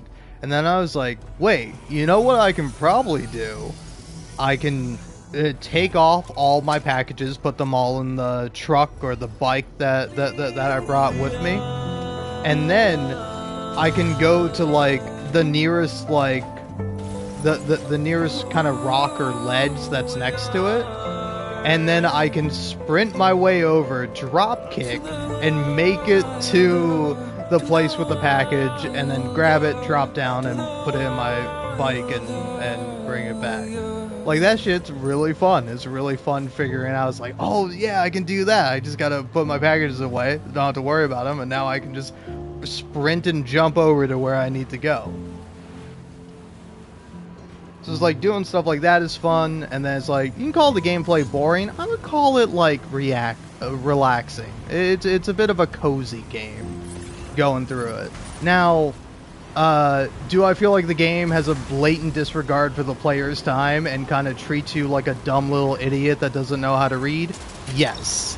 If honestly, this game would go from like, I think, a pretty like spectacular 8 out of 10 to a 10 out of 10 if you just allowed me to skip the fucking rigmarole of delivering a package. Like, please, for the love of God, when I get to a base and I'm delivering like packages, just let me deliver the packages and then leave. I don't need to have some guy come on, go, wow, thanks for delivering that delivery, Sam. It's currently nighttime. Wow, you delivered the package in nighttime. Well, let me go ahead and take a look at the package. Yep, that sure is a package. Thanks for delivering that. And then you gotta mash X like 10 fucking times. And then you'll do that. Great job, Sam. You're the second coming of Christ. Wow. No one else could have possibly done this. Thank goodness you're here to deliver packages. Without you, I mean, frankly, I'd be so depressed. I'd probably be stuck inside playing a video game all day. But thanks to you, I can go out and be productive. And so yeah, so they tell you all that, you mash the X button, and it's like, alright, well, see you next time, Sammy. And it's like, fucking just let me deliver packages, man. But yeah, music's pretty good. Some of the missions can be pretty fun. Like, the cutscenes are always a treat. But yeah, it's like, it's like there's just a couple of things that could be improved about the game. But otherwise, I think it's a pretty solid game, you know? It's like, you know, only in a fucking, you know, a video game, maybe only specifically a Hideo Kojima game, that you can go from one moment to, like, tearing up at somebody talking about the loss of their child, of, like, you know, of, like, bringing life to a baby, being able to see it, move around and feel a connection with it, and then it tragically, or, you know, the baby tragically losing its life, and it's, like, really sad, and it's heartfelt, and it's touching, and it's just such a, like, beautiful, interesting scene. And then you can immediately follow it up by going to a pizza chef's place where him and Sam just fucking get into the most ridiculous fight. Where he's making a pizza as he's fighting Sam, and he's kicking Sam's ass, and Sam is just, like, putting stuff in between him and the pizza guy.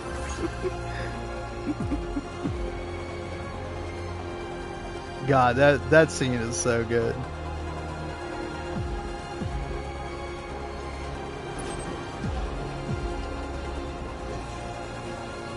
And then you also got, like, the amazing soundtrack of the game, and just, like, I don't know, I love the fucking natural look of the game, like seeing the mountains and the valleys, the rivers, the ocean, like, it's all so goddamn beautiful.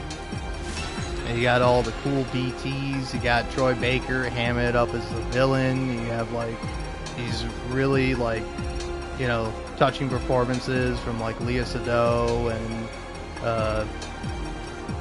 God, I wish I knew how to say her name, Shioli, I think? Is that how you say her first name? And I forgot what her last name is, but the actor who plays Rainey. And then there's, I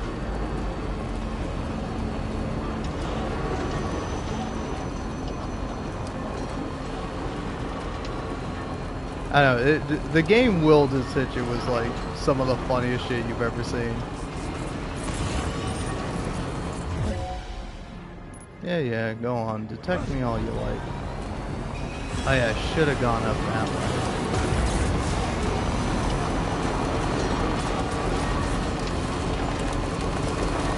Looks like I'm going up this way.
Above and beyond my research. Now displaying your current porter grade. Alright, almost at 5 stars. I hope to see you again. Be careful and say hello to our friend from me. Order completed. Well done. So yeah, here's something I'm kind of curious about. So yeah, I got all these, which I will do. Okay, so these and these.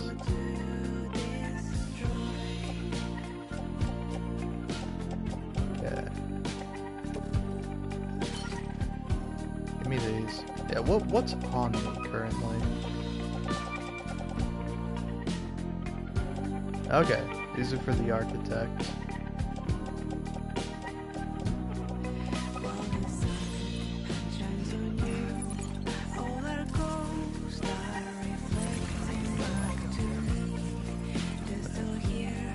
Great Springs, Long Lake. Let's take the plug in. Goddamn. Coffin.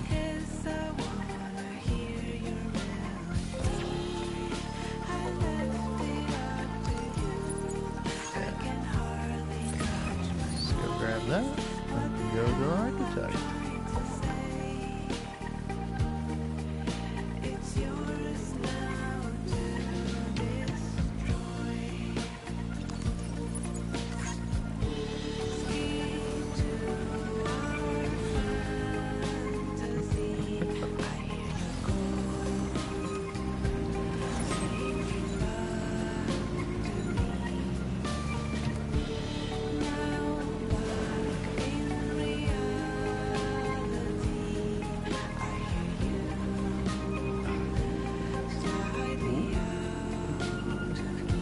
See, now this is why this game's pretty good.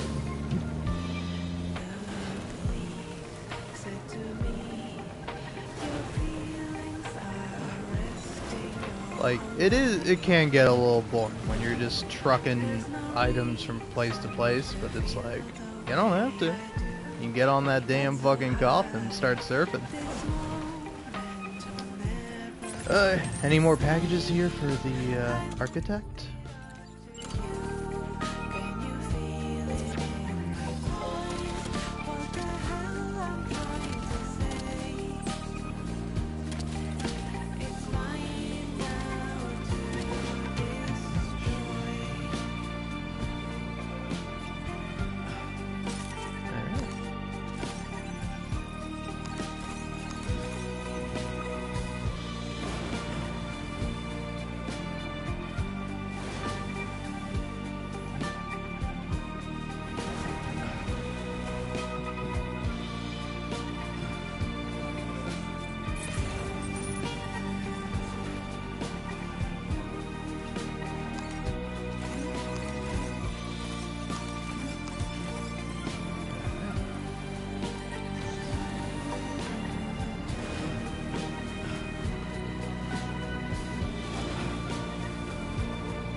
Alright, that was pretty fun. Beautiful, huh? You handled this with a... Huh. You were... Now displaying your current porter grade. Order completed. Well done.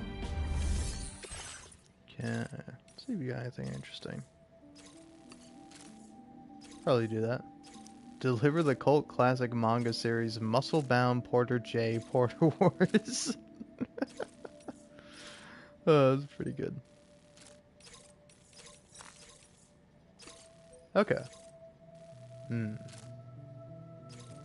Yeah, I say do this. Then I'd probably head back here and get the what do you call it? The medals for the data scientist. That's it.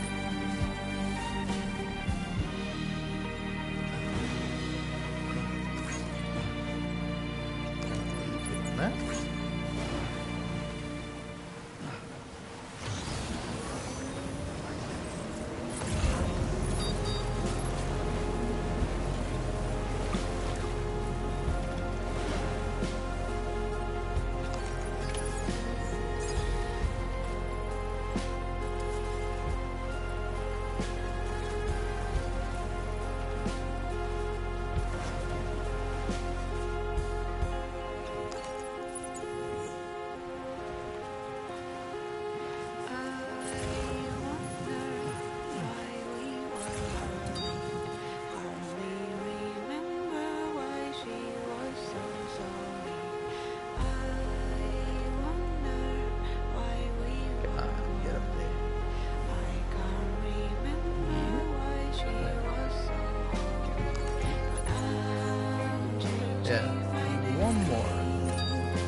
this any better.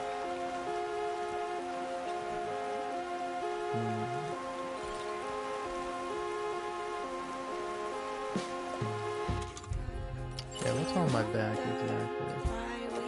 Yeah. I'll put that there.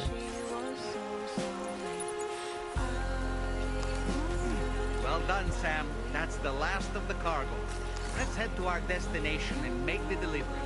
I'll be back for you, ceramics.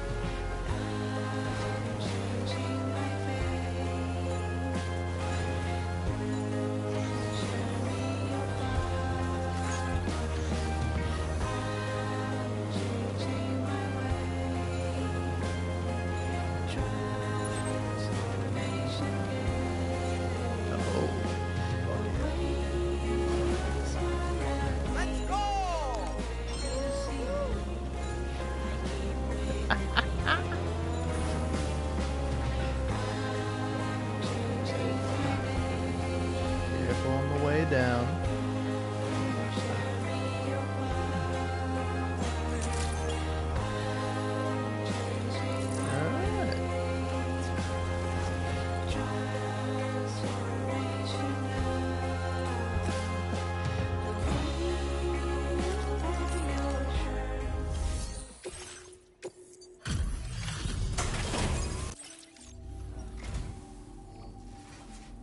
Where? Only a dedicated. Hey! Sam, I want you to know you have my utmost respect. I've prepared something to express my appreciation. Oh.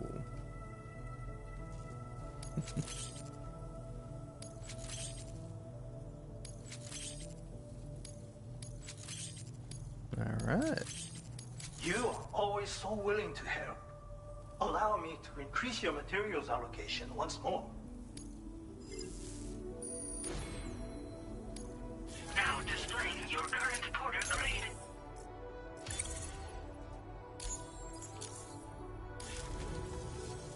As thanks for your assistance, there is something I would like you to have.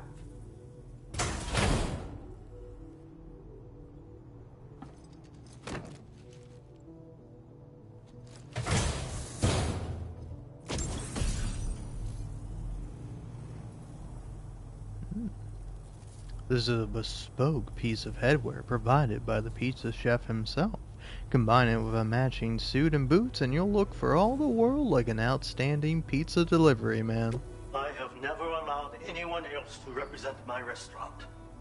Not until this day. The boots can and will break down with use, but you can fabricate another pair if you like. And so, my boots, hat, and suit are yours. Put them all on, and everyone will recognize you as a pizza delivery man. You deserve to be the very first to wear this outfit, Sam. Others will surely recognize your dedication and let you stay at their shelters. Now, let us get back to work. Alright. Well done.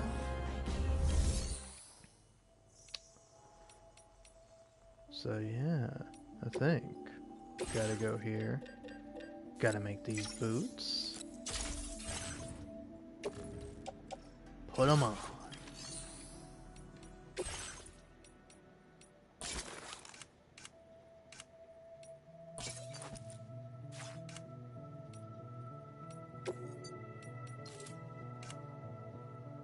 Yeah, I'm kind of curious. How's it look backwards?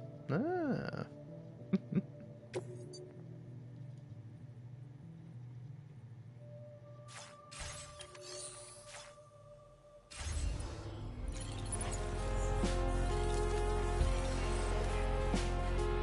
Alright. Ooh, you know what? I'm looking this good.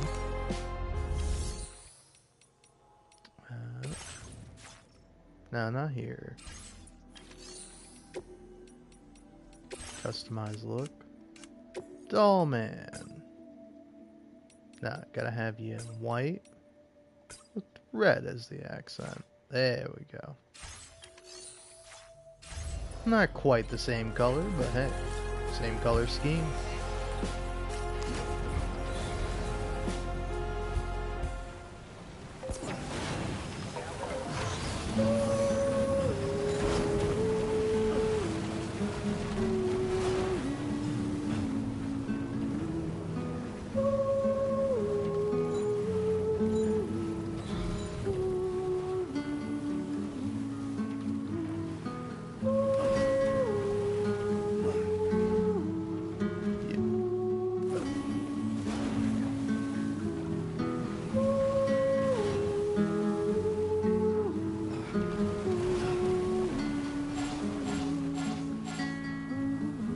Oh well.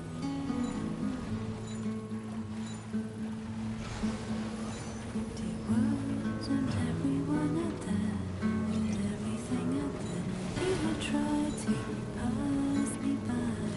Now I'm falling into you, like a sprinter leaves Nice. in the ground with the sound. Today I walk into your eyes to reach your number 9. You're no longer afraid to die. Dreams are running in the woods, are burning in the woods.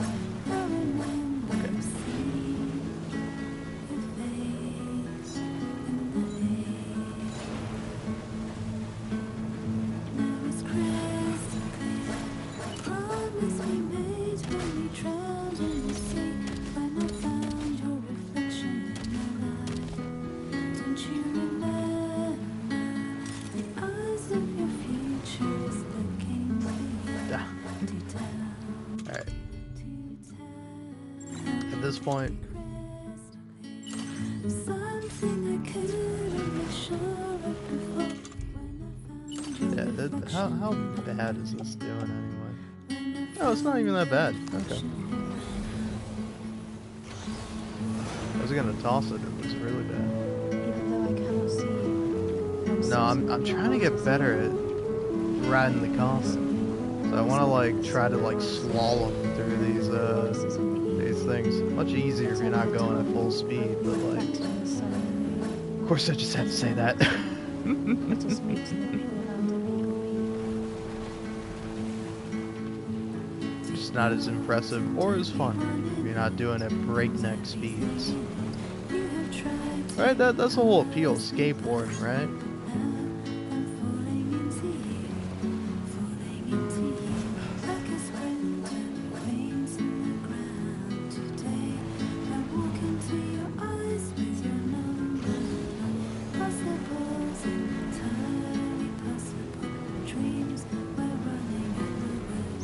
See, that was sick, but I didn't do that intentionally. Oh yeah, wait.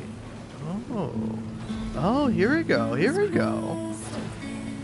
I think I'm unlocking the secrets. Yeah, okay. So what you do, you can keep holding down the accelerate button, but you want that precision, you also hit the brakes.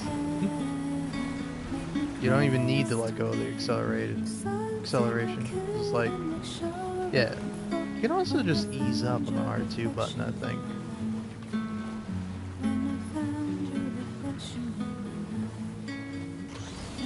I know, I also might not be getting the intended experience because I've turned off adaptive triggers because I find them to be annoying.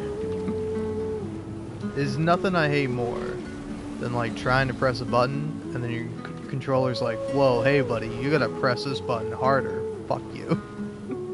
I'm not doing that. I think, yeah, I was playing Alan Wake 2 and I went to fire my gun and it took me like slightly longer than it should have to fire it, and I was like, oh no, I'm turning this off immediately.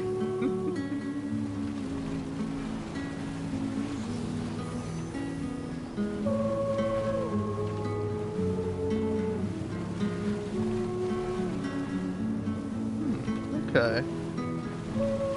Also, it's kind of good having this. Yeah, it's kind of good having a little bit of metal on my arm because I kind of can get a feel of like what counts for like damage. Because like you hit something head on, it's gonna damage you. But if you can like get the side of it, it won't be as bad. I'm like wondering why that is.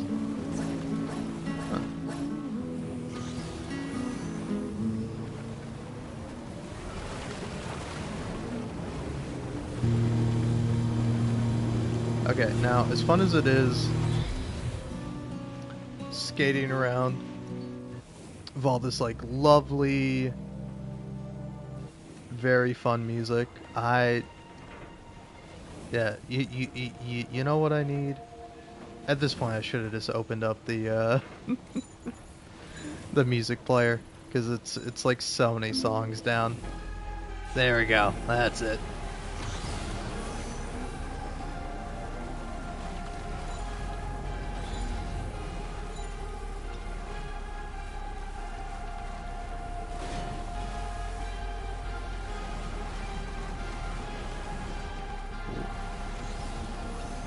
Yeah, because, like, I want to try, like, hitting the side of it at, like, Mach speeds.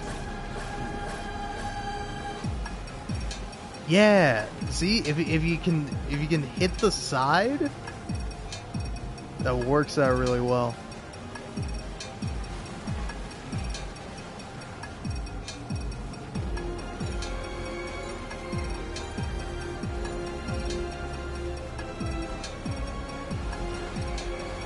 Yeah, okay. Yeah, really, no matter how fast you're going, as long as you don't hit it head on, you're good.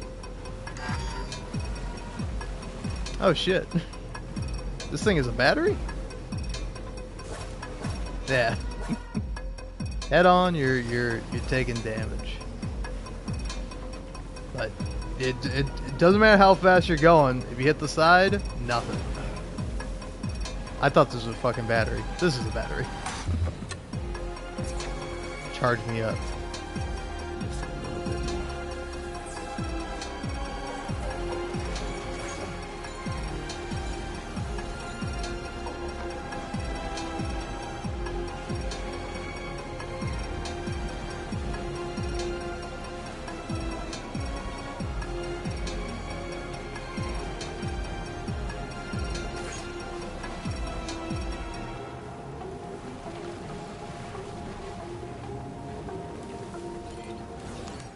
Some air!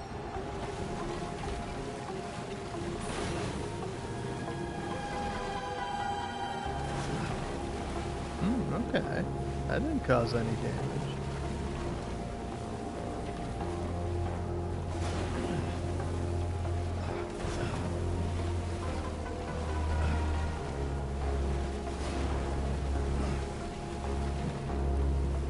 I have no idea how this looks to, like, somebody watching this. Me, I'm like, oh man, I'm having such a fun time. But then probably, if and when I ever go back and look at this, I'm like, I spent how long just fucking, like, smashing into rocks? Oh, man. I, the aristocrat. Or crat, not cat.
Also, I wish you got more airtime with it. If you could really get some, like, sick airtime, oh man, this thing would be awesome. Still pretty good, but just not sick.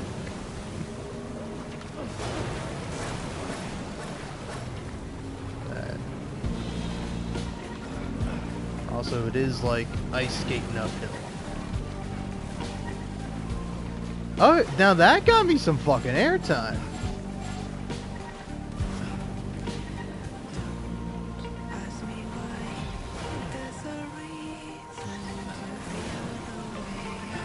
Whoa. Okay. All right. There's a trick to it.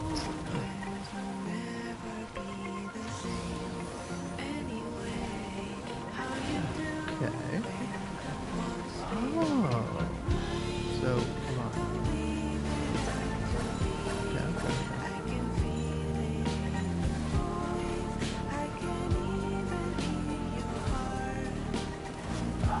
Ah, okay.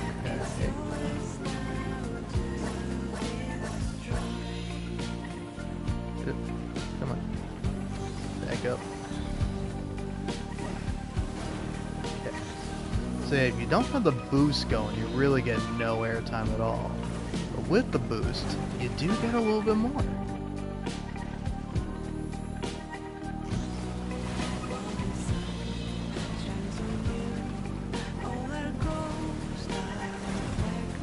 Yeah, how does that work?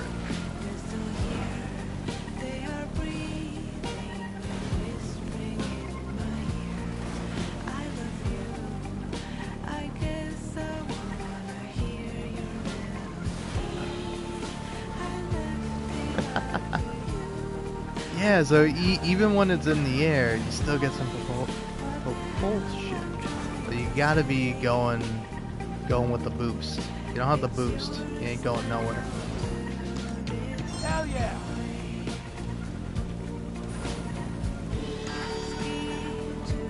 Yeah, I hear you. We're taking you to a battery. You know, I will say it's really funny that there's like another coffin here. So it's like, I feel like someone was doing the exact same thing as me, but they ran out of battery, so they just had to leave the coffin there.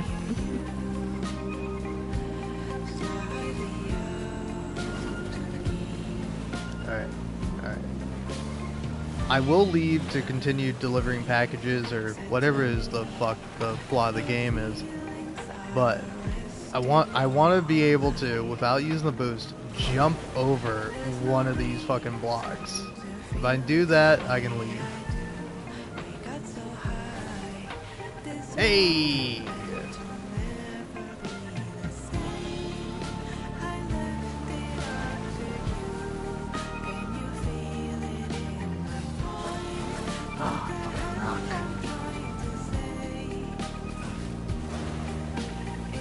Okay.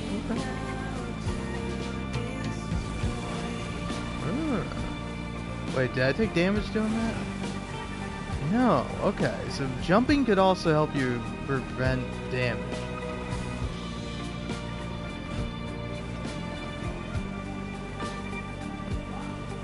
Wow. Okay.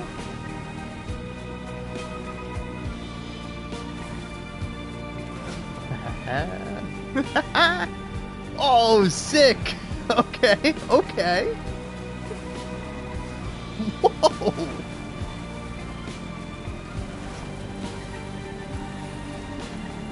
Now, is that tech, or was I just glitching out there? Because I feel like that was tech. Yeah, okay. Oh, you lean back. Oh, shit. Okay.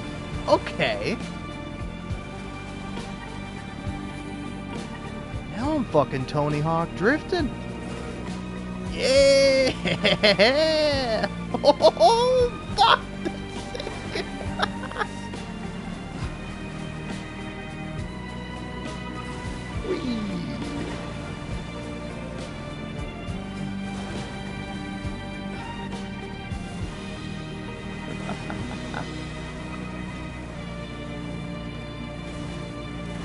Hey! Ooh.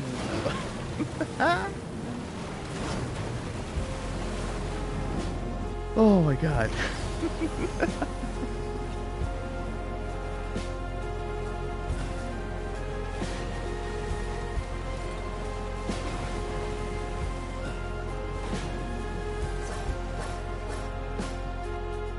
Oh. A little stuck.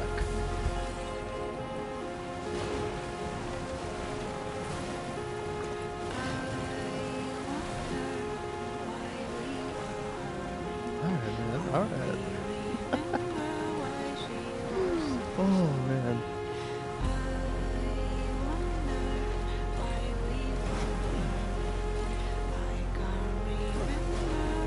So, learned how to get air. Ooh.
Oh man, it's so sick. Oh, I underestimated you, Coffin. I thought you were pretty cool. I didn't realize you were fucking sick.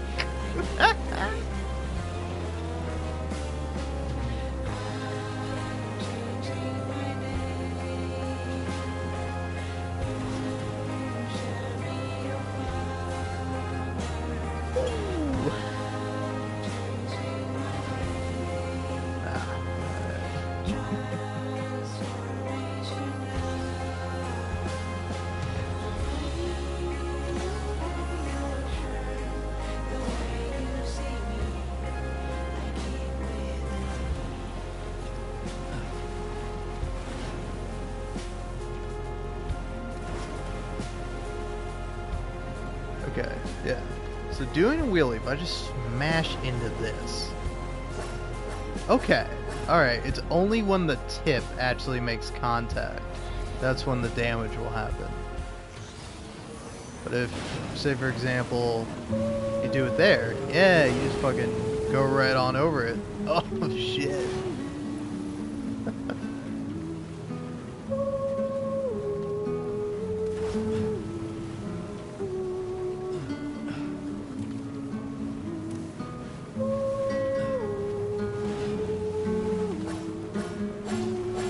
Okay, okay.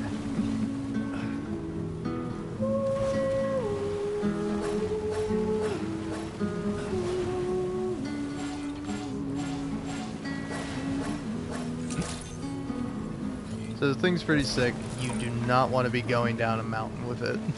At least not dangerously.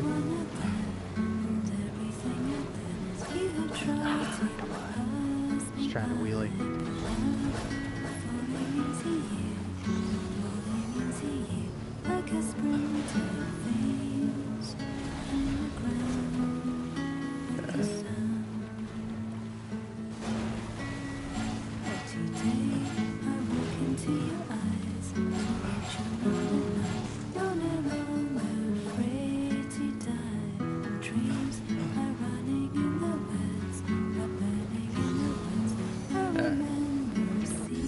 So I think I'll go get my ceramics back, but before I bring all this to an end, yeah, data bank.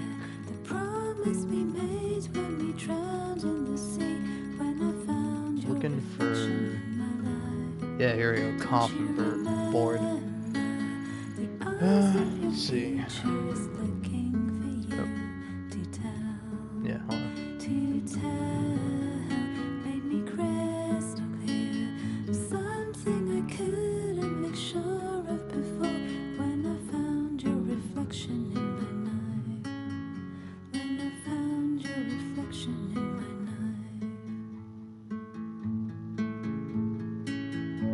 Even though I cannot see you, I'm certain that your heart is here. If you find that you miss me, always look at the sun that rises and the moon that rises in the evening. Whatever the time, I will be reflected in the sun and the moon. And in our next life, let us meet in the pure land of Eagle King. How do you get into the coffin?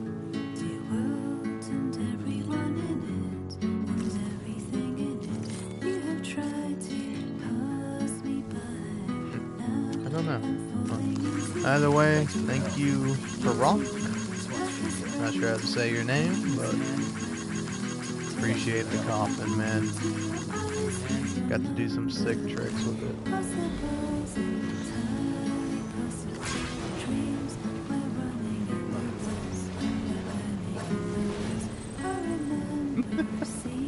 You really can get some extreme air off this thing.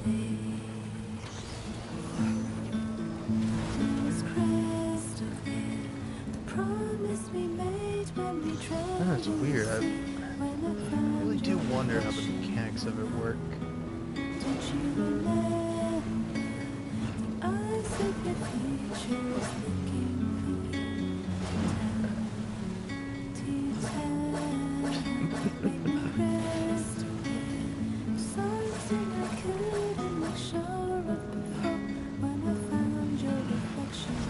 This poor little bit of metal that's just on my arm.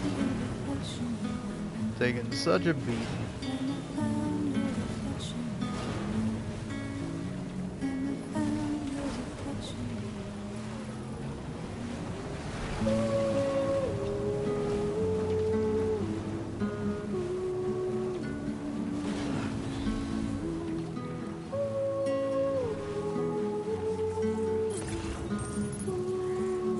Warning. The coffin board cannot be used as a mode of transport outside the chiral network. Alright. Oh yeah, hold on.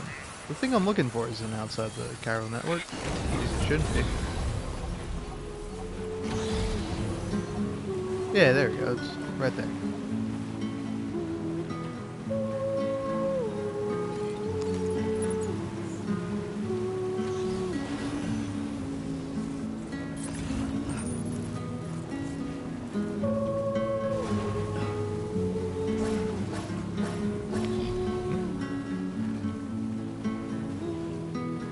You think I would have improved. But nope. Just as bad as I ever was.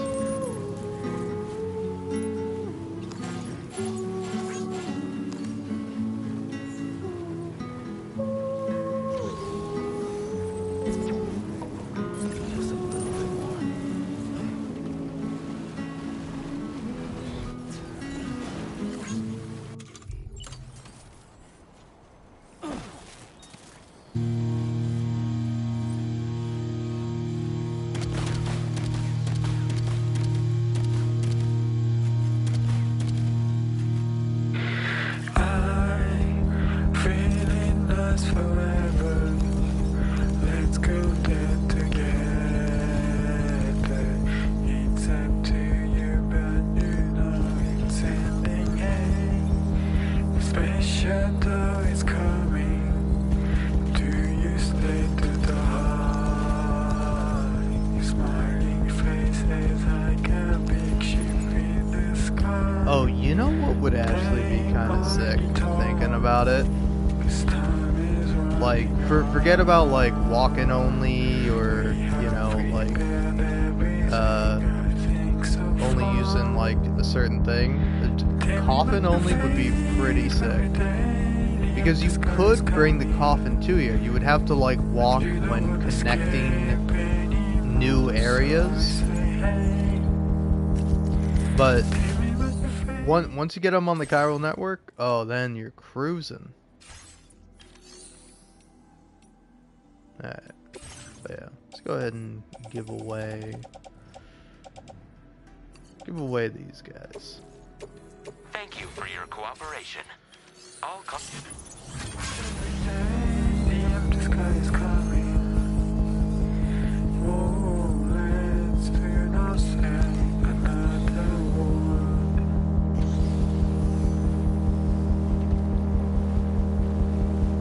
I'm feeling us forever. Let's go there together. It's up to you, but you know it's ending. Hey, the special door is coming. It's kind of interesting, and I do forget that the coffin doesn't count as a vehicle. Reviewing status of orders. Thanks for the extra cargo, John. Now displaying your current porter grade. order complete. Faces like a big ship in the sky. Playing my guitar, 'cause time is running out. We have prepared everything. Everything's so far. Definitely not alone.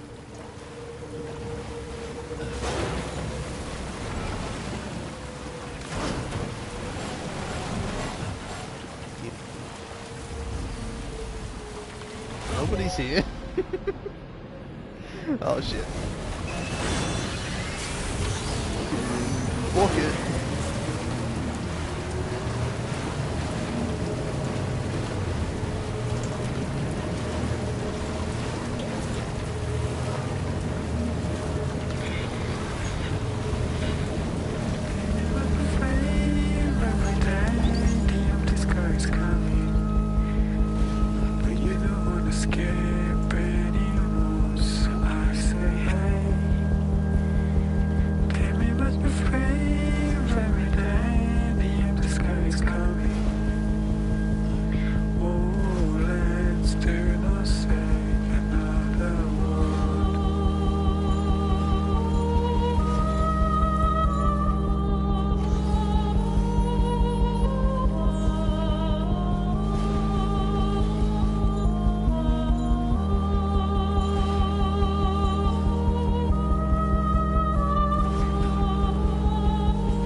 That, my time with the coffin has come to an end. God, that was fun. I really enjoyed that. What a blast, man. Alright, well, let's go deliver cargo now, I guess. I guess that's what I'm supposed to do. I just want to do more sick tricks on the coffin.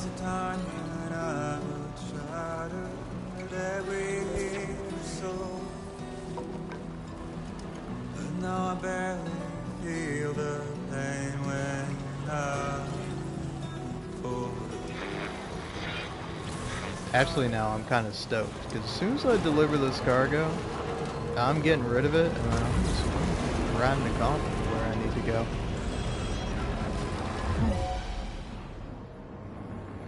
Oh no, please don't see me. Whatever am I going to do?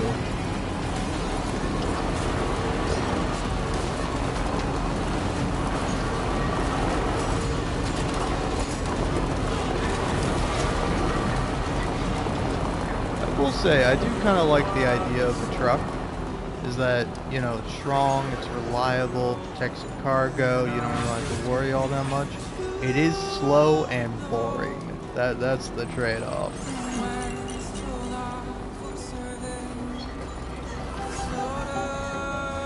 Like, I will say, when I was playing my first time through, I resented it any time I had to take a truck. I don't want to take a truck. Let me just take my bike.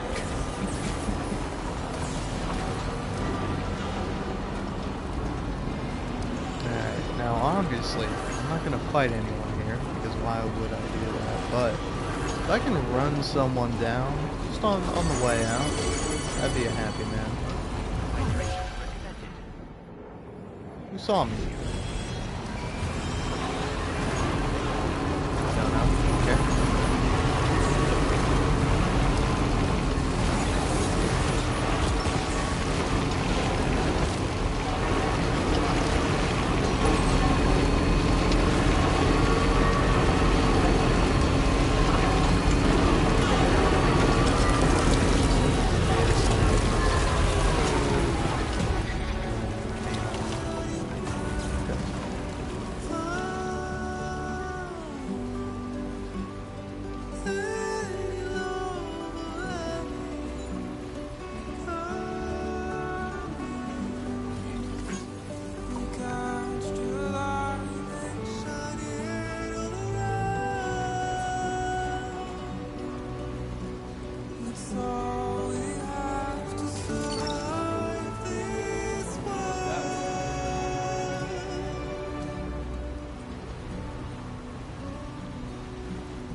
Find excuses for your anger, drowning in sorrow.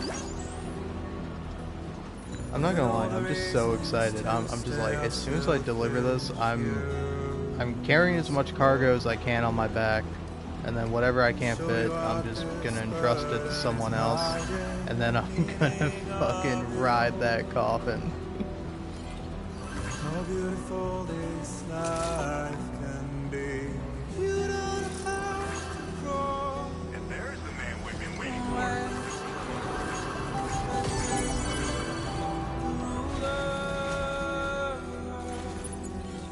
There is no time.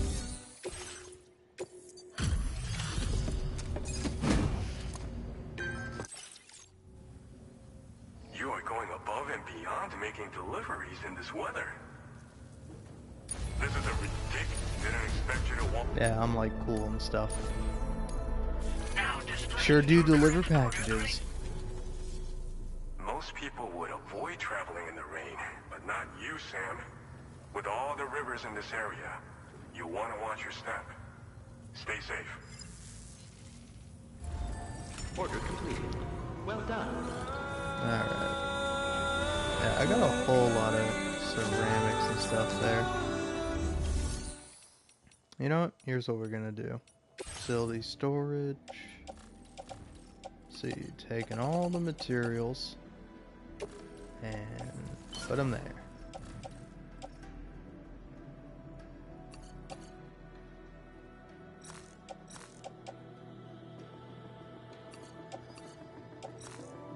This, just recycle that. No. Didn't mean to recycle the shotgun, but oh well. Okay, that's mine.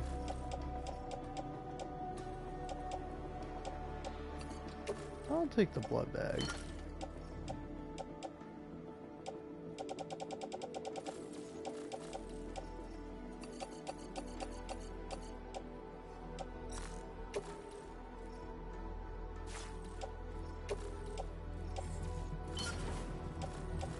Yeah, give me this.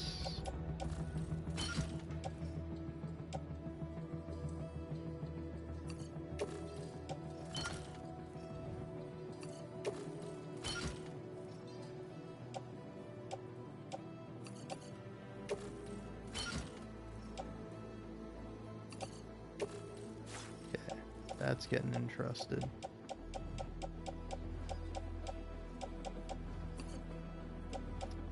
That.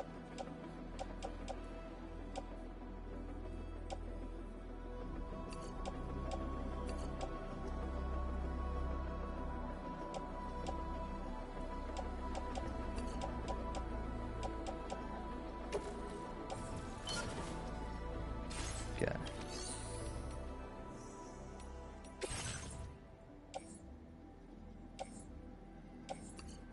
Don't feel like going there. Don't feel like going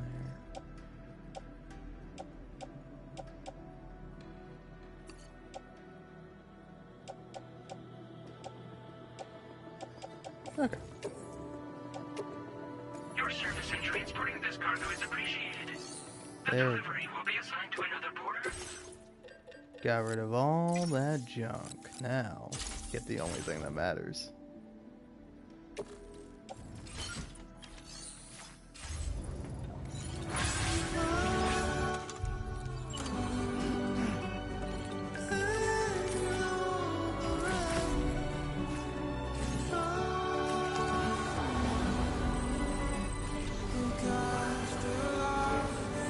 Safely closing your arm.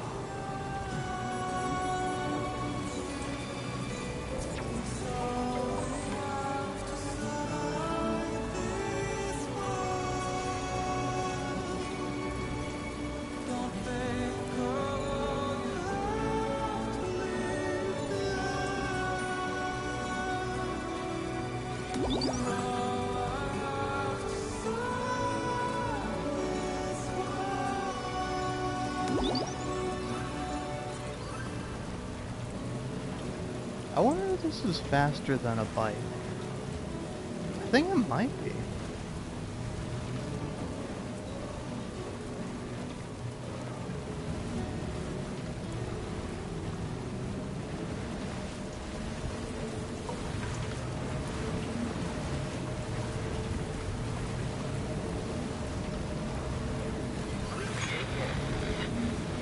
This must be their territory. Just gotta stop my music. Stop my music, but you can't stop me.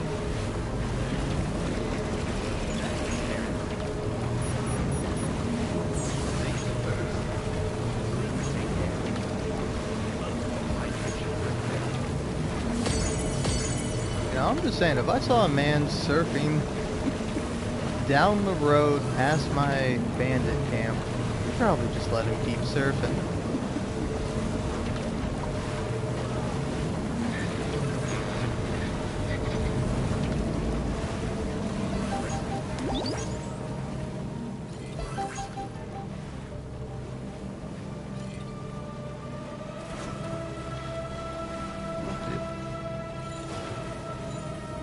Losing a little bit of control. Take care.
Shit.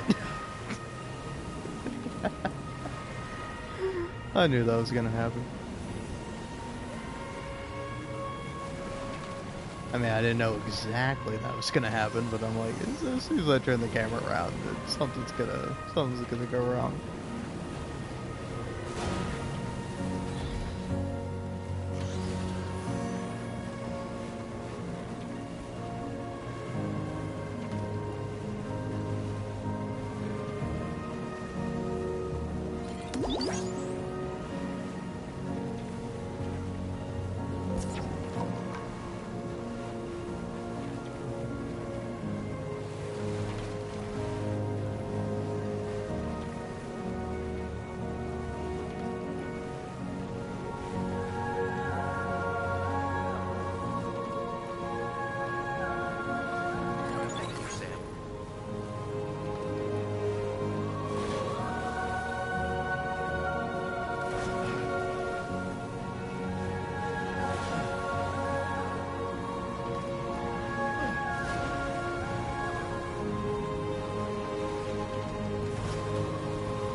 take it on the chin.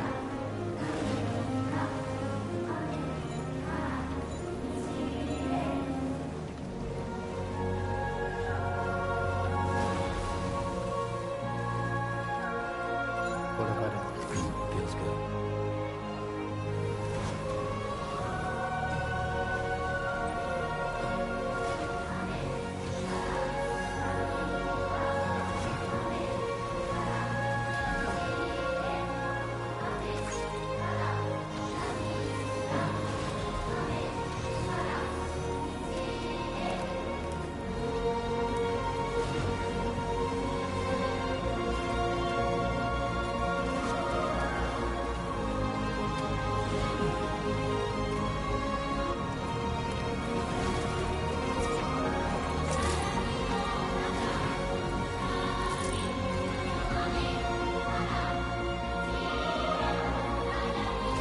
I knew that. I'm afraid you dropped some cargo, sir. Alright. Okay, that's not even 4 here, so I don't gotta worry about it. Yep, that's a lot of damage.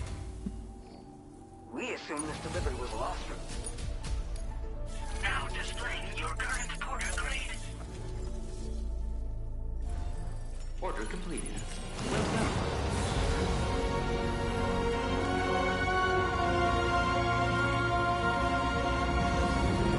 Now, should I pick that up?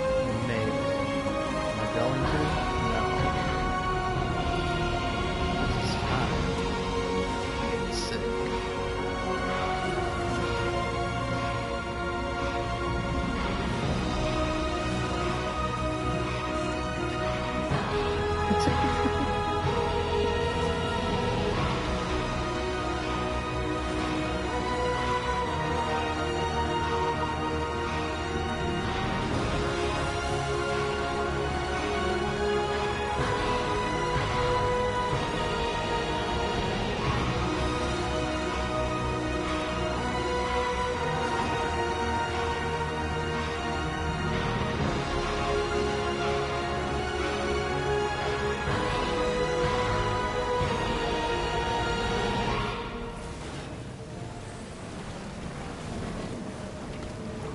Let's see. Yeah.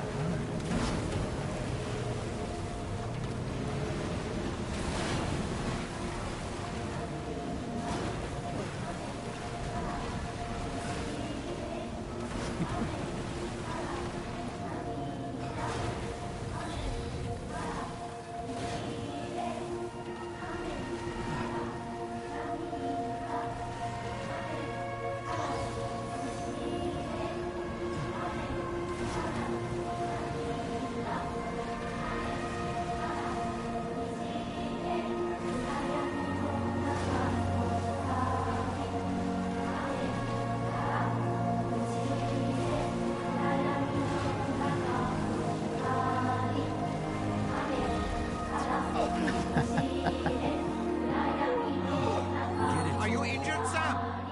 Oh no. My little baby knows I'm lame. Sorry, buddy.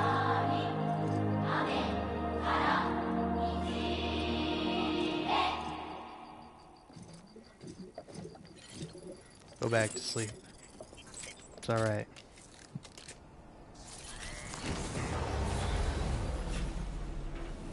Okay. Come on, skip that. To the Wilder's pretty good, but I'm looking for this.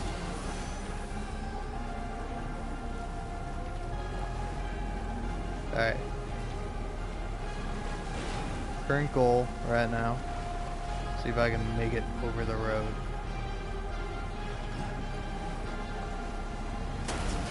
Oh, shit. Eyes open, dumbass. Okay, okay. It's a good lesson. Good lesson.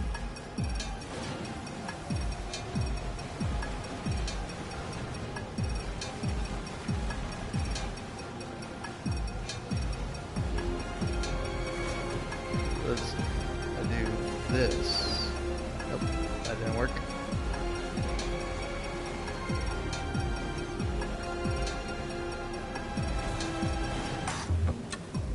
Oh, I can't jump because the fucking coffin is damaged. Still can, kinda. But I'm about to damage the fuck out of it.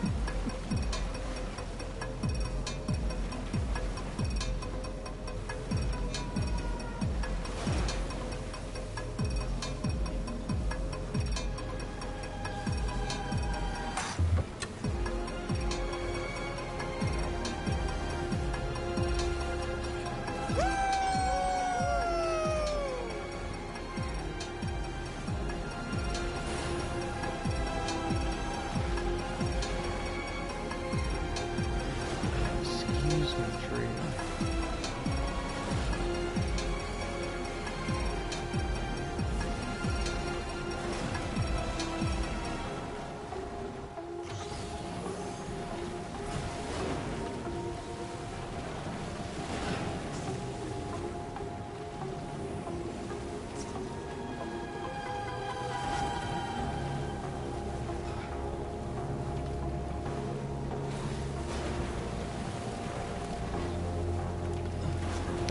Now I gotta hit that.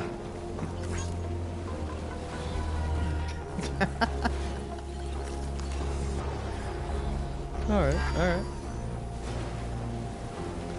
Ah, shit. Where's the battery charger?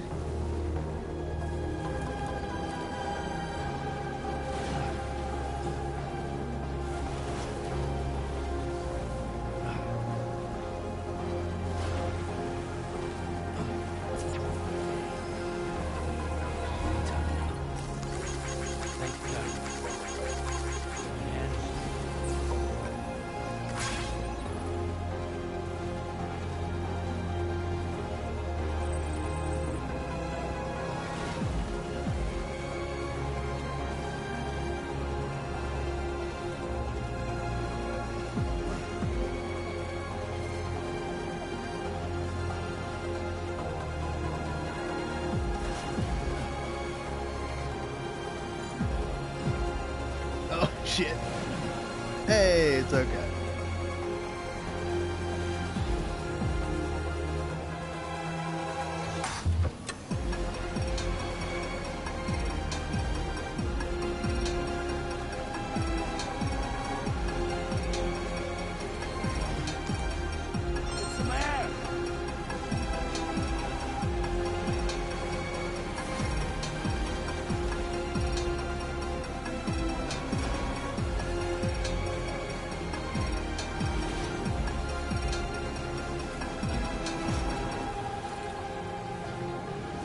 Oh, shit.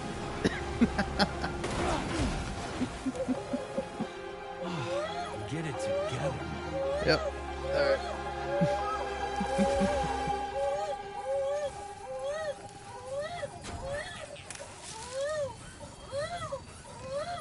Alright. Hey, I'm sorry, buddy.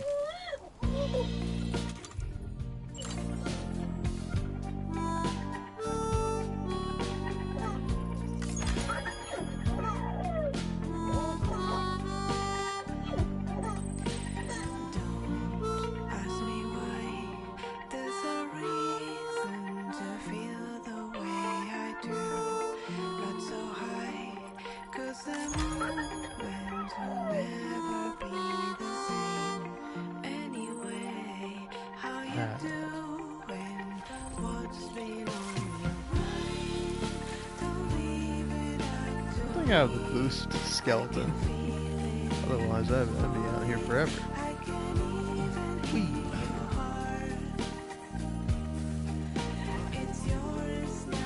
Yeah, so what's faster?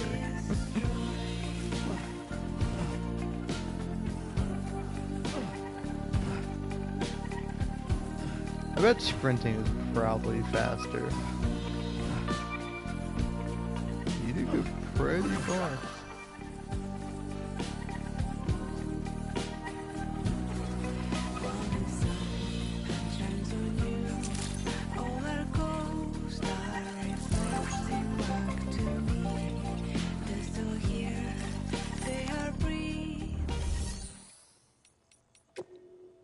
So let's see.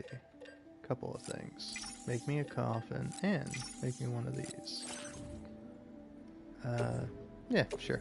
I don't care. Who needs weapons? I need to do sick tricks.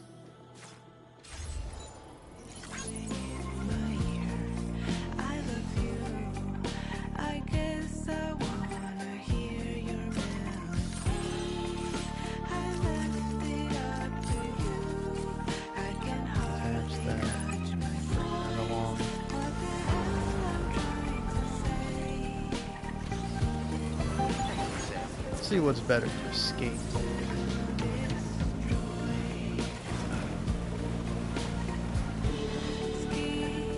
Because yeah, coffin is surfing, but skate would be better on the floating carrier. Maybe. Let's see.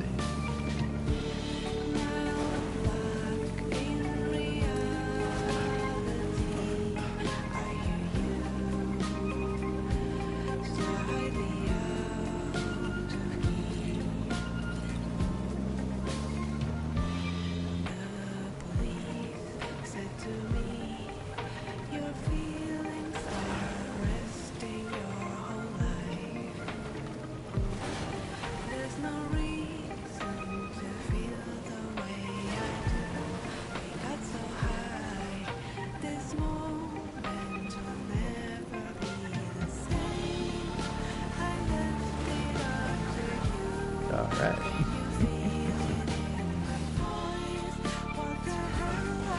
Here.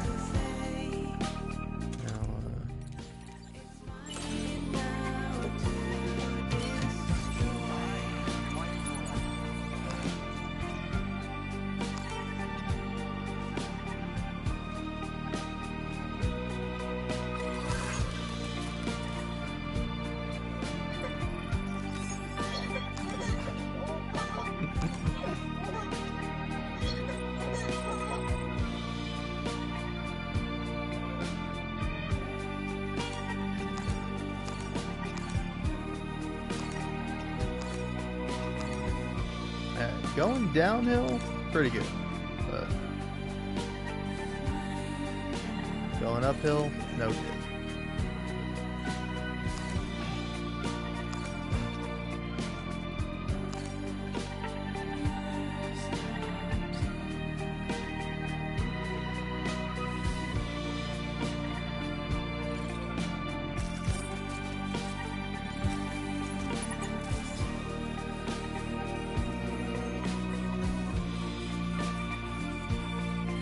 I don't know, honestly, just the fact that there's like no maneuverability with it just makes the coffin way better.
Baby. I don't know if that was that actual person's username, but Jar Jar Baby is so funny because it makes me think of like I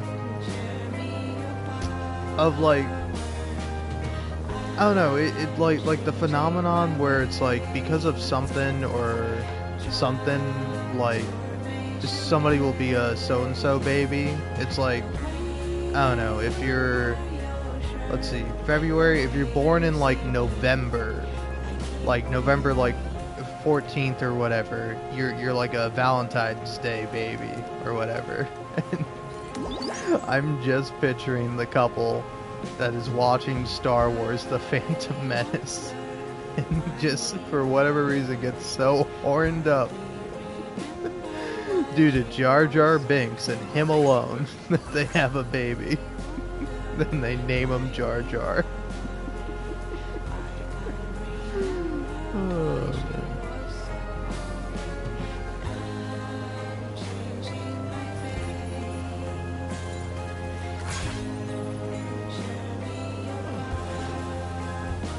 Oh, fuck you, Rock.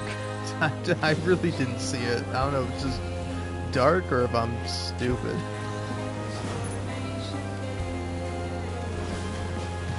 Oh yeah, this shit just goes over water.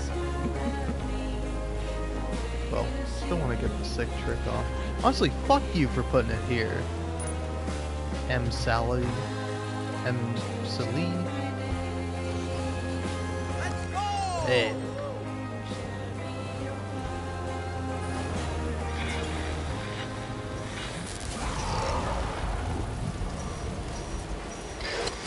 Okay, you know what, game? Just for this, I'm gonna... Oh, wait. Okay, go there. Not connected to the Kylo network.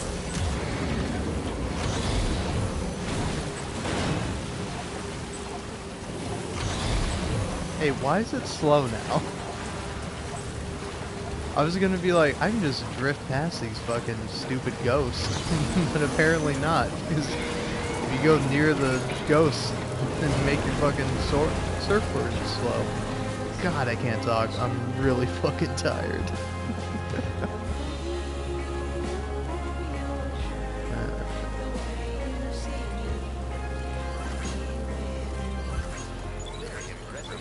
Oh man. Yeah, I think I gotta do the next mission right away, cause I'm just thinking you probably do some sick shit in the mountains with this thing.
Considering poor Sam is sunburned as hell. Let's give him a shower.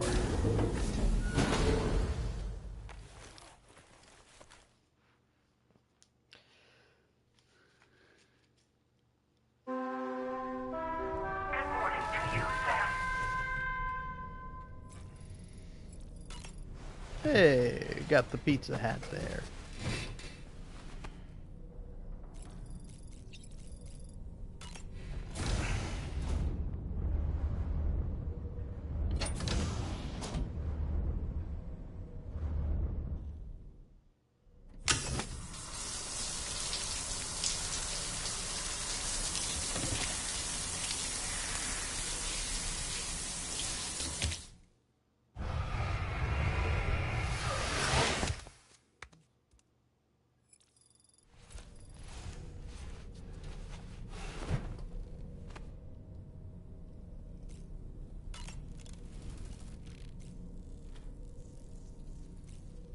You know, I'm kind of really surprised that I don't know. I've been leaving that apple there for a long time. I was expecting at some point for it to rot, but I don't know if it's going to. Might just hang around there forever. Hey, get a pizza sticker. Yeah.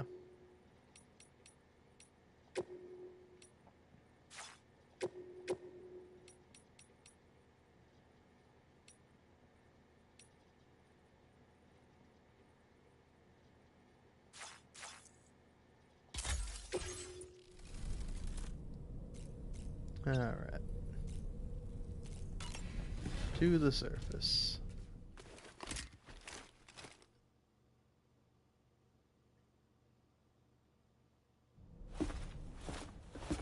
Sam.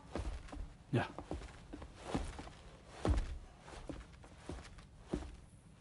I have another question for you. This one's a little bit harder than the first one. This one took me forever to get it, but I think it's that one. That's correct. Have a safe trip, Sam. Cool.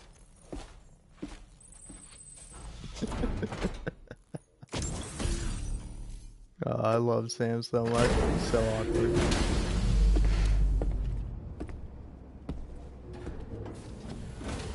Alright.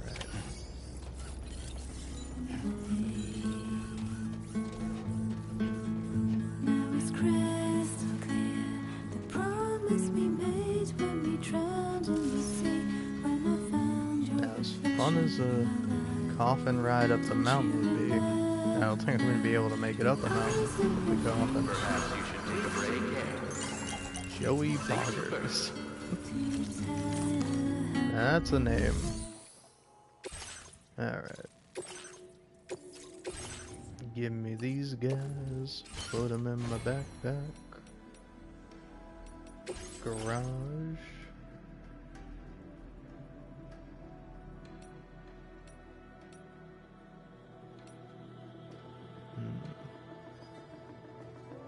Tough choice of what to pick. I choose none. Oh no, you're not taking my skeleton. Okay, I choose this one.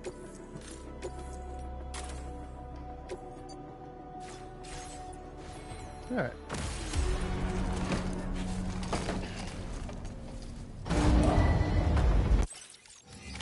Order accepted. Thank you. Do me a favor. Share cargo. Hopefully someone who's not me can get some use out of this floating carrier. Thank you for your cooperation. All contributions are...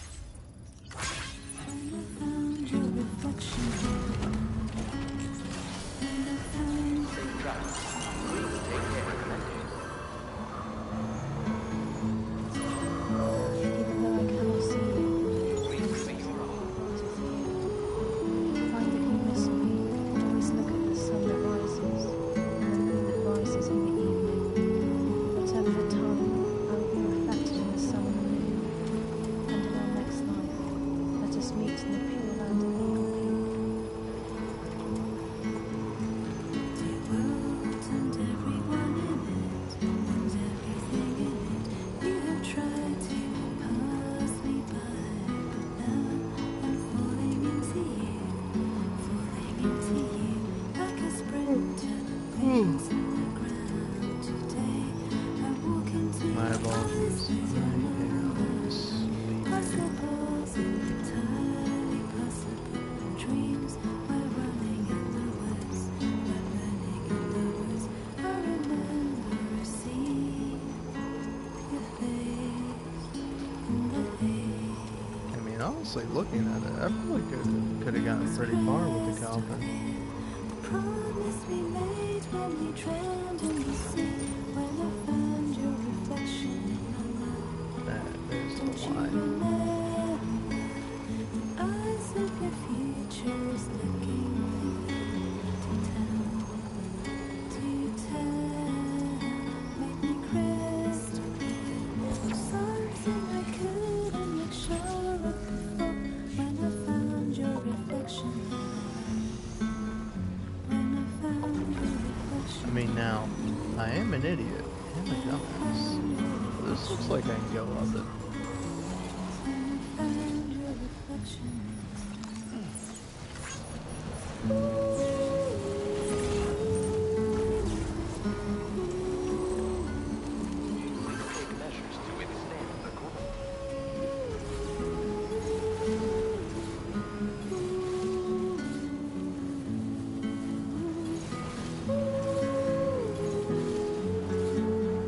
And that's the end of the line. Ooh.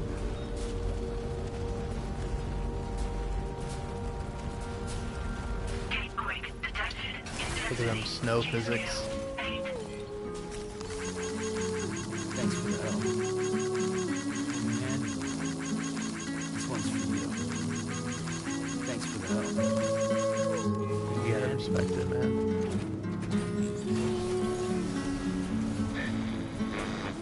Ah. Five beautiful tunes. Hello, the sound of my own thoughts. I'll be honest, I don't really have a bit. My thoughts are just tired.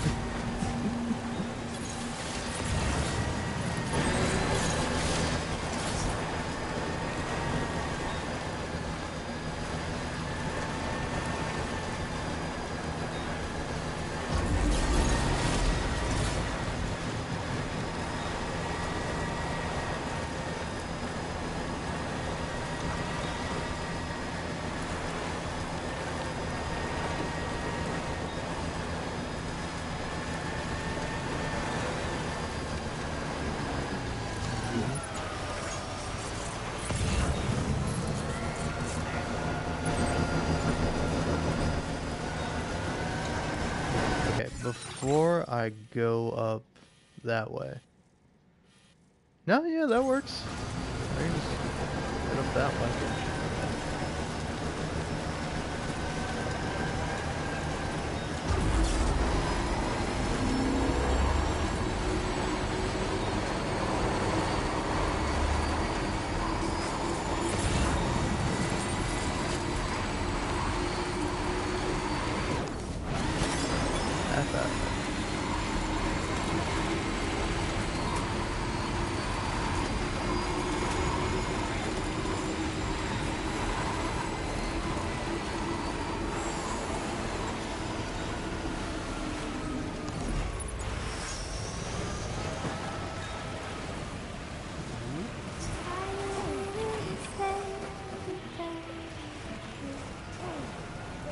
I'm sure this is a sick song, but pretty close, aren't I?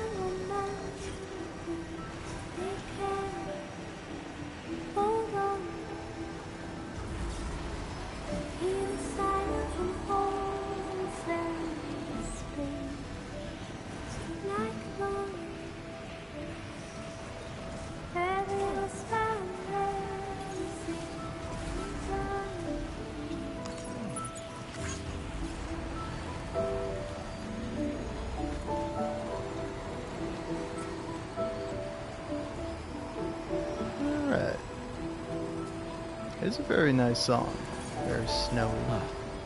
So that's the place, huh?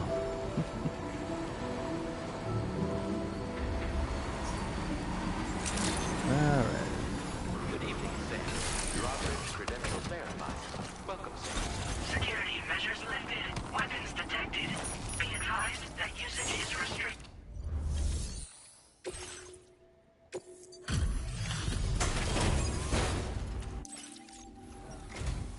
Good to see a friendly face. It's been a while since I've had visitors. I'll check your cargo right away.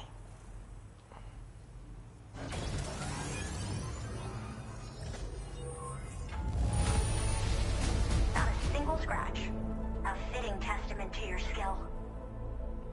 It's still wild to me. Every single time, it's like, you have to have every character, like, just peer behind their shoulder and go, oh yeah, cargo looks good. Why are you talking to me? Look at the cargo first, please. Like, I don't know. I understand that, like, I probably have an ID. There's like a whole bunch of security systems in place, but it's like I could have just sent you a bomb. Like I sent you a bomb that maybe you could have done something about, but you're too busy going, "Well, hey, a new face. Good to see ya." It's like, sure, I guess, but check the package. How did you manage to handle so many orders at once? That's some efficient portering. I guess I just found him driving up a mountain. I should have no trouble continuing my research. And it's all right. Use your Cupid to connect to my shelter.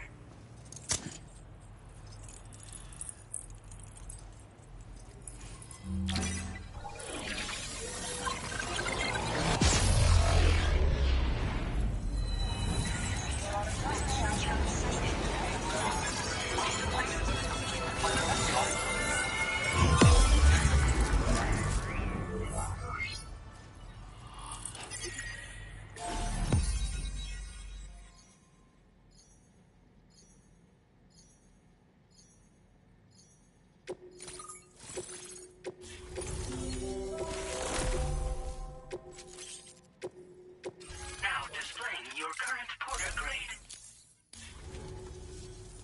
I'm finally part of the chiral network. I've been looking forward to this moment. I should be able to conduct research at a faster pace than ever. Please accept this by way of thanks. That's a cute little guy, but I would have. I want. Can you make roads up here in the mountain? I didn't really see the first time I played. You should try attaching it to your backpack. Who knows? It might bring you good luck. Oh, and in case you're curious, the cargo you brought me contained a stock of cryptobiote variants. I've taken to calling them chronobiotes. They appear to alter your body's internal clock for a brief period when consumed. Just another example of the many ways the Death Stranding is wreaking havoc on our perception of time. It's introduced us to timefall and the beach, as well as the EEs that brought about previous mass extinctions. You know, I can't help but wonder if extinction entities are related to chronobiotes. Anyway, I'm glad you're here. Especially with the strange incidents we've been hearing about lately.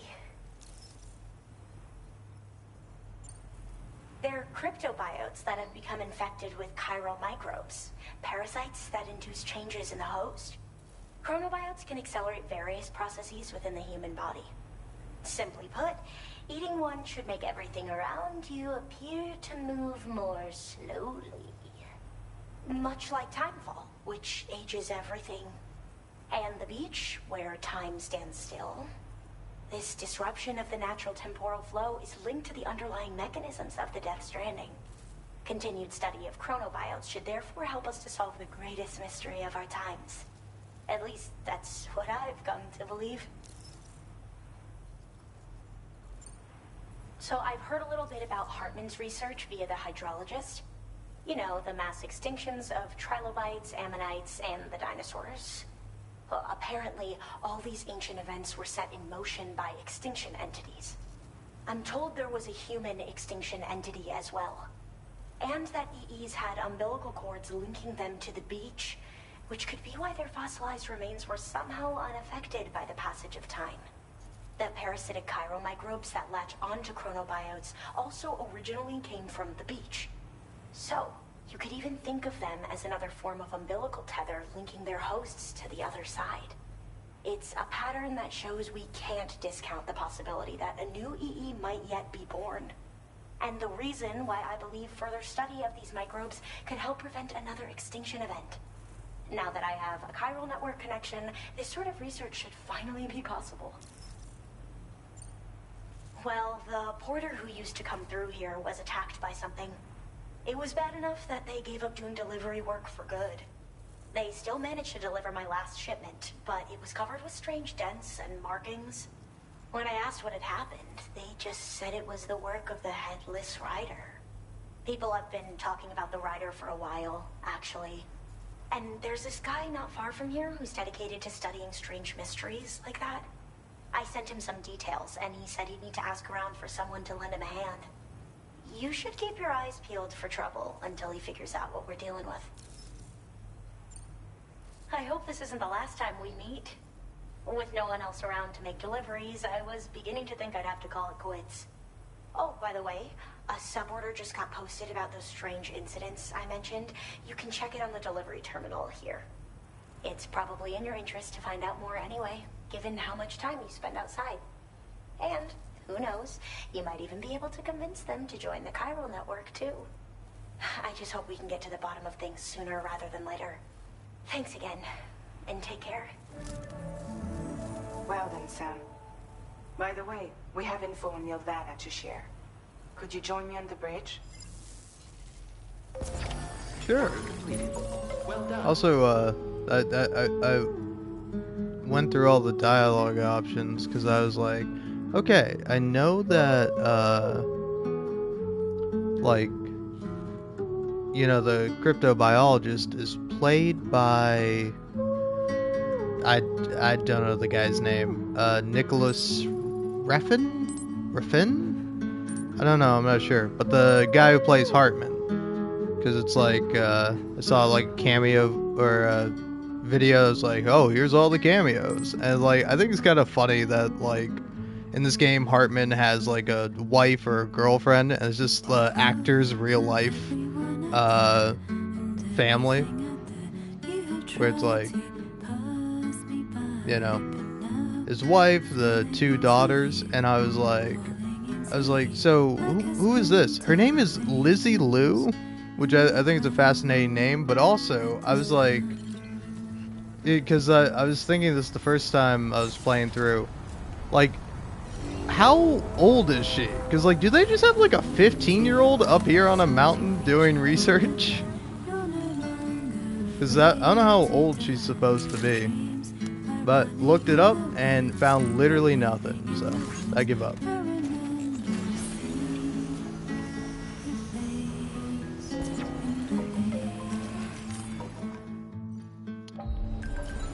But she was in Drive, apparently.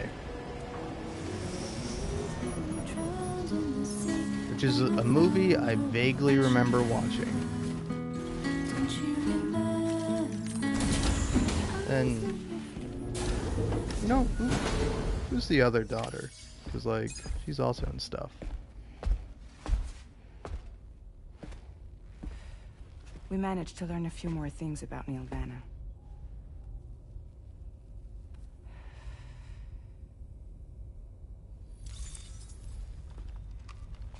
You may remember that he was a porter contracted by Bridges.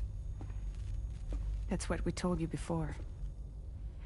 Since then, I received a mail. Another one from our very own Hartman, I'm guessing. Look, we sure we can trust them? Whoever they are? They are almost certainly someone on the inside.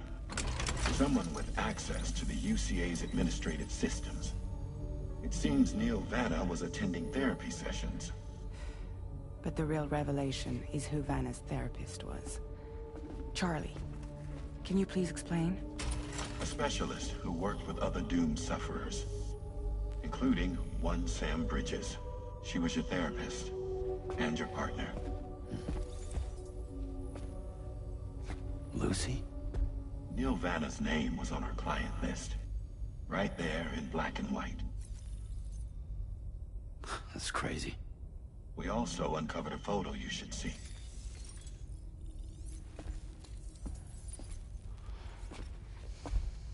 Per the records, they perished in a void out which claimed an entire city.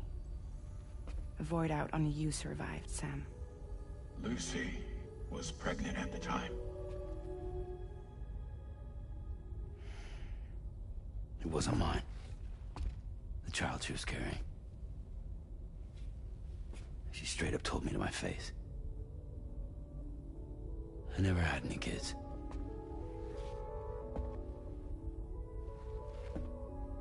She was just my shrink, helping me to work through my often phobia. That's all she ever was to me.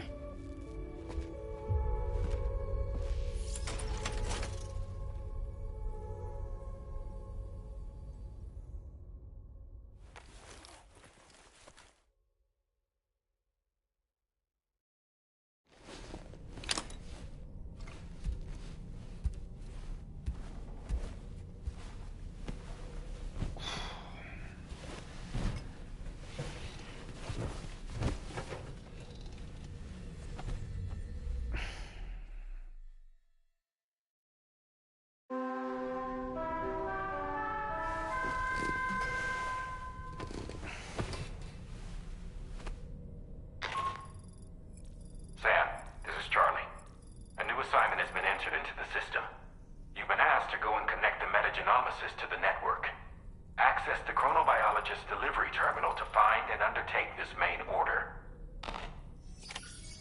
No shit, Die Hard, man. I mean, Charlie.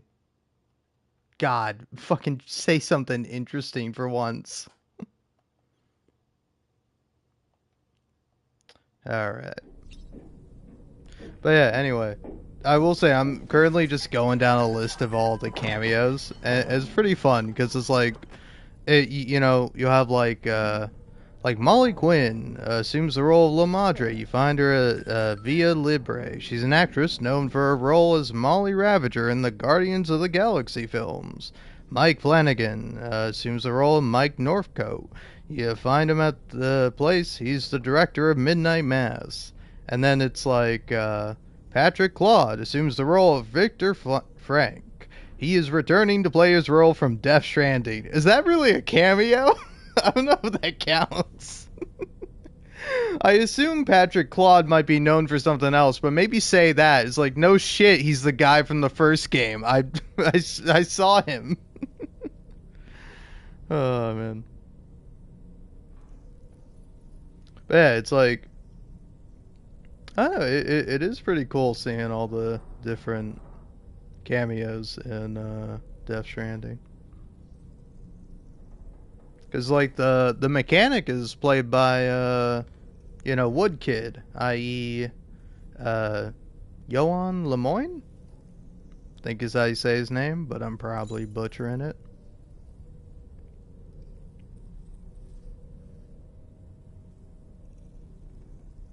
But yeah, Lola Corfiction, known for her role in Copenhagen Cowboy.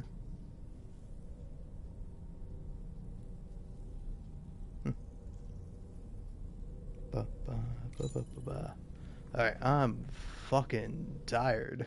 How long have I been going? 11 and a half hours. That means I have about 15 or 25 minutes. 25 minutes.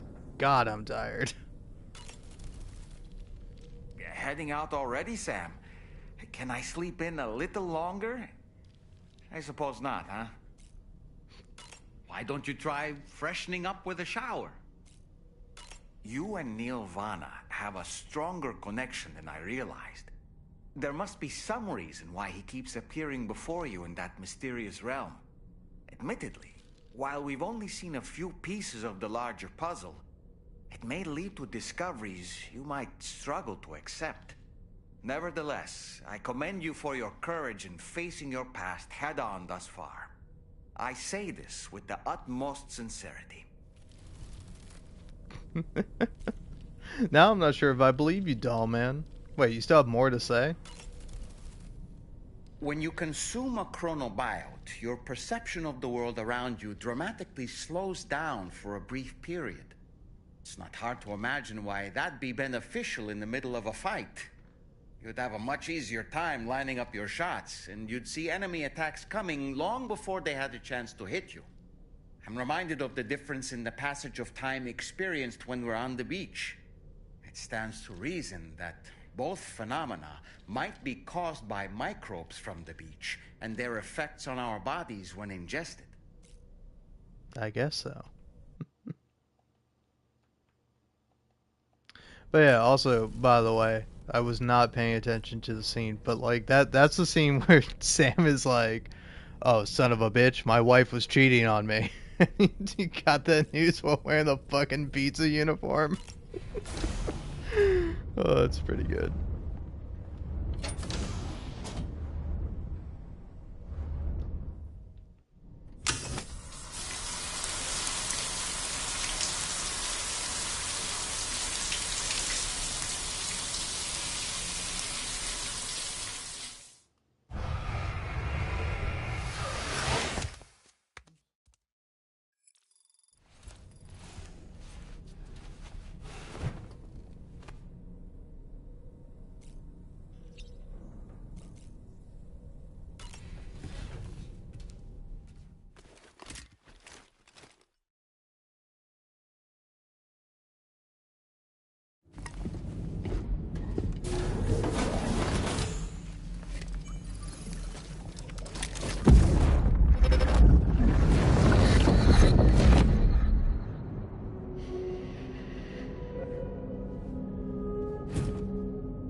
You really don't remember me.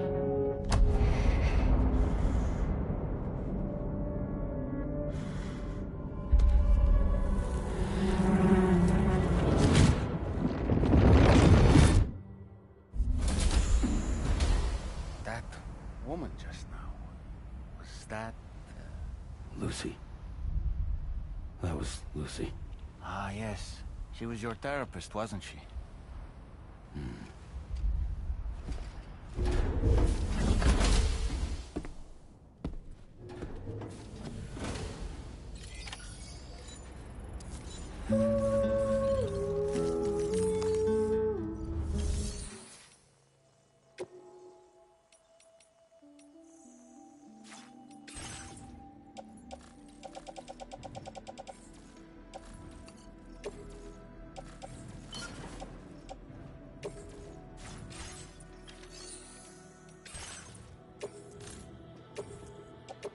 Your service in transporting this cargo is appreciated.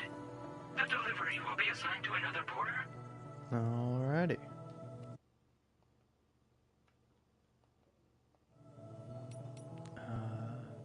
There's something I was gonna do. Oh yeah, here we go. Recycle.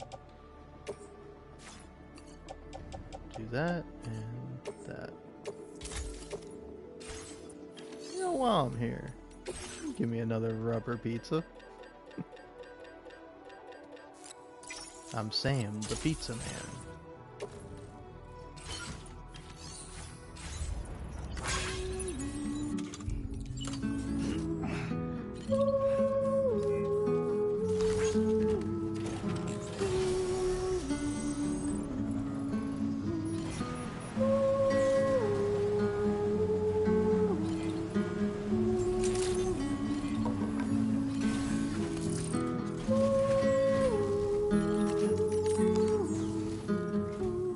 Ooh, just the man I've been waiting for.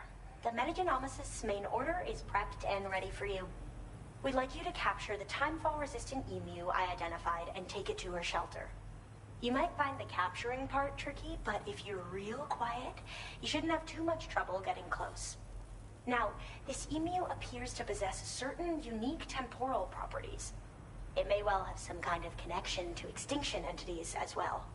The metagenomicist might have different insights into its nature given her specialization, though. Personally, I'm hoping this might lead us to a major breakthrough. Also, there's another order I want you to handle when you have a moment. It's related to those strange incidents I mentioned earlier. They might not be occurring right on my doorstep, per se, but they're still very troubling.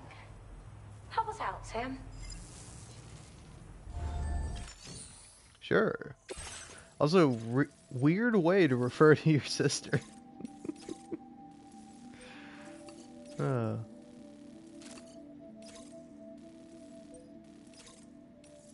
Right. Proof of an attack. So, am I giving this to the ghost hunter? Order accepted. Yeah. Thank you.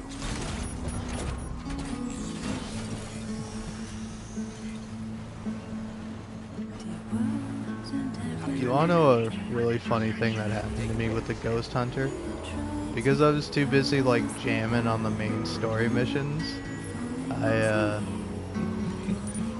I ended up just completely missing the ghost hunter. And after I beat the game, I was like, oh hey, let's go meet the ghost hunter. And if you know about what happens when you beat the game, you can turn something on. And then if you go talk to the ghost hunter, I literally got an achievement for revealing something, revealed the truth about the ghost hunter, and I had never met the ghost hunter.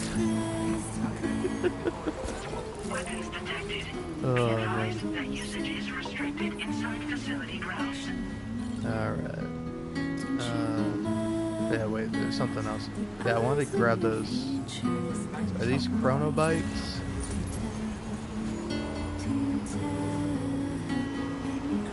I guess they ran away. Okay. No. I'm spiteful.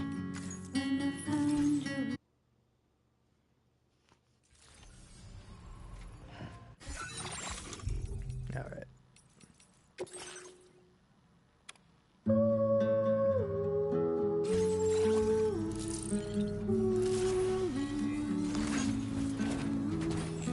Let's give it another go. This time, let's not do a slight little jump that, like, halfway damages the cargo.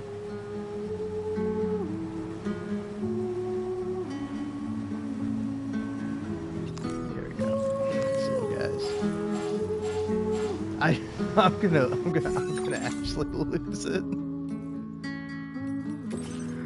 Okay. All right. Bah. Okay. You know what? Forget about everything else. Here's what you do. Go down here. Put on my jam.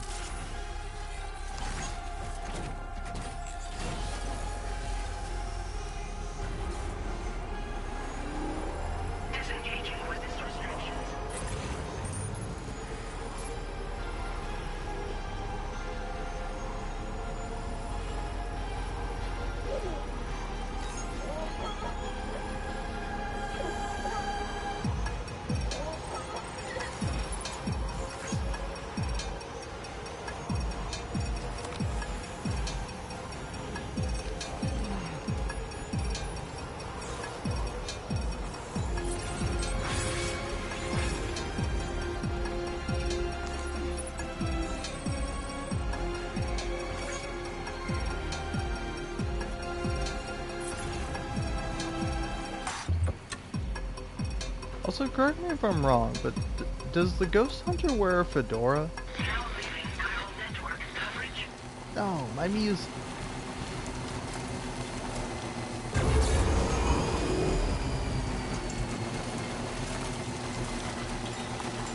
Alright, let's go meet the fedora man.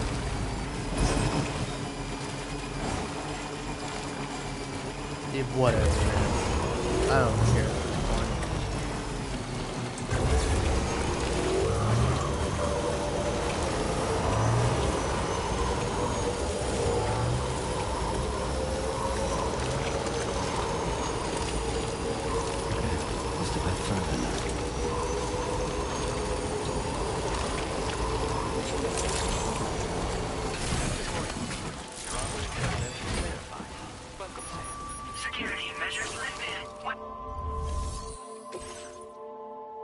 Ooh, 14%. Pretty terrible.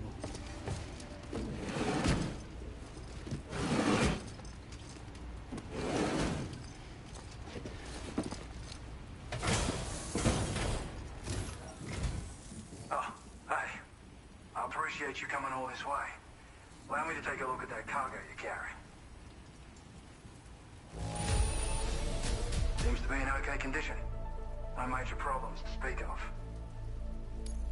You completed all these orders for me? I really appreciate it. It was like 2. 3 in total. Oh, you don't even give me 1 star? Fuck you. Now displaying your current porter grade. Now, I know this isn't your fault, but this thing has been absolutely savaged. I highly doubt human or animal involvement.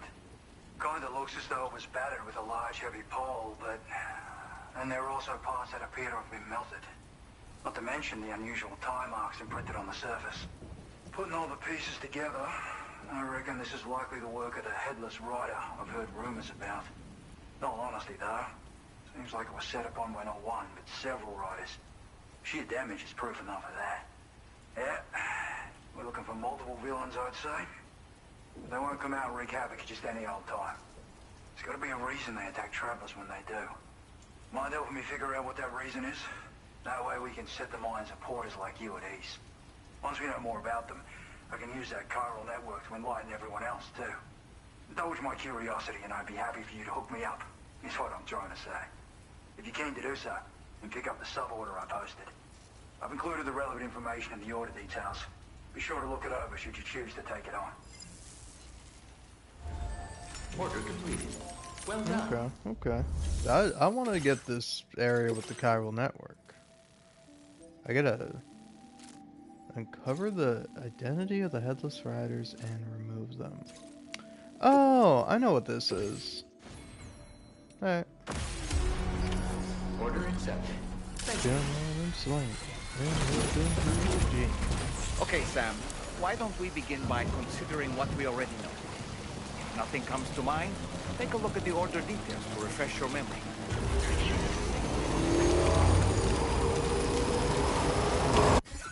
Alright.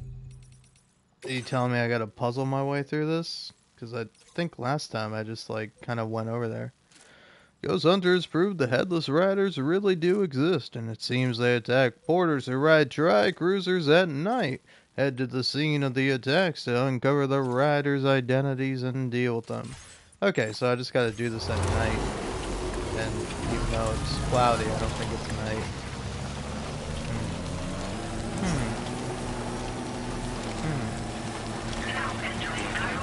Hey.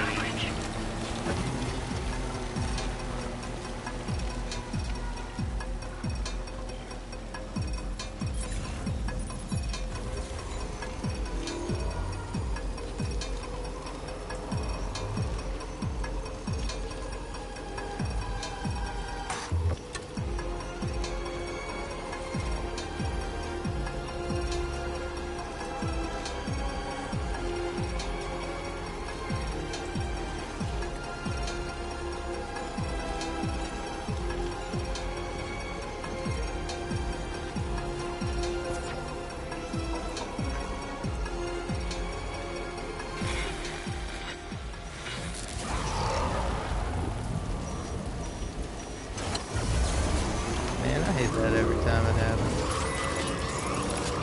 Can you just let a porter ride? I'm just trying to get through here, man.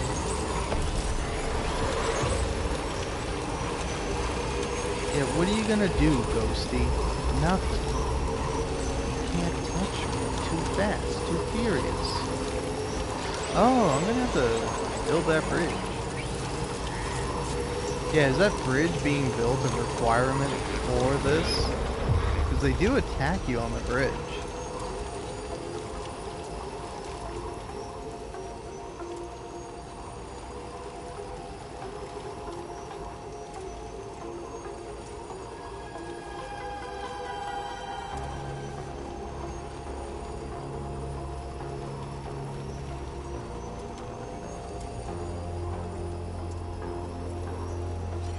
Whee!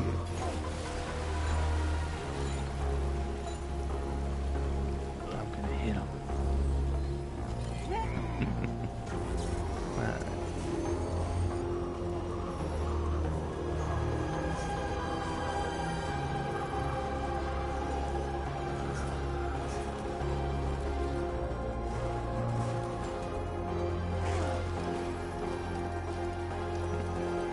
Come on.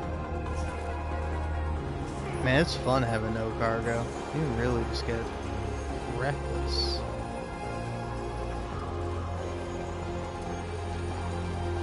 Yeah, alright, so what do I need exactly to build this? That's a lot. I wasn't expecting it to be all that much.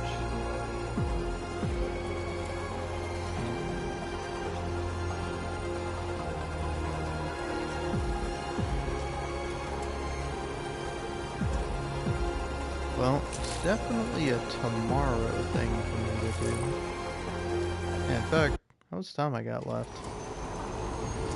Got about 7 minutes. In case you're wondering why I have a time limit, it's because YouTube does not save live streams over 12 hours long. In fact, if you go over 12 hours, it'll just delete your live stream. And then, also, it doesn't save past 11 hours and 55 minutes.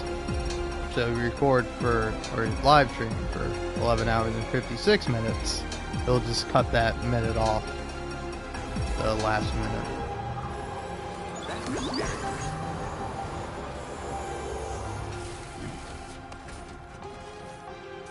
Alright, you got anything here? Got any pizzas?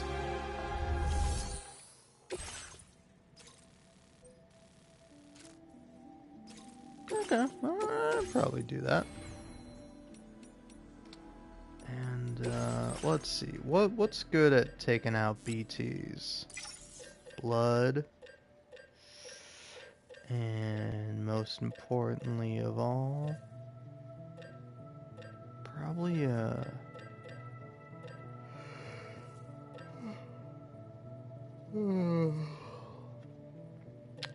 probably like some blood grenades. Okay, I can get more chiral crystals.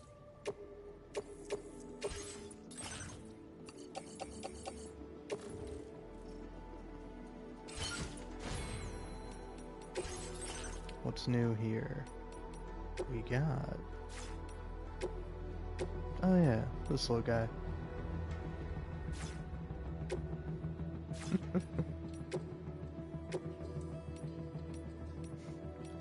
You got the crypto bio, then you got the cool crypto bio. Order accepted. Thank you.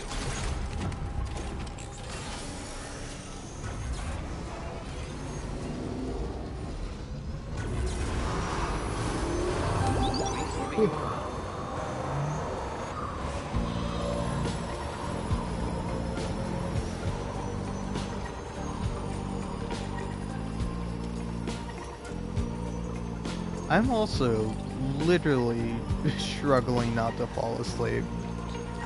Both when the ghost hunter was talking, and then who was the other one? The crypto biologist. When they were talking, I was like, it's hard for me to stay awake. This is kind of boring me to sleep. Oh, who is this little guy? Look at the little guy running around. Silly little fuck.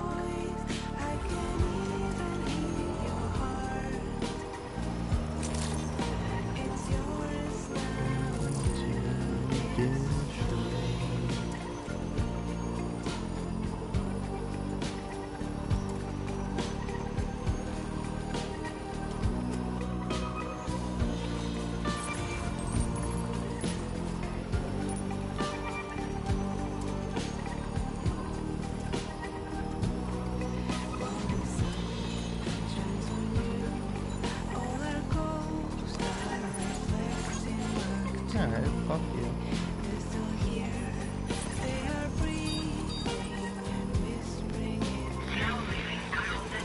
And 1, 2, 3.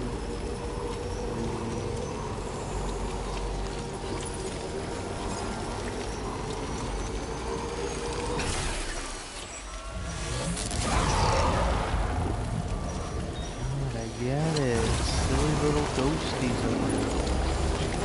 I ain't afraid of ghosts.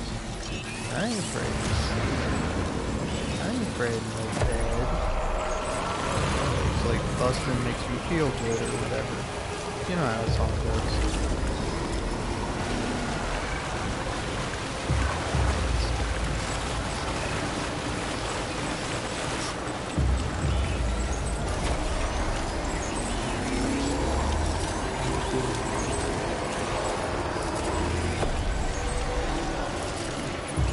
Recovered everything then. Great. Let's get it delivered.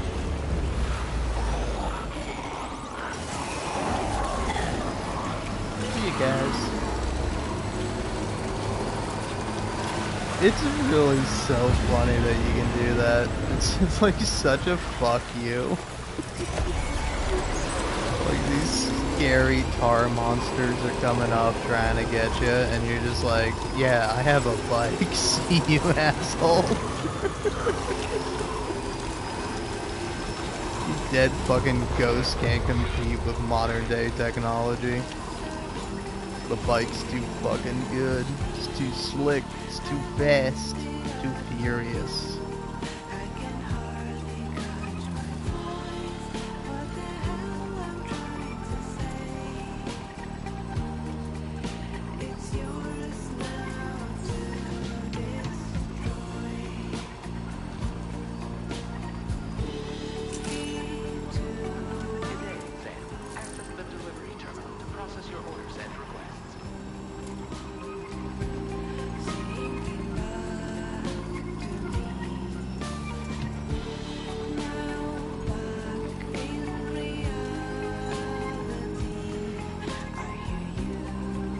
To